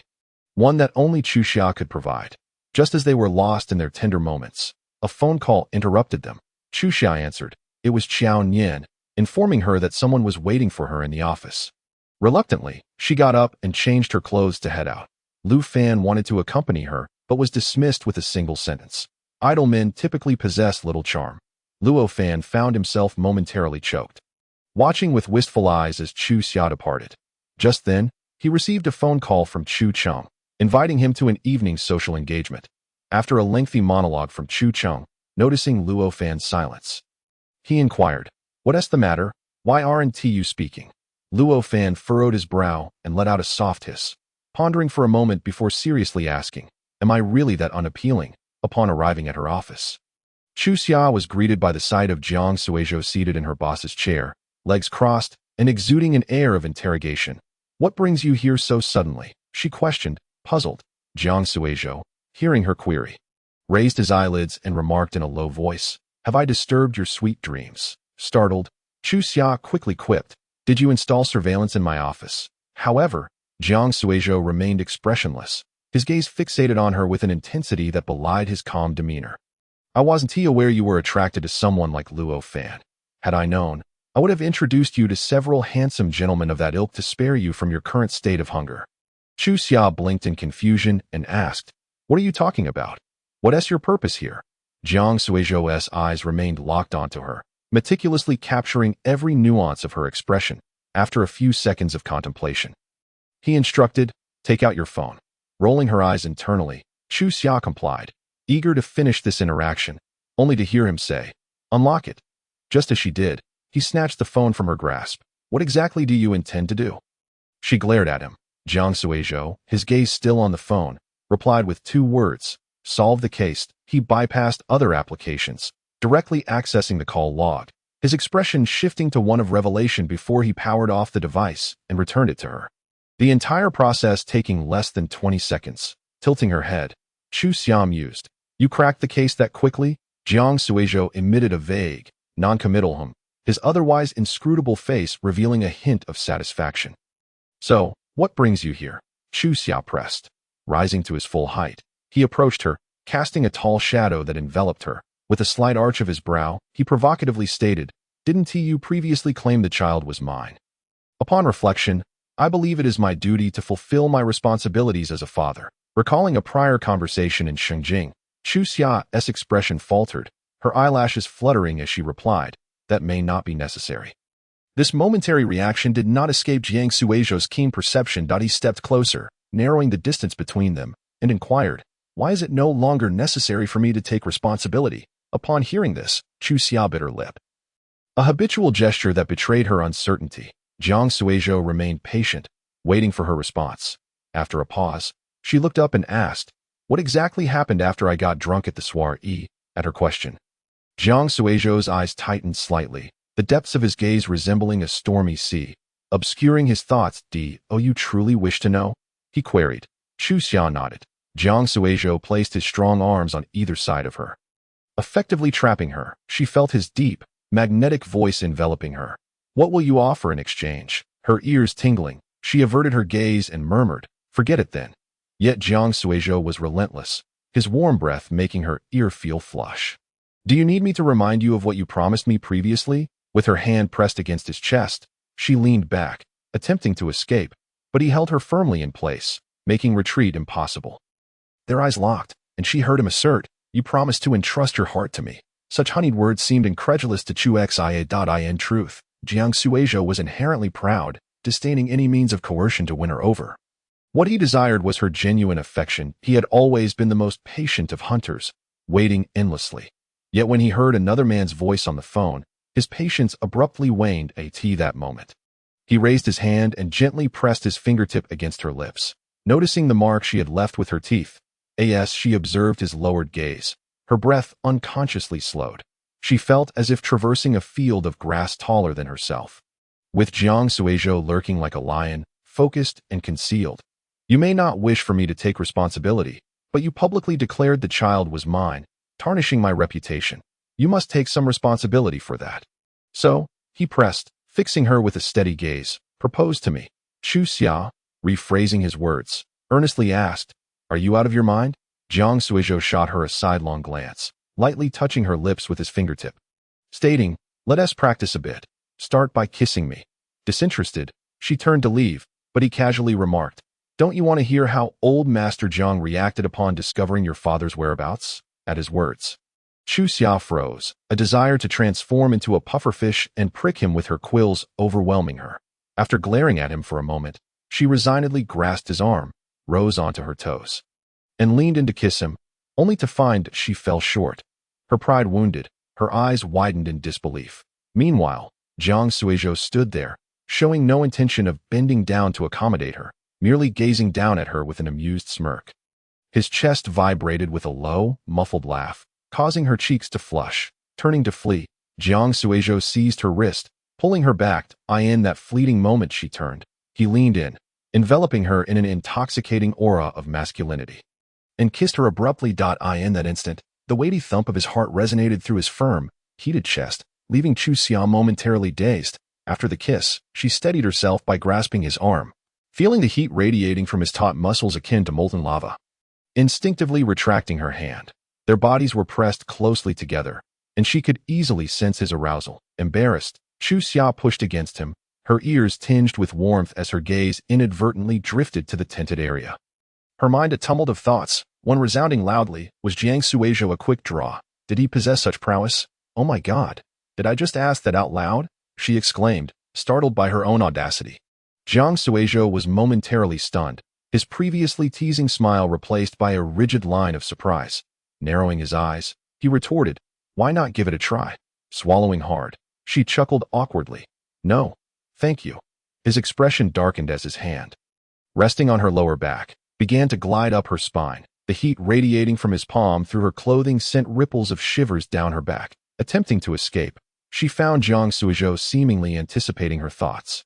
Retreating first, do not mistake me for a man who cannot control himself, nor dismiss me as unmanly, he stated, his hand brushing aside her hair from her neck gently. Chu Xia felt her focus wane, torn between deciphering his words and the shivers coursing through her from his touch. Listening to his deep voice whispering in her ear, she heard him declare, that act is reserved solely for those I love. Chapter 59, My Father-in-Law. In truth, Jiang Suizhou had been waiting. Even as desire crashed over him like relentless waves, he longed for a perfect experience. Yet now, he felt his waiting was in vain, rendering him invisible to her. Initially, he was troubled by her lingering feelings for Shinsiren, and now, in addition to Shinsiren, there were new entanglements with Xiaoxi and Xiao Wu. The future uncertain as to whom else she might become entangled with. However, Chu Xia could not discern any of these thoughts from his expression. To her, Jiang Suizhou was an enigma. She circled back to her earlier query, so on the night of the soiree, we didn't tiff, right? Feeling foolish for asking, She quickly reminded herself that they indeed had not because they were not in love. If Jiang Suizhou had desired something to transpire between them, it would have happened a year prior. Not now. Upon hearing her question, Jiang Suizhou appeared to ponder something, his expression darkening momentarily before he returned to his nonchalant demeanor. You mixed 3 types of alcohol that night. I tried to stop you, but you insisted on resisting. Ultimately, I took you to the lounge to rest, and when I returned to find you, you were gone to the charity gala. You clung to me, claiming the child was mine. Should you not be responsible for that? She had believed it all along. Chu Xia felt no guilt for her assumptions, quickly deciding to take the offensive. Why didn't you clarify it then? What should I have said? Jiang Suizhou met her gaze steadily. That the child I sent mine, just so others could berate you. So he had chosen not to deny it for that reason. Chu Xia's heart fluttered, as if it had been cast aside only to be caught again. But she purposefully chose to dismiss the fleeting sentiment and shifted her gaze. What about my father's situation? She redirected the conversation. Jiang Suizhou observed her reaction, studying her for a moment before responding. The Jiang family has already visited the orphanage. Chu Xia's breath caught, anxiety creeping in as she asked, Then did I need to take my father out of town? Too late, Jiang Suizhou replied, releasing her and creating a definitive distance between them in early summer. The scent emanating from him dissipated with his departure, leaving an inexplicable feeling within her heart. You do not believe me. Jiang Suizhou's words drew her attention, causing her to raise her gaze towards him. A flat, emotionless assertion, yet in Chu Xia's ears, it bore a hint of accusation. Initially, Jiang Suizhou urged her to swiftly send her father away to another city. But she feigned ignorance to both him and the Jiang family. Had it not been for the immense influence of the Jiang family, she might have successfully deceived them. However, the more significant reason was that Chu Xia did not wish to part ways with her father again.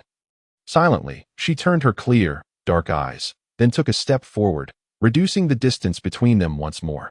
Chu Xia hooked her finger around his belt buckle and gently tugged, drawing the towering man closer. A barely perceptible smile flickered in Jiang Suizhou's eyes as he restrained the upward curve of his lips.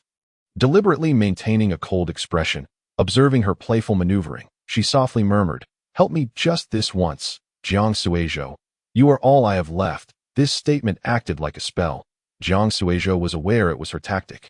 Yet he willingly fell for it each time. But this time, he was reluctant to grant her such an easy favor. Sure, I will support your father, but on the condition that you and I become engaged. Chu Xia was taken aback. Are you serious? Not to mention anything else. If old Master Jiang were to discover that Jiang Suizhou was with her, he would likely be enraged to the point of collapse. However, upon observing Jiang Suizhou's half-smiling, half-serious eyes, she quickly surmised that this might be a jest. She had made him bear the brunt of public ridicule. Thus he sought to reciprocate that it was likely he intended to humiliate her publicly to firmly reject her. Hence proposing the engagement. Chu Xia pouted, ceasing her struggle, for her face was trivial compared to her father's safety. When will the proposal take place?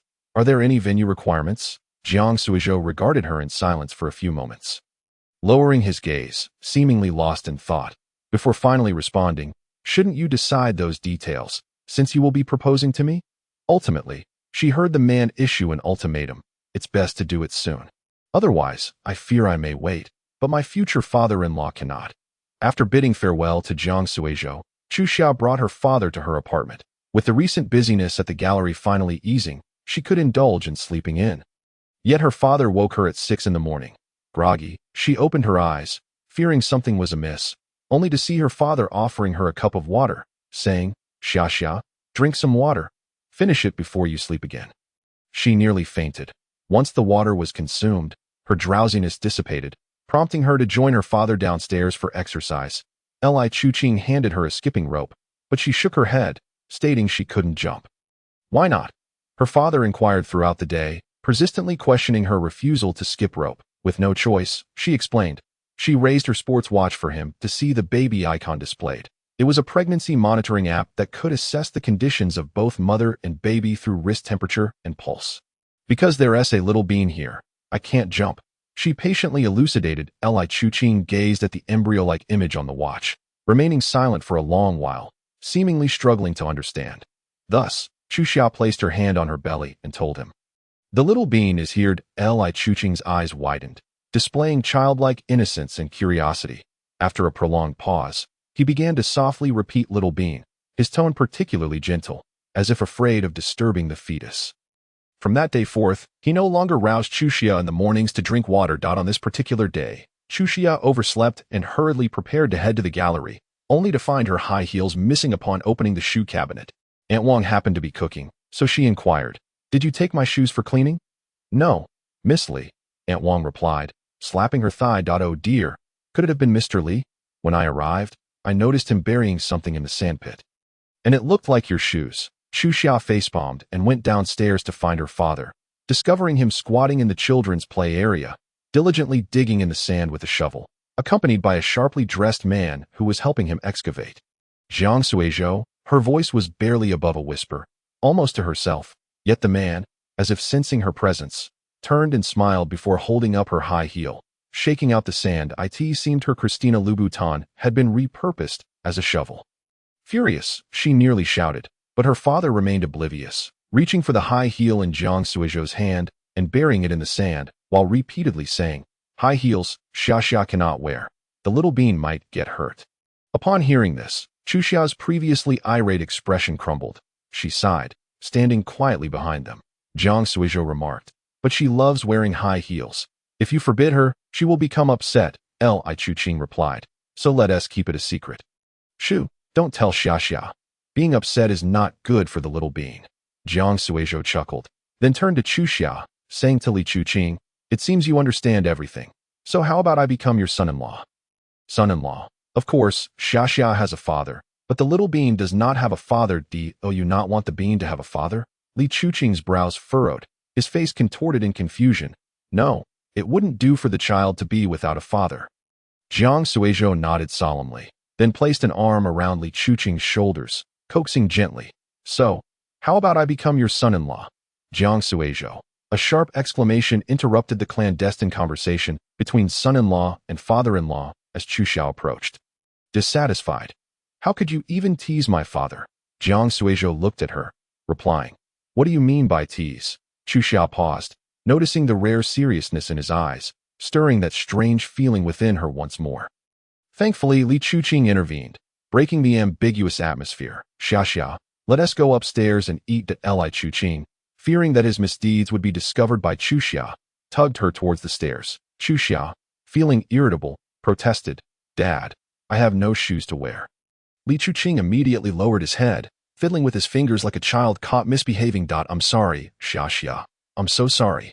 Chuxia, unable to bear seeing her father like this, reassured him it was fine and even promised not to wear high heels again. Jiang Suizhou interjected with a teasing tone, "Your father is impressive. When I scold her, she ignores me, and when I say too much, she gets angry." The son-in-law bows down in defeat. Chuxia shot him a glare. "Do you have something to say? I came to see how your engagement preparations are going."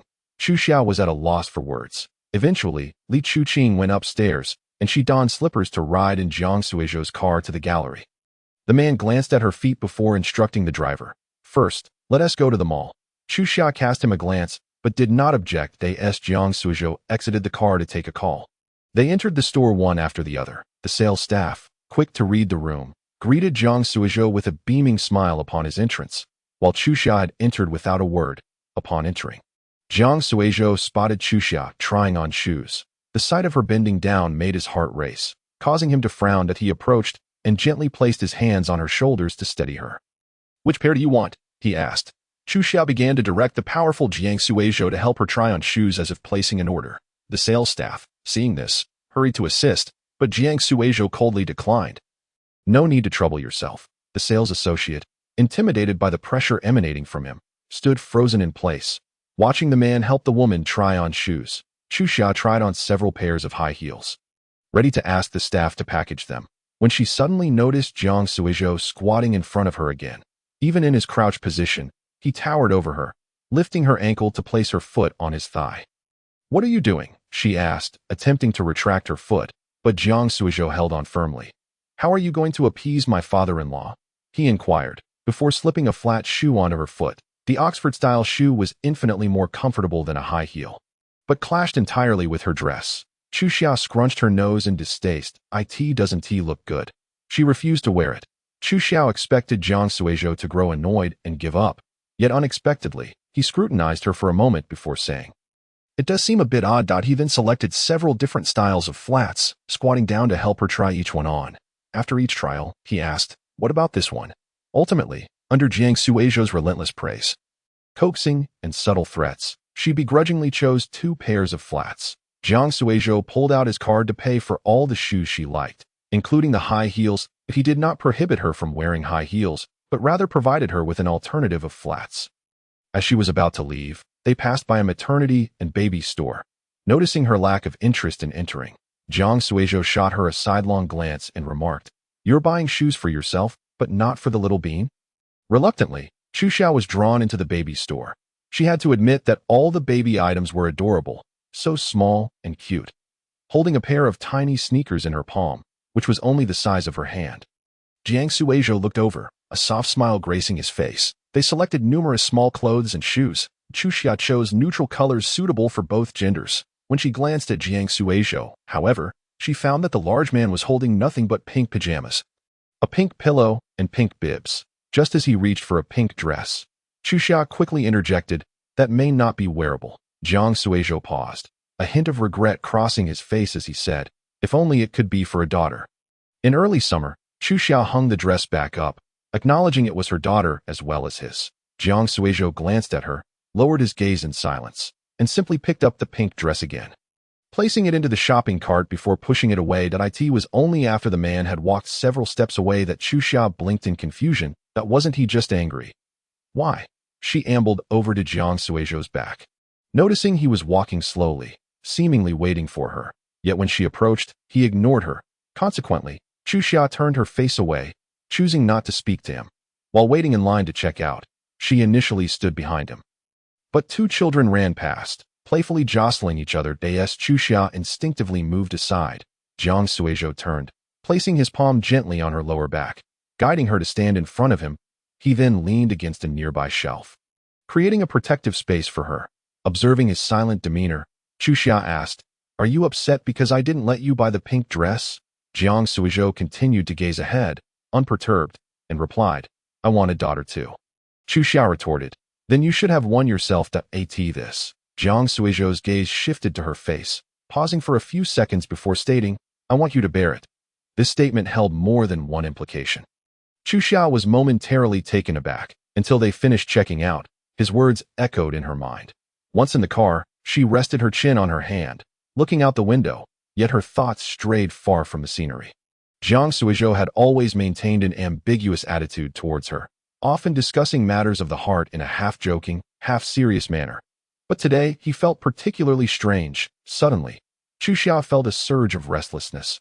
She turned to the silent man beside her and bluntly asked, "Why?" Jiang Suizhou's gaze shifted to her, countering with a question of his own.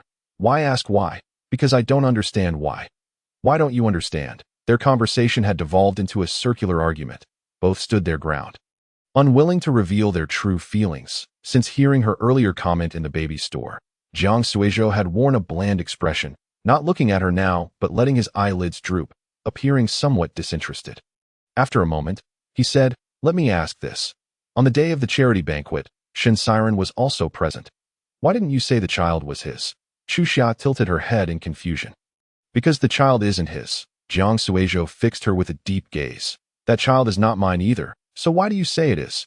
Your exes were all there, yet you only pulled me out as a shield. I thought at least I was different to you." But the latter part of his sentence remained unspoken.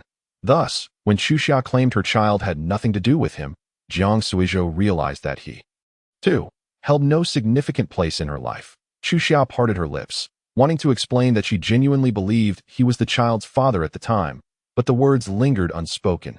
She felt ashamed. How could she admit it? Wouldn't that mean she had been overly sentimental? The notion that someone who had no desire to be close to her would end up in bed with her. Li Chu Xia, why must you humiliate yourself? With such thoughts, she turned her gaze back to the window, falling silent once more. The car grew quiet, each occupying their side, their backs facing each other, after a long while. As she nearly became lost in the swaying shadows of the trees outside, a sigh broke the silence within the vehicle. Chu Xiao paused, turning her head to discern his expression, only to find Jiang Suizhou leaning closer. taking her face in his hands and turning it toward him. Before she could fully grasp the situation, she felt his soft, warm lips against hers. Chapter 61. The truth of the banquet. Her eyes widened slightly as she saw Jiang Suizhou's eyes closed, only slowly opening them after he pulled away from her lips. This time, she perceived him more clearly than ever. If Jiang Suizhou was a book difficult to understand, then his eyes were like a love poem nestled between the pages. "It is more challenging to approach me than to ascend to the heavens," he remarked. Upon seeing the bewildered look in Chu Xia's eyes, his Adam's apple moved slightly. Locking eyes with her, Chu Xia noticed his lips moving slightly. Her heart racing at what he might say next. It felt like an eternity, though it was merely 2 seconds, before she heard him say, "So when will you propose to me?" Just then, the car arrived at the gallery entrance, and Chu Xia, speechless, pushed him away with a bang of the door before walking off. Jiang Suizhou watched her angrily retreating figure, unable to suppress a smirk that crept onto his lips, chuckling softly.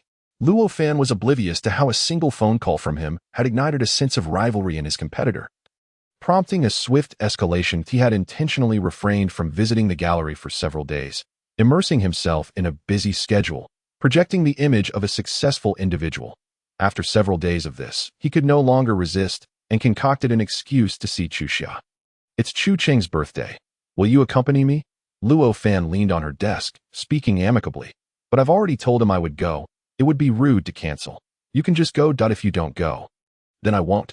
Ultimately, Chu Xia succumbed to his persistence, agreeing to join him for a brief visit. After finishing her tasks at the gallery, Luo Fan drove her to a manor, which seemed familiar to her. Upon entering, she recalled that this was the venue of the previous banquet. Feeling somewhat disoriented, she was led by Luo Fan to take a seat as Chu Cheng approached with a drink. "Sister-in-law is here. Brother Fan finally brought you out." Chu Xia was about to correct him, but Luo Fan quickly interjected with a laugh. "You're quite the joker. Don't tease her. She has a thin skin." Those unfamiliar with Chu Xia quickly grasped the significance of Luo Fan's protective demeanor towards her. Although Chu Cheng had made similar jokes in the past, no one had ever witnessed Luo Fan publicly defend any girl before, let alone solidifying Chu Xia's status as his official girlfriend. Consequently, a throng of people approached, all smiles, to toast her. Luo Fan adeptly handled the toasts on her behalf, saying, "She can't drink. I'll do it for her." He then leaned in to whisper, "Give them a business card." Understanding, Chu Xia smiled amiably, briefly introducing the gallery's business, and soon amassed a stack of business cards. However, when a few wealthy young men attempted to add her on WeChat, they were all thwarted by Luo Fan. "From now on, let's keep it classy. No more gifting Mao Dai. Paintings are much more refined." Everyone nodded in agreement. Once that group dispersed, Luo Fan leaned against her, intentionally helping her build a network while indulging in drinks, sensing the alcohol on him. Chu Xia asked, "Do you want to rest for a bit?" Although Luo Fan wasn't drunk, this amount was merely a tenth of his usual intake. Upon hearing her question, he feigned drunkenness, nodding and saying, "There's a lounge over there. Could you help me over?" While he claimed to need support, he draped his arm over her shoulder, leaning into her without applying real pressure. Chu Xia recognized his act, but, considering his commendable performance today in attracting clients for the gallery, she assisted him in locating the lounge. As they passed a female server, she hesitated for a moment before rushing to catch up. "Good evening, Miss Li. Do you need assistance?" Chu Xia was taken aback. "You know me?" The server's face expressed some regret as she nervously revealed her true intent. "Mr. Shen specifically instructed me to take good care of you before he left. However, I was called away by a colleague and returned to find you had already left the lounge." Mr. Shen later inquired, and I lied, saying you were picked up by a friend. "Please don't expose me. I'm afraid of being penalized." Chu Xia remained silent for a moment, her gaze drifting to her name tag, committing it to memory before allowing her to leave. Luo Fan had been eavesdropping intently, and at this moment, he wanted to ask, but had to hold back while still pretending to be drunk. Once inside the lounge, Chu Xia laid him down on the bed, which was adorned with luxurious decor akin to a high-end hotel. She surveyed the surroundings, and fragmented memories flooded her mind of a man lifting her onto a table, their lips entwined, her nails grazing his broad back and shoulders, leaving marks in their wake that it seemed they had left traces of their intimacy in every corner of the room. The rumpled sheets, a dampened sofa, pillows strewn across the floor, steam on the glass windows, and his large hand gripping her tightly. "Xia." Luo Fan's voice jolted her from her reverie. Chu Xia instinctively swallowed, her gaze drifting to him, only to find he had removed his shirt, revealing a well-defined chest and abs. Xia, but I feel so uncomfortable. Could you help me? Luo Fan took her hand, first placing it against his cheek before trailing it down to his strong chest and abs. Wait, you're just shamelessly flirting. Xia licked her lips, blinking rapidly at the feverish Luo Fan, and said, just a moment. She then entered the restroom, returning in less than a minute. Luo Fan looked at her expectantly, only to receive a cold. Damp towel slapped onto his face thought he jolted at the chill. Are you sober now? Xia inquired. After a brief pause, Luo Fan lowered the towel and replied dejectedly, I am. Why? Was it something I did wrong? Luo Fan's eyes drooped, shoulders slumping as he sat on the edge of the bed, resembling a dejected dog in the early summer. Xia could not help but reach out to touch his head, coldly stating, it is not that you are unworthy. Rather, I simply do not fancy wilted cucumbers. Lu Fan froze, grasping Xia's wrist as he attempted to explain, in truth, I am not as flamboyant as you perceive me to be. As he spoke, his confidence waned, and he cautiously lifted his gaze to meet hers, his insides churning with regret. Xia, you shall be my only one from now on, I swear, if I ever waver. Indulge in frivolous pursuits, or stray, may my life be marred. May I be struck by a car upon leaving. At the KTV, he declared, chastity is the finest gift a man can offer, and you have already forfeited that right. Lu Fan, in a fit of agitation, rubbed his head, despondently embracing her waist, and murmured, what must I do for you to be with me? Must I be reborn? Xia's eyes darted, and she gently cupped Lu Fan's face, obscuring the lower half with her hand. Lu Fan was taken aback, uncertain of her intentions. Observing her gaze soften with nostalgia and tenderness, she remarked, you bear a resemblance to Shin Siren, if you do not mind. Before she could finish, Lu Fan abruptly seized her wrist, his eyes reddening as he glared at her. What do you mean not mind? Do you wish for me to be his substitute? You are doing this on purpose. I am nothing like him. He resembled a dog whose tail had been stepped on, barking madly, all the while concealing his pain. Why would you say such a thing? I am 100 times better than Shin Siren. Are you deliberately pushing me away with this? Xia instantly turned cold, shaking off his hand, uttering the infamous words of a scoundrel. If you think that way, I cannot help it. She then turned away. And the moment the door closed behind her, she heard the sound of something being smashed within. Xia stifled a laugh, shrugged her shoulders, and proceeded to seek out the waiter. She needed to ascertain what had transpired on the night of the gala. Chapter 62. Because I miss you just now, when my friend was present, I did not have the opportunity to ask you in detail. You mentioned that Mr. Shun instructed you to take care of me. When did this occur? The waiter recalled a rough time frame, enough for Xia to confirm it was indeed the night of the gala. She inquired further, could you recount the events of that day in detail? After more than 10 minutes, the waiter departed, leaving Xia to sit under a tree, lost in thought. Piecing together her memories alongside the waiter's account, she gradually formed a narrative on the night of the gala. Jiang Suizhou had escorted her to the lounge before returning to socialize. Not long after, Shin Siren requested a spare room key from the waiter and entered. He remained inside for an hour, instructing the waiter to keep an eye on her, promising to return shortly. However, when the waiter stepped away for a moment and returned, the lounge door was ajar, and it was empty. Shin Siren then returned, carrying a bag from a clothing store, only to be informed that Miss Li had already departed. According to Shang Jing's prior statement, Jiang Suizhou had stayed at the gala the entire time, leaving only for 10 minutes, possibly to take a phone call or to discuss matters, the specifics remaining unknown. Thus, when Shang Jing encountered her, it implied she had already met Shin Siren, after which he had taken her home. Furthermore, Shang Jing had mentioned that something had transpired between them that night. Xia placed her hand on her lower abdomen, muttering to herself, Bean Sprout, which one of them is your father? Just then, as if by fate or a mere coincidence, a familiar voice resonated from behind. Why are you sitting here alone? Turning around, Xia saw Shin Siren standing at the entrance of the garden. What a coincidence! Since the last time she moved out of the villa, this was their first encounter. Uncertain of what to say, she watched as Shin Siren approached, removing his coat and placing it over the spot where she had been seated. What a coincidence! The manager informed me of your arrival, so I came over. Noticing her surprise, Shin Siren elaborated. This estate was purchased in the name of Fragrant Essence, and a friend manages it on my behalf. Xia understood. His line of work was peculiar, and he should not be engaged in such side ventures.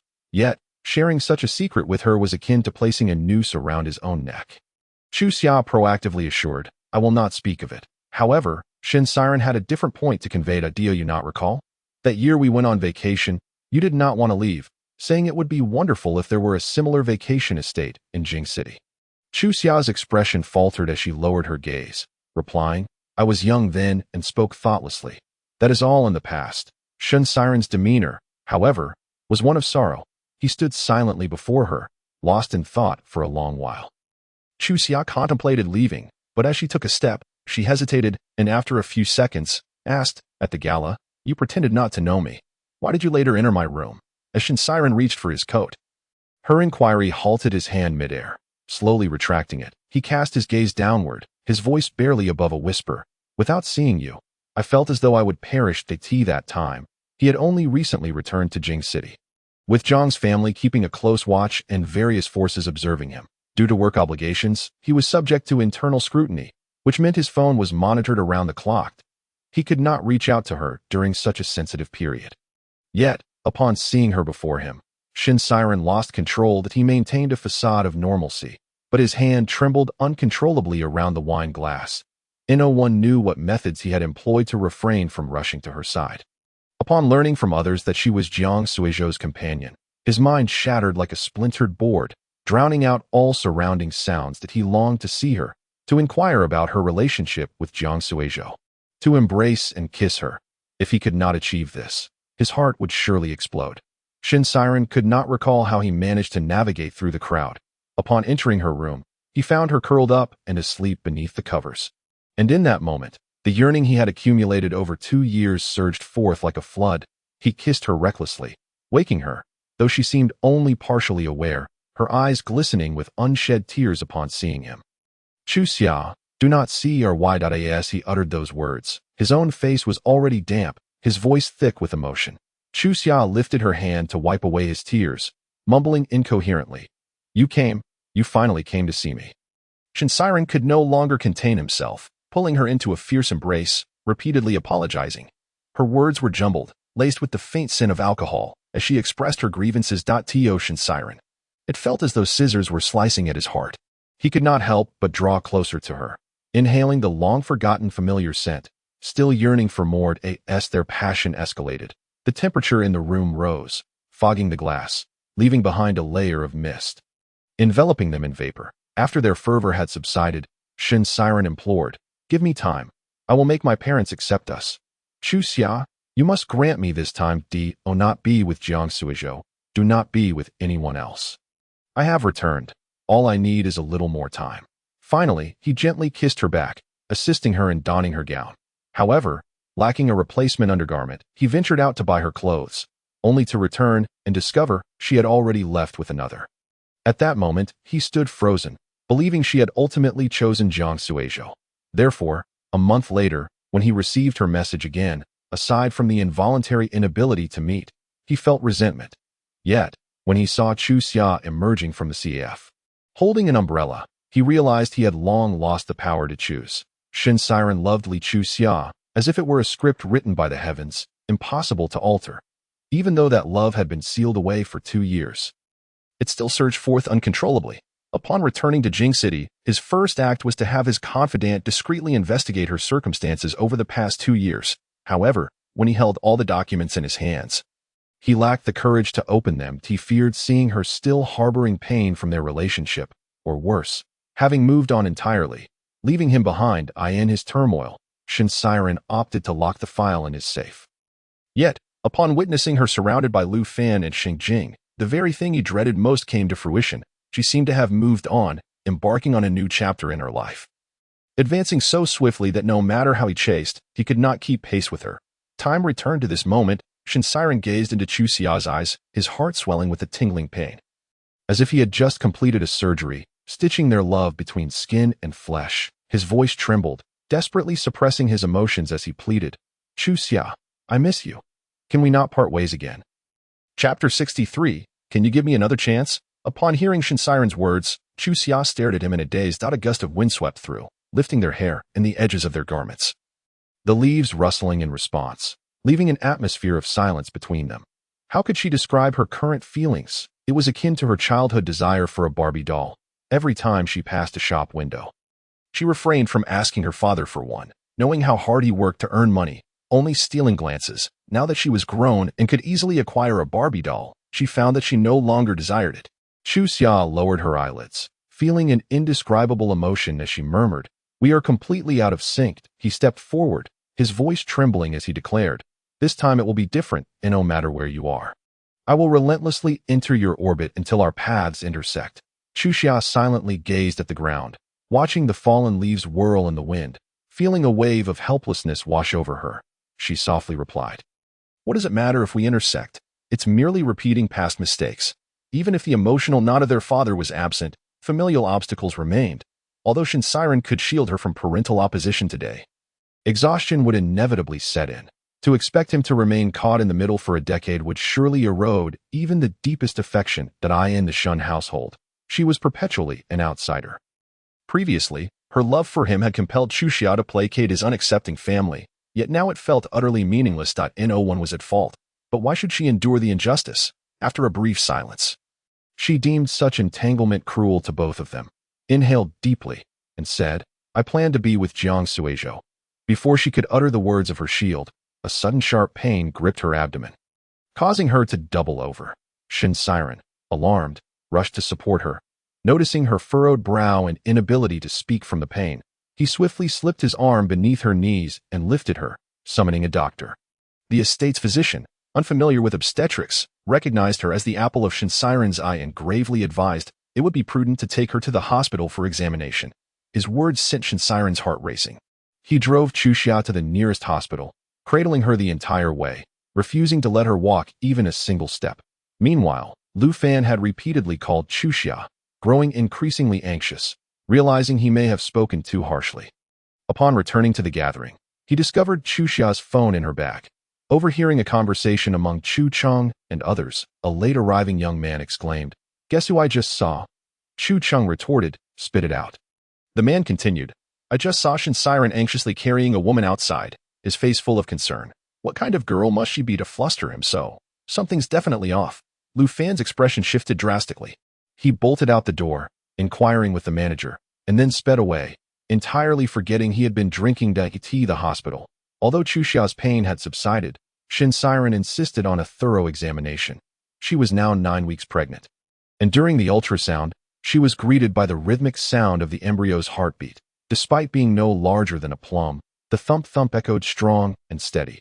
Shinsiren appeared even more exhilarated than she, his eyes glistening as he intently scrutinized the images, attempting to discern the baby's head from its body and limbs. Unconsciously, he tightened his grip on Chu Xia's hand, realizing his heartbeat had begun to synchronize with that of the fetus. At this stage, the fetus would be developing its brain and facial features at a rapid pace. "Does your husband smoke?" The doctor glanced at Chu Xia and inquired. Chu Xia was taken aback, about to respond when Shinsiren quickly interjected. "He smokes infrequently." With concern, he asked, "Will this have any impact?" The doctor replied, "You should quit. Do not expose your wife to secondhand smoke, as it may lead to deformities. Also, ensure she receives adequate folic acid, as pregnancy symptoms can be quite severe during this period." Shinsiren promptly noted this on his phone, even inquiring about folic acid brands. The doctor reviewed Chu Xia's examination report and remarked, "Everything looks good.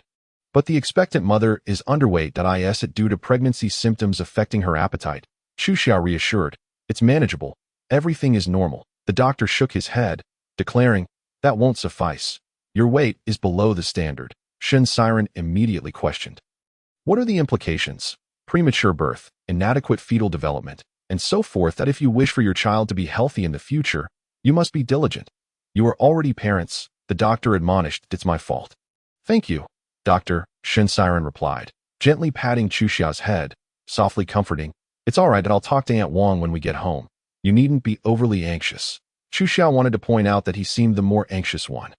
But seeing Shinsiren's hand tightly gripping hers, his palm clammy with sweat, she swallowed her words and reassured him. "The embryo will continue to grow. There's no need to worry." "Embryo? Yes, for now, that's what we shall call it." Shinsiren smiled, his first genuine smile in quite some time. though Chu Xian noticed his expression dimmed as if he were lost in thought. Once they were alone, she observed him hesitating several times before finally asking. His eyes filled with concern. Does Jiang Suizhou also wish for the embryo? Shin Siren had always believed the child belonged to Jiang Suizhou, leading him to contemplate various scenarios, such as whether to reveal the truth upon the child's birth or how to preemptively handle potential custody disputes with the Jiang family. However, the only uncertainty remained Chu Xia's stance. Would she choose to be with Jiang Suizhou for the sake of the child? At that moment, Chu Xia thought to herself, if she simply revealed her intention to be with Jiang Suizhou, it would sever Shin Siren's hopes. Yet, the sudden pain in her abdomen earlier made her wonder if she was overthinking. It felt as if the embryo was trying to dissuade her. Most women are exceedingly cautious in the first 3 months of pregnancy, nurturing the embryo as it settles. Yet she had been preoccupied with various matters, while the embryo remained remarkably resilient and obedient. Even her pregnancy symptoms were notably mild compared to many others. It seemed as if the embryo understood her struggles and was determined to thrive without causing her worry. In that moment, Chu Xia remained silent, softly asking Shin Siren, "You know this child isn't yours. Yet why were you so joyful upon hearing its heartbeat?" Shin Siren's immediate response was, "Because it is your child." After speaking, he pressed his lips together and asked, "Could you not grant me another chance?" Fearing her outright rejection, he quickly added, "And consider the embryo as well. Think it over, please." There's no need for an immediate response. Chu Xia averted her gaze, gently lowering her eyelids in silence. Eventually, fatigue overcame her, and she succumbed to sleep. Shin Siren cradled her as they exited the hospital, driving her home. Meanwhile, Lu Fan was on the verge of causing a scene at the hospital, only to learn he had arrived too late. "Miss Li, her husband has already taken her home," the nurse informed him, casting an admiring glance at the striking man before her. Goodness, where did such a handsome man come from? Lu Fan possessed a sharp, striking appearance, but at that moment, his scowl sent the nurses into a flurry of excitement, whispering and exchanging glances. "Are you a friend of Miss Li? There's no need to worry. Her husband is incredibly gentle." "Yes, I saw that too. He takes such good care of her. It's truly enviable." By the way, sir, would you like to leave a contact?" Before she could finish, the nurses noticed the handsome man's expression contoured into one of fury, and he stormed out as if ready to unleash his wrath. Chapter 64. Black and white. Shin Siren. The nights in Jing City are even more vibrant than the days, as the car glided smoothly along the road. Shin Siren held the steering wheel, occasionally glancing at the sleeping figure in the passenger seat, his gaze filled with tenderness. However, a series of blinding headlights from behind flashed provocatively, prompting Shin Siren to peer into the rearview mirror. Recognizing the black Rolls-Royce, his expression hardened, yet he continued to look ahead, refusing to engage. Yet Lu Fan had no intention of letting him off so easily. He switched lanes repeatedly, attempting to corner Shin Siren's vehicle.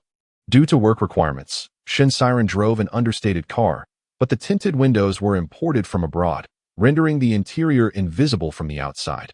Ever since Lu Fan heard Chu Xia suggest he act as Shin Siren's substitute, he had been seething with rage. The events at the hospital only intensified his anger, and under the influence of alcohol, he was oblivious to the presence of Chu Xia in the car. He fixated solely on harassing Shin Siren, even attempting to ram his vehicle into Shin Siren's car. Shin Siren reacted quickly, steering away, and realizing Lu Fan's intentions, cold sweat beading on his forehead, he tightened his grip on the steering wheel, activated his hazard lights, and carefully pulled over to a safe spot by the roadside, then cautiously unfastened his seatbelt and opened the car door. However, when he turned, his expression was icy, his gaze dark as he regarded Lu Fan, who had also stopped his car. Shin Siren removed his glasses, casually placing them on the hood of the Rolls-Royce as he approached IT. That moment, Lu Fan had just engaged the handbrake and was about to unbuckle his seatbelt when Shin Siren reached his window. With a loud bang, the glass shattered into a spiderweb of cracks. Bang!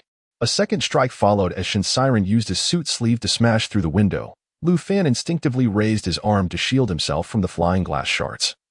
But Shin Siren had already thrust his arm through the window, swiftly unlocking the door from within, and yanked Lu Fan out by his collar. Shin Siren remained silent, his expression impassive as he swung his fist. He pinned Lu Fan to the ground, delivering blow after blow to his face. Everything transpired too swiftly. Lu Fan had no time to react. Lying helplessly on the ground as he beheld the side of Shin Siren, he had never encountered before.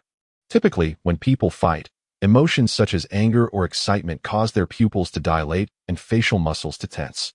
Yet this man maintained a chilling calmness, his expression almost devoid of emotion, but his gaze reminded Lu Fan of a cold-blooded creature, the Black Mamba.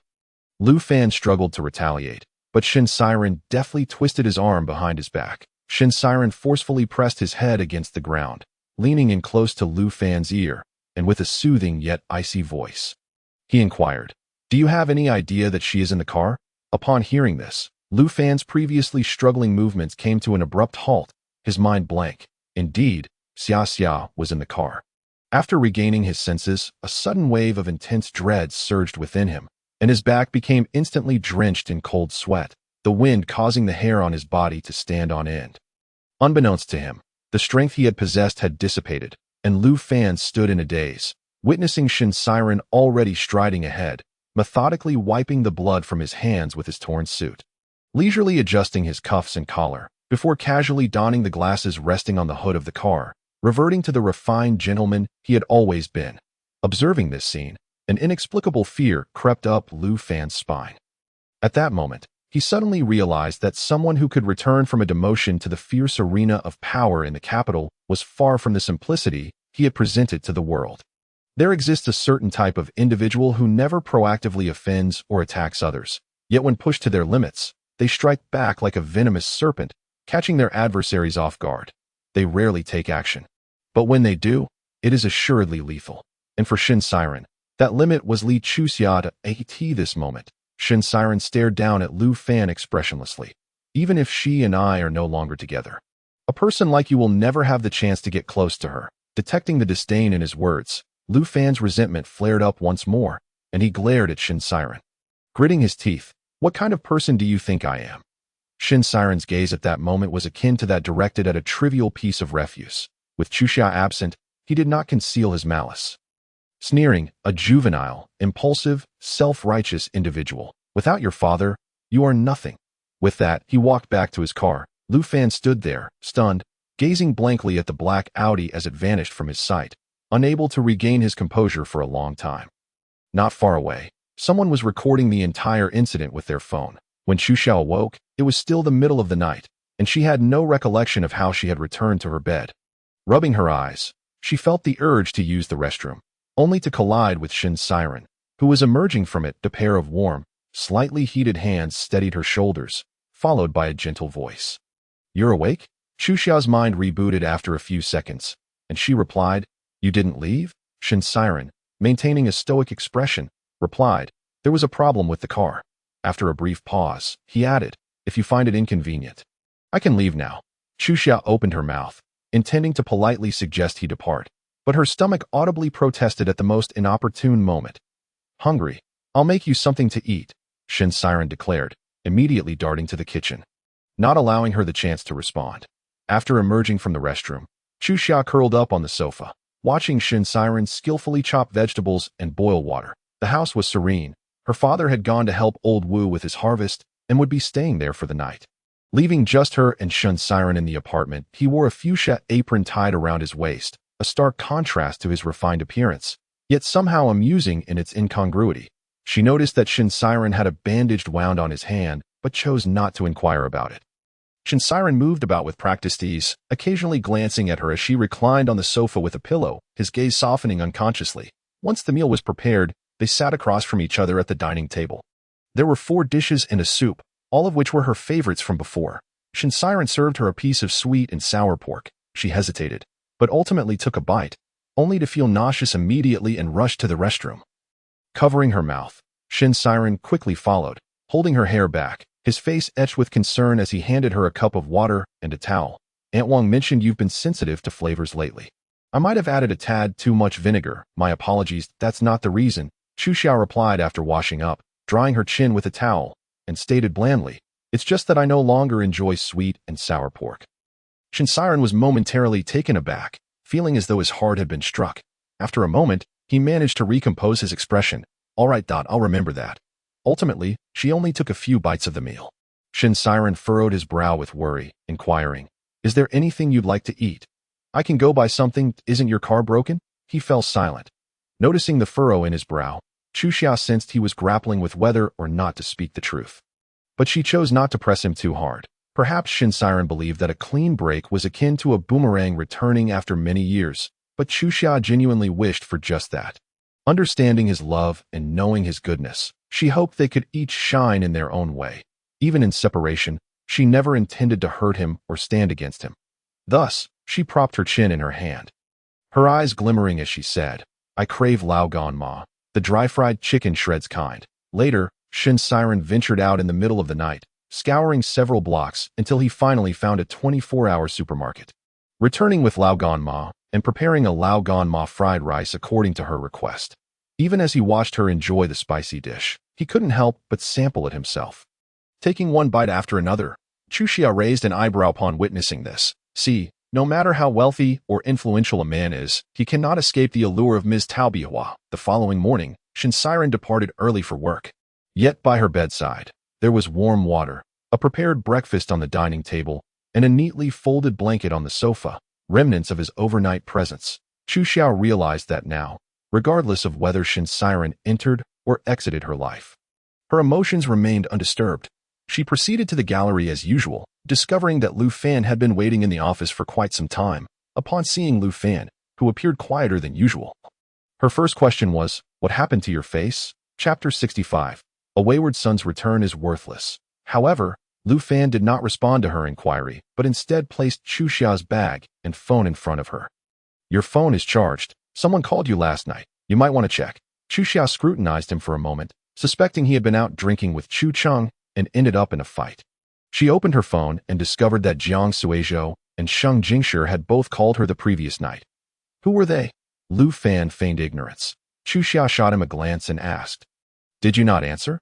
"Of course not," Lu Fan replied, his movements slightly exaggerated, causing him to wince at the pain from his injured mouth. "Xia, how could I casually handle your phone?" Chu Xia stifled a laugh. Choosing not to expose him, she then set Lu Fan aside and sat at her desk to handle some work. Lu Fan paced anxiously, attempting to broach the subject. "So why did you leave early last night?" Chu Xia, sensing his curiosity, nonchalantly replied, "Shin Siren took me home." Lu Fan noted her omission of the previous night's events, indicating she was unaware. Otherwise, she would have exited the car. With this thought, the anxiety that had plagued him all night dissipated. He slowly replied with an "oh," then asked, "Are you planning to reconcile with him?" "Not at all." Lu Fan licked the wound at the corner of his mouth, remaining silent for a moment before kneeling before her. Chu Xiao was startled, initially thinking he was proposing, but to her surprise, he declared, "I agree to be his stand-in." She blinked in disbelief, realizing he was genuinely serious, and thought he had been pooed by her. Unfazed by her thoughts, Lu Fan grasped her hand, affirming, "Now that you have me as a substitute, you won't need him anymore, right?" Chu Xia smiled, realizing he wasn't foolish. She gazed into Lu Fan's eyes and gently touched the wound on his brow, causing him to swallow hard, unable to withstand her tenderness. But the next moment, her words left him in a state of bewilderment. "Lu Fan, do you truly know what you want?" Lu Fan momentarily froze, nervously watching her, confused by the question. "From the beginning, you said you couldn't forget Fang Jielua, then sought out numerous girlfriends resembling her, of whom I was merely one. Later, when Fang Jielua returned, you found her uninteresting and began pursuing me relentlessly. Don't you realize, Lu Fan, that whenever a person or situation deviates from your expectations, you become obsessed, and once you attain it, you swiftly feel empty and bored." Lu Fan was left speechless, his mouth agape, unable to utter a word. Then Chu Xiao posed a question he had never contemplated deeply within his soul. "Do you truly wish to possess me? Or do you love me? Can you discern the difference?" Lu Fan's heart skipped a beat, and he instinctively retorted, "That's not it." He wanted to deny it, but found himself unable to. Chu Xiao evoked feelings within him that he had never experienced before. He was certain of that. He was uncontrollably enamored with her, emotionally invested, and had done things he would have never done before. Losing all his usual means of control, left only with a heart yearning for what it could not have. Yet he struggled to articulate that feeling. Was it love? He was uncertain, lacking a standard, as no one had ever made him become the person he was today. Was it obsession? He seemed unable to lie. He was indeed fixated on being with her, desiring her solely for himself, wishing she would no longer cast her gaze elsewhere. "I want to be with you," Xia. I will treat you well and care for your child. I have never considered spending my life with anyone, but if that person were you, I would. Chu Xia smiled gently. I believe in your sincerity at this moment. Lu Fan, I know you are not a bad person. In fact, you are more direct, loyal, and responsible than most M.E.N.A.S.A. partner. You have always been my best choice. However, as a partner, you fall short. Upon hearing this, Lu Fan's shoulders slumped. Had it been any day before yesterday, he would have fervently defended himself, striving to prove what an exceptional companion he was. Yet, the recollection of his reckless behavior, driving under the influence and nearly causing her harm, silenced him, leaving him with his head bowed in shame. Unable to utter a single word, Shin Siren was not mistaken. His accomplishments were indeed built upon the foundation of familial wealth. Without his family's backing, he would not be able to live the life of a carefree young master. Having grown up without any pressure, Lu Fan had become accustomed to a life where minimal effort yielded abundant rewards, the treasures of life effortlessly falling into his lap to to him. Chu Xiao was akin to a perfectly balanced mathematical problem, one he diligently explored, relishing the process and eagerly anticipating the satisfaction of presenting a correct solution. Yet, he had never contemplated what he represented to Chu Xiao. A wave of bitterness washed over Lu Fan. And, holding back tears, he asked her with a choked voice, "What kind of partner do you desire?"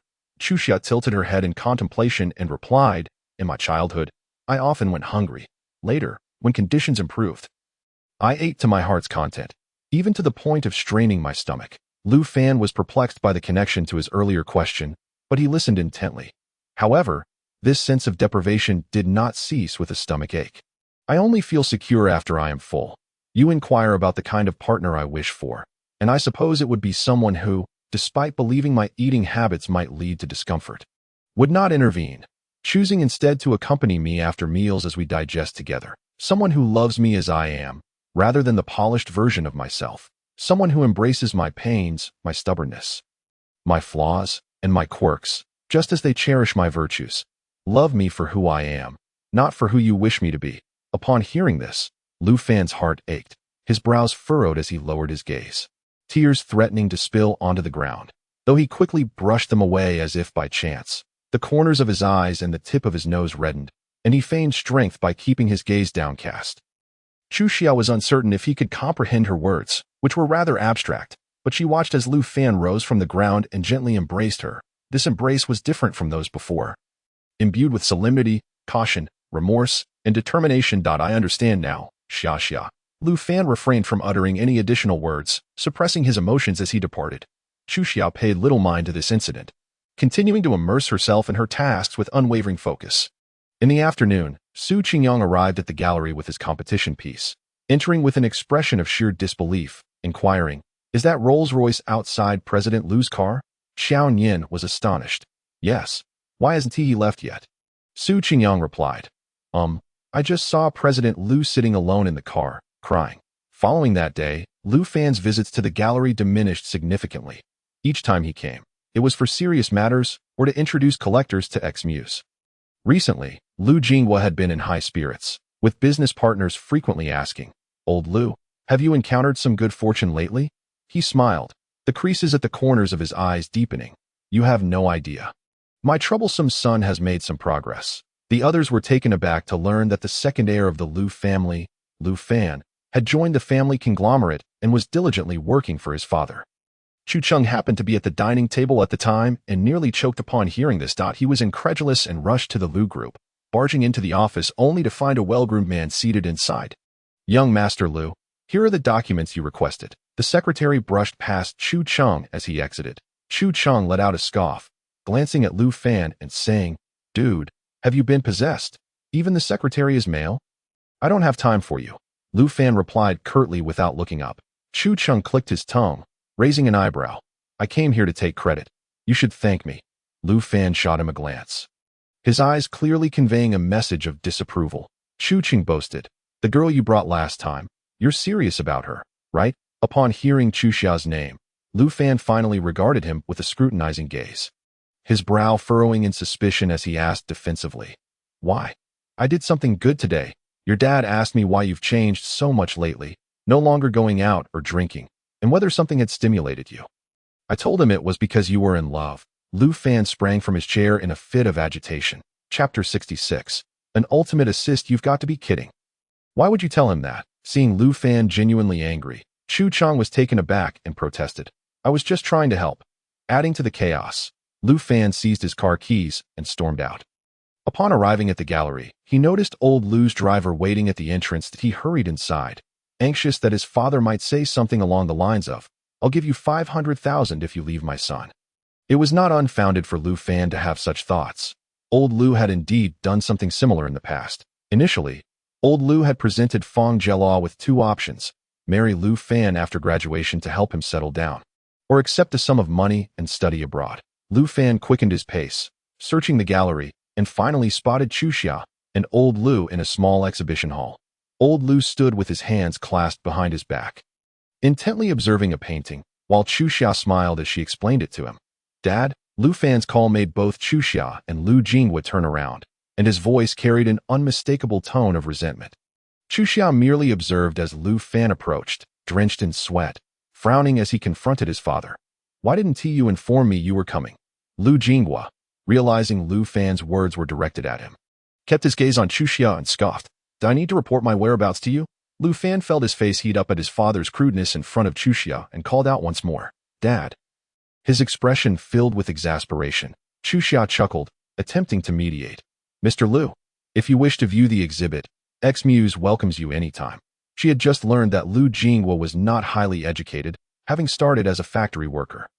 Yet, his willingness to endure hardships coincided with the rapid economic advancement of the era, allowing him to become one of the country's earliest entrepreneurs. He excelled in the parts manufacturing industry and shifted to precision manufacturing, with the stents used in the world's most expensive heart bypass surgeries originating from Lu Group. However, Lu Fan had little interest in his father's business, particularly when he first returned to the country.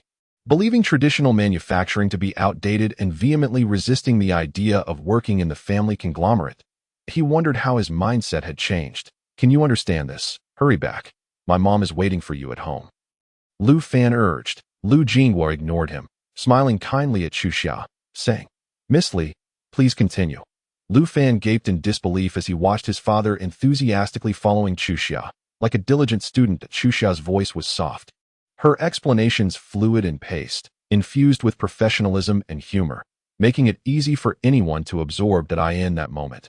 Lu Fan's previously restless heart found tranquility as both father and son attentively engaged with the painting through her every expression and gesture.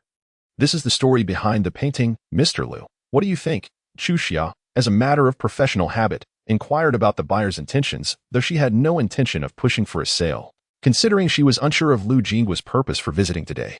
To her surprise, Lu Jinghua nodded, signed a check, and said, Please have this painting delivered to my home. Chu Xia, taken aback, smiled and agreed, but just as she was about to take the check, old Lu raised a hand and asked, Is Miss Li personally delivering it? She paused, glancing at Lu Fan and then at Lu Jinghua, responding, Our staff will deliver it, but if you prefer, I can also make a personal trip.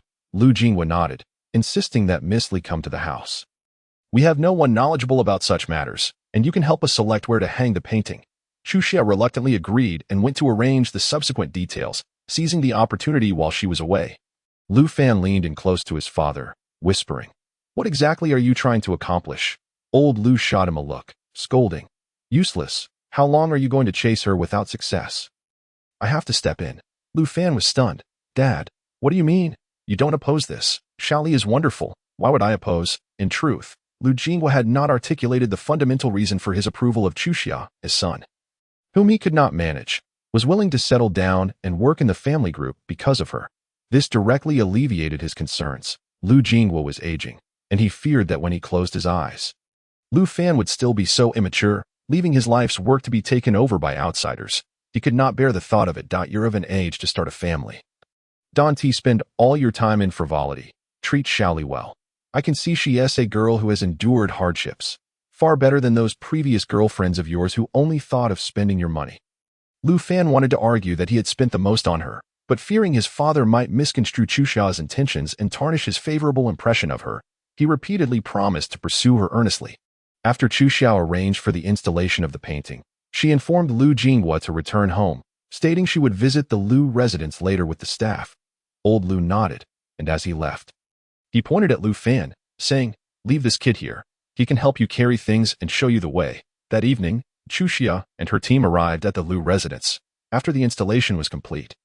She called for Lu Fan to fetch his father to see if any adjustments were needed. A few minutes later, Lu Fan's parents appeared, hand in hand, elegantly descending the spiral staircase, the scene both glamorous and dramatic. Lu Fan whispered softly in her ear, "You'll get used to it." They often behave this way. As soon as Lu Fan's mother spotted her, she eagerly approached, exclaiming, "You must be Chu Xia. Come, Auntie has prepared a splendid feast for you. We shall dine here this evening." Unable to resist the warm invitation from her elders, Chu Xia reluctantly took her seat. Lu Fan's mother, Su Mingyue, was an exceptionally kind matriarch, clearly well cared for by her husband and family. Despite her advancing years, she retained a girlish innocence. Su Mingyue bombarded Chu Xia with questions, ranging from her age and place of residence to how she had met Lu Fan. Upon learning they had only known each other for half a year, she inquired, "What do your parents do?" Lu Fan interjected, "Mom, let her eat. She has hardly touched her food, only answering your questions at this moment." Chu Xia could no longer feign ignorance about the underlying intentions of this meal. With a gentle smile, she replied candidly, "I am an orphan, later adopted. I live with my father, who is unemployed and receives disability benefits. He has also spent time in prison." As her words settled, the restaurant fell into a profound silence. Lu Jinghua and Su Mingyue were both stunned at the table, while Lu Fan furrowed his brow, looking apologetically at Chu Xia, who remained unflinching. She was acutely aware of what families like Lu Fan's valued most. And so she voluntarily revealed her scars, wishing to expedite the conclusion of this discomforting situation. Previously, Shen Siren's mother had also been warm towards her, but upon learning of her background, she had withheld even a smile. Chu Xia still vividly recalled Wu Yame's gaze upon her, a look she had seen in nature documentaries, one of a lioness fiercely protecting her cubs, filled with wariness that conveyed, "You are unworthy of my son." Gently placing her chopsticks down, Chu Xia felt it was time for her to leave. Yet, in the next moment, Su Mingyue's voice, laced with regret, broke through. "I'm so sorry, Xiao Xia. I tend to be like this. As you young people say, lacking a sense of boundaries. Yes, I was indeed too intrusive just now." With a playful admonition, she turned to her husband. "What is wrong with you? Why didn't you stop me? Now Xiao Xia will have a poor impression of us." Old Lu, caught off guard, replied innocently, "If you were to ask, then any fallout is on you. Don't drag me into this." Chu Xia stared blankly at the elderly couple bickering. Feeling an unfamiliar emotion rising within her at that moment, Lu Fan extended his spoon towards her, offering a pearl meatball, and softly said, "I'm sorry, my parents lacked discretion. I swear. I truly had no idea they were going to put on this show today." Chu Xia lowered her head in silence, using the time to eat the meatball to alleviate the sting in her eyes. She was impervious to harm and malice, yet when met with warmth and kindness, she felt vulnerable and on the verge of tears. Seeing her like this, Lu Fan was at a loss, anxious about whether he should escort her home immediately. The couple, witnessing their son's unusual nervousness around someone, couldn't help but reflect on the situation. Su Mingyue then ladled a bowl of soup for Chu Xia, while old Lu added a serving of vegetables to her plate, with reddened eyes. Chu Xia looked up, finding the couple gazing at her with affectionate smiles, much like ordinary parents saying, "Good child, eat more." In that moment, she could no longer hold back, her vision blurring with tears. After dinner, Lu Fan accompanied Chu Xia for a stroll in the garden, leading her to a swing. With an air of mystery, he said, "Wait for me a moment." Chu Xia swung gently, savoring the tranquility of the night. Her mind drifting back to the earlier scene at the dinner table. Seeing her cry sent Lu Fan into a frenzy, protesting, "I told you to let her eat. Why all the questions, at this rate? She'll never want to come back." Old Lu, a commanding figure outside, was chastised by his wife and then countered by his son, yet he bore no anger, only a hint of embarrassment. All right, hurry and get Xiao Xia some tissues." He urged. Su Mingyue had already retrieved some tissues and approached Chu Xia, wrapping an arm around her shoulder, expressing, "Don't be sad, Xiao Xia. It's all my fault." Chu Xia shook her head, replying, "Please don't say that. I was just reminded of some past events." Despite her best efforts to calm her emotions, her demeanor struck a chord with Su Mingyue, who was prone to tears even during mundane television shows.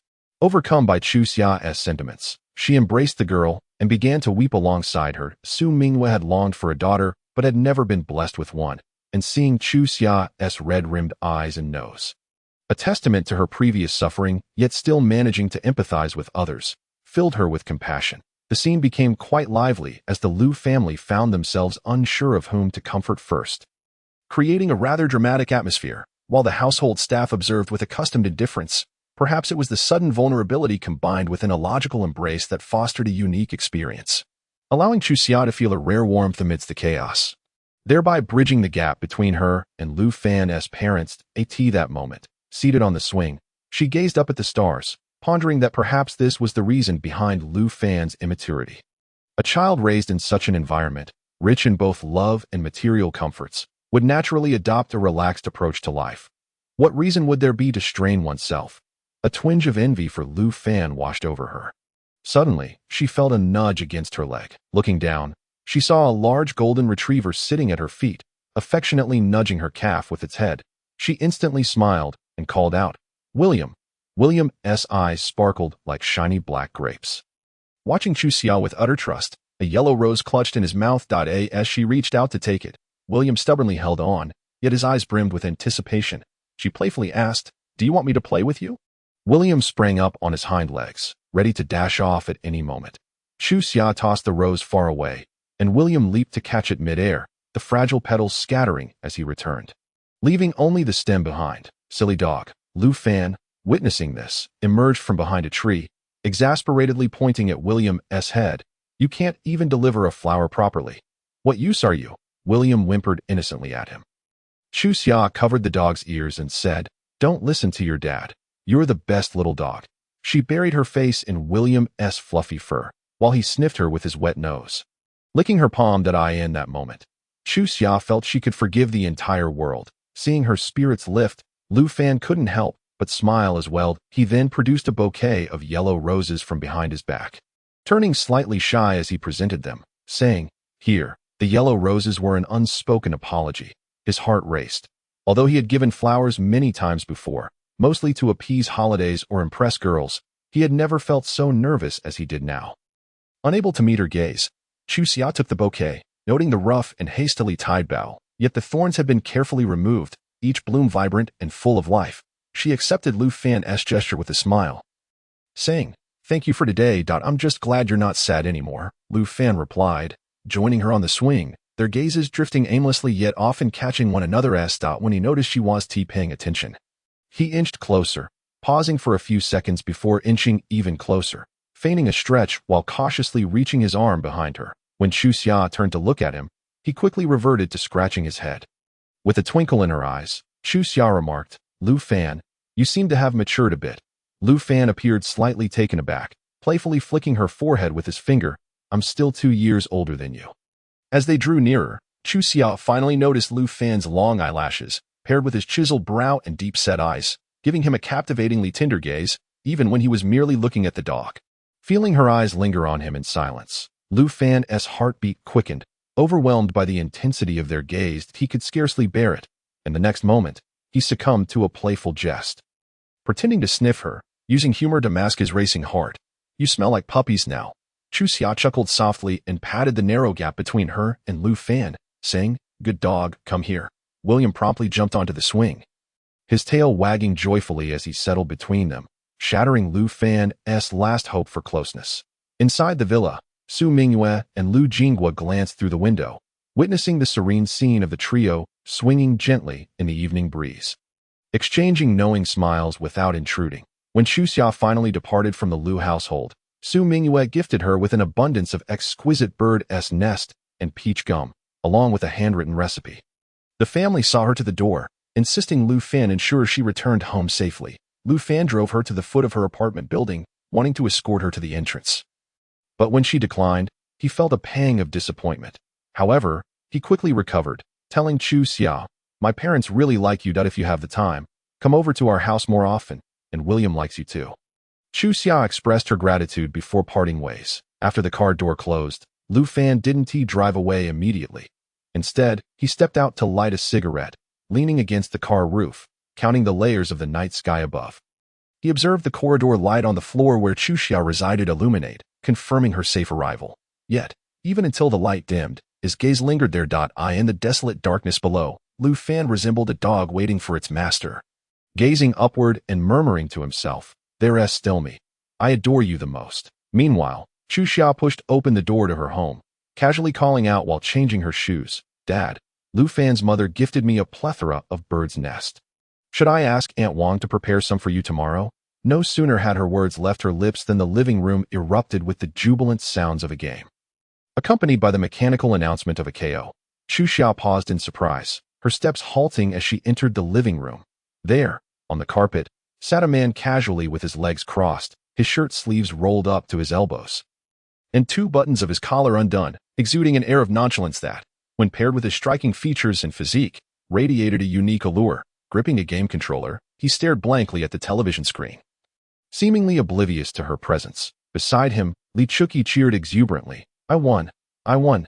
Chu Xia, bewildered, exclaimed, "Jiang Suizhou, what are you doing in my house?" At that moment, Jiang Suizhou slowly turned his head, his deep-set eyes dark as ink, his gaze resting upon her with an unsettling intensity. A hint of a smirk played at the corners of his lips as he spoke, his tone casual yet laced with an undercurrent of icy detachment.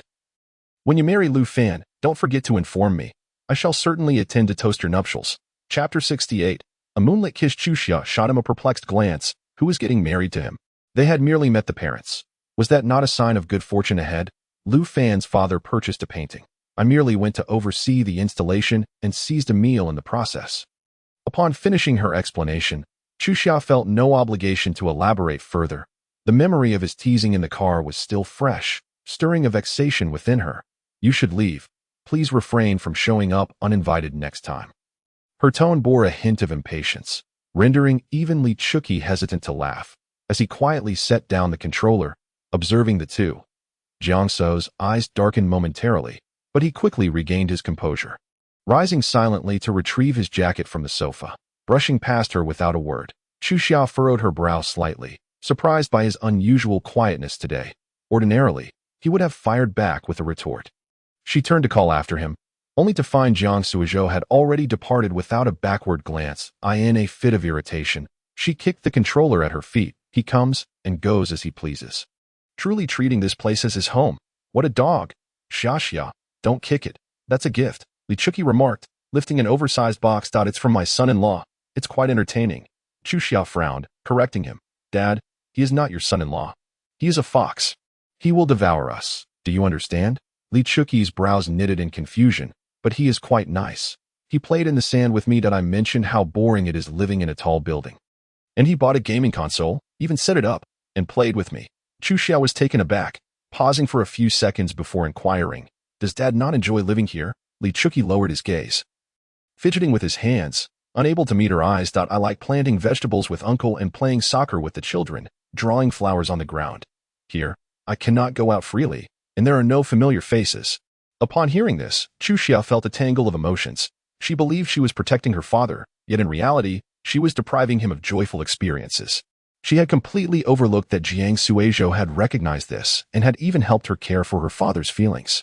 But she had just chased him away in a fit of anger. Biting her lip, Chu Xia stood still for a moment before hurriedly running to change her shoes by the entrance. "Dad, you play for a while. I will be back shortly." As she stepped out, she dialed Jiang Suizhou's number. But the very next second, the ringing triggered the corridor's sensor light. Chu Xia spotted Jiang Suizhou leaning casually against the wall opposite her front door. Leisurely watching her, he pressed the answer button before her eyes, bringing the phone to his ear, his deep voice resonating like a spell, echoing in her ears. "It's all right." Chu Xia snapped back to reality, clumsily concealing her earlier haste. Leaning against the door with her eyes downcast, "I wasn't going to apologize to you." Jiang Suizhou smiled, ending the call and pocketing his phone, stepping closer to her. "Oh really? Then what are you doing outside?" Chu Xia, without needing to look up, knew he wore an expression of smug amusement, eager to witness her embarrassment. She muttered, "I had too much to eat tonight and came out for a walk. Is that not permissible? You should be cautious. After all, you ate so much on your first visit to meet the parents. You might not meet Lu's family's expectations." Chu Xia immediately retorted, "His parents like me very much," before she could finish her sentence. She paused, for Jiang Suizhou's expression was unfamiliar. His gaze was fixed upon her, his long lashes casting shadows over his eyes, obscuring emotions that were difficult to decipher, yet evoking an inexplicable sense of melancholy. Just then, the corridor light dimmed, and they were suddenly engulfed in darkness, with only the faint moonlight streaming in from outside illuminating their intertwined shadows. Li Chuxia, you had better not bring any man you wish to entice before me. She heard Jiang Suzhou's voice drop to a low whisper, yet it resonated clearly in her ears, each word striking her heart like a hammered eye in the darkness. Chuxia ceased her pretense, lifting her gaze to meet Jiang Suzhou's eyes, defiantly asking in a soft voice, "What if I do?" Jiang Suzhou's breath drew nearer as he raised a hand to caress her face. "Then I shall not wait any longer." Chuxia questioned, "Not wait for what?" The final syllable of her question was swallowed as Jiang Suzhou leaned in to kiss her. He cradled her face in his hands, his long fingers tangling in her hair, gripping her so tightly that Chuxia feared he might consume her whole. She turned her head to bite his hand, yet he seized her chin to turn her back, kissing her fiercely once more. Her body instinctively recoiled, only to find the door behind her, knowing her father might emerge at any moment. Chuxia dared not make a sound, pressing her hands against his chest, waiting for the kiss to end so she could finally breathe. Jiang Suzhou withdrew from her lips, standing in the darkness, his face split by the light, revealing only his sharp jawline and alluring lips. She detested this feeling. From the very beginning, she had never understood what Jiang Suzhou was thinking. Thus, Chuxia reached out, grasping the partially unbuttoned collar of his shirt. Her grip surprisingly strong. Jiang Suzhou was pulled towards her, instinctively propping his arms on either side of her head to avoid truly toppling over her. In this moment, Chuxia beheld his entire face in the light. His eyes bore a faint flush. Yet he quickly averted his gaze, hiding all emotions in the shadows cast by his lashes. The tension in his jaw was palpable, his Adam's apple bobbing heavily as if he were forcibly swallowing words that longed to escape. "You always do this." Jiang Suzhou's lips still held a smirk, but the subtle twitch at the corners betrayed him. He was not as composed as he appeared. He was on the verge of losing control. At that moment, his right hand rested against the wall near her ear, his knuckles turning white from the pressure, veins bulging on the back of his hand, as if he might crush something at any moment, yet maintained a torturous distance from her skin. When he spoke, his voice was hoarse, grating like sandpaper against rusted chains, each word tinged with a metallic taste of blood. Yet midway through, he suddenly chuckled derisively, and when he turned back, his eyes had transformed into a facade of calmness. The curve of his lips perfectly calculated. "What? Are those 3 men not enough for you to play with?" Chuxia was about to retort when she suddenly noticed a fresh, bleeding bite mark at the base of his right hand, one she had inflicted during their kiss. Yet he did not flinch, instead tightening his grip on the nape of her neck, as if even pain could be wielded to suppress affection. Instinctively, she reached out to touch it, only to be abruptly seized by her wrist and pinned against the wall. "Do you pity me?" He whispered against her ear, his breath scorching as if to sear her skin, yet his voice was as soft as a sigh. "What I desire is not your pity. Rather, I am far crazier than those 3. You should fear me. If a third party had been present, they would perceive this man as arrogant and effortlessly in control. Yet, Chuxia stood too close to him. Close enough to discern the veins in his neck pulsing with each heartbeat. Close enough to smell the scent of absinthe lingering on his shirt collar, mingled with a hint of hospital disinfectant. That was the evidence that Jiang Suzhou had rushed over from the ICU just 3 hours prior. But he would never reveal to her that he had just witnessed Jiang Laozu teeter on the brink of life and death. Just as he would never confess that the kiss, laden with urgency, concealed a wedding ring box in his pocket, now crumpled from his grip. Chapter 69. Summer 17. Chuxia sensed that continuing the conversation was perilous. She averted her gaze, stating, "Dad mentioned you gifted him a gaming console and played with him."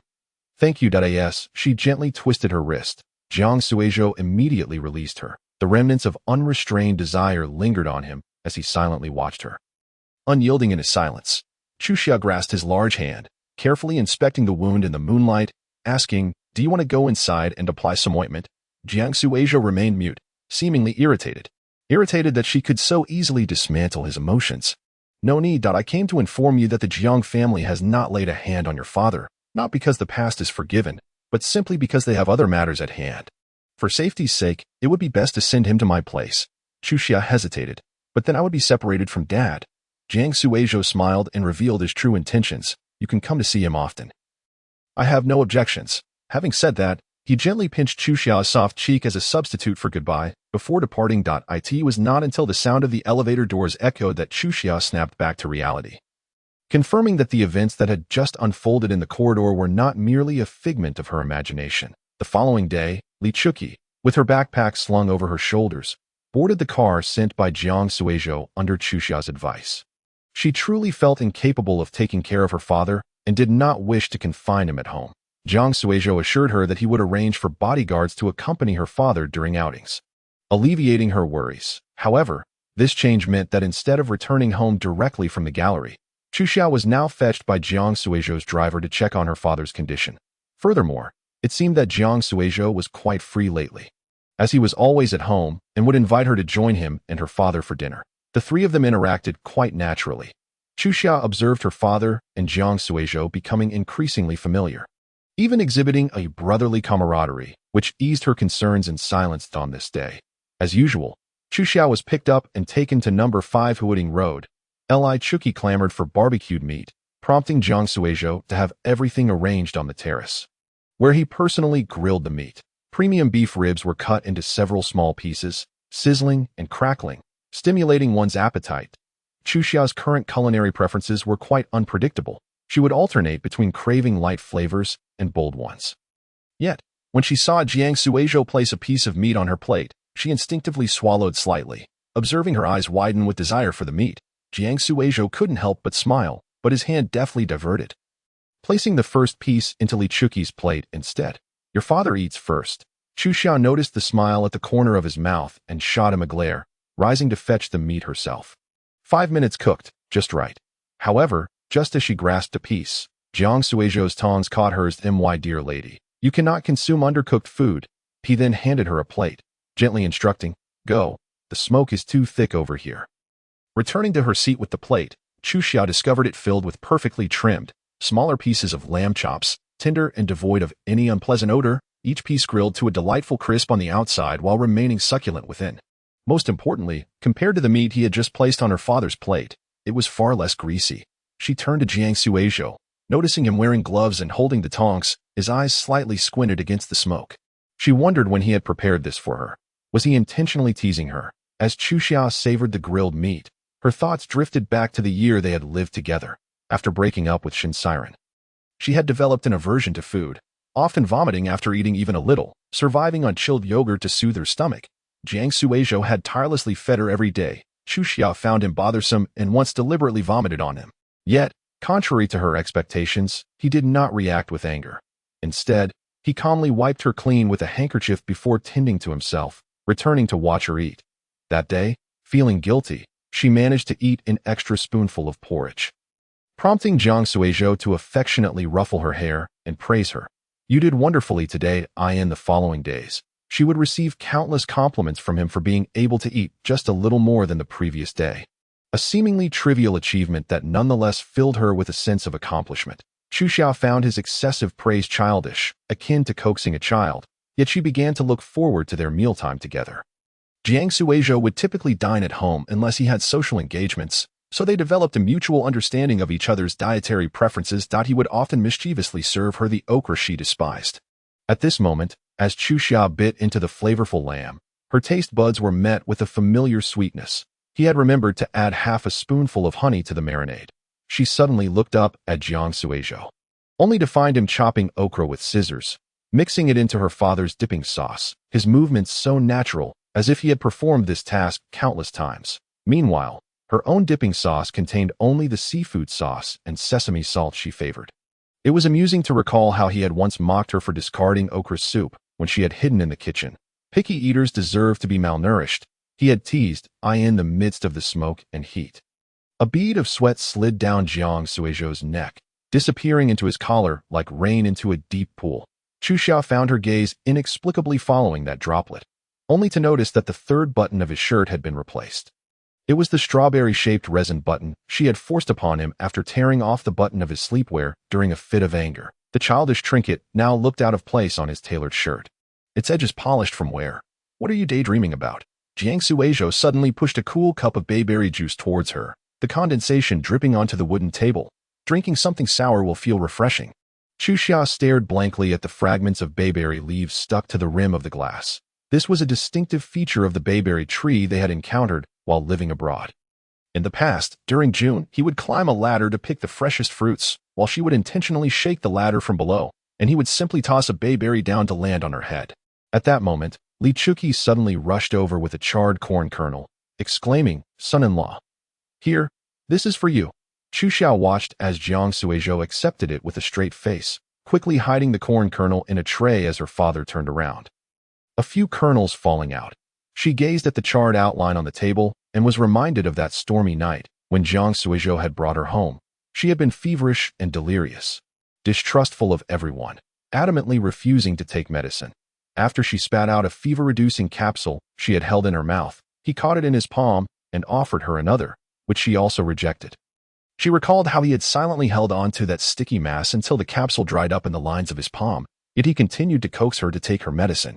As the night breeze swirled with embers, Li Chuqi had already fallen asleep in the recliner, snoring softly. Jiang Suizhou draped a blanket over him, only to turn and find Chu Xia with slightly reddened eyes. He hesitated for a moment. "You, just the smoke?" Chu Xia quickly averted her gaze, her fingertips unconsciously fiddling with the tablecloth. Jiang Suizhou suddenly knelt to grasp her ankle. Startled, Chu Xia instinctively tried to pull away, only to realize he was merely inspecting a red mark on her calf caused by an ember. The moonlight illuminated him, casting a faint silver halo around him, and she noticed a burn scar the size of a coin on his left forearm, one he had received when she had hurled a cup of boiling water at him during one of her most extreme emotional outbursts when he had just taken her under his wing. "I'll have Dr. Chun prepare a new ointment for you tomorrow." When he looked up again, his expression had returned to its usual indifference, as if the tender touch had been merely a figment of her imagination.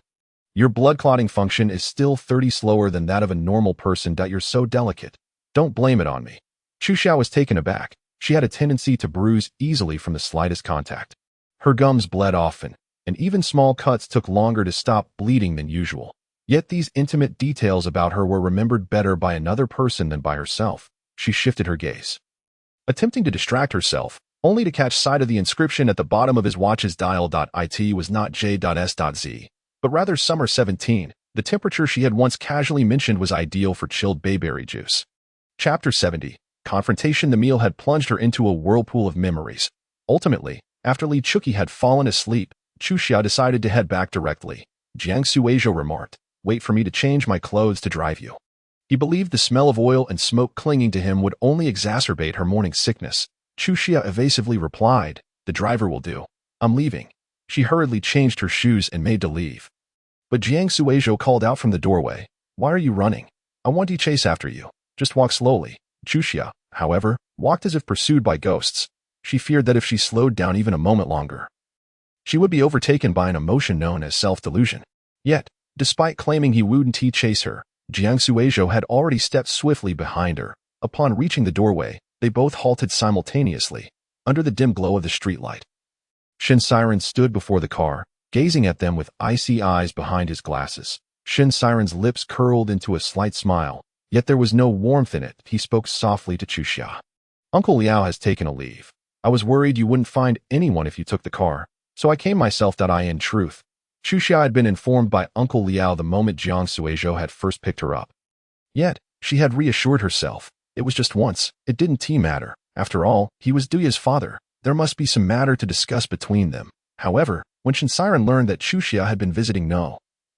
5, Huading Road for several consecutive days, he became increasingly silent. It was as if he had lost focus in life, unable to concentrate on anything, with thoughts swirling in his mind like firecrackers during the new year. Leaving no moment of tranquility. He admonished himself to endure, to at least believe in her capability to handle things well. Yet, as he regained awareness, the car had already turned toward the city center. And he understood better than anyone where this road would lead. This moment, Shin Siren stood at the entrance of Jiang Suizhou's home, clinging to the last remnants of his patience and dignity. "Chu Xia, I'm here to take you home." Chu Xia had not anticipated Shin Siren's sudden appearance. She hesitated, about to step forward, but was restrained by Jiang Suizhou's grip on her wrist. Jiang Suizhou did not look at Shin Siren. Instead, he casually handed a paper bag to Chu Xia, saying, "These are the wontons I wrapped during the day that if you get hungry at midnight, you can cook a little. I didn't add any scallions." Chu Xia nodded, reaching out to take it when a long, powerful hand intervened, snatching the bag away.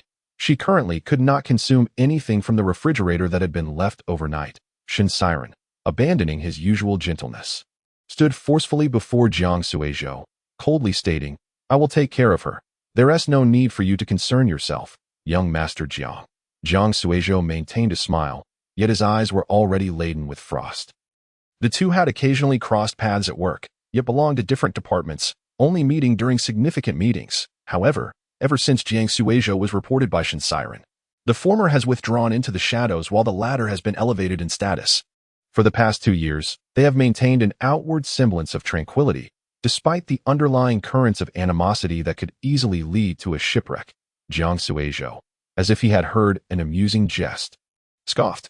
"You care? What gives you the right to care?" "Of course, as the father of the child," Shin Siren replied, his voice as light as falling snow, yet piercingly precise, striking deep within Jiang Suizhou's pupils. "Since you had no intention of acknowledging the child at the charity banquet, refrain from entangling her further. I will take responsibility for Chu Xia and her child. Henceforth, please do not approach her." Upon hearing this, Jiang Suizhou's thumb, which had been resting on Chu Xia's wrist, immediately relaxed imperceptibly, his gaze veiling the emotions within. The next moment, he gently pulled Chu Xia into his embrace, his hand encircling her lower back. A low chuckle escaped Jiang Suizhou's lips as he remarked, "Mr. Shin must be joking. Why would I forsake my own child? Or do you think I, as a man, am so inept that I need another man to raise my child?" Shin Siren's expression turned frigid at this retort, the last vestiges of feigned decorum evaporating. Indeed, he could not alter the fact that he was the biological father of the child. Shin Siren suppressed the surging emotions within, maintaining an exterior calm while disregarding Jiang Suizhou's barbed remarks, and instead extended his hand towards Chu Xia, desperately needing her to grasp it. He resembled a drowning man in search of driftwood. Having lost his former composure, "Chu Xia, come back with me." Chu Xia gazed at Shin Siren's outstretched hand, unmoving. Shin Siren, momentarily taken aback, spoke with a slight tremor in his voice. "He is merely using you to get to me. Have you forgotten?" At these words, Chu Xia's eyelashes fluttered. Beneath the streetlight, a swarm of moths flitted chaotically against the lampshade, casting disordered shadows at her feet. She had not forgotten. From the very beginning, Jiang Suizhou had approached her with the intent of undermining Shin Siren. She had always kept this in mind, hence her reluctance to let her heart waver. For some inexplicable reason, Chu Xia suddenly recalled the box of crystal checkers in Jiang Suizhou's study. Each rounded piece was embedded with a different hue of nebula, with the sole exception of the icy blue one, which was solid glass. This was because she had previously knocked over the checkerboard and, fearing Jiang Suizhou would discover that one piece had shattered, hastily purchased a cheap substitute at the night market. The inexpensive glass bead sat centrally on the mahogany board, overshadowed by 9 auction-grade crystal pieces. That glass bead was her, even amidst Jiang Suizhou's crystals. It stood out in stark contrast. Shin Siren's words served as a reminder of her position as merely one of Jiang Suizhou's many pawns. His tone was laced with urgency. "He will ensnare you, solely because he knows my weakness is you. Chu Xia, he does not truly care for you. Do not believe him. Come back with me, please." After Shin Siren finished speaking, he stepped forward to take her hand. But Chu Xia retreated a step, evading him. She observed a fleeting moment of astonishment cross Shin Siren's face before he calmly inquired, "If I am merely a pawn in Jiang Suizhou's game, then what am I to you?" "A mere accessory. Without him, Shin Siren, did Chu Xia not deserve love?" Her expression was rather indifferent, tinged with weariness as she replied, "I am acutely aware of my place. I require no reminders from anyone." Shin Siren's complexion paled slightly, his breath trembling. "That was not my intention." His thin lips pressed tightly together. After a pause, he continued, "On the day I was reassigned from the capital, he gifted you an apartment, did he not? Chu Xia, if you do not trust me, at least recall the password for that apartment. Was it not the day I departed?" That was his declaration of victory.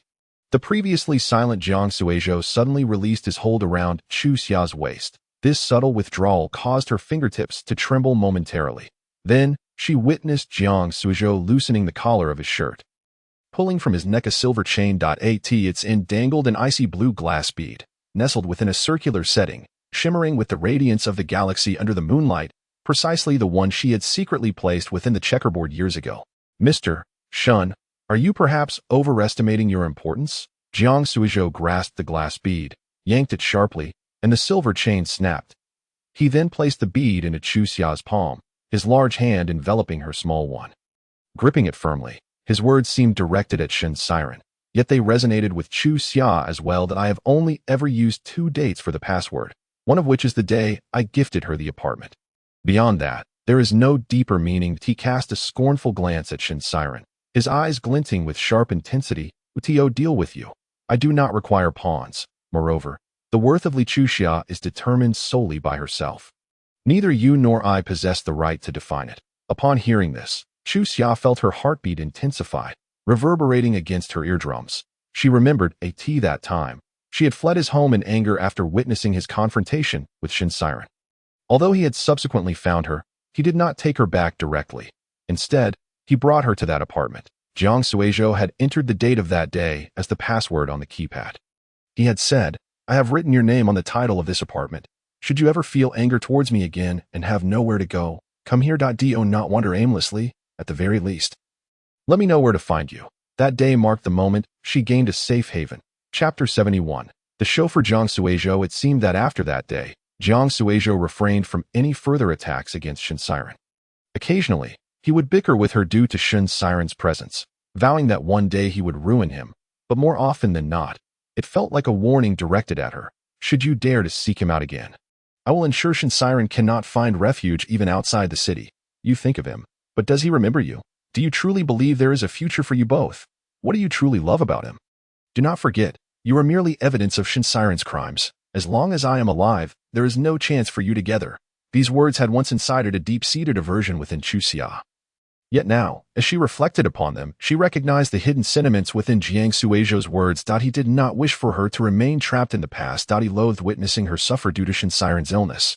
He was dissatisfied with her incessant yearning for answers from Shen Siren. He resented her persistent fixation and self-imposed suffering. He could not comprehend why, despite standing beside her, she chose to remain oblivious to him. The glass bead in her palm pressed painfully against her skin, snapping her back to reality, and she realized that she had been clutching it too tightly. Chu Xia addressed the 2 men. "You may continue your quarrel. I shall take my leave first. Do not follow me." With that, she disregarded their reactions and walked away from the villa area alone. As she strolled, she attempted to organize her thoughts. Wandering aimlessly without a clear destination, the night breeze was somewhat chilly, and she stared blankly at the passing vehicles by the roadside, her phone in her pocket vibrating incessantly with calls from Shen Siren. She resolved to turn it off and waited in silence for a taxi to arrive. However, before a taxi could arrive, a Bentley slowly came to a halt before her. Jiang Suizhou lowered the window and inquired, "Metered fare. Would you like to get in?" Chu Xia, puzzled as to how he had found her, did not bother with pleasantries and directly occupied the back seat behind him. Jiang Suizhou, noticing her actions, smirked. "You truly think of me as your chauffeur." The car proceeded towards the apartment in silence, with neither party speaking. Chu Xia quietly gazed out the window when Jiang Suizhou unexpectedly posed a question. "Why do you not ask me what the other password is?"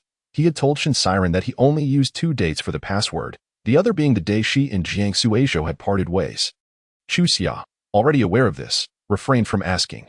Previously, when she had secretly opened his safe in the dead of night, she had learned the truth, yet now she had to feign ignorance. "What is it?" Chu Xia inquired, scrutinizing the man's features in the rearview mirror, attempting to glean any trace of his emotional state. Jiang Suizhou seemed to dissolve all emotions into the night breeze, his expression betraying no reaction as he replied, "It is the day you left without a word. This." Chu Xia's composure faltered. Jiang Suizhou noticed her eyelashes fluttering rapidly before she turned her face towards the window, after a long pause. She finally spoke slowly. "Actually, it cannot be entirely classified as leaving without notice. At the very least, I left you a note. Thank you for your care. Farewell for now." Jiang Suizhou repeated the words from the note, his previously stabilized emotions now wavering once more. "You call this a farewell?" Chu Xia, devoid of any guilt, propped her chin on her hand and replied, "Regardless of what transpired afterward, you initially intended to use me. I could not oppose you, so what was left but to flee?" Jiang Suizhou remained silent, for he could not refute her statement. As they arrived at the apartment building, he parked the car, resting his hand on the steering wheel. Hesitating for a few seconds, then asked, "Who says that just because the beginning was flawed, the ending must inevitably be flawed as well. Jiang Suizhou turned to glance in the rearview mirror, locking eyes with her. In that moment, Chu Xia saw the corners of his eyes droop slightly, the once sharp angles softened by the light. The moonlight streamed in, casting a translucent jade-like glow in his left eye. While the right lay shrouded in shadow, resembling a whirlpool in a deep pool, Chu Xia observed him swallow several times before he spoke in a husky voice. Sometimes, I would rather you were that checker. As Jiang Suizhou lifted his eyelids, a glimmer of fragmented light appeared in his gaze. At least then, if I made a mistake, I could start anew. In that scenario, he would not have to tread carefully. Constantly looking over his shoulder, afraid to voice his feelings for her, lest she declare him out of the game. Upon hearing this, Chu Xia coolly remarked, "But I have tried. It was you who clearly pushed me away." However, she abruptly halted her words, stubbornly unwilling to be the first to speak. Yet, Jiang Suizhou seemed to comprehend her unspoken thoughts, his eyes sparkling with fragmented mirth. He said, "Do you know why I insist on you proposing to me?" Chu Xia replied, "For amusement. What else could it be?" She heard a heated sigh from the front seat, tinged with helplessness. "It is because I am uncertain whether you are willing to marry me. Thus I wanted to relinquish both the initiative and the choice to you." Chu Xia was relieved to be seated in the back, for had she been in the passenger seat, Jiang Suizhou would surely have heard the rapid beating of her heart at that moment. She opened the car door, intending to escape this predicament, yet the man, as if he had anticipated her move, lowered the window and extended a hand towards her. "Return the necklace," Jiang Suizhou said, revealing his open palm. "I only gave it to you earlier to prevent you from overthinking. I never stated it was a gift." Chu Xia muttered stingy under her breath and placed the glass bead necklace into his palm. To her astonishment, in the next instant, the man's hand suddenly closed around hers, enveloping it. Jiang Suizhou gazed into her eyes and declared, "Li Chu Xia, I am right here. You may utilize me at any time. Is this your way of seeking equilibrium?" "Indeed," he answered without hesitation, "that I do not wish for the initial error to lead to a flawed conclusion." Jiang Suizhou paused momentarily, a captivating smile curving his lips as he continued. "Moreover, I will be more proactive in the future, striving to have you push me away just once." Upon hearing this, Chu Xia's eyelashes fluttered slightly, and a playful smile spread across her face. She leaned against the window frame, the moonlight casting her shadow as a delicate cage around him. She raised her hand and gently caressed Jiang Suizhou's face, her gaze soft and tender. Jiang Suizhou momentarily froze, then tilted his chin up, closing his eyes in longing. Yet, after several seconds of anticipation, the awaited kiss did not descend. Jiang Suizhou opened his eyes, the motion revealing a glimmer of vulnerability and awkwardness within them, only to meet her gaze, bright and devoid of any romantic ripples. Chu Xia's thumb brushed along his jawline as she feigned surprise, asking, "Jiang Suizhou, what are you waiting for with your eyes closed?" She noticed a fleeting look of disarray and embarrassment cross his features as her fingertip traced along his artery and paused at his Adam's apple, giving it a gentle poke. "However, you appear far more genuine with your eyes closed than when they are open. Remember this feeling. Do not confuse sincerity with calculation." With that, Chu Xia departed with grace, leaving Jiang Suizhou's fingers that had held hers lingering in the air. Reluctant to let go, he watched her retreating figure, a smile that he could not suppress tugging at his lips, in the night breeze. He sat in the car, conversing with himself. "You've grown up, my little bird, utterly adorable. What should I do?" Jiang Suizhou longed to hide her away. It reminded him of that year when he had to travel abroad for an extended period. Although the circumstances at home were far more complex and did not necessitate his presence, he insisted on taking her along. In an unfamiliar environment, she could rely solely on him. He took on the role of a concerned father, nurturing her like a fledgling, teaching her to find ways to amuse herself, experience various delights, and awaken her courageous spirit. Yet, he did not merely introduce her to the beauty of life. He deliberately brought her to casinos, border towns, and social gatherings, guiding her to establish boundaries, understand human nature, and recognize her limits with alcohol. He wanted to present her with all the wonders of the world. Confronting the ugliness together, he wished to fulfill all of Chu Xia's desires. Upon realizing these thoughts, Jiang Suizhou understood that a profound emotion was uncontrollably flourishing within him. Loving someone is devoid of logic. To lovely Chu Xia was to commit a series of blunders. If the beginning is flawed, what will the ending be? He intended to pen the answer to his long-held scheme himself. Chapter 72. A narrow path for enemies. After Jiang Suizhou departed from Chu Xia's apartment, Shen's siren arrived, the two nearly crossing paths, yet missing each other entirely. Shin Siren sat in his car, waiting downstairs throughout the night. The following morning, as Chu Xia had breakfast, she noticed Aunt Wang hesitating several times as if she wanted to speak. Chu Xia inquired, "Aunt Wang, do you need to take a day off?" No, it's just that when I arrived this morning, I saw Mr. Shin's car below and thought he had come up. But now it seems he has been waiting for you all along." Chu Xia then remembered her phone had not been turned on. When the screen lit up, a buzzing vibration persisted for 5 minutes, filled with text messages reminding her of missed calls. Chu Xia returned to her room to change into clothes suitable for going out. Planning to see Shin Siren in the process that a few days prior, Lu Fan's mother had invited her out, and after declining several times, she finally capitulated to Su Mingyue's enthusiasm and agreed to go shopping with her. After descending the stairs, she approached Shin Siren's car and knocked gently on the window. After a few seconds, he lowered the window. His handsome face bore a familiar smile, though the stubble on his jaw and the redness in his eyes hinted at a sleepless night. Shin Siren made no mention of the previous evening, softly asking, "Where are you headed? Let me give you a ride." Chu Xia nodded and took her place in the passenger seat.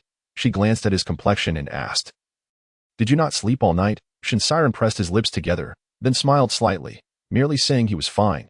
Noticing he did not wish to discuss it, Chu Xia refrained from pressing further. During their previous relationship, they rarely argued, primarily because Shin Siren was adept at evading conflict. He skillfully diffused tension, calmly presenting pragmatic perspectives. Initially, Chu Xia found this approach appealing. Being younger, she often worried that Shin Siren found her immature. Thus, even when her emotions swelled like steamed buns, she kept them bottled up, unknowingly cultivating a habit of self-digestion over time. She believed this to be stability, unaware that it was merely a cycle of buildup followed by depletion. Of course, Shin Siren seldom caused her distress, and the few occasions she felt wronged were linked to his family. Reflecting on the night she had ignored his calls, she realized it was indeed the first time she had acted in such a manner. In the past, even when she was upset with him, she would stay by her phone, eagerly awaiting his repeated calls, only to answer with feigned annoyance, relishing his attempts to soothe her. The memory of her past girlish antics brought an involuntary smile to her face. However, their emotional states were misaligned. Shin Siren had pondered many thoughts throughout the night, feeling constricted within. The myriad of things he wished to express tangled in his mind, rendering him unable to relax. Upon sensing her lightheartedness, he forced a smile and gently asked, "Are you meeting friends later? You seem so happy." Chu Xia replied, "No, I have plans to go shopping with Lu Fan's mother." Shin Siren's grip on the steering wheel tightened. After a moment, he regained his voice, asking hoarsely, "When did you meet his mother?" "A few days ago. We had dinner together regarding the painting." Chu Xia yawned. Once a detail was shared with someone else, she often grew lazy in recounting it. Shin Siren's gaze remained fixed ahead, his expression cold, as if he were not observing the road but rather a fissure in the earth's surface, for the remainder of the drive. He remained silent, and Chu Xia had no intention of breaking the silence, leading them to arrive at SKP in quietude. As Chu Xia prepared to exit the vehicle, Shin Siren gently grasped her wrist. She turned to face him, noticing his pale complexion and the way his lips moved several times before he finally managed to utter, "Have fun. In the past, Chu Xia would never have simply exited the car like this. But at that moment, she merely smiled lightly, nodded, and thanked him. Closing the door, a thought crossed her mind. Such emotional disconnect was merely superficial. However, this time, it was not her who was suffering. With light steps, Chu Xia went to meet Su Mingwei. As Su Mingwei was a top-tier client on various sales platforms, Chu Xia enjoyed the attentive service from the sales staff catering to her every whim. Finally, Su Mingwei fulfilled her wish of having a daughter accompany her on a shopping spree. And she did not hold back in dressing Chu Xia up. The sales staff hurried over, exclaiming that the trunk and back seat of the car could no longer accommodate all the items. Before reluctantly stopping their efforts, the two were now seated in the VIP room, where the staff served tea and snacks.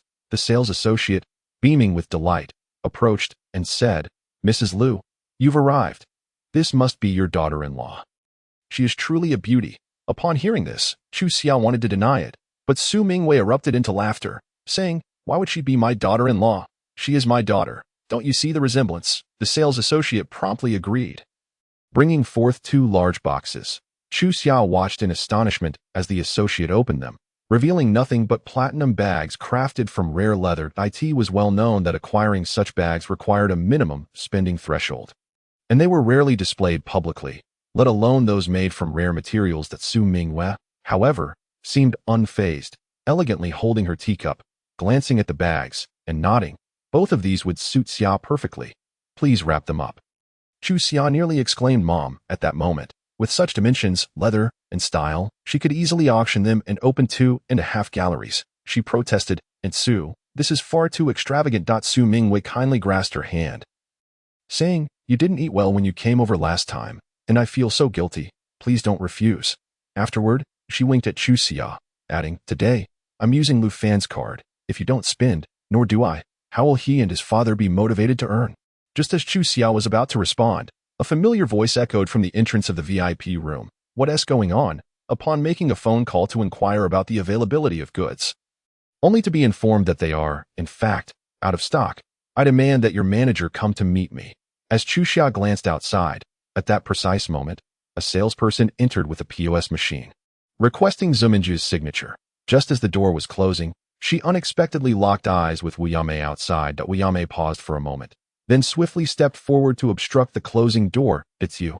She scrutinized Chu Xia from head to toe, letting out a cold laugh, her expression seemingly questioning how Chu Xia could possibly deserve to be seated here.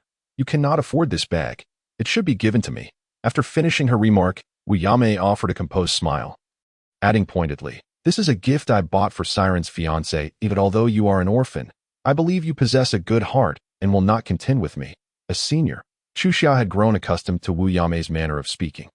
Yet, Wu Yamei, fully aware of her pregnancy, still chose to bring up her background and Shin Siren's relationship status. What was her intention? It appeared that this old witch harbored no affection for Duya, just as she had been unwelcome years ago. Reflecting on this, Chu Xia's last vestige of a desire to preserve Shin Siren's dignity was utterly obliterated by this moment of revulsion. She turned her head, unwilling to spare Wu Yamei another glance. Zuminju, noticing Chu Xia's sudden pallor, discerned that there had undoubtedly been some unpleasantness between her and Madame Shin. In truth, their social circles overlapped slightly, with occasional whispers reaching Zuminju's ears that Madame Shin looked down upon the merchant wives and that Wu Yamei was quite adept at feigning propriety while being rather cruel in reality. Though Zuminju was not one to easily believe rumors, today's encounter was quite telling. She held her ground, addressing the salesperson. When you made the VIP room reservation for me, you failed to mention that others might also use it.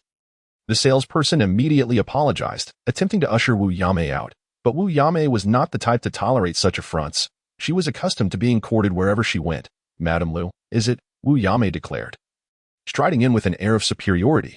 Let me remind you, your family must keep their eyes peeled and not fall prey to certain individuals seeking to exploit them. Zuminju frowned. What do you mean by that? Wu Yamei let out a cold laugh, thinking to herself, a young girl, pregnant before marriage, hastily looking for a fool from the Lu family to take on her burden. How laughable that she dared to enter here, employing every means to curry favor with her future in laws. In that moment, her gaze toward Chu Xia was filled with feigned pity as she insidiously threatened, all these messy affairs, I dislike idle gossip. Shaoli, do you want this bag or not? Implicitly, if Chu Xia dared to express a desire for it, she would ensure Madame Lu was fully informed of her intentions to find a taker, exposing her motives for all to see. Wu Yamei's malice was so overt that even the oblivious Zuminju could sense it, prompting her to retort, this bag is a gift for Xiaoxia. How can you be so unreasonable? Chu Xia gently patted Zuminju's hand, speaking softly, Aunt Shuming, I truly do not wish for you to incur any unnecessary expenses. Let us take our leave. No, I cannot abide such arrogant behavior. Zuminju firmly remained in her seat, instructing the salesperson, bring me everything currently available in the store. If it's out of stock, arrange for it to be sourced. If I cannot purchase it today, then no one shall. Upon witnessing Zuminju's spirited response, Wu Yamei sneered, indeed, it appears to be a case of small-town mentality, lacking any sophistication. Very well, since your family seems eager to play the fool, I shall not hesitate to enlighten you. Pointing a finger at Chu Xia, she warned Zuminju, she is carrying an illegitimate child. Whether or not it belongs to our siren is still uncertain. You Lu family may desire to marry her, but do not say I did not warn you when the entirety of the capital laughs at you. Zuminju was taken aback, glancing at Chu Xia, who remained quietly seated, enduring the pointed insults with silence, as if she had anticipated this moment. At a loss for words, Zuminju observed Wu Yamei's smug satisfaction as she turned away, instructing the salesperson to wrap the bag for her. Chu Xia merely held her phone, passively witnessing the unfolding drama without engaging in verbal sparring. believing Chu Xia to be at a loss for words due to her perceived guilt. Wu Yamei left with a condescending remark. You lack parents. Today I shall teach you manners. Remember, always show respect to your elders. Zuminju, incensed, rose to shut the VIP room door. Xiaoxia, is what she said true? Chu Xia, still focused on her phone, lifted her gaze with a smile, responding, Aunt Shuming, what particular matter are you inquiring about? If you refer to the pregnancy, then yes, that is indeed true. However, the rest is not as she claims. Zuminju, flustered, asked, is it that scoundrel Lu Fan's child? Chu Xia shook her head. No, it is not his, but he is aware. That brief statement sent Zuminju's heart plummeting, akin to a roller coaster ride. She lamented, I had even mentioned to old Lu how capable a girl you are. I wondered how you could possibly be interested in Lu Fan. I even lit incense at home to thank our ancestors, only to find it was in vain. Oh, Chu Xia, both amused and exasperated, answered all of Zuminju's subsequent questions, including those regarding her past with Shin Siren. Zuminju realized, so, when you visited our home that day, you spoke as you did because you were hurt by his mother. It is all in the past. Chu Xia replied, smiling in relief. She gazed earnestly at Zuminju, saying, Aunt Shuming, if you do not mind, I wish to visit you often, but this has nothing to do with my relationship with Lu Fan. I have never encountered a senior as open-minded and kind as you, and I genuinely wish to grow closer.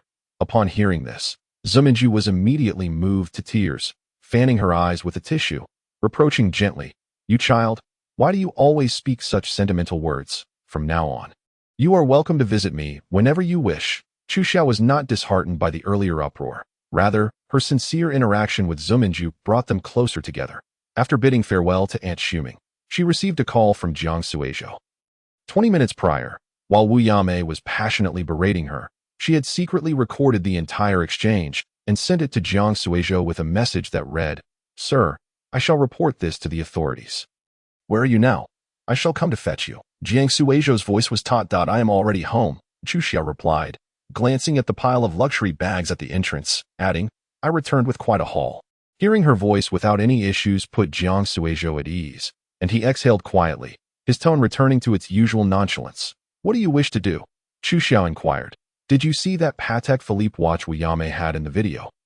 Yes, Jiang Suizhou affirmed. It meets the standards for a thorough investigation. Then that suffices. Whether or not they can trace the items is another matter, but I will not tolerate such indignity. Initially, Chu Xia intended to post the video online, allowing the public to hold Wu Yamei accountable. But she soon realized that the power of public opinion would be trivial against the entrenched Shin family.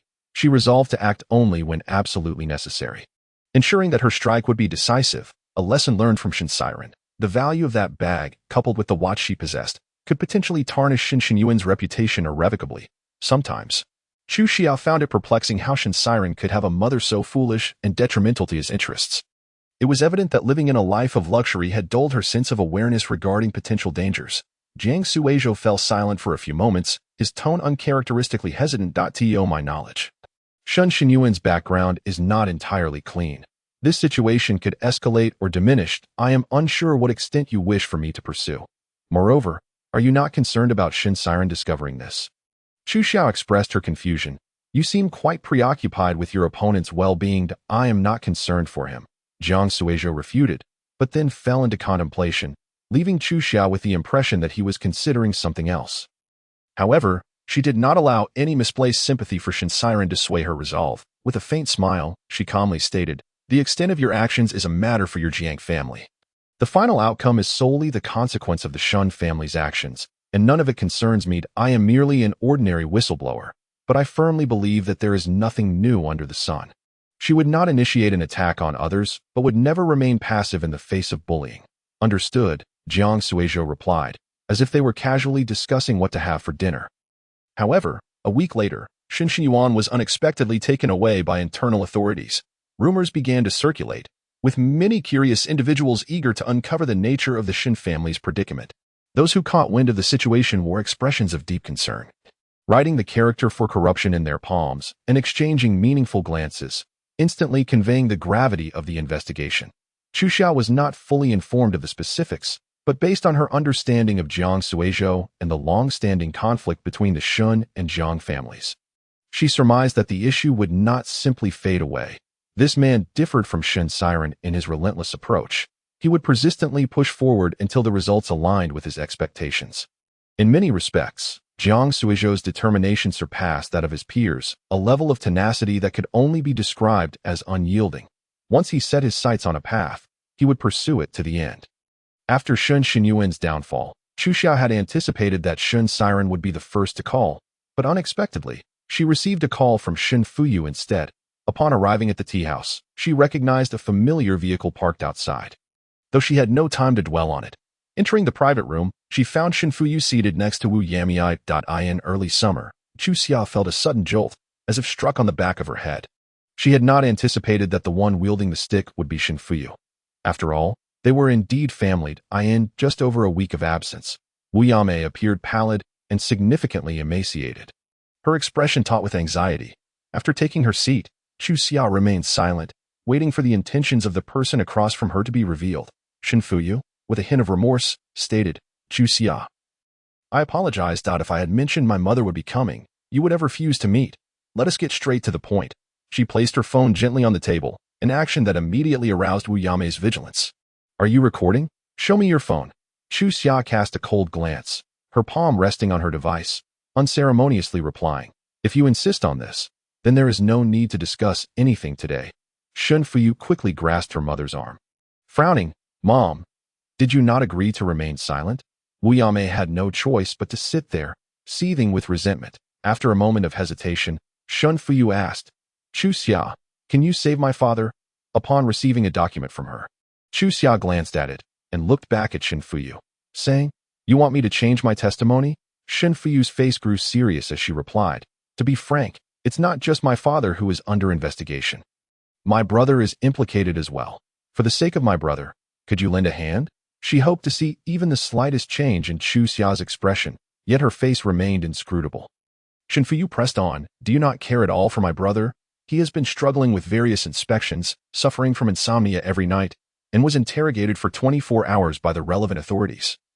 Only released yesterday. Chu Xia, is your heart truly this hardened?" A flicker of confusion crossed Chu Xia's features as she inquired, "Is your brother your father's son?" Shen Fuyu responded with a puzzled ah. Unable to comprehend her question, "That if he is indeed your father's son, are these not his responsibilities? Why does it seem as though you are blaming me?" Shen Fuyu was struck dumb. "Did I compel your father to be corrupt? Did I compel him to accept bribes?" Shen Fuyu found herself at a loss for words. The once imperious young lady now stood stripped of all her conviction. Wu Yamei could no longer contain herself, slamming her hand on the tea table, exclaiming, "Do not think I am unaware. It was you and that scoundrel from the Jiang family conspiring against us." Chu Xia smiled radiantly. "Do you have any evidence?" The mother and daughter duo were taken aback by her unwavering defiance, rendered speechless. Shen Fuyu's shoulders sagged as she looked at Chu Xia, sorrowfully stating, "I believed we were friends. Chu Xia, why must you treat my family this way? I had even assisted you and my brother before this." Chu Xia felt an overwhelming sense of disinterest. "Friends? Did you ever consider the consequences of your request for me to change my testimony? I understand your choice of family over friends, but to drag me into your predicament while calling me a friend makes it clear that you are indeed Wu Yamei's daughter." After saying this, Chu Xia flipped her phone over, activating the speakerphone. "Once you have heard enough, feel free to come over." She then ended the call. Wu Yamei, alarmed, exclaimed, "Who did you call?" "Your son." 20 minutes later, Shen Siren pushed open the door to the private room. He arrived in haste, his chest rising and falling rapidly from exertion. Without delay, he took Chu Xia's hand, his voice trembling as he said, "I will take you home. I will handle the rest." Chu Xia tightened her grip on his hand, stating, "Since everyone is present, I shall clarify everything at once." Shen Siren stood frozen, his heart sinking. "Is it all right today?" He hoarsely interrupted, "I beg you, do not say anything further." Chu Xia glanced at him, asking, "Until when do you intend to avoid this?" Shen Siren's throat constricted suddenly, rendering him unable to utter a single word. His fingers, hanging by his side, trembled incessantly. He heard Chu Xia begin to play a video, revealing Wu Yamei's words from the VIP room. "This is a gift I bought for Siren's fiancée. Although you are an orphan, I trust you will not compete with me, your elder. She carries an illegitimate child. Whether it belongs to our Siren remains uncertain. This kind of premarital pregnancy is disgraceful. If the Lu family eagerly marries her off, the entire capital will mock us. Do not say I did not warn you." Every word from that day pierced Shin Siren's ears with painful clarity. Shin Fuyu looked at Wu Yame in disbelief. Mom, did you and Dad not agree to let my brother be with Chu Xia? Why the change of heart?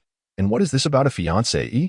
Wu Yame frowned, mortified to the point of being speechless. Shin Siren forced a pale smile. Is the daughter of the Ling family not enough? Now you wish to marry off the teacher's niece to me? You and Dad truly go to great lengths. Wu Yame glared at him, raising her voice. And what of it? What wrong have I committed? I gave you life, and yet you argue with me over a vixen. Had it not been for your leader's niece speaking up for you, do you think you would have been released so swiftly? I was released because I am innocent. Ultimately, are you not merely protecting your own power? Shin Siren's eyes brimmed with unshed tears as he gazed at Wu Yame. The excuses of it's all for your good that he had heard throughout his life now felt like scorching asphalt under the sun. Emitting a pungent odor, his fists clenched tightly, veins bulging in his arms. Chu Xia turned to Shin Fuyu, her tone devoid of emotion. You ask me why I am treating your family this way. The reason is simple. I do not offend others, nor do I wish to be offended. That I am sorry. Shin Fuyu, with reddened eyes, reached for her hand, only to have Chu Xia evade her grasp. Standing up, she addressed Shin Siren and the Shin family. This child has no connection to Shin Siren, nor will there ever be one. That the past is now behind us. My relationship with him is entirely over. And there will be no further entanglements.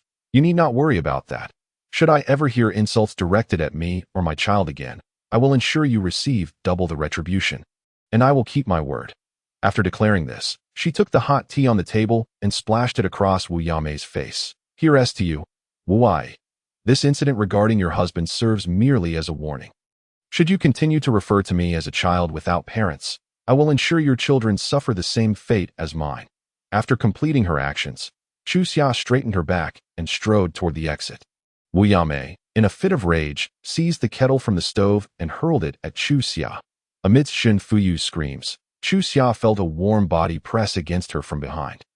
Turning around, she saw Shin Siren gritting his teeth, shielding her, his back splattered with scalding tea, skin and clothing clinging together. Chu Xia stared at him, her expression complex, just as she opened her mouth to speak. A heart-wrenching scream erupted. Siren! Siren! My son! Call a doctor! Call a doctor! Wu Yame rushed over frantically. At the same time, Shin Siren gently grasped Chu Xia's arm, pushing her outside. She saw him smile at her. The curve of his lips resembled a blade's edge, his eyes filled with tears barely held back. The smile that finally broke free felt like a dull saw cutting into bone, painfully tremoring yet holding every muscle taut to reassure her. He closed the door, separating Chu Xia from the safety within. Chu Xia stood in a daze for a few seconds before turning to leave, only to hear Sheng Jingji's voice behind her. You are going the wrong way. The stairs are over there. Chapter 75. Eager to become a father, Chu Xia paused, turning back to look at him. She was not surprised, having seen his car parked below when she arrived. Yet, she had no desire to deal with him now. Silently, she turned in another direction, intending to ignore him and leave, but Sheng Jingji followed her down the stairs in silence, accompanying her to the parking lot. She sighed and turned to ask, Is there something you need? Sheng Jingji glanced at her and replied, It is you who has a matter. He had originally come to discuss business, but upon seeing the Shun family's vehicle, he decided to change his location to their neighboring area.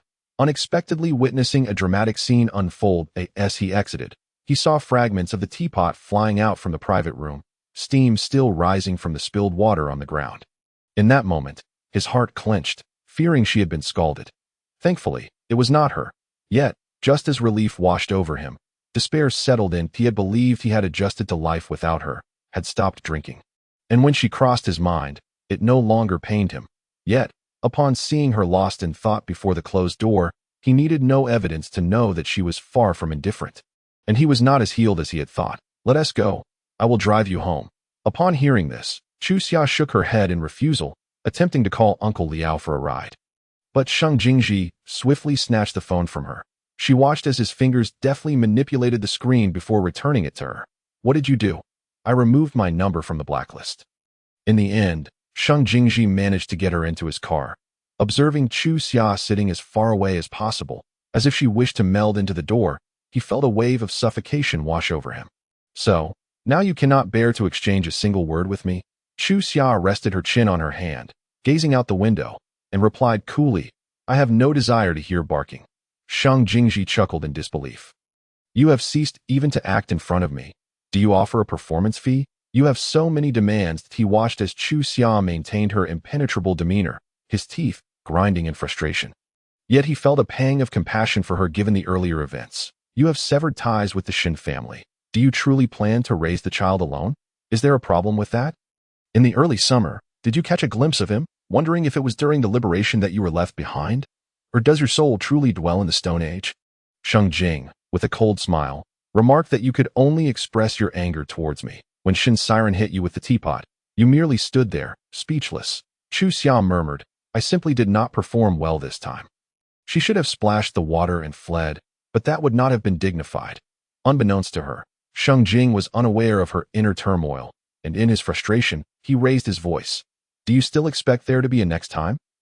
He stared at her coldly, nearly wishing to dissect her mind to see if it contained anything but water. Previously, he had worried that Chu Xia might suffer at the Shang family's hands, and had spent several days persuading his grandfather to directly suppress her parents and reprimand all the servants. These matters Shang Jing had never mentioned to Chu Xia, as he believed it was the duty of a man to resolve conflicts between his wife and parents. To admit failure would be a source of disgrace. Who would have thought that the one he endeavored to protect would suffer indignities in another's home? Shang Jing, seething with anger, questioned her. Where is your Shin Siren? The one you call out for in your dreams. Where the hell has he gone? You were forced to retaliate, and only then did he appear. Where was he before? Chu Xia covered her ears. Exasperated, Shang Jing, you are so tedious. Shang Jing forcefully pulled her hands down, deliberately speaking close to her ear, which made Chu Xia squirm with discomfort. That I told you. I will make you see this person's true colors. Do you really think he is a good man? Ask him if he dares to let you know about the incident where he beat up Lu Fan on the street. What did you say? Upon seeing the astonished expression on Chu Xia's face, he let out a cold laugh, took out his phone, tapped a few times, and tossed it at her. Chu Xia saw the video of Shin Siren choking Lu Fan, straddling him and mercilessly pummeling him into the ground, the brutality sending chills down her spine. Where did this video come from? Shang Jing snatched the phone from her fingertips, raising an eyebrow. Want to know? Realizing his leisurely demeanor, Chu Xia understood he was about to make a demand. Come with me to see my grandfather, and I might spare Shin Siren. Otherwise, just wait for him to be ruined. The timing was quite unfavorable, given her father's current situation, which had already burdened her with a plethora of legal troubles. Chu Xia intended to teach Wu Yamei a lesson, but dragging him into it was a different matter entirely. She did not want to resort to such extremes. She looked at Shang Jing, fell silent for a moment, and then spoke softly, lowering her gaze. Your grandfather likely does not wish to see me. Sensing Chu Xia's softening attitude, Shang Jing grew even angrier. He tightened his grip on her wrist, gritting his teeth. You can act for him, but what do I mean to you? Chu Xia replied, infuriatingly. You are the biological father of bean sprouts. She added, with a 50 chance, stop talking. Shang Jing promptly covered her mouth. Initially, his kiss was forceful, prying open her mouth and claiming her breath, but as the kiss deepened, he began to tenderly nibble at her lips. Again and again, a gentleness he was not even aware of. Shang Jing's hand cradled her lower back, discovering that her waist was still delicately slender, and he frowned, stopping. Haven't you been eating well lately? I have. After speaking, she noticed Shang Jing's hand resting on her lower abdomen, the warmth of his palms seeping through the fabric to her skin, causing her to instinctively inch back. Then why is there no belly at all? For heaven's sake, the bean sprout is only 3 months along. Shang Jing gently caressed her soft abdomen, marveling at the miracle that a child resided there. His voice unconsciously softened. Boy or girl, I don't know. And the hospital's 1T disclose it now. Shang Jing nodded, propping his arm against her side and looking at her. Come with me to see grandfather. Tell him about the bean sprout, and make him happy. Chu Xia tilted her head to regard him, her suspicion surfacing. Shang Jing, is this child truly yours? Without a change in expression, he replied, he is my son. How do you want me to prove it? Should I take a gourd and shout at your belly? Bean sprout, do you dare to respond when I call your name? Chu Xia was left speechless. How do you know it's a son? There's a telepathic connection between father and son at this moment. Chu Xia's doubts wavered slightly. Her intuition told her that the father of the bean sprout was Shin Siren. Yet, Shang Jing's contradictory attitudes left her feeling confused. No man would willingly step up to be a father to another's child. Would he? Chapter 76. A request for dependence nevertheless. It mattered little. She had already decided to give this child the surname Li. Chu Xia gently stroked her belly, inwardly saying, "Dear little Li Duya, although I know you long for your biological father, your mother's feelings are far more important, so please allow me this. A single mother can raise you well." Ultimately, to pacify Sheng Jing and prevent him from pursuing Shen Siren, she agreed to find a time to accompany him to the Sheng family to apologize to the elder. Chu Xia considered it merely a pretense. After all, the elder was not senile. How could he possibly agree to let her in after witnessing the events of that day? A casual apology would suffice. The key was to ensure the original video was destroyed. Thus, when she saw Sheng Jing stubbornly intent on following her upstairs, she did not refuse. Upon entering her home, Sheng Jing was in his element. He first inspected her refrigerator and then, like a patrol dog, checked how many pillows were on her bed, if there were any men's clothes in the wardrobe, or if there were extra toothbrushes at the sink. After he completed his inspection, Chu Xia glanced at him. "Mr. Sheng, are you satisfied with your inspection?" Sheng Jing's expression was somewhat apologetic.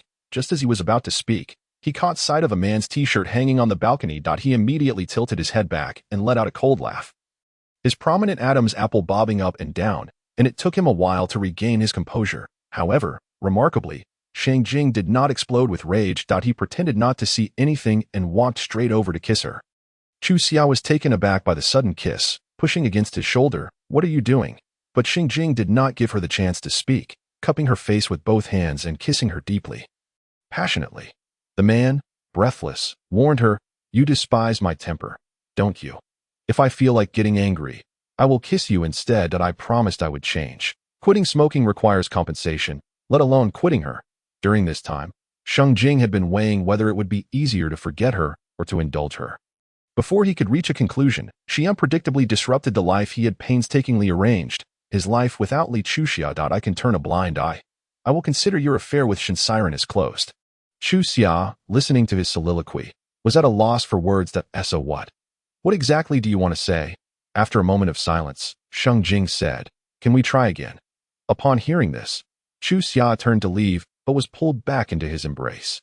As he kissed her, he kept asking if that was all right. His breathing slightly hurried. By the end, those two words took on a different connotation, as if he were seeking consent for something else. Chu Xia covered his mouth with her palm, and he held on to her, nudging his nose against her hand. Just then, her phone vibrated. Chu Xia let out a sigh of relief, thinking she finally had the opportunity to make him stop. Yet, just as she felt fortunate for a moment, she realized it was her phone vibrating, and Sheng Jing had already stepped forward to retrieve it. Chu Xia noticed Sheng Jing's silhouette momentarily freeze upon grabbing the phone. With a blank expression, he handed it to her, and then stepped back. Chu Xia was taken aback, accepting it to see number 2 displayed on the screen. "Hello." Her voice was a bit shaky. Jiang Suizhou's voice came through the phone. "Did you go to meet the Shen family?" Chu Xia was surprised at his swift news and realized he must have already known what had transpired, so she replied honestly, "Yes, I was deceived into going." She heard silence on the other end for a few seconds before his voice, laced with suppressed anger, came through. "Why didn't you call me at that time?" "Because I called Shen Siren." After she finished speaking, there was another moment of silence on the line. Only the faint sound of static could be heard. Chu Xia softly continued, "It's not anything else. I felt it was a matter for his family, and he needed to resolve it. I can resolve it too." Jiang Suizhou did not wait a second. Almost immediately responding right after her words, "Wu Yame is now like a cornered dog. If you go there alone, what if something happens?" If Shen Siren could resolve his mother's issues, he would have done so long ago. "Why would she dare to bully you outside until now? You never tell me anything, always informing me after the fact. If you really got hurt today, what would you have me?" Jiang Suizhou's words were abruptly cut off. He furrowed his brows tightly, closing his eyes and swallowing the words he had not finished. When Lin Yu informed him that Shen Siren had been hospitalized, with each detail he heard, his eyelids twitched, and he felt a wave of fear wash over him, his hands trembling when he called her. At that moment, Jiang Suizhou suppressed the tumultuous emotions within and adjusted his tone, saying to her, "Can you try to get used to relying on me?" "Just a little." Chu Xia fell silent, contemplating how to respond when suddenly, Sheng Jing embraced her from behind. Instantly, she tensed up, glancing back at the man behind her. However, Sheng Jing buried his head into her shoulder. Inhaling her scent. "I understand. I will." Without time to think, Chu Xia replied, Fearing Jiang Suizhou might overhear something, she quickly added, "Let us talk later. I need to go eat." The next moment, Shang Jing's voice whispered in her ear, "What do you want to eat?" "I'll have someone bring it over to in early summer." Chu Xia gazed at the call logs on her phone. The sound of the call being dropped and Shang Jingshi's voice were separated by a mere 0.1 seconds. Surely he didn't hear it. Did he? You did that on purpose. Chu Xia shot him a sidelong glance. Shang Jingshi raised an eyebrow, coolly regarding her, before descending upon her with yet another forceful kiss. You truly are remarkable. In just half a day, you've managed to infuriate me 3 times. His voice, already deep, took on a husky timbre, lending it an even more dangerous edge. Chu Xia frowned, pinching his lips, contorting them into a duck shape. Shang Jingshi, devoid of any irritation, allowed her to toy with him. Chu Xia remarked, "Do I need to remind you? We have broken up, and allowing you through my door is already a courtesy." Shang Jingshi freed himself from her grasp. Leaned in again, but this time his target was her weakness, her ear. The man nibbled on her earlobe, whispering, "If you don't want to be kissed to death by me, you'd best behave." Chu Xia directly ignored his threat. Biting into his neck. At that moment, the two resembled lions in a duel within the animal kingdom. The lioness, agile and merciless, while the lion, unable to retaliate, simply refused to end the battle. Their bickering led them to the sofa, where eventually, Shang Jingshi lay back, and Chu Xia straddled his waist. The man's hands rested lightly on her waist, guarding her, while Chu Xia's hands tightened around his neck. Who should be the one to behave? You tell me. Shang Jingshi regarded the fierce-looking little creature before him, fighting back a smile. He gazed into her eyes, his own reflecting a tenderness he himself had not noticed, and said, "I'll behave. Is that satisfactory?" Only then did Chu Xia loosen her grip, but just as she attempted to rise, he pulled her back into his embrace, forcing her to lie atop him in a fetal position. Shang Jingshi held her close, instructing, "Stay still, or I fear I might engage in activities detrimental to fetal education." Chu Xia complied, lying in his arms in a daze. After an indeterminate time, she heard the rhythmic sound of his breathing from above. Gradually, she stealthily extracted her phone from Shang Jingshi's pocket. Tension gripped her as she listened for his breaths while attempting to unlock the device, locate the original video, and erase it. Since their last quarrel, Shang Jingshi had taken to abstaining from alcohol. Without it, he suffered from insomnia, unwilling to rely on medication, often remaining awake until dawn, managing only 4 hours of sleep when utterly exhausted. However, during this period, he had never felt as secure and drowsy as he did now, simply from holding her. Yet, the sensitivity brought on by prolonged sleeplessness made it difficult for him to overlook her subtle movements. With steady breaths, Shang Jingshi silently opened his eyes, observing Chu Xia inputting her birthday to unlock her phone, rifling through her albums and cloud storage. Shadows danced in his gaze, and after a moment, he slowly closed his eyes again, pretending as if nothing had transpired. Chapter 77. Paternity test. Chu Xia came up empty-handed. She even searched through Shang Jingshi's WeChat files, but found no trace of the video. At that moment, she felt the arm resting on her back shift slightly, prompting her to silently shove the phone beneath the sofa's base, then look up with an air of nonchalance. She noticed Shang Jingshi gradually waking and said, "It's getting late. You should head back." Shang Jingshi turned to embrace her, rolling over so they were both squeezed on the sofa, resting his chin atop her head, his voice deep like a cello. "Can I sleep here? You must still have my spare clothes from before." Chu Xia responded coldly, "I threw them all away." Shang Jingshi fell silent and began searching for his phone. Seeing this, Chu Xia feigned innocence, joining him in the search. "It must be down here." She naturally retrieved his phone from beneath the sofa and handed it to him. Shang Jingshi displayed no excessive reaction. He directly called his secretary, instructing them to send over a set of clean clothes and toiletries, while also asking the driver to fetch Chu Xia's favorite Wagyu beef. Realizing he was resolute in his decision to stay, Chu Xia opted not to argue with him. When the secretary arrived with the clothes, she sensibly offered to take Shang Jingshi's discarded garments, but he stopped her.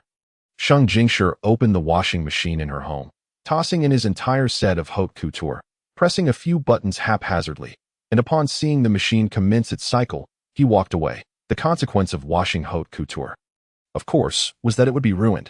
Yet, he was unfazed, determined to hang his clothes out on the balcony. The next day, Chu Xia noticed her father's wrinkled t-shirt lying crumpled on the balcony floor, while Shang Jingshi's attire was prominently displayed. At the hospital, be careful. This is already at a second-degree burn level. Shinfuyu expressed her gratitude to the doctor and moved to assist her brother, only to be blocked by Shun Siren's hand. Brother, you should stay in the hospital a few more days. You haven't rested properly during this time. Shun Siren, expressionless, fastened the last button of his shirt. Stating blandly, no need. As if recalling something, he turned to the doctor and asked, will it leave a scar? The doctor replied, it's hard to say. It all depends on the healing process, but don't worry too much. Scar removal surgeries are quite advanced now, though they can be hard to schedule. Would you like me to arrange one for you? Shun Siren shook his head. It's fine if it leaves a scar. Both Shinfuyu and the doctor were taken aback. Why does he want to keep a scar? It looks so unsightly. Could it be that he wishes for Chuxia to feel soft-hearted upon seeing it? As Shinfuyu's thoughts spiraled, she noticed Shun Siren walking away and hurried to catch up. Brother, where are you going? Call mom back. I'm worried she is fretting over you and has slept well all night. Shun Siren's expression remained cold, as if he could not hear her, striding forward until he sat in the driver's seat. Just as Shinfuyu grasped the handle of the passenger door, the car surged forward. Startled, she quickly stepped back, exclaiming, you really don't care about me at all? Shun Siren drove straight to Chuxia's building, and only when he stood before her door did he realize his heartbeat had quickened to an abnormal rate. He raised his hand several times but could not bring himself to knock on the door. After much hesitation, his hand fell weakly to his side. Shun Siren returned to the car, still unsure of how to face her. Exhausted, he closed his eyes, leaning heavily against the seat back. The pain in his back made him tremble momentarily as he recalled the blisters still oozing, the pain in his heart overshadowing the burning sensation on his back, making him forget the existence of his wounds entirely. Shun Siren forced himself to focus, intending to drive away first, but the moment the car started, his pupils constricted. The familiar figure emerged from the building. He saw Shang Jingshi, radiant, getting into his car, and it wasn't until 2 minutes after the car drove away that he came back to his senses. His taut nerves abruptly snapped. Shun Siren's eyes reddened, his fist pounding against the steering wheel, the shrill sound of the horn startling the sparrows perched on the power lines. He violently tugged at his collar, still feeling suffocated. The moment he pressed the accelerator, he even thought, if he were to die today, he would take the man coveting her down with him. However, Shang Jingshi's car returned to the hospital. Inside the vehicle, Shun Siren watched as a doctor cautiously surveyed the surroundings before approaching Shang Jingshi's car. The window rolled down, and the doctor handed over an envelope. Shang Jingshi received it with one hand, and the window rolled back up as the car drove away. 5 minutes later, the doctor counted the balance in his text messages. A look of ecstasy spreading across his face. A forged paternity test was worth this much money. He whistled as he entered the elevator, and just as the doors were about to close, an arm abruptly blocked the entrance. Startled, the doctor looked up to see a refined man standing opposite him, exuding an aura of elegance and uncommon handsomeness. My apologies. The man stepped in, offering a polite smile. The doctor hurriedly waved his hands, asking, which floor are you going to? The man turned his gaze languidly toward the illuminated button for the floor. The same as yours, the doctor responded with an O. Feeling inexplicably chilled, as if a snake were crawling up his neck, when the elevator doors opened, he hastily exited without looking back. Shun Siren walked out slowly, noticing the sign above. Genetic Testing Laboratory. He stood among the bustling crowd, his expression blank for a full minute. When Chuxia received Shang Jingshi's call, she found herself uncertain whether to commend this man for his decisiveness. It had only been a day since their last meeting, and he had already brought her to the Shang family home. He claimed it was for her to apologize, but the gifts he brought were meticulously prepared by him, detailing who would be present and what she should say upon their meeting. Perhaps noticing her distractedness, Shang Jingshi finally remarked, never mind, just stay by my side. When I call, you echo me. Chuxia replied with an O, eager to hasten through this charade. She asked, now that I'm here, can I have the video? Shang Jingshi, hearing this, leaned in to kiss her. I said I want the video. After that, he kissed her again. She wanted to speak, but seeing the man before her with a cold demeanor ready to kiss her again, she decided to press her lips tightly together. The journey from the front entrance to the main hall took some time, and the butler was already waiting with great anticipation. The servants efficiently served Chuxia tea and snacks. Observing her surroundings, she noted that the tea before her differed from Shang Jingshi's. The perceptive butler immediately said, Miss Li, raspberry tea is beneficial for pregnant women. If you find it unsatisfactory, I can fetch something else for you. Chuxia was momentarily taken aback. Glancing at Shang Jingshi, he replied nonchalantly, they will be serving you in the future, so it's better they know early. Chu Xia felt a wave of confusion and was about to speak when Secretary Pan approached, respectfully stating, "The old master has summoned you both to the study." Chapter 78, She is my antidote. Sheng Jingshi gently held Chu Xia's hand, intertwining their fingers as he squeezed her hand to reassure her not to be anxious. Chu Xia cast a fleeting glance at him, sensing the perspiration pooling in his palm. Upon entering the study, he summoned a servant to bring a cup of tea, stating, "Xia Xia knows you enjoy Luan tea, so I brought this for you." After speaking, he leaned slightly toward Chu Xia and whispered, "Call him Grandpa." Chu Xia complied, calling out Grandpa, to which she heard Shang Lao Ye's affirmative response. The old gentleman appeared vigorous despite his clouded eyes. His brows and the corners of his eyes still possessed an eagle-like sharpness. He glanced at the two and spoke leisurely. "From such a distance, who could discern your precious darling so closely? Do I intend to devour her?" Sheng Jingshi chuckled, leading Chu Xia forward. "Are you afraid that you might not favor our presence?" Chu Xia, holding the teacup with both hands, lowered her head and offered, "Sheng Grandpa, I apologize for the embarrassment during our last meeting. I am deeply ashamed." Sheng Lao Yi remained silent, not accepting the cup, allowing her to hold it. The tea was scalding hot, and the heat transmitted through the porcelain to her delicate fingertips, causing a painful burn. Sheng Jingshi promptly stepped forward, took the teacup from her, and handed it to the nearby servant. Rather than defending Chu Xia directly, he remarked, "Grandpa cannot drink something this hot. Please exchange it for another." Upon witnessing this, the old gentleman's expression softened. When Chu Xia offered tea a second time, he accepted it and took a sip. "All right, I see you are devoted to your precious darling. I have no desire to trouble you in my old age. Let us set a date. At this." Chu Xia's eyes widened in surprise, and Shang Jingshi sighed in relief, subsequently smiling sincerely. "Thank you, Grandpa. I will arrange it," the old gentleman advised. "Where do you find the time?" "Allow me to arrange it. I will cover all expenses. You two should contemplate where to go for your honeymoon. I see a few auspicious days this month. It is best to expedite matters, or else it might become less presentable to toast when the belly grows." Chu Xia tugged at Sheng Jingshi's sleeve, casting him a questioning look, yet he grasped her hand firmly, urging, "Why not thank Grandpa swiftly?" She had not anticipated the old gentleman's concession and was about to clarify when Sheng Jingshi's parents entered the room. Sheng Guoliang, upon arrival, caught wind of crucial information and frowned. "Dad, is this not a bit hasty?" Chu Xian nodded in agreement. Sheng Jingshi's mother, Wu Wan, added, "After all, it is a matter of marriage. You cannot solely rely on his wishes." The moment Sheng Jingshi heard his mother's voice, his jaw tightened, and he clenched his teeth as if suppressing something. Chu Xia, noticing this, looked at him in confusion. Her astonishment.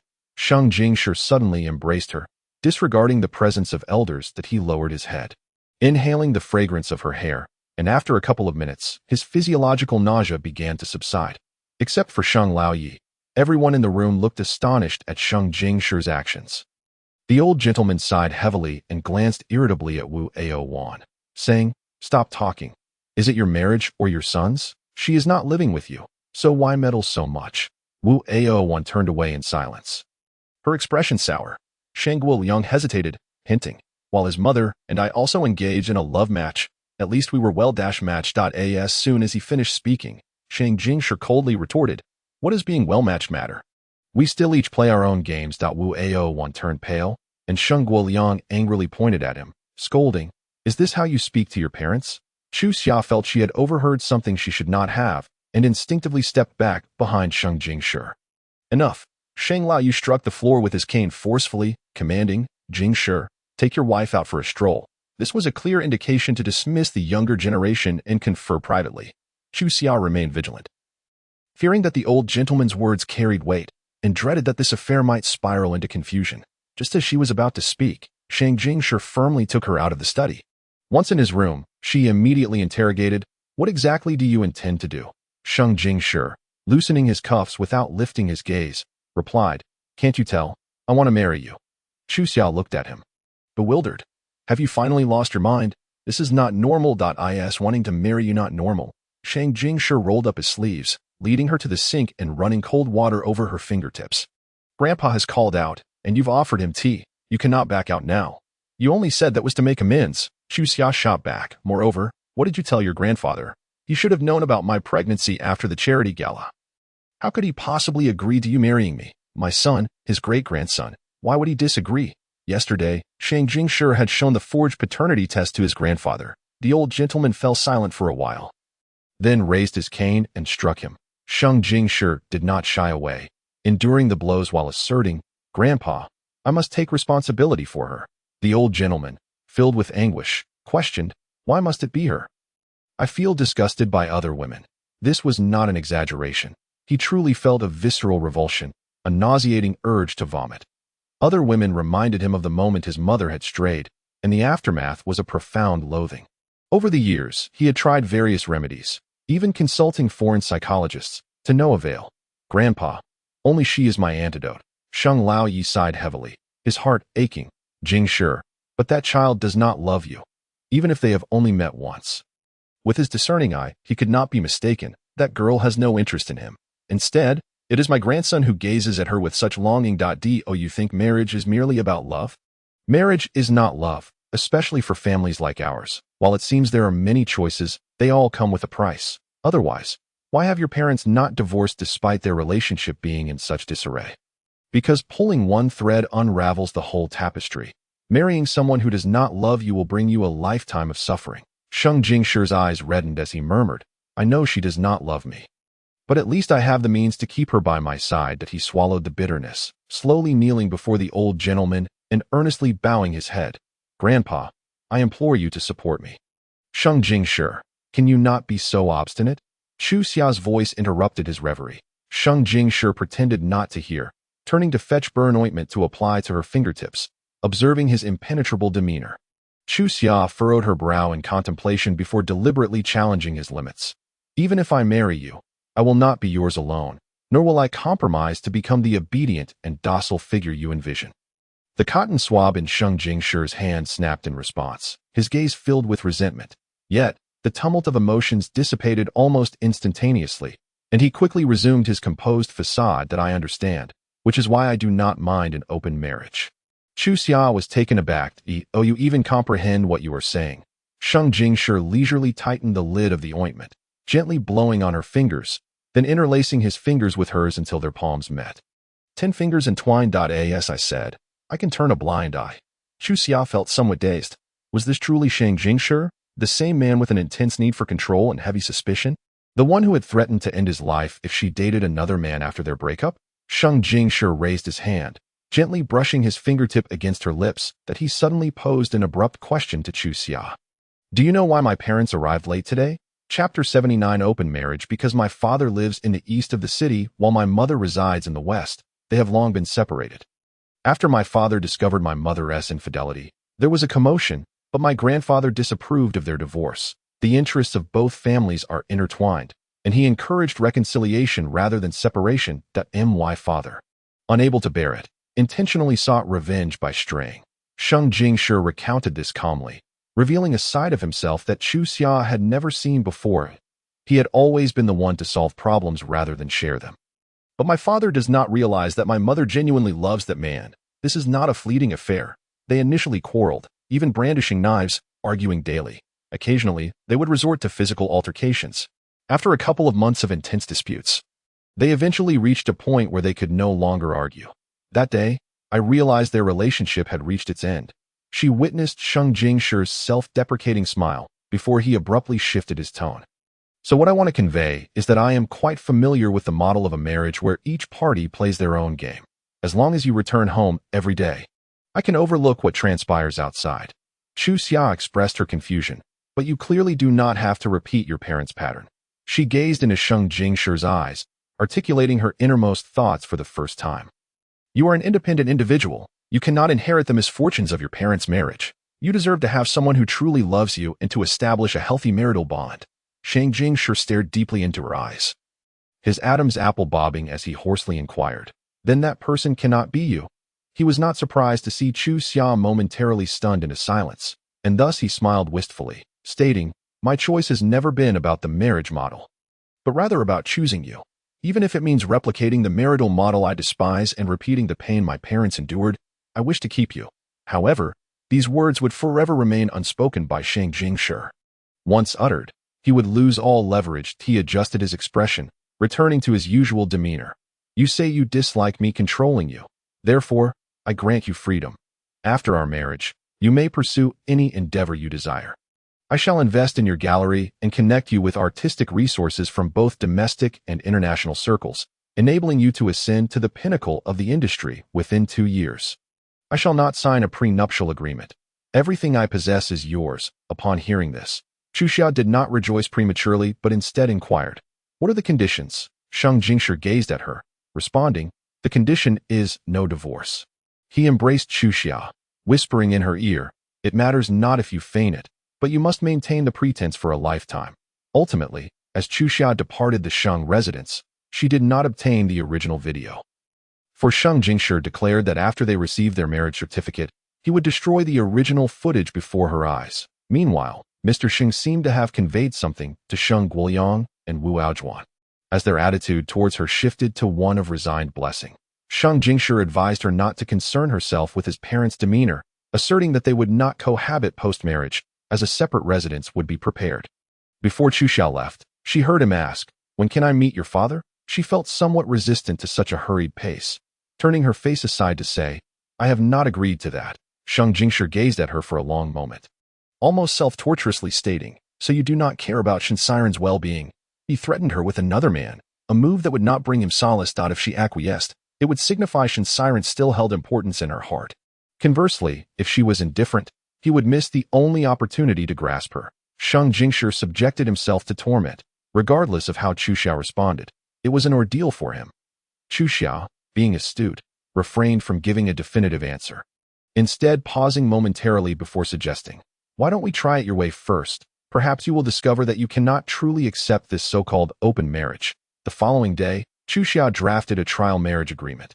After reviewing it, Shang Jingshi said nothing and simply signed it.in the agreement. She stipulated that after the designated period, regardless of the outcome, Shang Jingshi must destroy the original video and refrain from making any backups. Additionally, any actions, results, or benefits arising during the trial marriage would not be subject to retrospective claims by either party. Shang Jingshi merely inquired, "When shall I move in, or shall I relocate to your place?" She disliked the oppressive decor of his current spacious apartment and replied, "I shall not be moving in." Shang Jingshi nodded and promptly arranged for his belongings to be moved to the apartment that afternoon. Upon returning home, Chu Xiao discovered every replaceable item had been upgraded. Even an air purifier had been installed. However, he did not alter her personal decor, effectively enhancing the apartment in a style she favored. The only two changes were the bed, where Shang Jingshi moved all of Chu Xiao's plush toys to the windowsill and placed his own pillow beside hers. Noticing her discontent, he remarked, "You may not love me, but you must sleep beside me." A second later, he added, "Next to my pillow." Yet, when it came time for sleep, he clung to her like an octopus, tossing aside the perfectly good pillow to use his arm as a prop beneath her neck. His heavy arm pressing against her chest, with her elevated body temperature due to pregnancy, she felt as though she were beside a furnace and, vexed, kicked him sharply. Shang Jingshi awoke from her kick. Still half conscious, instinctively covering her with a blanket, she grew even warmer, irritated, and kicked him multiple times until he fell off the bed, feeling relieved. Thus, on their first night of cohabitation, Shang Jingshi spent the latter half of the night on the floor, with only a thin blanket beneath him, curled up like a homeless dog without a den. The next day, when Aunt Wang came to cook, she was taken aback by the transformed home and the presence of an additional man. "Miss Li, who is this?" Shang Jingshi, brushing his teeth, perked up his ears, eager to hear how she would introduce him. Meanwhile, Chu Xiao sat at the dining table, sipping hot milk, and casually remarked, "He is a temporary worker still in the probationary period. If he does not perform well, he can be returned at any time." Just before Chu Xiao left, Shang Jingshi scheduled a time to discuss the gallery investment matter, adeptly saying, "Shall we talk about the gallery investment?" With her back turned to him, Chu Xiao revealed a subtle smile upon hearing this. She relished conversing with intelligent individuals, particularly those who were affluent. Chu Xiao produced a proposal she had prepared in advance, stating, "I need this piece of land." Shang Jingshi took it, glancing through it, discovering that it was a parcel of land being publicly auctioned by a bank to recover a loan, situated in a rather remote location. He advised, "This area is still under development.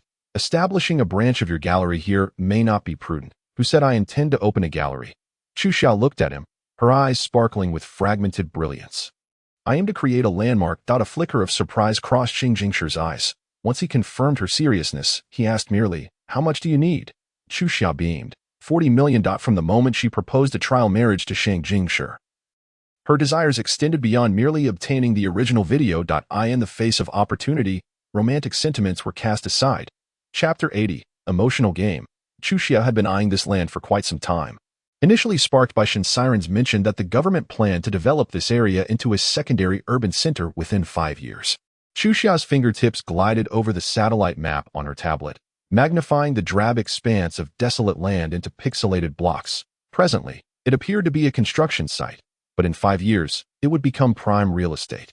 Shang Jingshi wrapped his arms around her from behind, relishing the scent of her hair as he listened to Chu Xia articulate her vision. This would become a hub where influencers would queue for 3 hours to take photographs. A loft studio where university students would scramble to rent. And couples kissing beneath a starry dome would gladly pay for my landmark. He kissed her ear, teasingly remarking, "Sounds like a money grab." "It is a quest for attention." She was displeased by Shang Jingshi's nonchalant attitude and replied earnestly, "While everyone else struggles in the CBD, I intend to transform this place into a Noah's Ark for the youth seeking an escape from reality." She envisioned constructing an artistic commercial complex, encompassing a gallery, art studios, exhibition spaces, and shared office areas, all while utilizing immersive artistic experiences and landmark architecture to attract tourists, inviting artists and various enterprises to settle here. At that point, she would no longer rely solely on one avenue for income. Xmuse would evolve into a cultural brand, and as a brand, it would possess premium pricing. This, in turn, would enhance the pricing power of the artwork. And her revenue streams would diversify beyond mere intermediary profits, including rent, commercial collaborations, sponsorships, and retail avenues. However, all of this hinged on her securing the land first. Currently, the auction was still in the announcement phase. She wished to participate in the bidding but needed to pay a deposit of 40 million, which exceeded her available cash. Chu Xia looked at Shang Jingshi, candidly revealing her intentions. "If you grant me the entry ticket to this game, I will repay you manifold in the future. I do not require material compensation." Shang Jingshi's fingers wove through her long hair, tucking loose strands behind her ear. "What I desire, you are well aware of. What I can offer you, you also comprehend." The two found themselves in a stalemate. After a moment, Shang Jingshi conceded a step. "I will provide you with 40 million. Not only will I assist you in securing that land, but you will also gain access to advertising space in all my high-end malls, clubs, and hotels. Xmuse will, as you wish, become a brand, expanding channels for the sale of artistic merchandise and cultural products. However, I demand exclusive collaboration. You wish for me to expel Lu Fan, Mu Ting, and Xiaoyan." Shang Jingshi raised an eyebrow, neither confirming nor denying. Is the offer I present not compelling enough? Their combined contributions do not surpass what I am offering you. Shang Jingshi wrapped his arms around her waist, whispering in her ear, "Do you prefer your former partners who started from nothing, or the limitless commercial value?" Collaborating with Shang Jingshi could facilitate her leap in social standing. Yet, if she desired both, I was almost swayed. Chu Xia feigned disappointment, withdrawing Shang Jingshi's hand from her waist, stating, "But never mind. Without those 3 individuals, there would be no Xmuse today." Shang Jingshi's hand froze midair, his Adam's apple awkwardly suspended at his throat.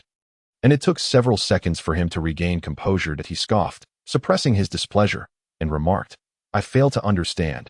You could rely on me, yet you choose to sacrifice an extraordinary opportunity for the sake of some inconsequential individuals." Chu Xia scoffed internally, yet her expression remained serious, as if cloaked in a veneer of righteousness. "Because what you offer is not collaboration, but subjugation. Once I accept the unspoken rule of exchanging friendship for resources, Xmuse will forever bear the label of Shang Jingshi." Having said this, she departed decisively, leaving Shang Jingshi standing in place, staring blankly at the closed door. In the evening, at the gallery, a bonfire flickered on the rooftop, where 3 girls huddled together for warmth.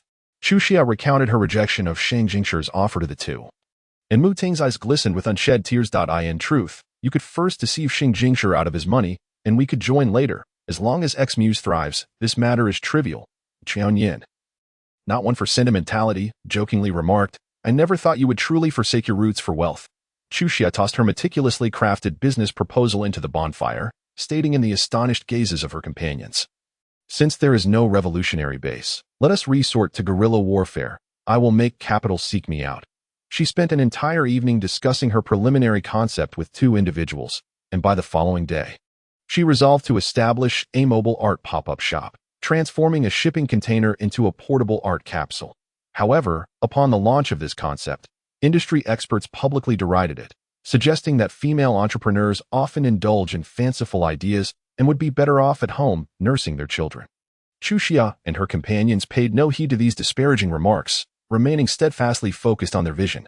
Muting collaborated with a struggling old shopping mall, utilizing art curation to revitalize the stagnant space, resulting in a staggering 270 increase in foot traffic, which subsequently attracted advertising opportunities for the mall. Xiaoyan took charge of the new media strategy, initiating the Urban Band-Aid topic, transforming each art capsule into a landmark for social media check-ins, thereby amplifying the Xmuse brand's influence, which drew in 500,000 visitors in the first week alone. Xmuse once again distinguished itself within the art community through this unique and sensational approach, even securing opportunities for cross-industry collaboration. Though it was destined to be a prolonged battle point one day, upon returning home, Chu Xia casually spread out the exhibition brochure and proposal in a visible spot, then headed off to take a shower. In the following days, the pop-up initiative proceeded smoothly. When Shang Jingshi held the exhibition brochure, standing in Chu Xia's inaugural airborne art capsule and gazing through the glass floor at the throngs of people below, he suddenly realized, refusing to be confined, she had already established her own kingdom in the clouds. Although the two had been cohabiting during this time, she was often out early and back late, her figure noticeably slimmer, leaving little opportunity for the intimacy they had anticipated to develop. Eventually, Shang Jingshi conceded, "Let us draft a contract. Find a time for you to sign with CEO Li. Aside from the advertising resources and the 40 million terms, any additional requests she may have can be included. I want to be present." After giving these instructions to his secretary, he proceeded to the gallery to pick her up, intending to celebrate her success properly. However, just as he turned the corner, he spotted Lu Fan and Chu Xia standing side by side at the entrance, both laughing and posing for pictures with fans. Shang Jingshi noticed Lu Fan's hand affectionately resting on her waist, and she did not push him away as she had done previously. He swallowed hard, tasting the bitterness of rust in his mouth. His knuckles whitened from the grip he had on his own hands. Just as he took a step forward, he recalled Chu Xia's earlier skepticism. Why not try it your way first? Perhaps you will discover that you cannot accept the notion of an open marriage. Thus, Shang Jingshi suppressed the tumult of emotions surging within him, standing in the shadows, his gaze dark and brooding as he observed them. "Can I take another picture with the dog?" Lu Fan had brought William along today, and he had seemingly become the mascot of Xmuse. Upon hearing the fan's inquiry, he pointed to Chu Xia, saying, "Ask her. She is the one in charge at our home." After Chu Xia agreed, intending to step aside from the camera, Lu Fan insisted on pulling her onto his lap. The fans in front were busy taking selfies with William, and when the camera turned to capture her and Lu Fan, they excitedly rushed over to show off the photos. "The lighting is excellent. You two look so compatible." Upon seeing the picture, Lu Fan immediately requested the fan to send it to him. He enlarged the image, cropping out the fan's face, creating a composition that made it appear as if William was taking a selfie, with him and Chu Xia gazing at each other in the background, perfectly illuminated by a beam of sunlight. 2 minutes later, Lu Fan posted on his social media, captioning it, "William, today, Mommy and Daddy took me out for a joyride. I am so happy." Within a minute, the likes and comments flooded in, filling an entire page. Official announcement: just now, Lu Xiao's fish pond disbanded. I can't believe my eyes. I'm dizzy from the excitement. Is this my sister-in-law? So beautiful. Lu Xiao, your smile is about to break. Chu Cheng, I'm at the main table. Su Mingwe. Hubby, what a lovely family of 3.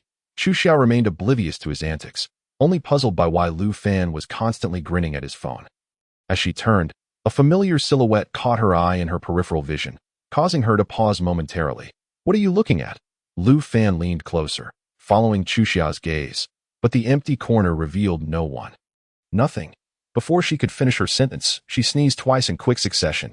"Goodness, you mustn't catch a cold." Lu Fan quickly pulled her inside and wrapped her in a shawl. "I'm fine. It's probably just an allergy," she reassured him. Throughout her pregnancy, she had been particularly cautious about keeping warm. Moreover, after the first 3 months, she had noticeably regained her energy, her skin becoming delicate and radiant. She appeared rosy even without makeup. And most importantly, the pregnancy symptoms had vanished. It felt as though Duya had come to repay her kindness. After exchanging a few words, Chu Xia entrusted him with a task. During their last shopping trip, Su Mingwe had spent a considerable amount of money on her, and while she had accepted it joyfully at the time, not wishing to offend an elder's goodwill, she understood that relationships should be reciprocal to maintain harmony. Chu Xia said, I saw that Aunt Sue posted about this artist's exhibition on her social media, so I took the liberty of acquiring a piece from this artist as a gift for her. Please take it to her when you head home. Upon hearing this, Lu Fan felt a twinge of jealousy. Why don't I receive such care from you? Although he voiced this, he handled the porcelain vase with the utmost delicacy, as if cradling a precious artifact.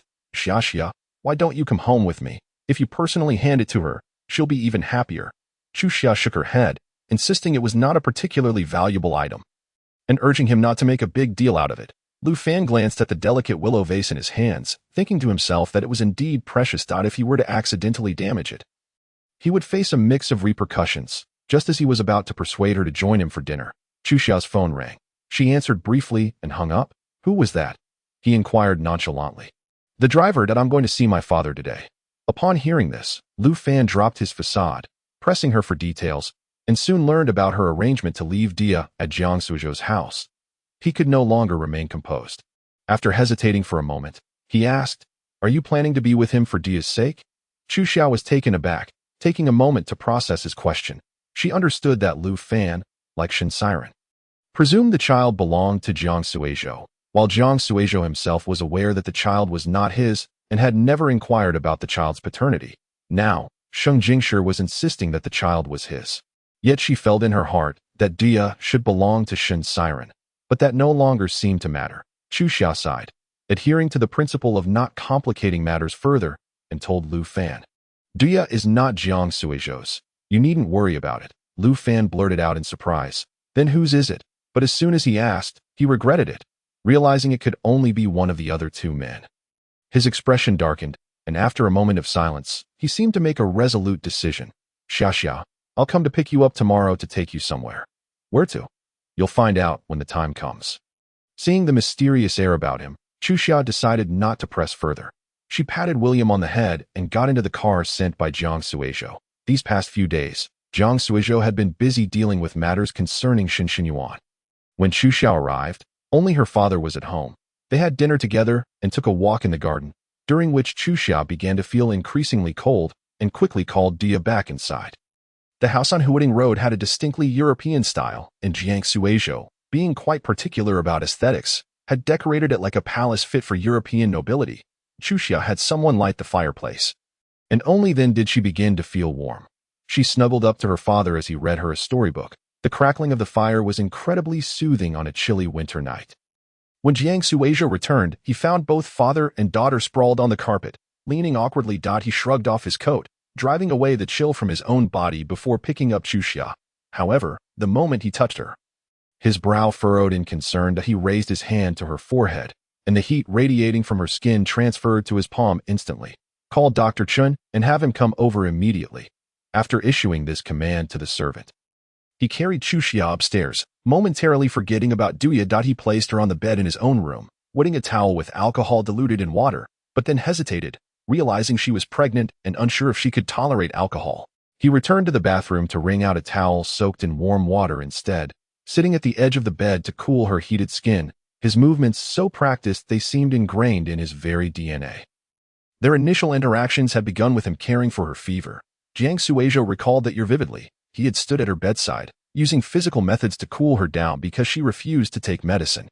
He had never looked after anyone before, and at first, his actions had felt clumsy, prompting him to search online for methods to follow. Initially, he had lacked patience.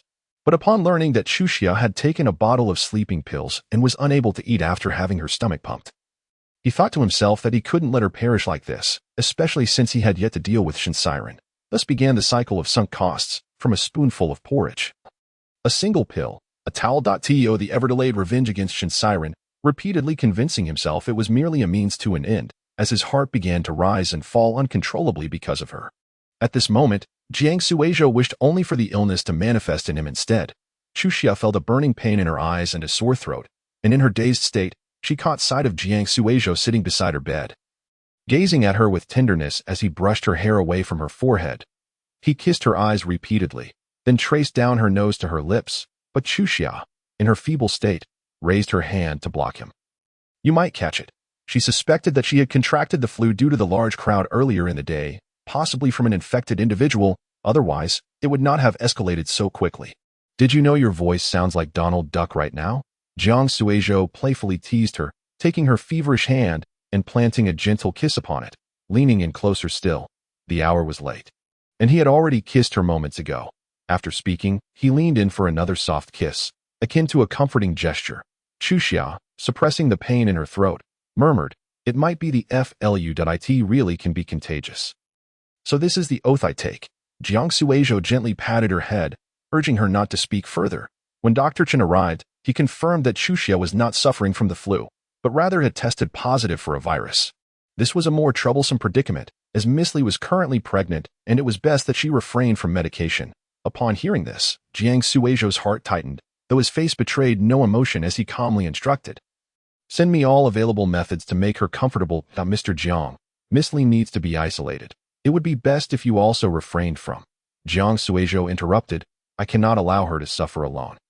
Subsequently, he instructed the servants to meticulously disinfect the house and asked Dr. Chen to examine Li Chuqi, placing him under observation with specialized care.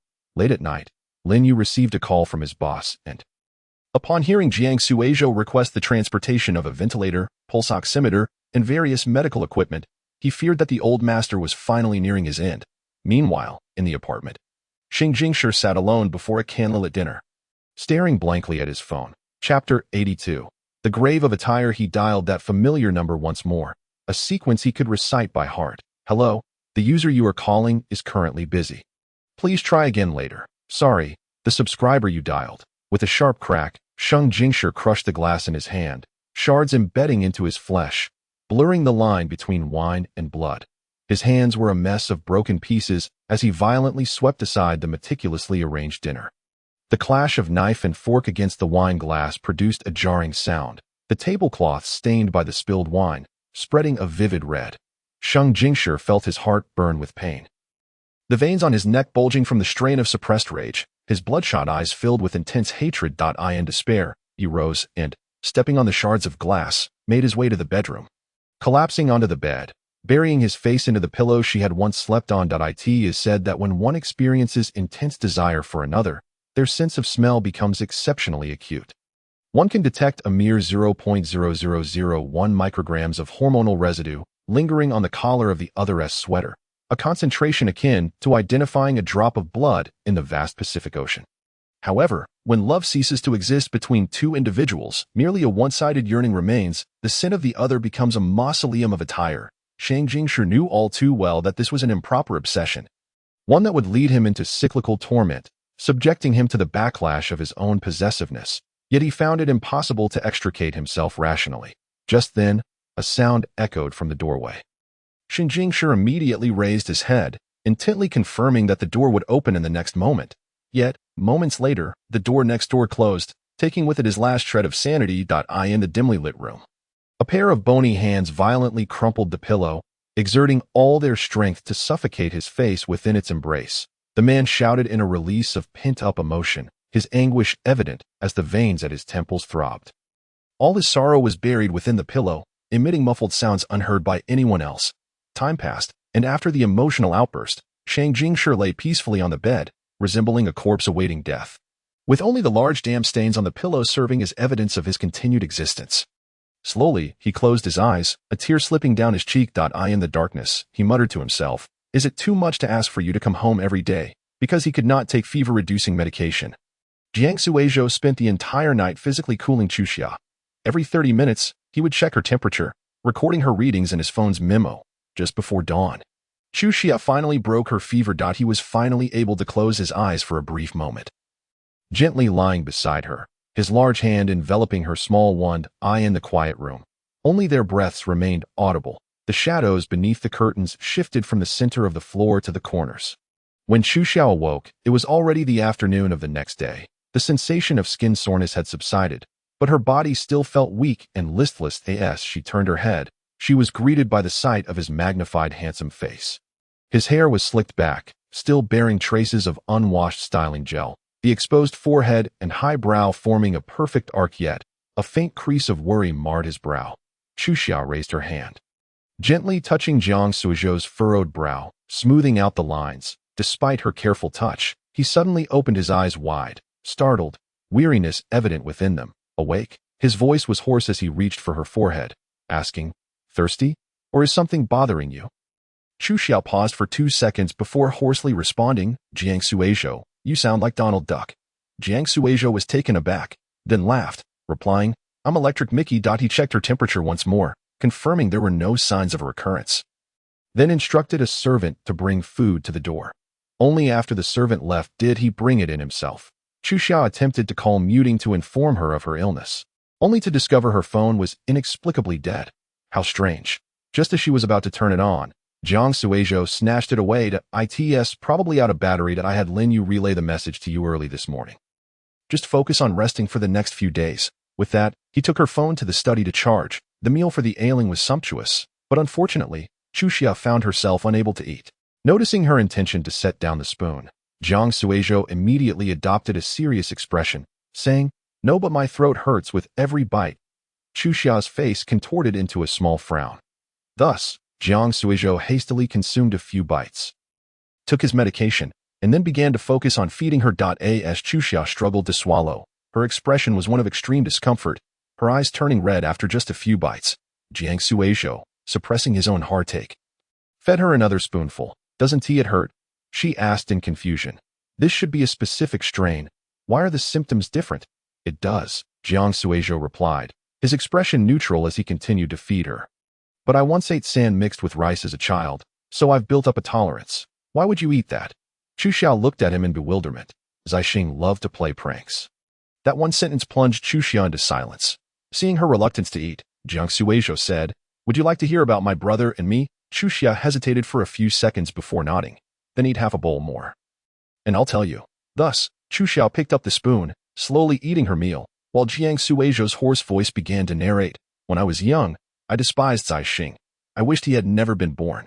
The year he was sent to the Jiang household, he had just turned 6. His mother told him, 'Suizhou, from now on, you are the son of this family. You must forget us, even if you remember. You cannot mention us, do you understand?' They left without looking back, and he chased after the vehicle carrying his parents, running desperately, but no amount of shouting could make them stop. Madame Jiang was a devout Buddhist, rarely speaking or showing emotion, leaving him unsure how to please her. So, while his peers frolicked, he learned the first lesson of his childhood, to transcribe scriptures, though he could not fully recognize the characters. He defied the innate restlessness of youth, sitting for entire days, meticulously writing out the entire Diamond Sutra. He believed that by doing so, he could win Madame Jiang's affection, making his stay in this unfamiliar home a little more bearable, at least establishing some familiarity to alleviate his anxiety. However, when he took the scriptures to the temple, he overheard the adults conversing. Old Master Jiang said, "You can't give birth. Do you want the Jiang family to be cut off?" Madame Jiang replied, "Then just adopt someone else's child for me to raise. Have you considered my feelings?" "P.S. Just a little child. Can't you just raise him like a cat or dog?" "I am not asking you to raise a child born to someone else. Stop being unreasonable." Such words were fulfilled 2 years later when old Master Jiang gleefully brought Zixing back. That day, Madame Jiang snapped her prayer beads. She pulled him close, her gaze frenzied, her sharp nails digging into his flesh. "Suizhou, he no longer wants us. He wishes to replace me with that woman. Suizhou, my dear child, please help me." That day, Madame Jiang handed him a baby bottle, instructing him to soothe his younger brother to drink. Upon receiving it, he saw the expression of desperate excitement on the woman's face. Chapter 83. The Tao Kiss and What Happened Next. Was there poison in that milk? You didn't let Jiang Zixing drink it, did you? Chu Xia, nestled in his embrace, couldn't help but look up at him upon hearing this. The two were curled up under the covers, the soft, warm blanket unable to compare to his body heat. Jiang Suizhou smiled lazily, saying, "To learn what happens next, please tune in for the next episode." Chu Xia, frustrated, wanted to hit him, but lacked the strength. Just as she was about to urge him to continue, she noticed that Jiang Suizhou's cheek felt unusually warm. She attempted to get out of bed to fetch a thermometer, but he wrapped her tightly in the blanket, holding her close. "You're running a fever." Jiang Suizhou, eyes closed, replied, "I know. I just took some medicine." Feeling guilty, Chu Xia wanted to fetch him a glass of water, but he held her tightly. Refusing to let go, he pressed his forehead against hers. eyes still closed as he softly said, "Don't move. You just broke your fever. You mustn't catch a chill." Seeing him in discomfort stirred an unfamiliar emotion within her heart. Perhaps it was due to her illness. The sick are always prone to tenderness. She subtly reassured herself. Thus, she proactively moved a little closer to him, wrapping her arms around Jiang Suizhou's neck, and they nestled together in slumber. The two of them enjoyed a prolonged rest, allowing the white blood cells that had battled through the night to recuperate. For 4 consecutive days, Jiang Suizhou and Chuxia took turns caring for one another in the same room. Weathering the most arduous phase of COVID-19 together. On the 5th day, while Chuxia still exhibited a faintly positive result, Jiang Suizhou had already tested negative, a stark reminder of how life can be so unfair. He utilized the moments when Chuxia was asleep to attend to his work and devoted himself to caring for her upon her awakening. When Chuxia expressed a desire to take a shower, he firmly vetoed the idea, ultimately resulting in him washing her hair instead. Her locks were thick and long, making it quite a cumbersome task for her to manage alone, yet the sensation of being catered to while lying in bed was undeniably pleasant. Jiang Suizhou's skin was pale and cool, and in that moment, his elongated fingers, dampened by water, resembled those of a finely sculpted marble statue, with every subtle contour exquisitely defined. Being massaged by such hands inevitably sparked a flurry of unbidden fantasies. His 5 fingers delicately wove through her hair, and each time they brushed against the tender skin of her neck or the area behind her ears, Chuxia felt a rush akin to a fever returning.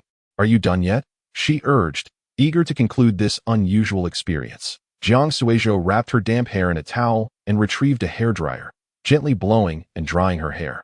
Just then, the sunlight streamed in perfectly, and Chuxia sat on the sofa by the floor-to-ceiling window, the light casting a soft, translucent glow around her face, creating a plush, ethereal outline.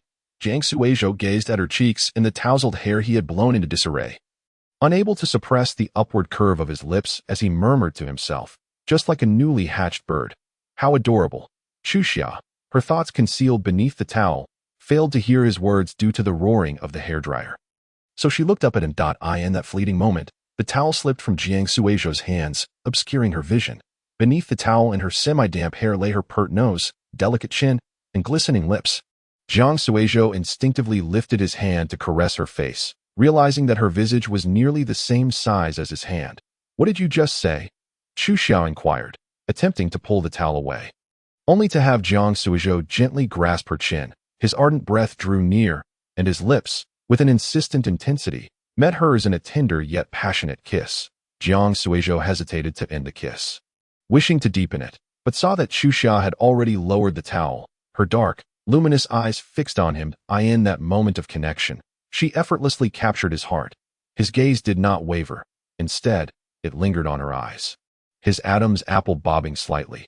Chuxia felt an inexplicable tension, as if she had been struck by a spell, and hastily covered herself with the towel again. "I can't see anything," she blurted, her action eliciting a chuckle from Jiang Suizhou. He pulled the towel from her head and, looking into her eyes, asked, "Are you proposing? If so, you must have me agree immediately." Chuxia instinctively turned her face away, her heartbeat and gaze caught in a struggle of which to conceal first. Not wanting to pressure her, he exhaled softly, took a deep breath, and resumed drying her hair. By the 7th day, she had finally transitioned from positive to negative. And the moment she stepped out of the room, it felt as if she had been reborn. The first thing on Chuxia's mind was to call Muting to inquire about work. The previous days had left her in a foggy haze, feeling unwell, and Jiang Suizhou had occupied her attention whenever she was awake, leaving her little time to check her phone. Upon answering, Muting expressed her concern and then said, "A secretary from Shengjing came by a few days ago, bringing a contract with him, but he insisted that only you could sign it. And Lu Fan was particularly anxious when he couldn't find you, so I told him you tested positive and advised him not to disturb you. Yet, I noticed he still headed towards your home. Did you see him?" Chuxia paused, taken aback. "He went to my house." That would coincide perfectly with his time in Xinjiang. After hanging up, she contemplated returning home. Just as she was about to head out, Jiang Suizhou stopped her. "Where are you going?" He had been maintaining a facade of calm to help her relax, yet he was intensely anxious beneath the surface. Although the virulence of the variant had diminished, poor recovery could lead to lingering effects, particularly regarding heart and lung functions. Moreover, contracting COVID-19 during pregnancy could heighten the risk of complications. Jiang Suizhou, wanting to spare her unnecessary fear, had refrained from sharing this information, assuring her that it would not affect Dia, which had granted her some relief. Now that she was feeling slightly better, she was restless. I want to go home and check on things. Your father is here with me. Who else is at home? His casual remarks silenced Chuxia. Observing her expression, Jiang Suizhou surmised something, and the smile that had lingered on his lips faded. He lowered his eyelids, his demeanor growing subdued. The atmosphere between them thickened. Chuxia hesitated between explaining and remaining silent for a few seconds before finally stating, I'm leaving. However, just as she stepped out of the villa, Jiang Suizhou donned his coat and followed her. Chuxia glanced back at him, only to hear him say, I'll take you there, but I won't come upstairs. Throughout the journey, the man remained silent, yet his expression was calm. Chuxia couldn't shake the feeling that he was angry. As she prepared to exit the car, expecting an unsatisfactory parting, he suddenly asked, How long will it take you to handle everything? Is 15 minutes sufficient? Jiang Suizhou observed Chuxia's bewildered expression, his own face devoid of emotion, as he stated, 30 minutes, no longer. If the time elapsed and she had not returned, he would go up, and regardless of who was present, he would take her away. Chuxia blinked and quickly replied, I won't need 30 minutes. Her primary concern was to ensure that her furniture had not been damaged during the altercation between Sheng Jing and Lu Fan, and if she could sign the contract in the process, that would be even better. However, the scene she had envisioned did not unfold. Her home remained exactly as she had left it. Save for a new tablecloth, the silence in the house was palpable, as though it had not been inhabited for ages. With only a wedding ring box resting on the coffee table. 6 days earlier, Shin Siren received a phone call early in the morning. The voice of Aunt Wang sounding furtive on the line. Mr. Shun, there's something I've been unsure whether to disclose, that a man has been staying here for some time. Miss Li only referred to him as Mr. Shing. This morning, when I came to cook, I found the floor in disarray, suggesting they might have had a quarrel. Chapter 84. The 3-second traffic light. Listening to Aunt Wang's report, Shin Siren felt little surprise but was nevertheless unsettled, the muscles in his back involuntarily tensing. The doctor, who was changing his dressing, mistook the tension for his hand being too heavy. He controlled his breathing, striving to maintain his composure, and asked, Did she sustain any injuries? Miss Li hasn't been seen all morning. Only Mr. Shing is at home. He remained silent for several seconds before finally murmuring, Understood. After ending the call, Shin Siren immediately dressed. The doctor, surprised, wanted to remind him that without a proper bandage, the oozing fluid could adhere to his clothing, causing the newly healed skin to tear again. Shun. Before he could utter another word, the man had already stridden out. Shin Siren drove to the apartment building at breakneck speed, yet as he prepared to confront the other man, he felt an acute lack of standing. Chuxia had clearly severed ties with him. What right did he have to confront the man now cohabitating with her? In the days that followed, he had persistently suppressed his inner obsession, attempting to let go. Yet in that instant, he found himself yearning to ask her, Are you happy without me? If she claimed to be happy, he would, no matter how reluctant, cease his pursuit. But could a man like Sheng Jing truly bring her happiness? Reluctance ultimately triumphed over rationality, and Shin Siren, trembling, dialed the number. The agonizing weight felt as though his blood had been drained, sweat trickling down his back, yet he remained oblivious to it. The moment the call connected, his grip on the phone tightened to the point of numbness, his heart racing in his throat. Yet, the next second brought only the sound of a disconnection. Dialing again, he was met with a notification that the number had been turned off. Shin Siren let out a bitter smile, feeling as though he were seated in an icy chamber. Just then, a flurry of honking interrupted his thoughts. He glanced in the rearview mirror to see a black Rolls-Royce rushing forward, only to be obstructed by his car. Lu Fan, in a frenzy, honked incessantly, but the car ahead remained still.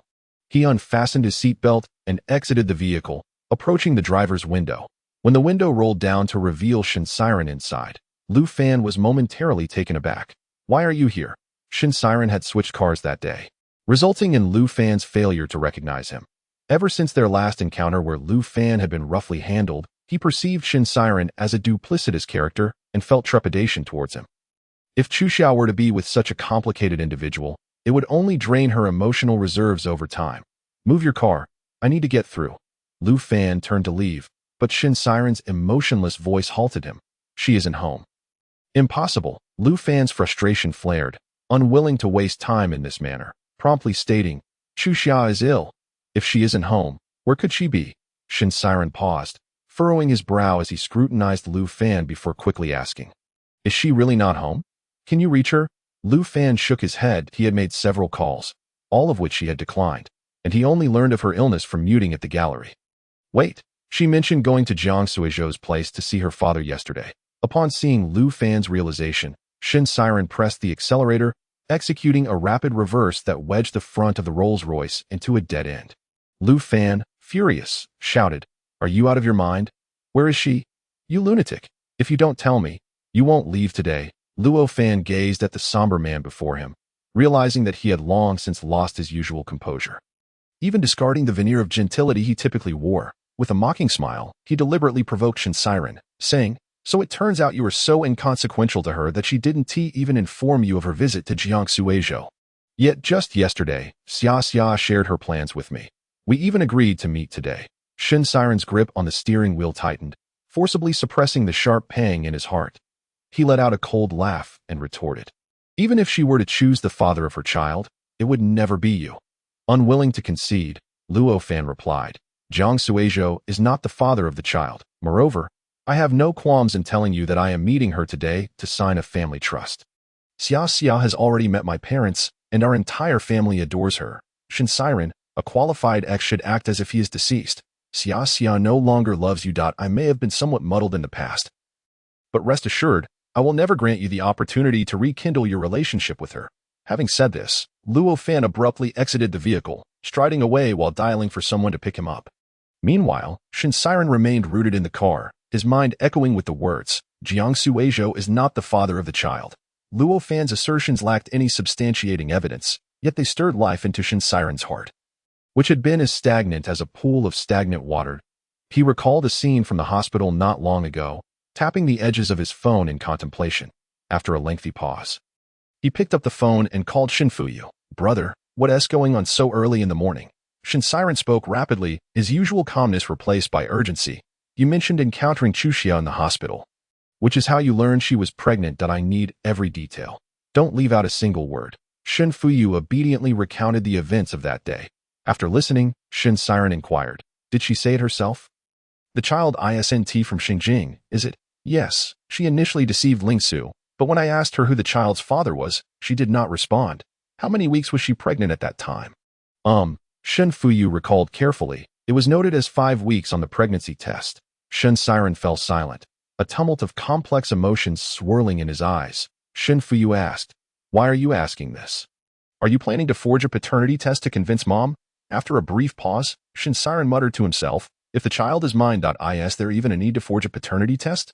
What? What do you mean? Didn't you tell me before that Chuxia's child isn't yours?" Without answering, Shin Siren hung up. His heart raced faster, and a long-ignored suspicion surfaced in his mind, refusing to dissipate. Only by knowing for certain that the child was not his could one resort to fabricating a paternity test. This suggested that Sheng Jing was aware the child was not his. Yet he would go so far as to create a false paternity bond to keep her tethered to him. But why would Chuxia acquiesce to Sheng Jing's actions? Unless... Shin Siren called the manager of the manor again. And 20 minutes later, the manager sent over a surveillance video. After viewing it, he immediately called back. "Did the surveillance capture any audio? Can you discern what she said that day?" The manager replied, "Mr. Shun, I just inquired with the waitress. She mentioned that Miss Li only asked about some events from the party, nothing particularly significant." "The party?" Shin Siren's fingers trembled slightly. "Yes, Miss Li said she had drunk too much that day and wanted to verify a few things." "Do you have any further instructions, Mr. Shin?" "Mr. Shin? Hello?" Shin Siren's ears buzzed, drowning out all sound. His hand fell limply, the phone slipping from his grasp onto the car mat. His gaze fixed ahead, his breathing suddenly frantic and erratic. 10 minutes later, he sped down the street, gripping the steering wheel with such intensity that it felt as though it might shatter. His vision blurred and sharpened, his heartbeat racing to the point of nearly bursting from his chest. Despite his efforts to maintain control, reason had long since crumbled under the weight of his emotions. At that moment, a singular thought consumed him. Duya was a chance bestowed upon him by fate, and he yearned to be with her, never to part again. The car halted at a traffic light, and Shin Siren wished fervently that he could fly to her side. However, during the agonizing 10 seconds of waiting for the light to turn green, his phone vibrated incessantly at his feet. Upon seeing the caller ID, he disregarded it, holding the phone tightly in his hand, anxiously counting down the final 3 seconds. 3. Shinfuyu. Brother, answer the phone quickly. Something has happened. 2. Shinfuyu. Dad is in critical condition. Come back quickly. 1. The light turned green. Yet Shinsiren remained rooted in place, staring at his phone. Cars in the adjacent lane flowed by uninterrupted. And Luo Fan's vehicle zoomed past him without hesitation. Chapter 85. Their love number 5 Huading Road. Ultimately, only Luo Fan stood at the door. As if foreseeing his arrival, the servant courteously invited him into the living room, presenting a cup of coffee before retreating. Yet, Luo Fan waited until the coffee grew cold. Still no one appeared. Restless, he contemplated searching room by room when he heard Jiang Suzhou's voice from above. Stop looking. Luo Fan looked up to see Jiang Suzhou lazily leaning against the staircase railing, observing him. Jiang Suzhou said, she is unwell at the moment. If you truly care for her, you shouldn't choose this time to create a scene. Luo Fan frowned and replied, I have no intention of causing a disturbance. I am merely concerned for her. How is she now? She had a fever this morning, but it has returned. Jiang Suzhou casually strolled down the stairs, hands in his pockets. Care for a smoke outside. The two men stepped onto the terrace, maintaining a respectful distance, silently smoking as their thoughts diverged. After a lengthy pause, Luo Fan spoke first. I know the child is not yours, and I realize you want to allow me to see Xia today. However, I will not relinquish my pursuit of her as you desire. Jiang Suzhou smiled faintly, gesturing towards the mulberry tree in the yard. Do you know how this tree looked when I first transplanted it? Luo Fan found his words perplexing, while Jiang Suzhou continued, it was unaccustomed to the soil, lacking nutrients, devoid of any will to thrive. I stayed by its side every day, nurturing it until it flourished once more. That he extinguished his cigarette, turning to face Luo Fan, saying, Luo Fan, the bond between her and me is something you will never comprehend.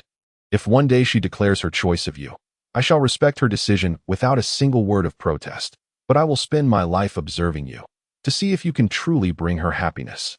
Jiang Suzhou's tone was calm, yet it sent a shiver down Luo Fan's spine that he regarded this man, unsure how to encapsulate him in words. That a master strategist?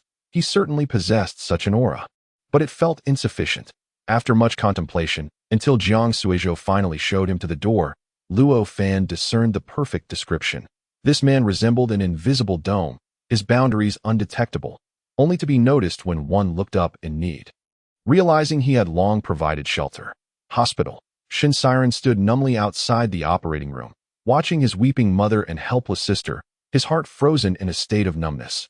Yet at that moment, no one paid him any mind. Shinsiren sat on the cold chair, expressionless, devoid of thoughts, his visage utterly devoid of emotion, resembling a machine made of scrap metal. As the surgical lights extinguished, Shinfuyu hurriedly supported Wu Yame, stepping forward, while Shun Xinyuan's former associates surrounded them, along with some unidentified internal personnel tasked with monitoring him closely. Only Shinsiren remained seated, his gaze unfocused, staring blankly ahead. The central physician announced, there is no immediate danger to life, but this is a rare blood disorder. I advise the family to undergo testing promptly to identify if any direct descendants have compatible marrow. Subsequently, the family underwent testing, but none had compatible marrow. Shinfuyu gazed at her brother, who had been silent since their arrival, and anxiously asked, Brother, what should we do? What about Dad? Wuyame had already cried until her eyes were swollen. She collapsed in front of Shinsiren, wailing, What kind of fate is this? We just started having a few peaceful years with your father. Yet Shinsiren stood quietly, his numbness rendering him indifferent. That he wearily stated, I will find a way. I will ask every relative. We will eventually find a match. Wuyame despondently replied, All of Dad's relatives are gone. What's left are distant cousins we haven't seen in years. They are of no use. After speaking, she noticed Shinfuyu hesitating to speak, and urgently asked, Who did you think of? Just say it. As long as it can save your father. Shinfuyu glanced at Shinsiren, but shook her head, unwilling to divulge. Yet in a flash, Wuyame also arrived at the same conclusion. Grabbing Shinsiren's arm, she eagerly inquired, Son, when is Xiao Li's due date? Shinsiren looked at his mother in disbelief. Forcefully pulling his arm from her grip, through gritted teeth, he replied, That is not my child. Do not even think about it. Upon hearing this, Wuyame's expression soured, her anger flaring. If that child isn't yours, why did you deceive us before? You are utterly useless, being played by a woman for so many years, and now you're chasing after a child that isn't even yours. Mom? Why say such things? Shen Fuyu interjected, casting a worried glance at her brother. To her surprise, Shin Siren not only did not explode with anger, but instead let out a laugh. He laughed uncontrollably, his shoulders trembling with mirth. Yet as the laughter erupted, his hoarse voice morphed into a sob in the corridor of the hospital. Passers-by watched this man, torn between laughter and tears, struggling to comprehend his despair and suffocating anguish. Wu Yamei was taken aback by him and, with concern, asked, "Serta, what are you doing?" Tears streamed from Shun Siren's eyes, and the self-mockery in his gaze twisted into a distorted loathing and hatred. He fixed his eyes on Wu Yamei and, with a smile, said, "How I wish I were the suitable person, so I could return all the flesh and blood contained within this body to you, and we would no longer owe each other anything." Longwan Villa. The assistant carried the inebriated Shang Jingshi through the door, and the servant immediately rushed to help him change his shoes. However, the man leaned against the wall, refusing to lift his foot. "I want to go home." Shang Jingshi, his words slurred, repeated this phrase. The assistant, feeling helpless, responded, "Mr. Shang, we are already home. No, this isn't it." His eyes were bloodshot, his gaze somewhat dazed, but he insisted, "I want to return to the home with her." The assistant, at a loss, took Shang Jingshi to the apartment. Alone in the room, even the night could not shroud his sorrow. Shang Jingshi lay on the sofa, utterly intoxicated, fumbling for his phone, obsessively dialing her number repeatedly, only to be met each time with the chilling prompt of a dead battery. In that fleeting moment, despite any riches he possessed, an overwhelming sense of abandonment and betrayal washed over him once more. Wretched woman, he sat on the sofa, hunched over, covering his face with his hands, his shoulders trembling slightly.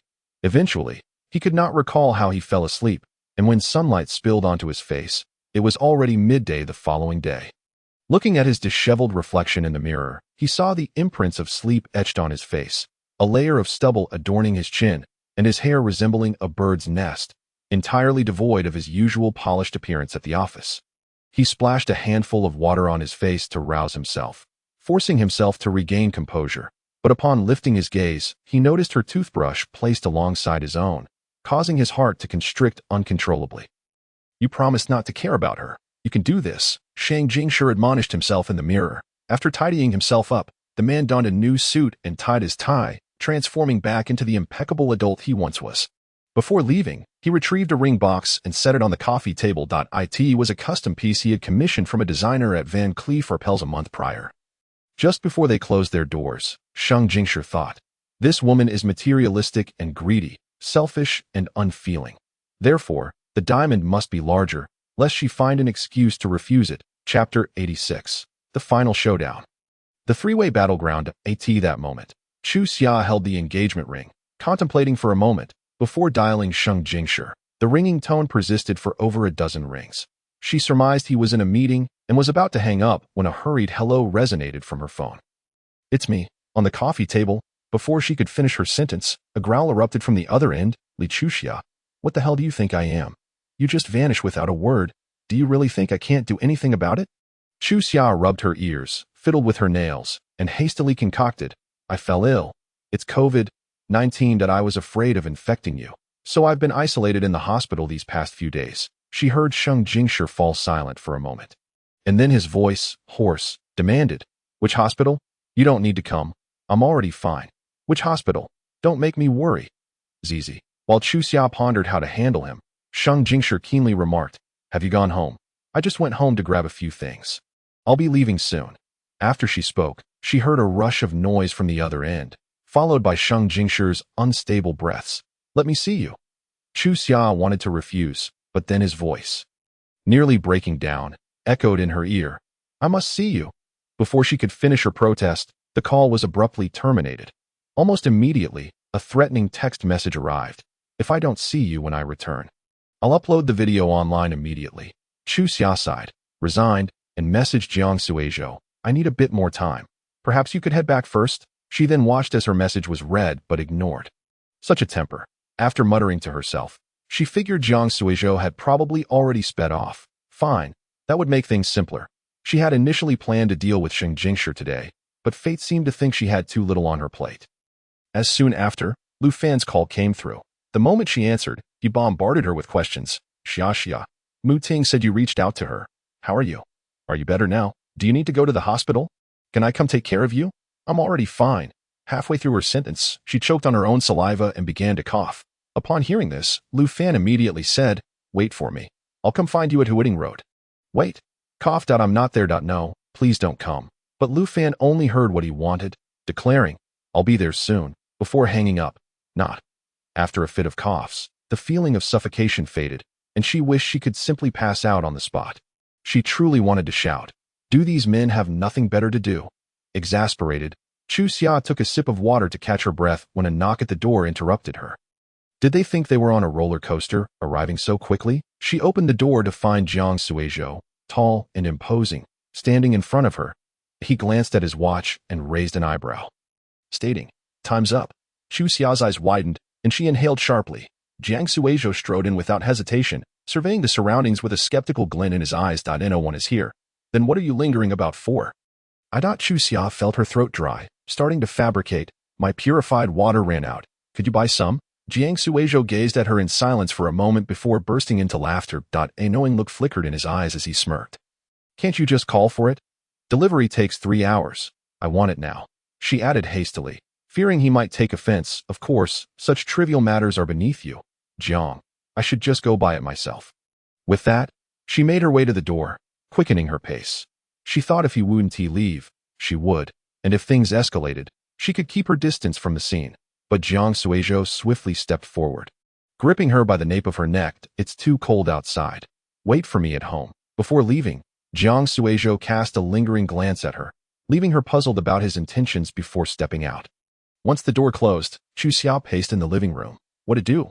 This merely brushed one problem aside. Should she call to say not to come? If only one man could listen, such scenarios wouldn't unfold. First, Lu Fan's feelings were inconsequential, but should he become angry and speak ill of her in front of Aunt Su, it would sting a bit. Secondly, Shang Jingshi was unaware that she had been staying at Jiang Suizhou's place these past few days. He claimed not to care about her, but that didn't mean he could tolerate other men showing up. Most importantly, 40 million had yet to materialize, and their contract was still unsigned. Lastly, there was Jiang Suizhou, the most unpredictable and uncontrollable of them all. My mind. Think of a solution. She placed a hand on her belly and said, "Bean Sprout, why don't you just be born now? Maybe that way Mommy can dodge a bullet." But trouble arrived before any strategies could be devised. A mere 10 minutes later, Shang Jingshi entered using the password, his chest heaving as he spotted Chu Xia standing by the bar. He strode towards her with purpose. "You?" Before she could utter a word, Shang Jingshi pressed his lips to her forehead, his eyes red, filled with chaotic emotions of worry and distress. "Why didn't you tell me?" He gently caressed her forehead, repeatedly checking on her condition, finally expressing his concern. "You should have a full-body checkup." Chu Xia's eyes sparkled, and she nodded eagerly. "Then let us hurry." Shang Jingshi paused, slightly taken aback by her obedience. He narrowed his eyes, scrutinizing her before asking, "Who has been taking care of you these past few days?" Chu Xia was about to respond when he continued, "Think carefully before answering. My people have been near your gallery these days, and your 2 girlfriends have been busy. Is it really necessary for you to be so meticulous?" Chu Xia leaned against his arm, pretending to wobble as she began to cough. Shang Jingshi immediately tightened his hold on her delicate arm, pulling her into his embrace, suppressing his anxiety and panic. "Let us go to the hospital first. I hope it's not a lung issue." As they approached the elevator, the chime rang, and the doors opened, halting Lu Fan in his tracks. The 2 men locked eyes, and the atmosphere plummeted to an icy silence. Lu Fan, momentarily stunned, narrowed his brow upon noticing Shang Jingshi holding Chu Xia's hand, his expression tightening with suspicion as he blurted out, "Where are you taking her?" Shang Jingshi's gaze turned frigid as he recalled the candlelit dinner that was supposed to be his and Chu Xia's, now intercepted by Lu Fan. His demeanor shifted sharply. Radiating a piercing intensity, he retorted with a cold smirk, "And who are you to ask?" Lu Fan, refusing to back down, replied, "Xia is my girlfriend. She has already met my parents." Chu Xia interjected, "I don't think I ever confirmed that." Shang Jingshi dismissed him with a scoff, "We're getting married soon." "What? Didn't she inform you?" Chu Xia chimed in. "That seems a bit up for debate." The 2 men exchanged a glance, and instinctively turned their sights to Chu Xia. Lu Fan gazed at her with deep affection and implored, "Xia, please tell him what our relationship is to." In the bustling city of Xinjiang, his gaze, sharp as a blade and as dense as ink. Fixated on her, exuding an aura of danger, leaning close to her ear, he inquired in a hushed tone, "Do you still desire what you sought?" At that moment, Chuxia felt as though an invisible halo was suspended above her. Immobilized in place, ding, the freight elevator door behind the three of them opened. Inside stood Jiang Suizhou, clad in designer attire, alongside a water delivery worker pulling a cart. Due to the angle, Lu Fan caught sight of him first. His expression momentarily frozen, before Xing Jingshi turned to look as well. Jiang Suizhou met the gazes of the two men opposite him, his face revealing a complex and nuanced expression. The delivery worker, inadvertently caught in this tumultuous scene, glanced around in confusion and asked in a Hunan dialect, "What is going on here? Is the water still needed?" Chapter 87. The bronze and silver sovereign Chuxia dared not turn her head. She closed her eyes, her expression serene. Surprisingly, Jiang Suizhou refrained from uttering unnecessary words. He directly ignored the unfolding scene, instructing the delivery worker to leave the water at her doorstep, paying him a tip before sending him on his way. After everything was settled, Jiang Suizhou cast a nonchalant glance at Chuxia and addressed the other two men, saying, "Don't let her stand in the wind. We should speak inside." Thus, Chuxia found herself seated on the sofa in her living room. While the three men faced her, standing or sitting like a tribunal, she had never felt her home so crowded before. "Shall I speak, or will you?" Xing Jingshi broke the silence first. She lifted her gaze to him, feigning innocence as she replied, "About what?" Xing Jingshi forced a bitter smile, articulating each word clearly, "About our marriage." Jiang Suizhou's eyelids fluttered slightly, but he remained silent. Lu Fan, less restrained, scoffed derisively, "Mr. Shang, must you speak in riddles?" Xing Jingshi's breath became heavy as he looked at Chuxia, noticing her downcast eyes and silence, feeling utterly ridiculous. With the mess outside unresolved, he dared to bring it home. He shot her a fierce glare, then stood and moved beside her, grasping her hand as he proclaimed, "Since you are all here, let us settle this once and for all. The child is mine, and I will share the responsibility of raising her. I invite you both to the wedding." Lu Fan's expression stiffened at this revelation, while Jiang Suizhou let out a low chuckle, as if he had heard a jest. "Your child?" he scoffed, his almond-shaped eyes glancing mockingly at Xing Jingshi. Though he said nothing, his attitude raised suspicions in Lu Fan. "Xia, is the child truly his?" Chuxia first glanced at Jiang Suizhou, who appeared indifferent as he poured himself a drink at the bar. Seemingly enjoying the spectacle, internally cursing him, she maintained a facade of confusion, softly murmuring, "I don't know. I was quite inebriated that day." Jiang Suizhou took a sip of his drink, observing her performance. Xing Jingshi tightened his grip on her hand. Lu Fan, now furious, stepped forward and seized Xing Jingshi by the collar. "Are you even a man, taking advantage of her when she's drunk?" Just as a confrontation seemed imminent, Chuxia attempted to shift back to avoid any collateral damage, but her right hand was firmly held by Xing Jingshi. He pushed Lu Fan aside with one hand, shielding Chuxia from Jiang Suizhou's view, then raised his chin defiantly at Lu Fan. "Mr. Lu, this is quite tiresome. That my fiancée is young, tender-hearted, and playful. Do you truly believe she takes you seriously?" Lu Fan's fists clenched, his sharp brows glaring at Xing Jingshi, but in the next moment, he realized he had walked into a trap. If he reacted impulsively like before, not only would he be in the wrong, but Xia would also be disappointed in him. Suddenly, Lu Fan smiled, his previously clenched fists relaxing as he ran his fingers through his hair and took a deep breath. He raised an eyebrow at Xing Jingshi, stating, "Whether it's just a game between us, you'll soon find out." He then stepped back, turning to Chuxia with a puppy dog gaze. "Xia, didn't you tell me you broke up with him because of his dreadful character? And that he once threatened you with Uncle Li? Have you forgotten?" "No. What is wrong with you? How could you reveal such things in front of me?" Chuxia thought to silence Lu Fan was too late. He continued, "You also said he was domineering, tyrannical, extreme in his actions, instilling fear in you, didn't you?" "I did not. Do not twist my words." She noticed Xing Jingshi glaring down at her coldly, his muscles twitching with suppressed rage, his grip on her tightening. "It hurt."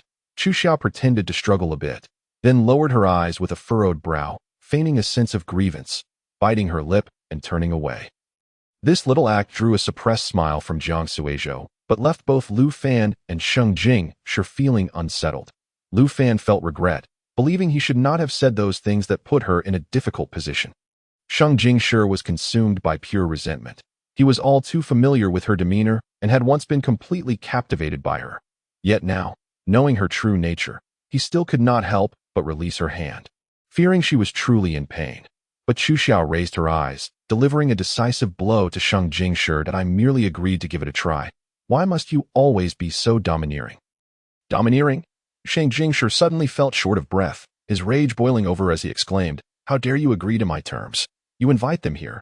Have you ever respected me?" As Sheng Jingshi spoke, his eyes glistened with unshed tears, his throat constricted as if choked by a lump of cotton, rendering him speechless and burning with a bitter ache in his gut.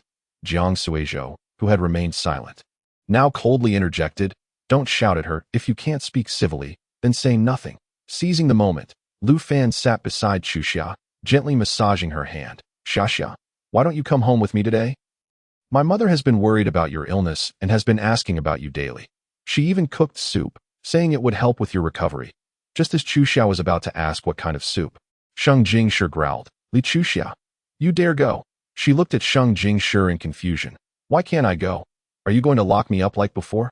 This statement struck Sheng Jingshi like a nail, piercing his heart and rooting him to the spot. He stared blankly at her, his throat tight and unable to articulate his feelings, yet the bitterness surged within him. Jiang Suizhou sensed it was time to intervene and drained his glass. Standing up and crossing past the other two men, directing his gaze solely at Chu Xia. "Dinner is ready. Your father is waiting. Shall we leave?" As he had said before, he left the choice to her. At times, Chu Xia felt Jiang Suizhou truly understood human nature. He had gauged her desire to escape this situation, knowing her hesitation to choose either option for fear of escalating the matter. Thus he didn't say, "Will you come with me?" but instead used her father as an excuse for her departure. That a man so profoundly strategic and calculating, should he fall in love, his partner would undoubtedly be left in ruin.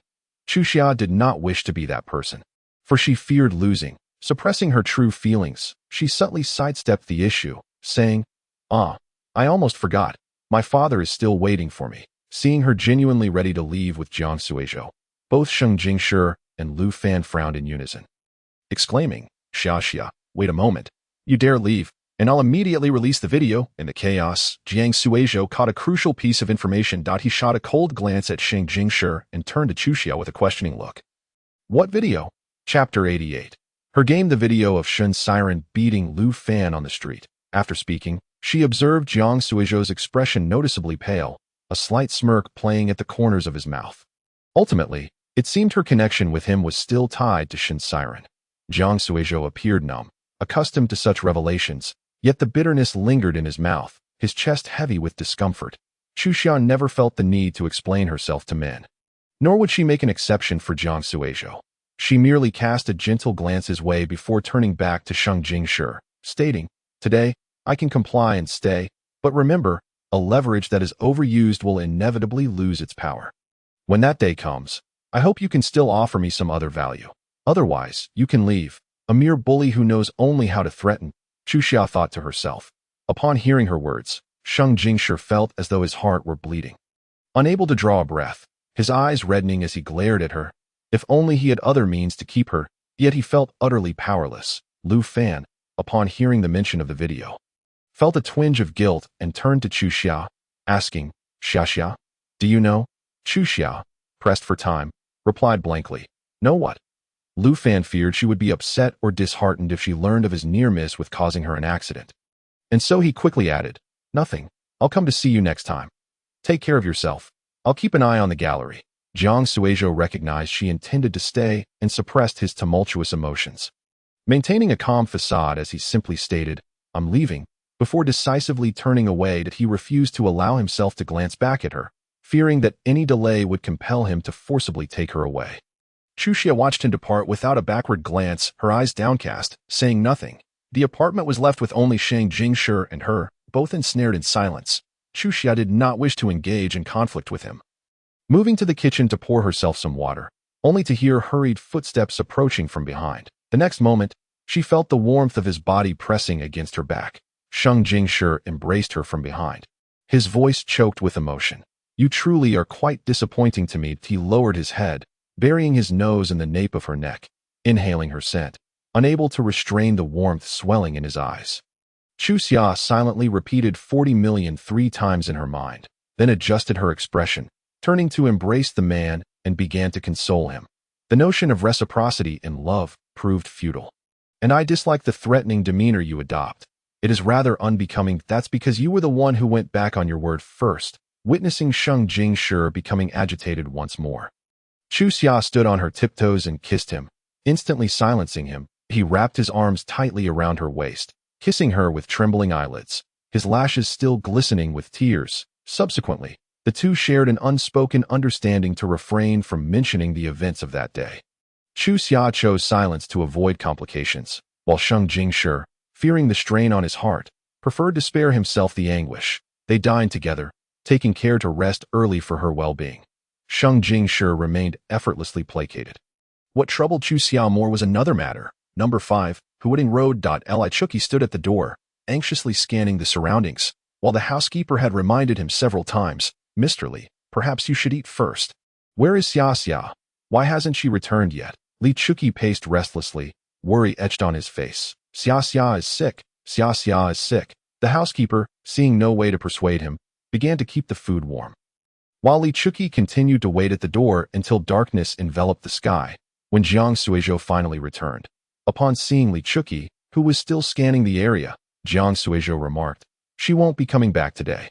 His voice was calm and measured, devoid of emotion, yet it conveyed an undeniable sense of melancholy to Li Chuki. "Where has Xia Xia gone? Is she eating well?" At these words, Jiang Suizhou's indifferent brows furrowed. A tumult of emotions tightening his throat, he managed a feeble smile and said, "Don't worry, no one will starve her." Li Chuki, not comprehending, was about to press further when the phone hanging around his neck began to ring with a cheerful tune. He immediately picked it up, exclaiming, "Xia Xia." Jiang Suizhou had already turned to head toward the door, but paused momentarily, seemingly indifferent as he slightly tilted his head at that moment. The housekeeper approached to open the door, saying something he could not hear, as all his attention was focused on the conversation behind him. "Oh, I see. You at home. That's good." Jiang Suizhou, with one hand in his pocket, turned slightly to watch Li Chuki on the phone, opening his mouth to speak but hesitating for 2 seconds before falling silent. He observed Li Chuki chatting for a while, finally bidding farewell before hanging up, and not a single word of concern was directed toward him. Jiang Suizhou laughed in frustration, retreating upstairs without even touching dinner. Meanwhile, on the balcony of an apartment, Chu Xia hung up the phone, her chat window resting on page 2, as she composed a message but deleted it entirely. Moments ago, she had inquired with her father about Jiang Suizhou's presence at home and his emotional state, and indeed, this man appeared unaffected. Her worry seemed entirely unwarranted. Pity the man for his financial losses. She repeated thrice, before exhaling a sigh, feeling unsatisfied. She then changed Jiang Suizhou's contact name to Golden Lord Father as a reminder to herself not to indulge in unfounded sentiments. The following day, Chu Xia and Sheng Jingshi visited an art gallery, where, under the witness of Qiao Yin and Ling Muting, she signed a contract. Professionally, she extended her hand to Sheng Jingshi, saying, "Mr. Sheng, I will ensure that your investment yields returns beyond your expectations." As she attempted to withdraw her hand, he held it firmly, saying, "I never said you had to repay me. Don't burden yourself with such pressure." Such words may be taken seriously by the speaker, but not by the listener. Chu Xia smiled and deftly changed the subject. Sheng Jingshi suggested he could cover the remaining payment for the auction, but Chu Xia graciously declined. She could not allow him to bear the brunt of the financial burden entirely. After bidding farewell to the benefactor, Qiao Yin inquired, "What about the funds for the auction? Our money is tied up in next month's project." Chu Xia replied, "I've inquired. We only need an additional 40 million. "Another 40 million? Qiao Yin pinched her brow, exclaiming, "What should we do? Should we seek investors now?" Ling Muting, who had been silent, began pressing her calculator and, lifting her head, announced, "I can contribute 1 million since their collaboration began." Chu Xia's insight and decisions had earned her trust, and Ling Muting also recognized the value of that piece of land. Chu Xia smiled and nodded, stating, "I recently discussed with the bank. I can secure a loan by mortgaging my current apartment, allowing me to contribute another million." This decision was indeed perilous. Should she fail, she would lose everything. Yet, the greater the storm, the more precious the fish. Such opportunities are rare in life.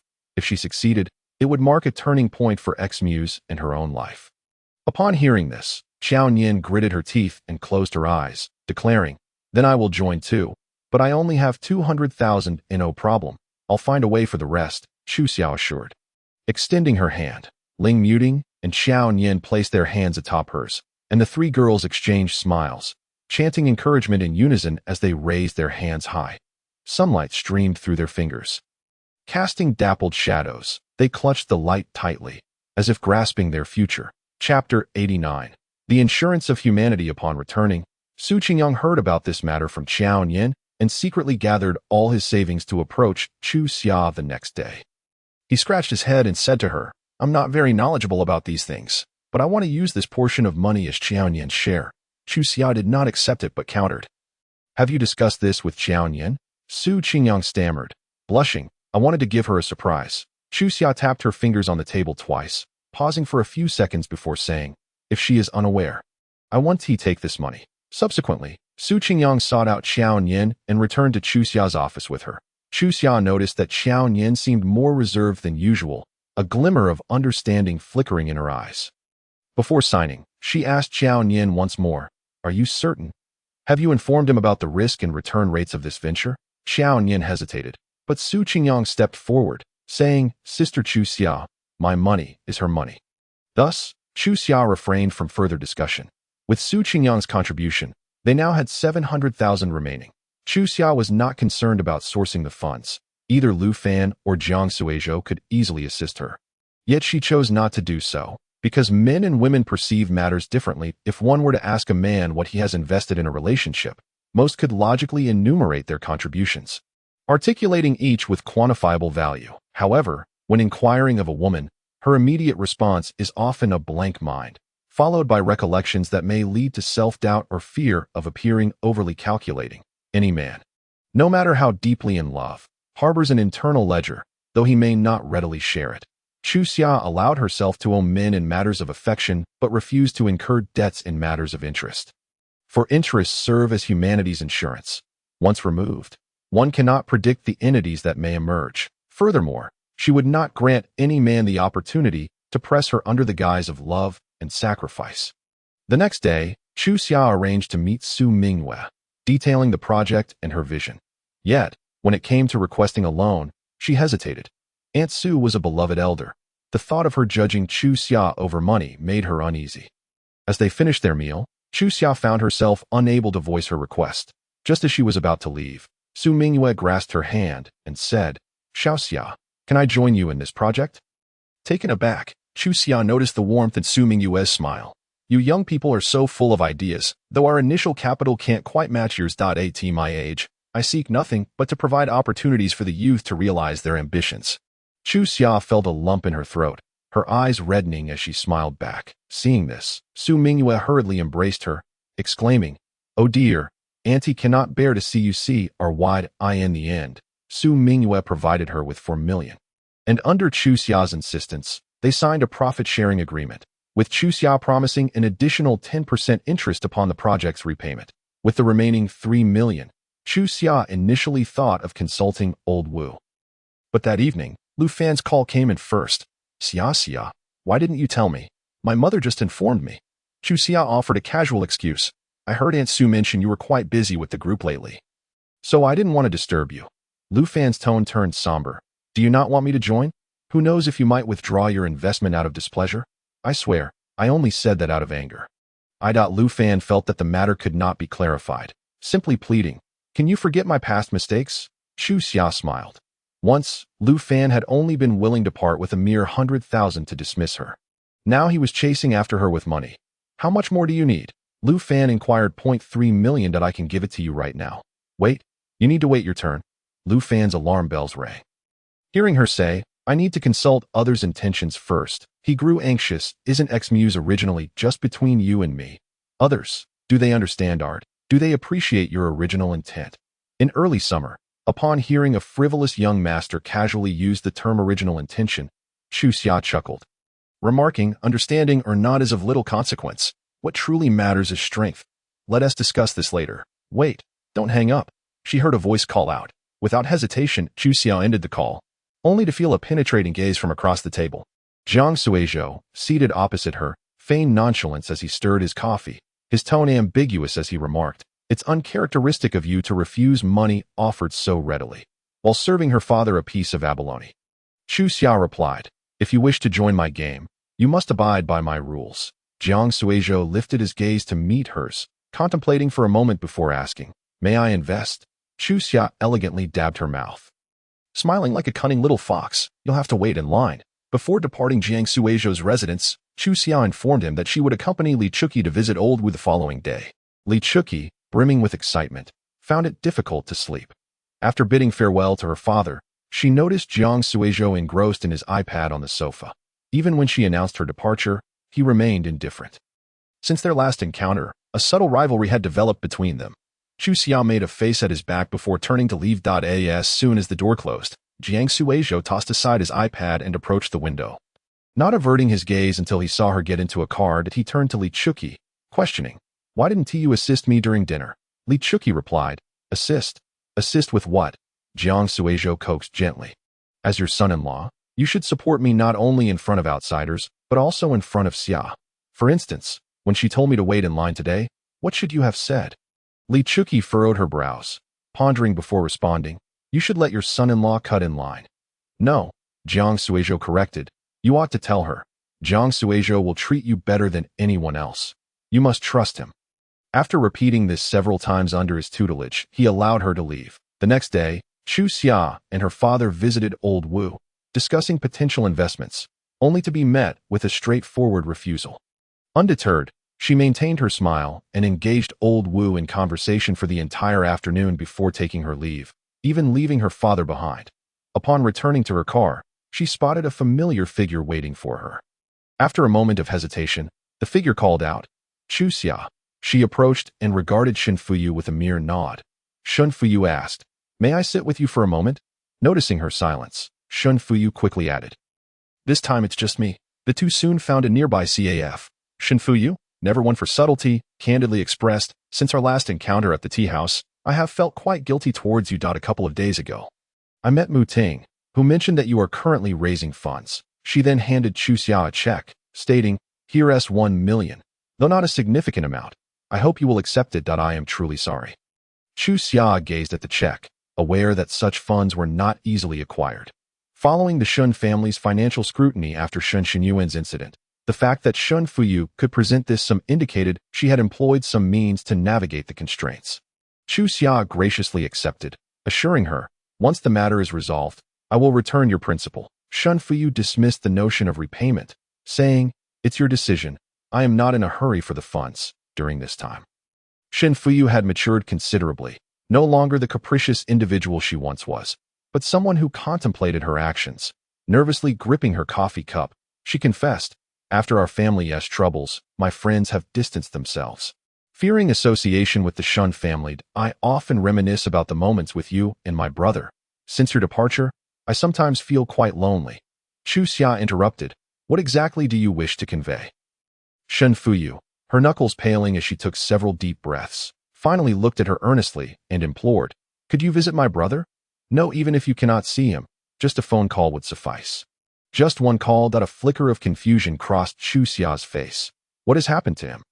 Just as she posed the question, she noticed Shen Fuyu suddenly cover her face, tears streaming through her fingers.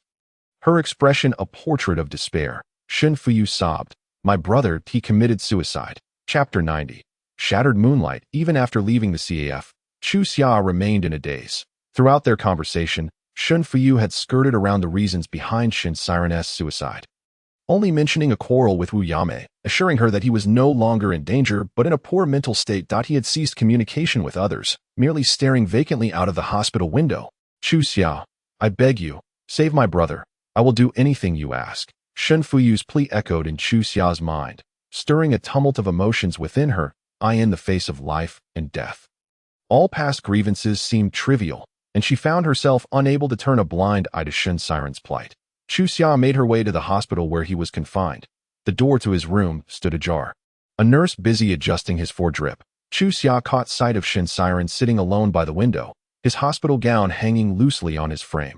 The nurse exchanged a few words with him, but he remained unresponsive, motionless as if he were a sculpture on display in a museum. When the nurse exited, Mumbling to herself while carrying a tray, Chu Xia instinctively stepped aside. She wondered what could possibly be so captivating outside that one would gaze endlessly. As she lingered, poised to grasp the doorknob, she suddenly halted, witnessing Shin Siren rise from his chair. The 4 needles still protruded from the back of his hand, and as he moved towards the window, the 4-line tightened, threatening to pull the needle from its adhesive. Unaware, he continued forward. Chu Xia instinctively opened her mouth to admonish him, but Shin Siren had already removed the needle, blood cascading in droplets onto his hospital gown.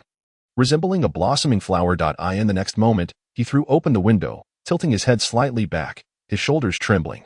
Following his gaze, Chu Xia too looked outside, realizing it was already dusk. The sun hung low, on the verge of setting, casting a vast expanse of blue across the sky, which would soon deepen into shades of purple, growing richer until the sun finally sank beneath the horizon, merging with the evening glow to paint the sky in hues of pink and purple.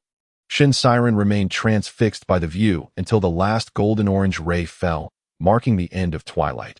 Then he stood there, lost in the twilight, his shoulders sagging, returning to his previous state of immobility, as though he had merely existed for a fleeting moment. Observing this, Chu Xia recalled the only time Shin Siren had ever quarreled with her, stemming from her failure to answer his call. Frustrated by his overwhelming work commitments, she had stubbornly participated in a hiking trip alone, cutting off all communication for a day, prompting him to drive out in search of her. That day, she had witnessed Shin Siren lose control of his emotions for the first time. He had always been gentle, yet on that occasion, he seized her phone. His eyes reddened as he implored, "The battery is full, the signal is strong, and I didn't silence it. Why didn't you answer? What would I have done if something happened to you?" Although aware she was in the wrong, Chu Xia felt slighted by his prior neglect and turned away in defiance. Thus, they descended the mountain in silence, both wearing stern expressions. As they reached the mountain's midpoint, the sun began to set, the evening glow too beautiful to ignore, prompting them to halt in unison. Dressed in Shin Siren's oversized jacket, Chu Xia stood mesmerized by the breathtaking view. In the next instant, he enveloped her in his arms. In that moment, words were unnecessary. They stood at the highest point, amidst a backdrop of pink and purple, sharing a kiss. Chu Xia whispered, "You should thank the sunset for saving you. Seeing this beauty has led me to forgive everything." Shin Siren planted gentle kisses upon her hair, captivated by the twilight hues reflecting on her face, his heart softening. Typically reserved, he found himself unable to contain his emotions that day, kissing her repeatedly until she gasped for air, before chuckling, "Thank you, sunset, and thank you, too." At this moment, Chu Xia gradually released her grip on the doorknob and turned to leave. Shin Siren remained oblivious to the passage of time, feeling only the fatigue in his legs from standing at the window. Glancing down, he noticed blood trickling from his hand, pooling on the floor beneath him. He cast a fleeting glance at the crimson puddle, indifferent, when suddenly, his phone rang. In his stupor, he thought to wait for the caller to give up, but the persistent vibrations indicated otherwise. With a blank expression, he picked up the phone, his heart skipping a beat upon seeing the caller ID. Shin Siren lost awareness of his surroundings and even forgot to breathe as he trembled, answering the call, carefully placing the phone to his ear. Upon hearing that familiar voice, tears fell instantaneously. Looking down, he heard Chu Xia say, "Hurry, or you'll miss it." Snapping back to reality, Shin Siren glanced out the window to see Chu Xia standing below, holding a handful of balloons. She waved her phone at him, then released her grip, allowing dozens of balloons to ascend. Just as they floated past his window, a loud boom resonated, causing all the black balloons to burst, revealing pink ones hidden within. This was a popular gender reveal ceremony, with pink denoting a girl and blue a boy. Chu Xia gazed up at the rising pink balloons, relaying to the person on the other end of the line, "It seems the little sprout is a girl." She then turned to the man standing by the window, suddenly grasping the meaning of the phrase, "Once you've traversed the vast ocean, nothing else can compare. Those who have loved cannot become strangers." Even if one forgets the pain, the sweetness, and all memories, upon seeing that person again, one will realize their uniqueness, for you once shared an intimacy that was both profound and tumultuous. She and Shin Siren had left the best versions of themselves for each other. Frozen in the summer of their 20s, a summer that could never be relived in this lifetime, Chu Xia smiled, having found peace. If being sprouts could offer him hope and support to continue living, she would not mind him knowing this. Should there be a need for a full stop in their relationship, She wished to conclude it with kindness. Even if we part ways, you will always be the father of bean sprouts. Shinsiren, do not succumb to defeat. You must live well. Shinsiren was already in tears. He stumbled out of the hospital room, pushing past the nurse who tried to stop him, and ran down the stairs with all his might. The moment he burst through the door, the evening breeze rushed into his oversized hospital gown. In the distance, the wailing of an ambulance pierced the air, sharp and urgent. Yet, Shinsiren heard nothing. His world was consumed by that name, that figure. But the place where she had just been was now empty. Chuxia. Shinsiren's lips trembled as he searched frantically around him, calling her name over and over, yet there was no response. Chuxia, Shinsiren shouted in despair, curling up on the ground, his voice choking with grief. The evening glow has passed. Can you ever forgive me? As night deepened, the lights at the hospital entrance stretched his shadow long, like an eternal wound that could never heal. The person he desperately sought had vanished into the night, leaving only fragmented moonlight behind. Shinsiren's hands sank deeply into the earth, his nails breaking and blood seeping out. He staggered to his feet, the streetlight casting dark shadows on his face. The once gentle and refined man, when he lifted his face again, bore the stubbornness of utter despair in his bloodshot eyes. He gazed at the balloons that had long since disappeared from sight and murmured, "I will not let go. I will never let go." To the Jiang residence, Jiang Suizhou arrived at the door, spreading his arms wide as a bodyguard in a black suit searched him before allowing him entry. Upon entering the main hall, he saw Madame Jiang seated elegantly on the sofa in a white ensemble, adorned with large pearls, her white hat casting a veil over half of her face, enveloped in white from head to toe. "Mother," he called out, and Madame Jiang gracefully set down her teacup, stood, and adjusted her dress, saying, "Let us go." Jiang Suizhou followed her through the long corridor to the master bedroom at the center. Inside, the room was dominated by white, a white bed, white equipment, white flowers. Old Master Jiang lay amid this sea of white, his hair gray, a tube inserted in his mouth. Jiang Suizhou followed Madame Jiang closely, bowing his head to call out, "Father." The once closed eyes of the old man slowly opened with great effort. His trembling fingers, still attached to the equipment, raised uncertainly, as if pointing at someone. Madame Jiang looked at the figure on the bed with icy disdain and said, "I have changed in and out of this mourning attire. Will you ever die?" Upon hearing this, old Master Jiang's hands trembled even more violently. He pointed at Jiang Suizhou, struggling to produce a few hoarse syllables, his vocal cords resembling a deflating bellows. Jiang Suizhou stepped forward, expressionless, and leaned down to place his ear close to the old man's face. But in the next moment, his collar was gripped tightly by old Master Jiang. "You go die." Jiang Suizhou smiled, saying, "Father, I believe it is you who should take your leave first." Old Master Jiang gasped heavily, while the equipment beside him incessantly warned of dangerously high blood pressure. Jiang Suizhou pried open the old man's fingers one by one and gently placed them under the covers, then walked out of the room with Madame Jiang. The instant the door closed, the once withered old man's eyes sparkled with a bright light. Trembling, he reached into the bedding's folds and pulled out a phone, sending off a message that had been half composed. "Kill Li Chuxia." Chapter 91. A glance and a smile. The final 2 million was eagerly claimed by Lu Fan and Jiang Suizhou, each willing to contribute 1 million. Up until the day of the auction, Lu Fan continued to complain, bewildered as to why he could only offer 1 million, while Sheng Jingshi could present her with 40 million. In that moment, the man's pride and competitive spirit were laid bare. Ultimately, due to the underdevelopment of the district, Chuxia secured the land at a price below expectations, still ending up with a bit of extra funds. Lu Fan, Mu Ting, and Xiao Nian were all present that day, with Xiao Nian insisting they must celebrate. Life had been too demanding lately. It was time to recuperate. "How about we spend 2 days and 1 night at Nanshui Ancient Town?" Nanshui Ancient Town is a renowned resort in the mountainous area of Jingshi, and for those from the north, having a Jiangnan-style town at their doorstep is an exceptionally cost-effective choice, even if it is man-made. Lu Fan initially had little enthusiasm, thinking there was nothing special about an old town, but upon hearing 2 days and 1 night, his eyes lit up. "This suggestion is splendid," Lu Fan eagerly declared. "I will book the rooms." At the foot of the ancient town's mountains, there is a hot spring hotel. Xiao Nian excitedly asked, "Can I bring family?" Mu Ting chimed in. Chuxiao was momentarily taken aback and exclaimed, "Xiao Nian, I know, but when did you?" Mu Ting smiled. originally not intending to agree, but upon glancing at the calendar and realizing it was already December, she decided to go along with it. December. Is there a reason for that? Xiao Nian inquired. Because December is filled with numerous holidays, and I do not wish to spend them alone, Mu Ting explained. Lu Fan interrupted their increasingly tangential conversation, asking, should I book 3 rooms or 4? Chu Xia glanced at him, dismissing Lu Fan's excitement and anticipation, and replied, for rooms, I will bring family too. After noticing Lu Fan's imminent frustration, Chu Xia added, my father. Oh, that's a real family member. Lu Fan had nothing to say. He felt a tinge of disappointment, but remembering he could meet his future father-in-law, he thought he must perform well to earn points. However, matters did not go as planned.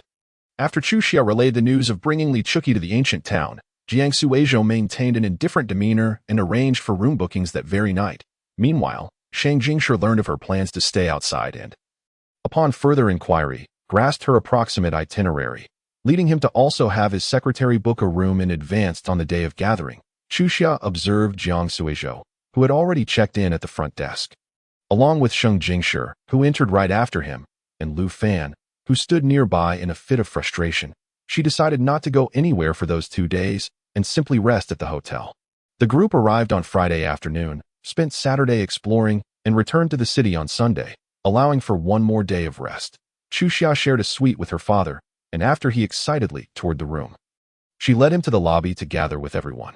Xiao Nian had prepared an itinerary, mentioning there would be a night market and a fireworks display in the ancient town. However, the weather had other plans. As snow began to fall outside, this must be the first snowfall of the winter. Mu Ting's boyfriend, a sporty fellow with dark skin, suggested, how about we play a game called Guardian Angel? Among those present, only Xiao Nian and Mu Ting acknowledged his somewhat juvenile proposal.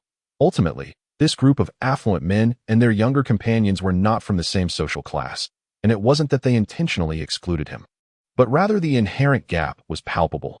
Chu Xia empathized with this situation, and after noticing the younger man's awkward expression, she proactively said, I want to play.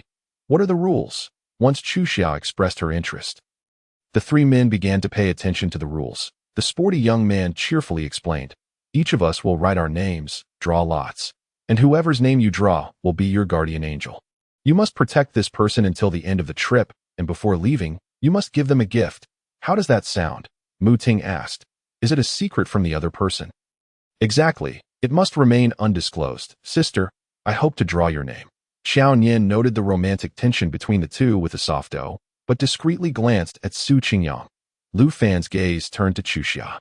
Shang Jingshi sat with his legs crossed, an expression of disinterest on his face, yet his peripheral vision remained keenly aware of her every move.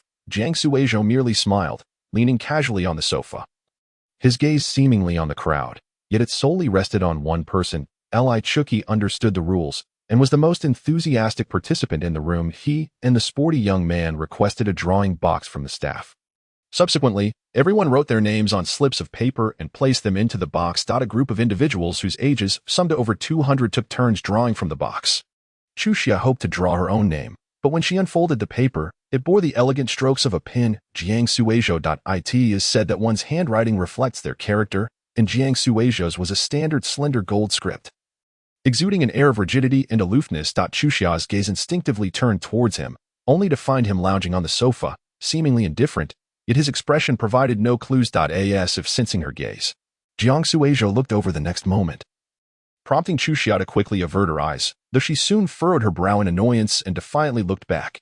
Jiang Suizhou's lips curled into a slight smile, and across the crowd, he silently raised an eyebrow at her. As early summer's gaze swiftly shifted elsewhere, she caught sight of Xiao Nian and Su Qingyang beside her, resembling primary school students shielding their answers during an exam, turned away from one another as they scrutinized the names on their notes. Meanwhile, Lu Fan sat nearby with a scowl, exuding an aura of misfortune. Mu Ting cast a sidelong glance at Lu Fan, while the younger brother, the playful puppy, directed his gaze toward Chu Xia. Jiang Suizhou discreetly noted this detail. Lowering his eyes without a sound, Shang Jingshi folded the note in his hand and, upon raising his gaze, directed it toward Chu Xia before it shifted to the side where Li Chuqi stood. Li Chuqi, brimming with excitement, called out loudly, "Xiao Nian, who is Xiao Nian?" Chu Xia hurriedly attempted to cover her father's mouth, but it was too late. Qianyan raised her hand and declared, "Li Dad, please protect me." The playful puppy chuckled, saying, "All right, aside from this pair, no one else can be revealed." Following this ice-breaking game, the atmosphere among the group had slightly improved, and the snow began to subside. The 9 of them proceeded toward the ancient town in a grand procession. Mu Ting linked arms with the playful puppy brother at the forefront, while Qianyan and Su Qingyang shyly held hands, trailing closely behind, resulting in a rather peculiar formation. Lu Fan walked to the left of Chu Xia, while Sheng Jingshi subtly shifted to her right, with Jiang Suizhou and Li Chuqi following closely behind the trio. "Xia Xia, look at this. Xia Xia, let me take your picture. Xia Xia, do you want to eat candied hawthorn?" Lu Fan incessantly chatted with Chu Xia, vying for her attention.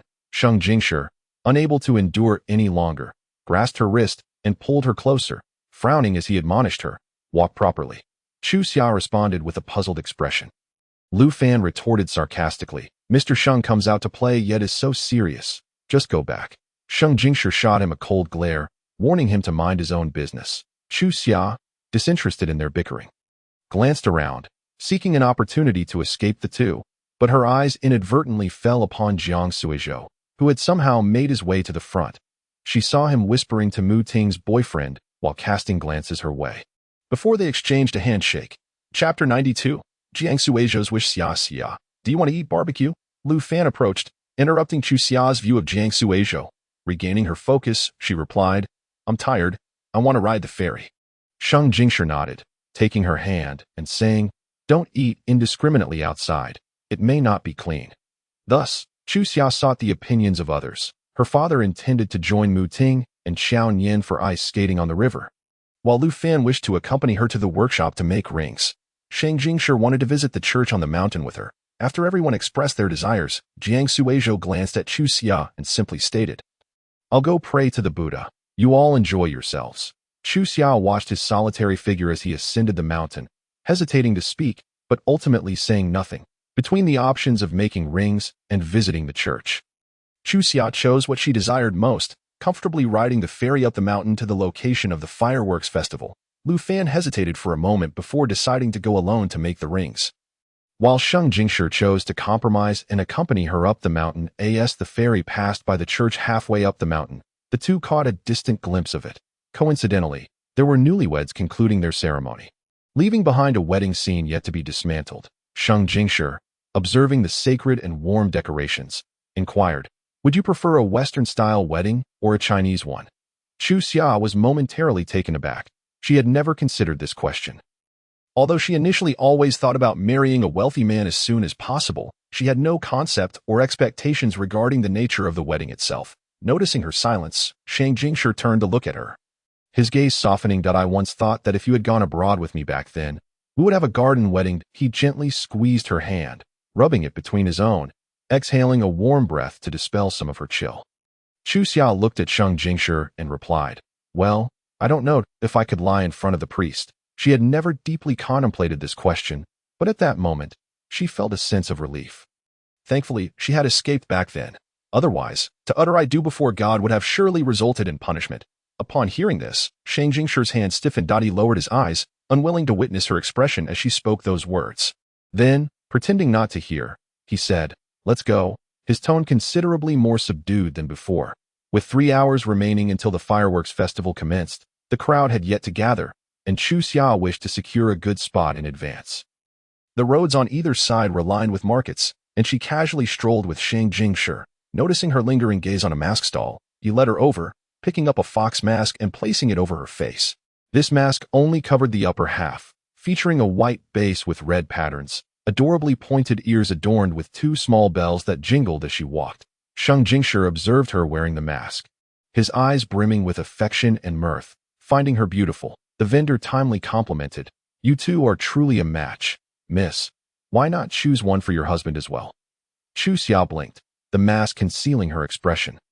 But ultimately, under Sheng Jingshi's subtle encouragement, she selected a mask for him as well. Among the various masks, she chose one that covered the entire face, with pointed ears and a protruding mouth resembling both a wolf and a fox. Adorned with divine-like paintings akin to ancient Egyptian Anubis, Sheng Jingshi paid, and together they strolled hand in hand through the crowd, unique yet harmonious. They ascended to the top private room of the tea house, where the view was splendid.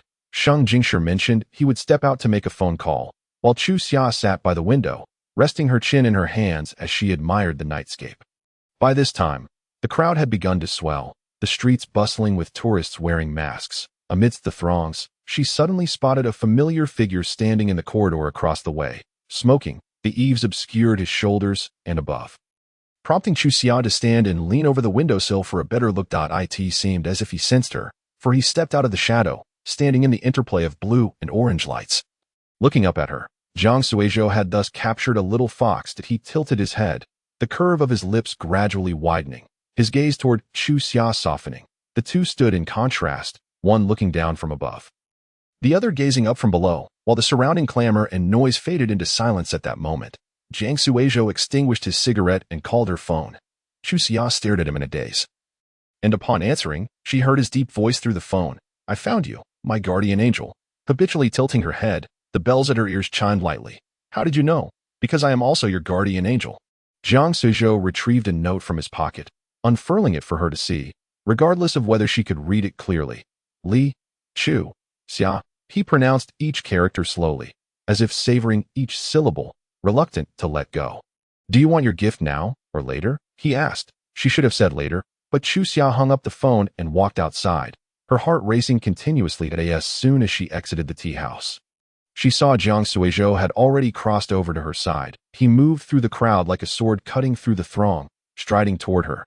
Jiang Suizhou lowered his head to gaze at Chu Xia, then took her hand, placing a golden brooch in her palm. The brooch was entwined with red string and adorned with several small charms of various shapes, tiny abacuses, spoons, peanuts, and the like, exquisitely charming.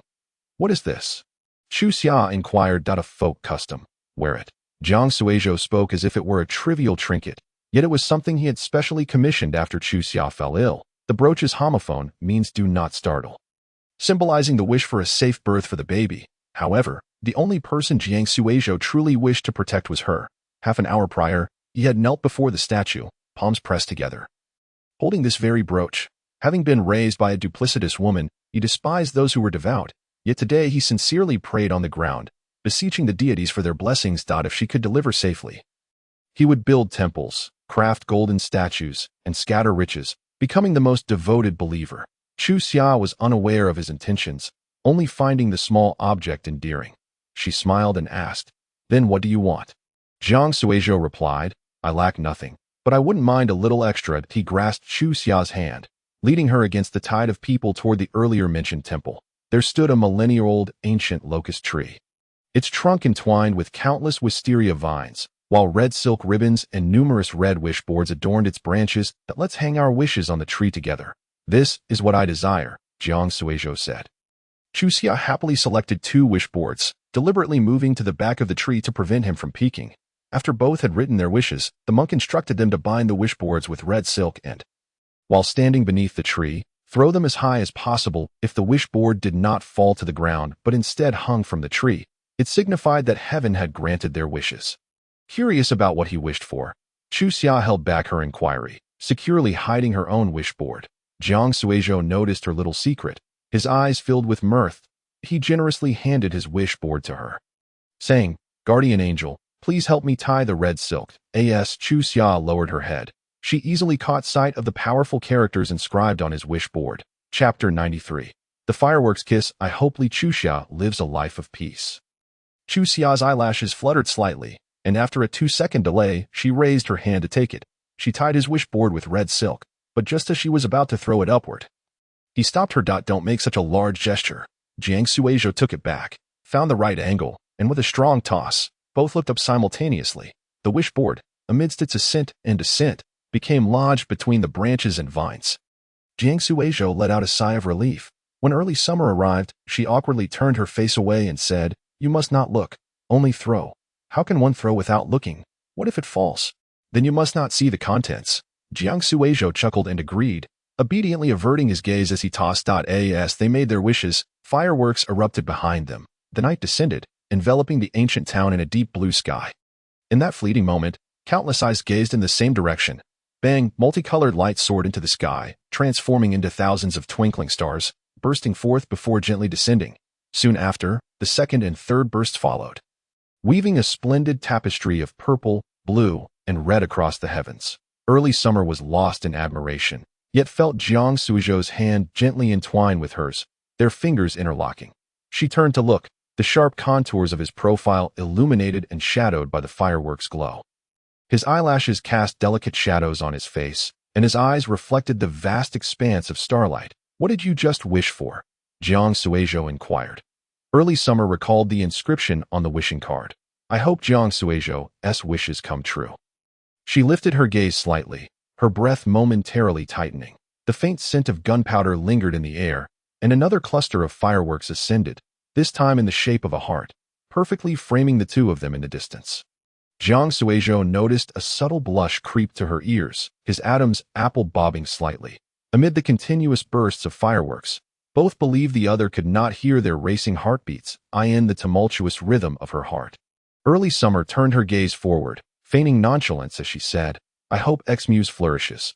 Jiang Suizhou regarded her, pausing for a moment before suddenly grasping her chin, compelling her to face him.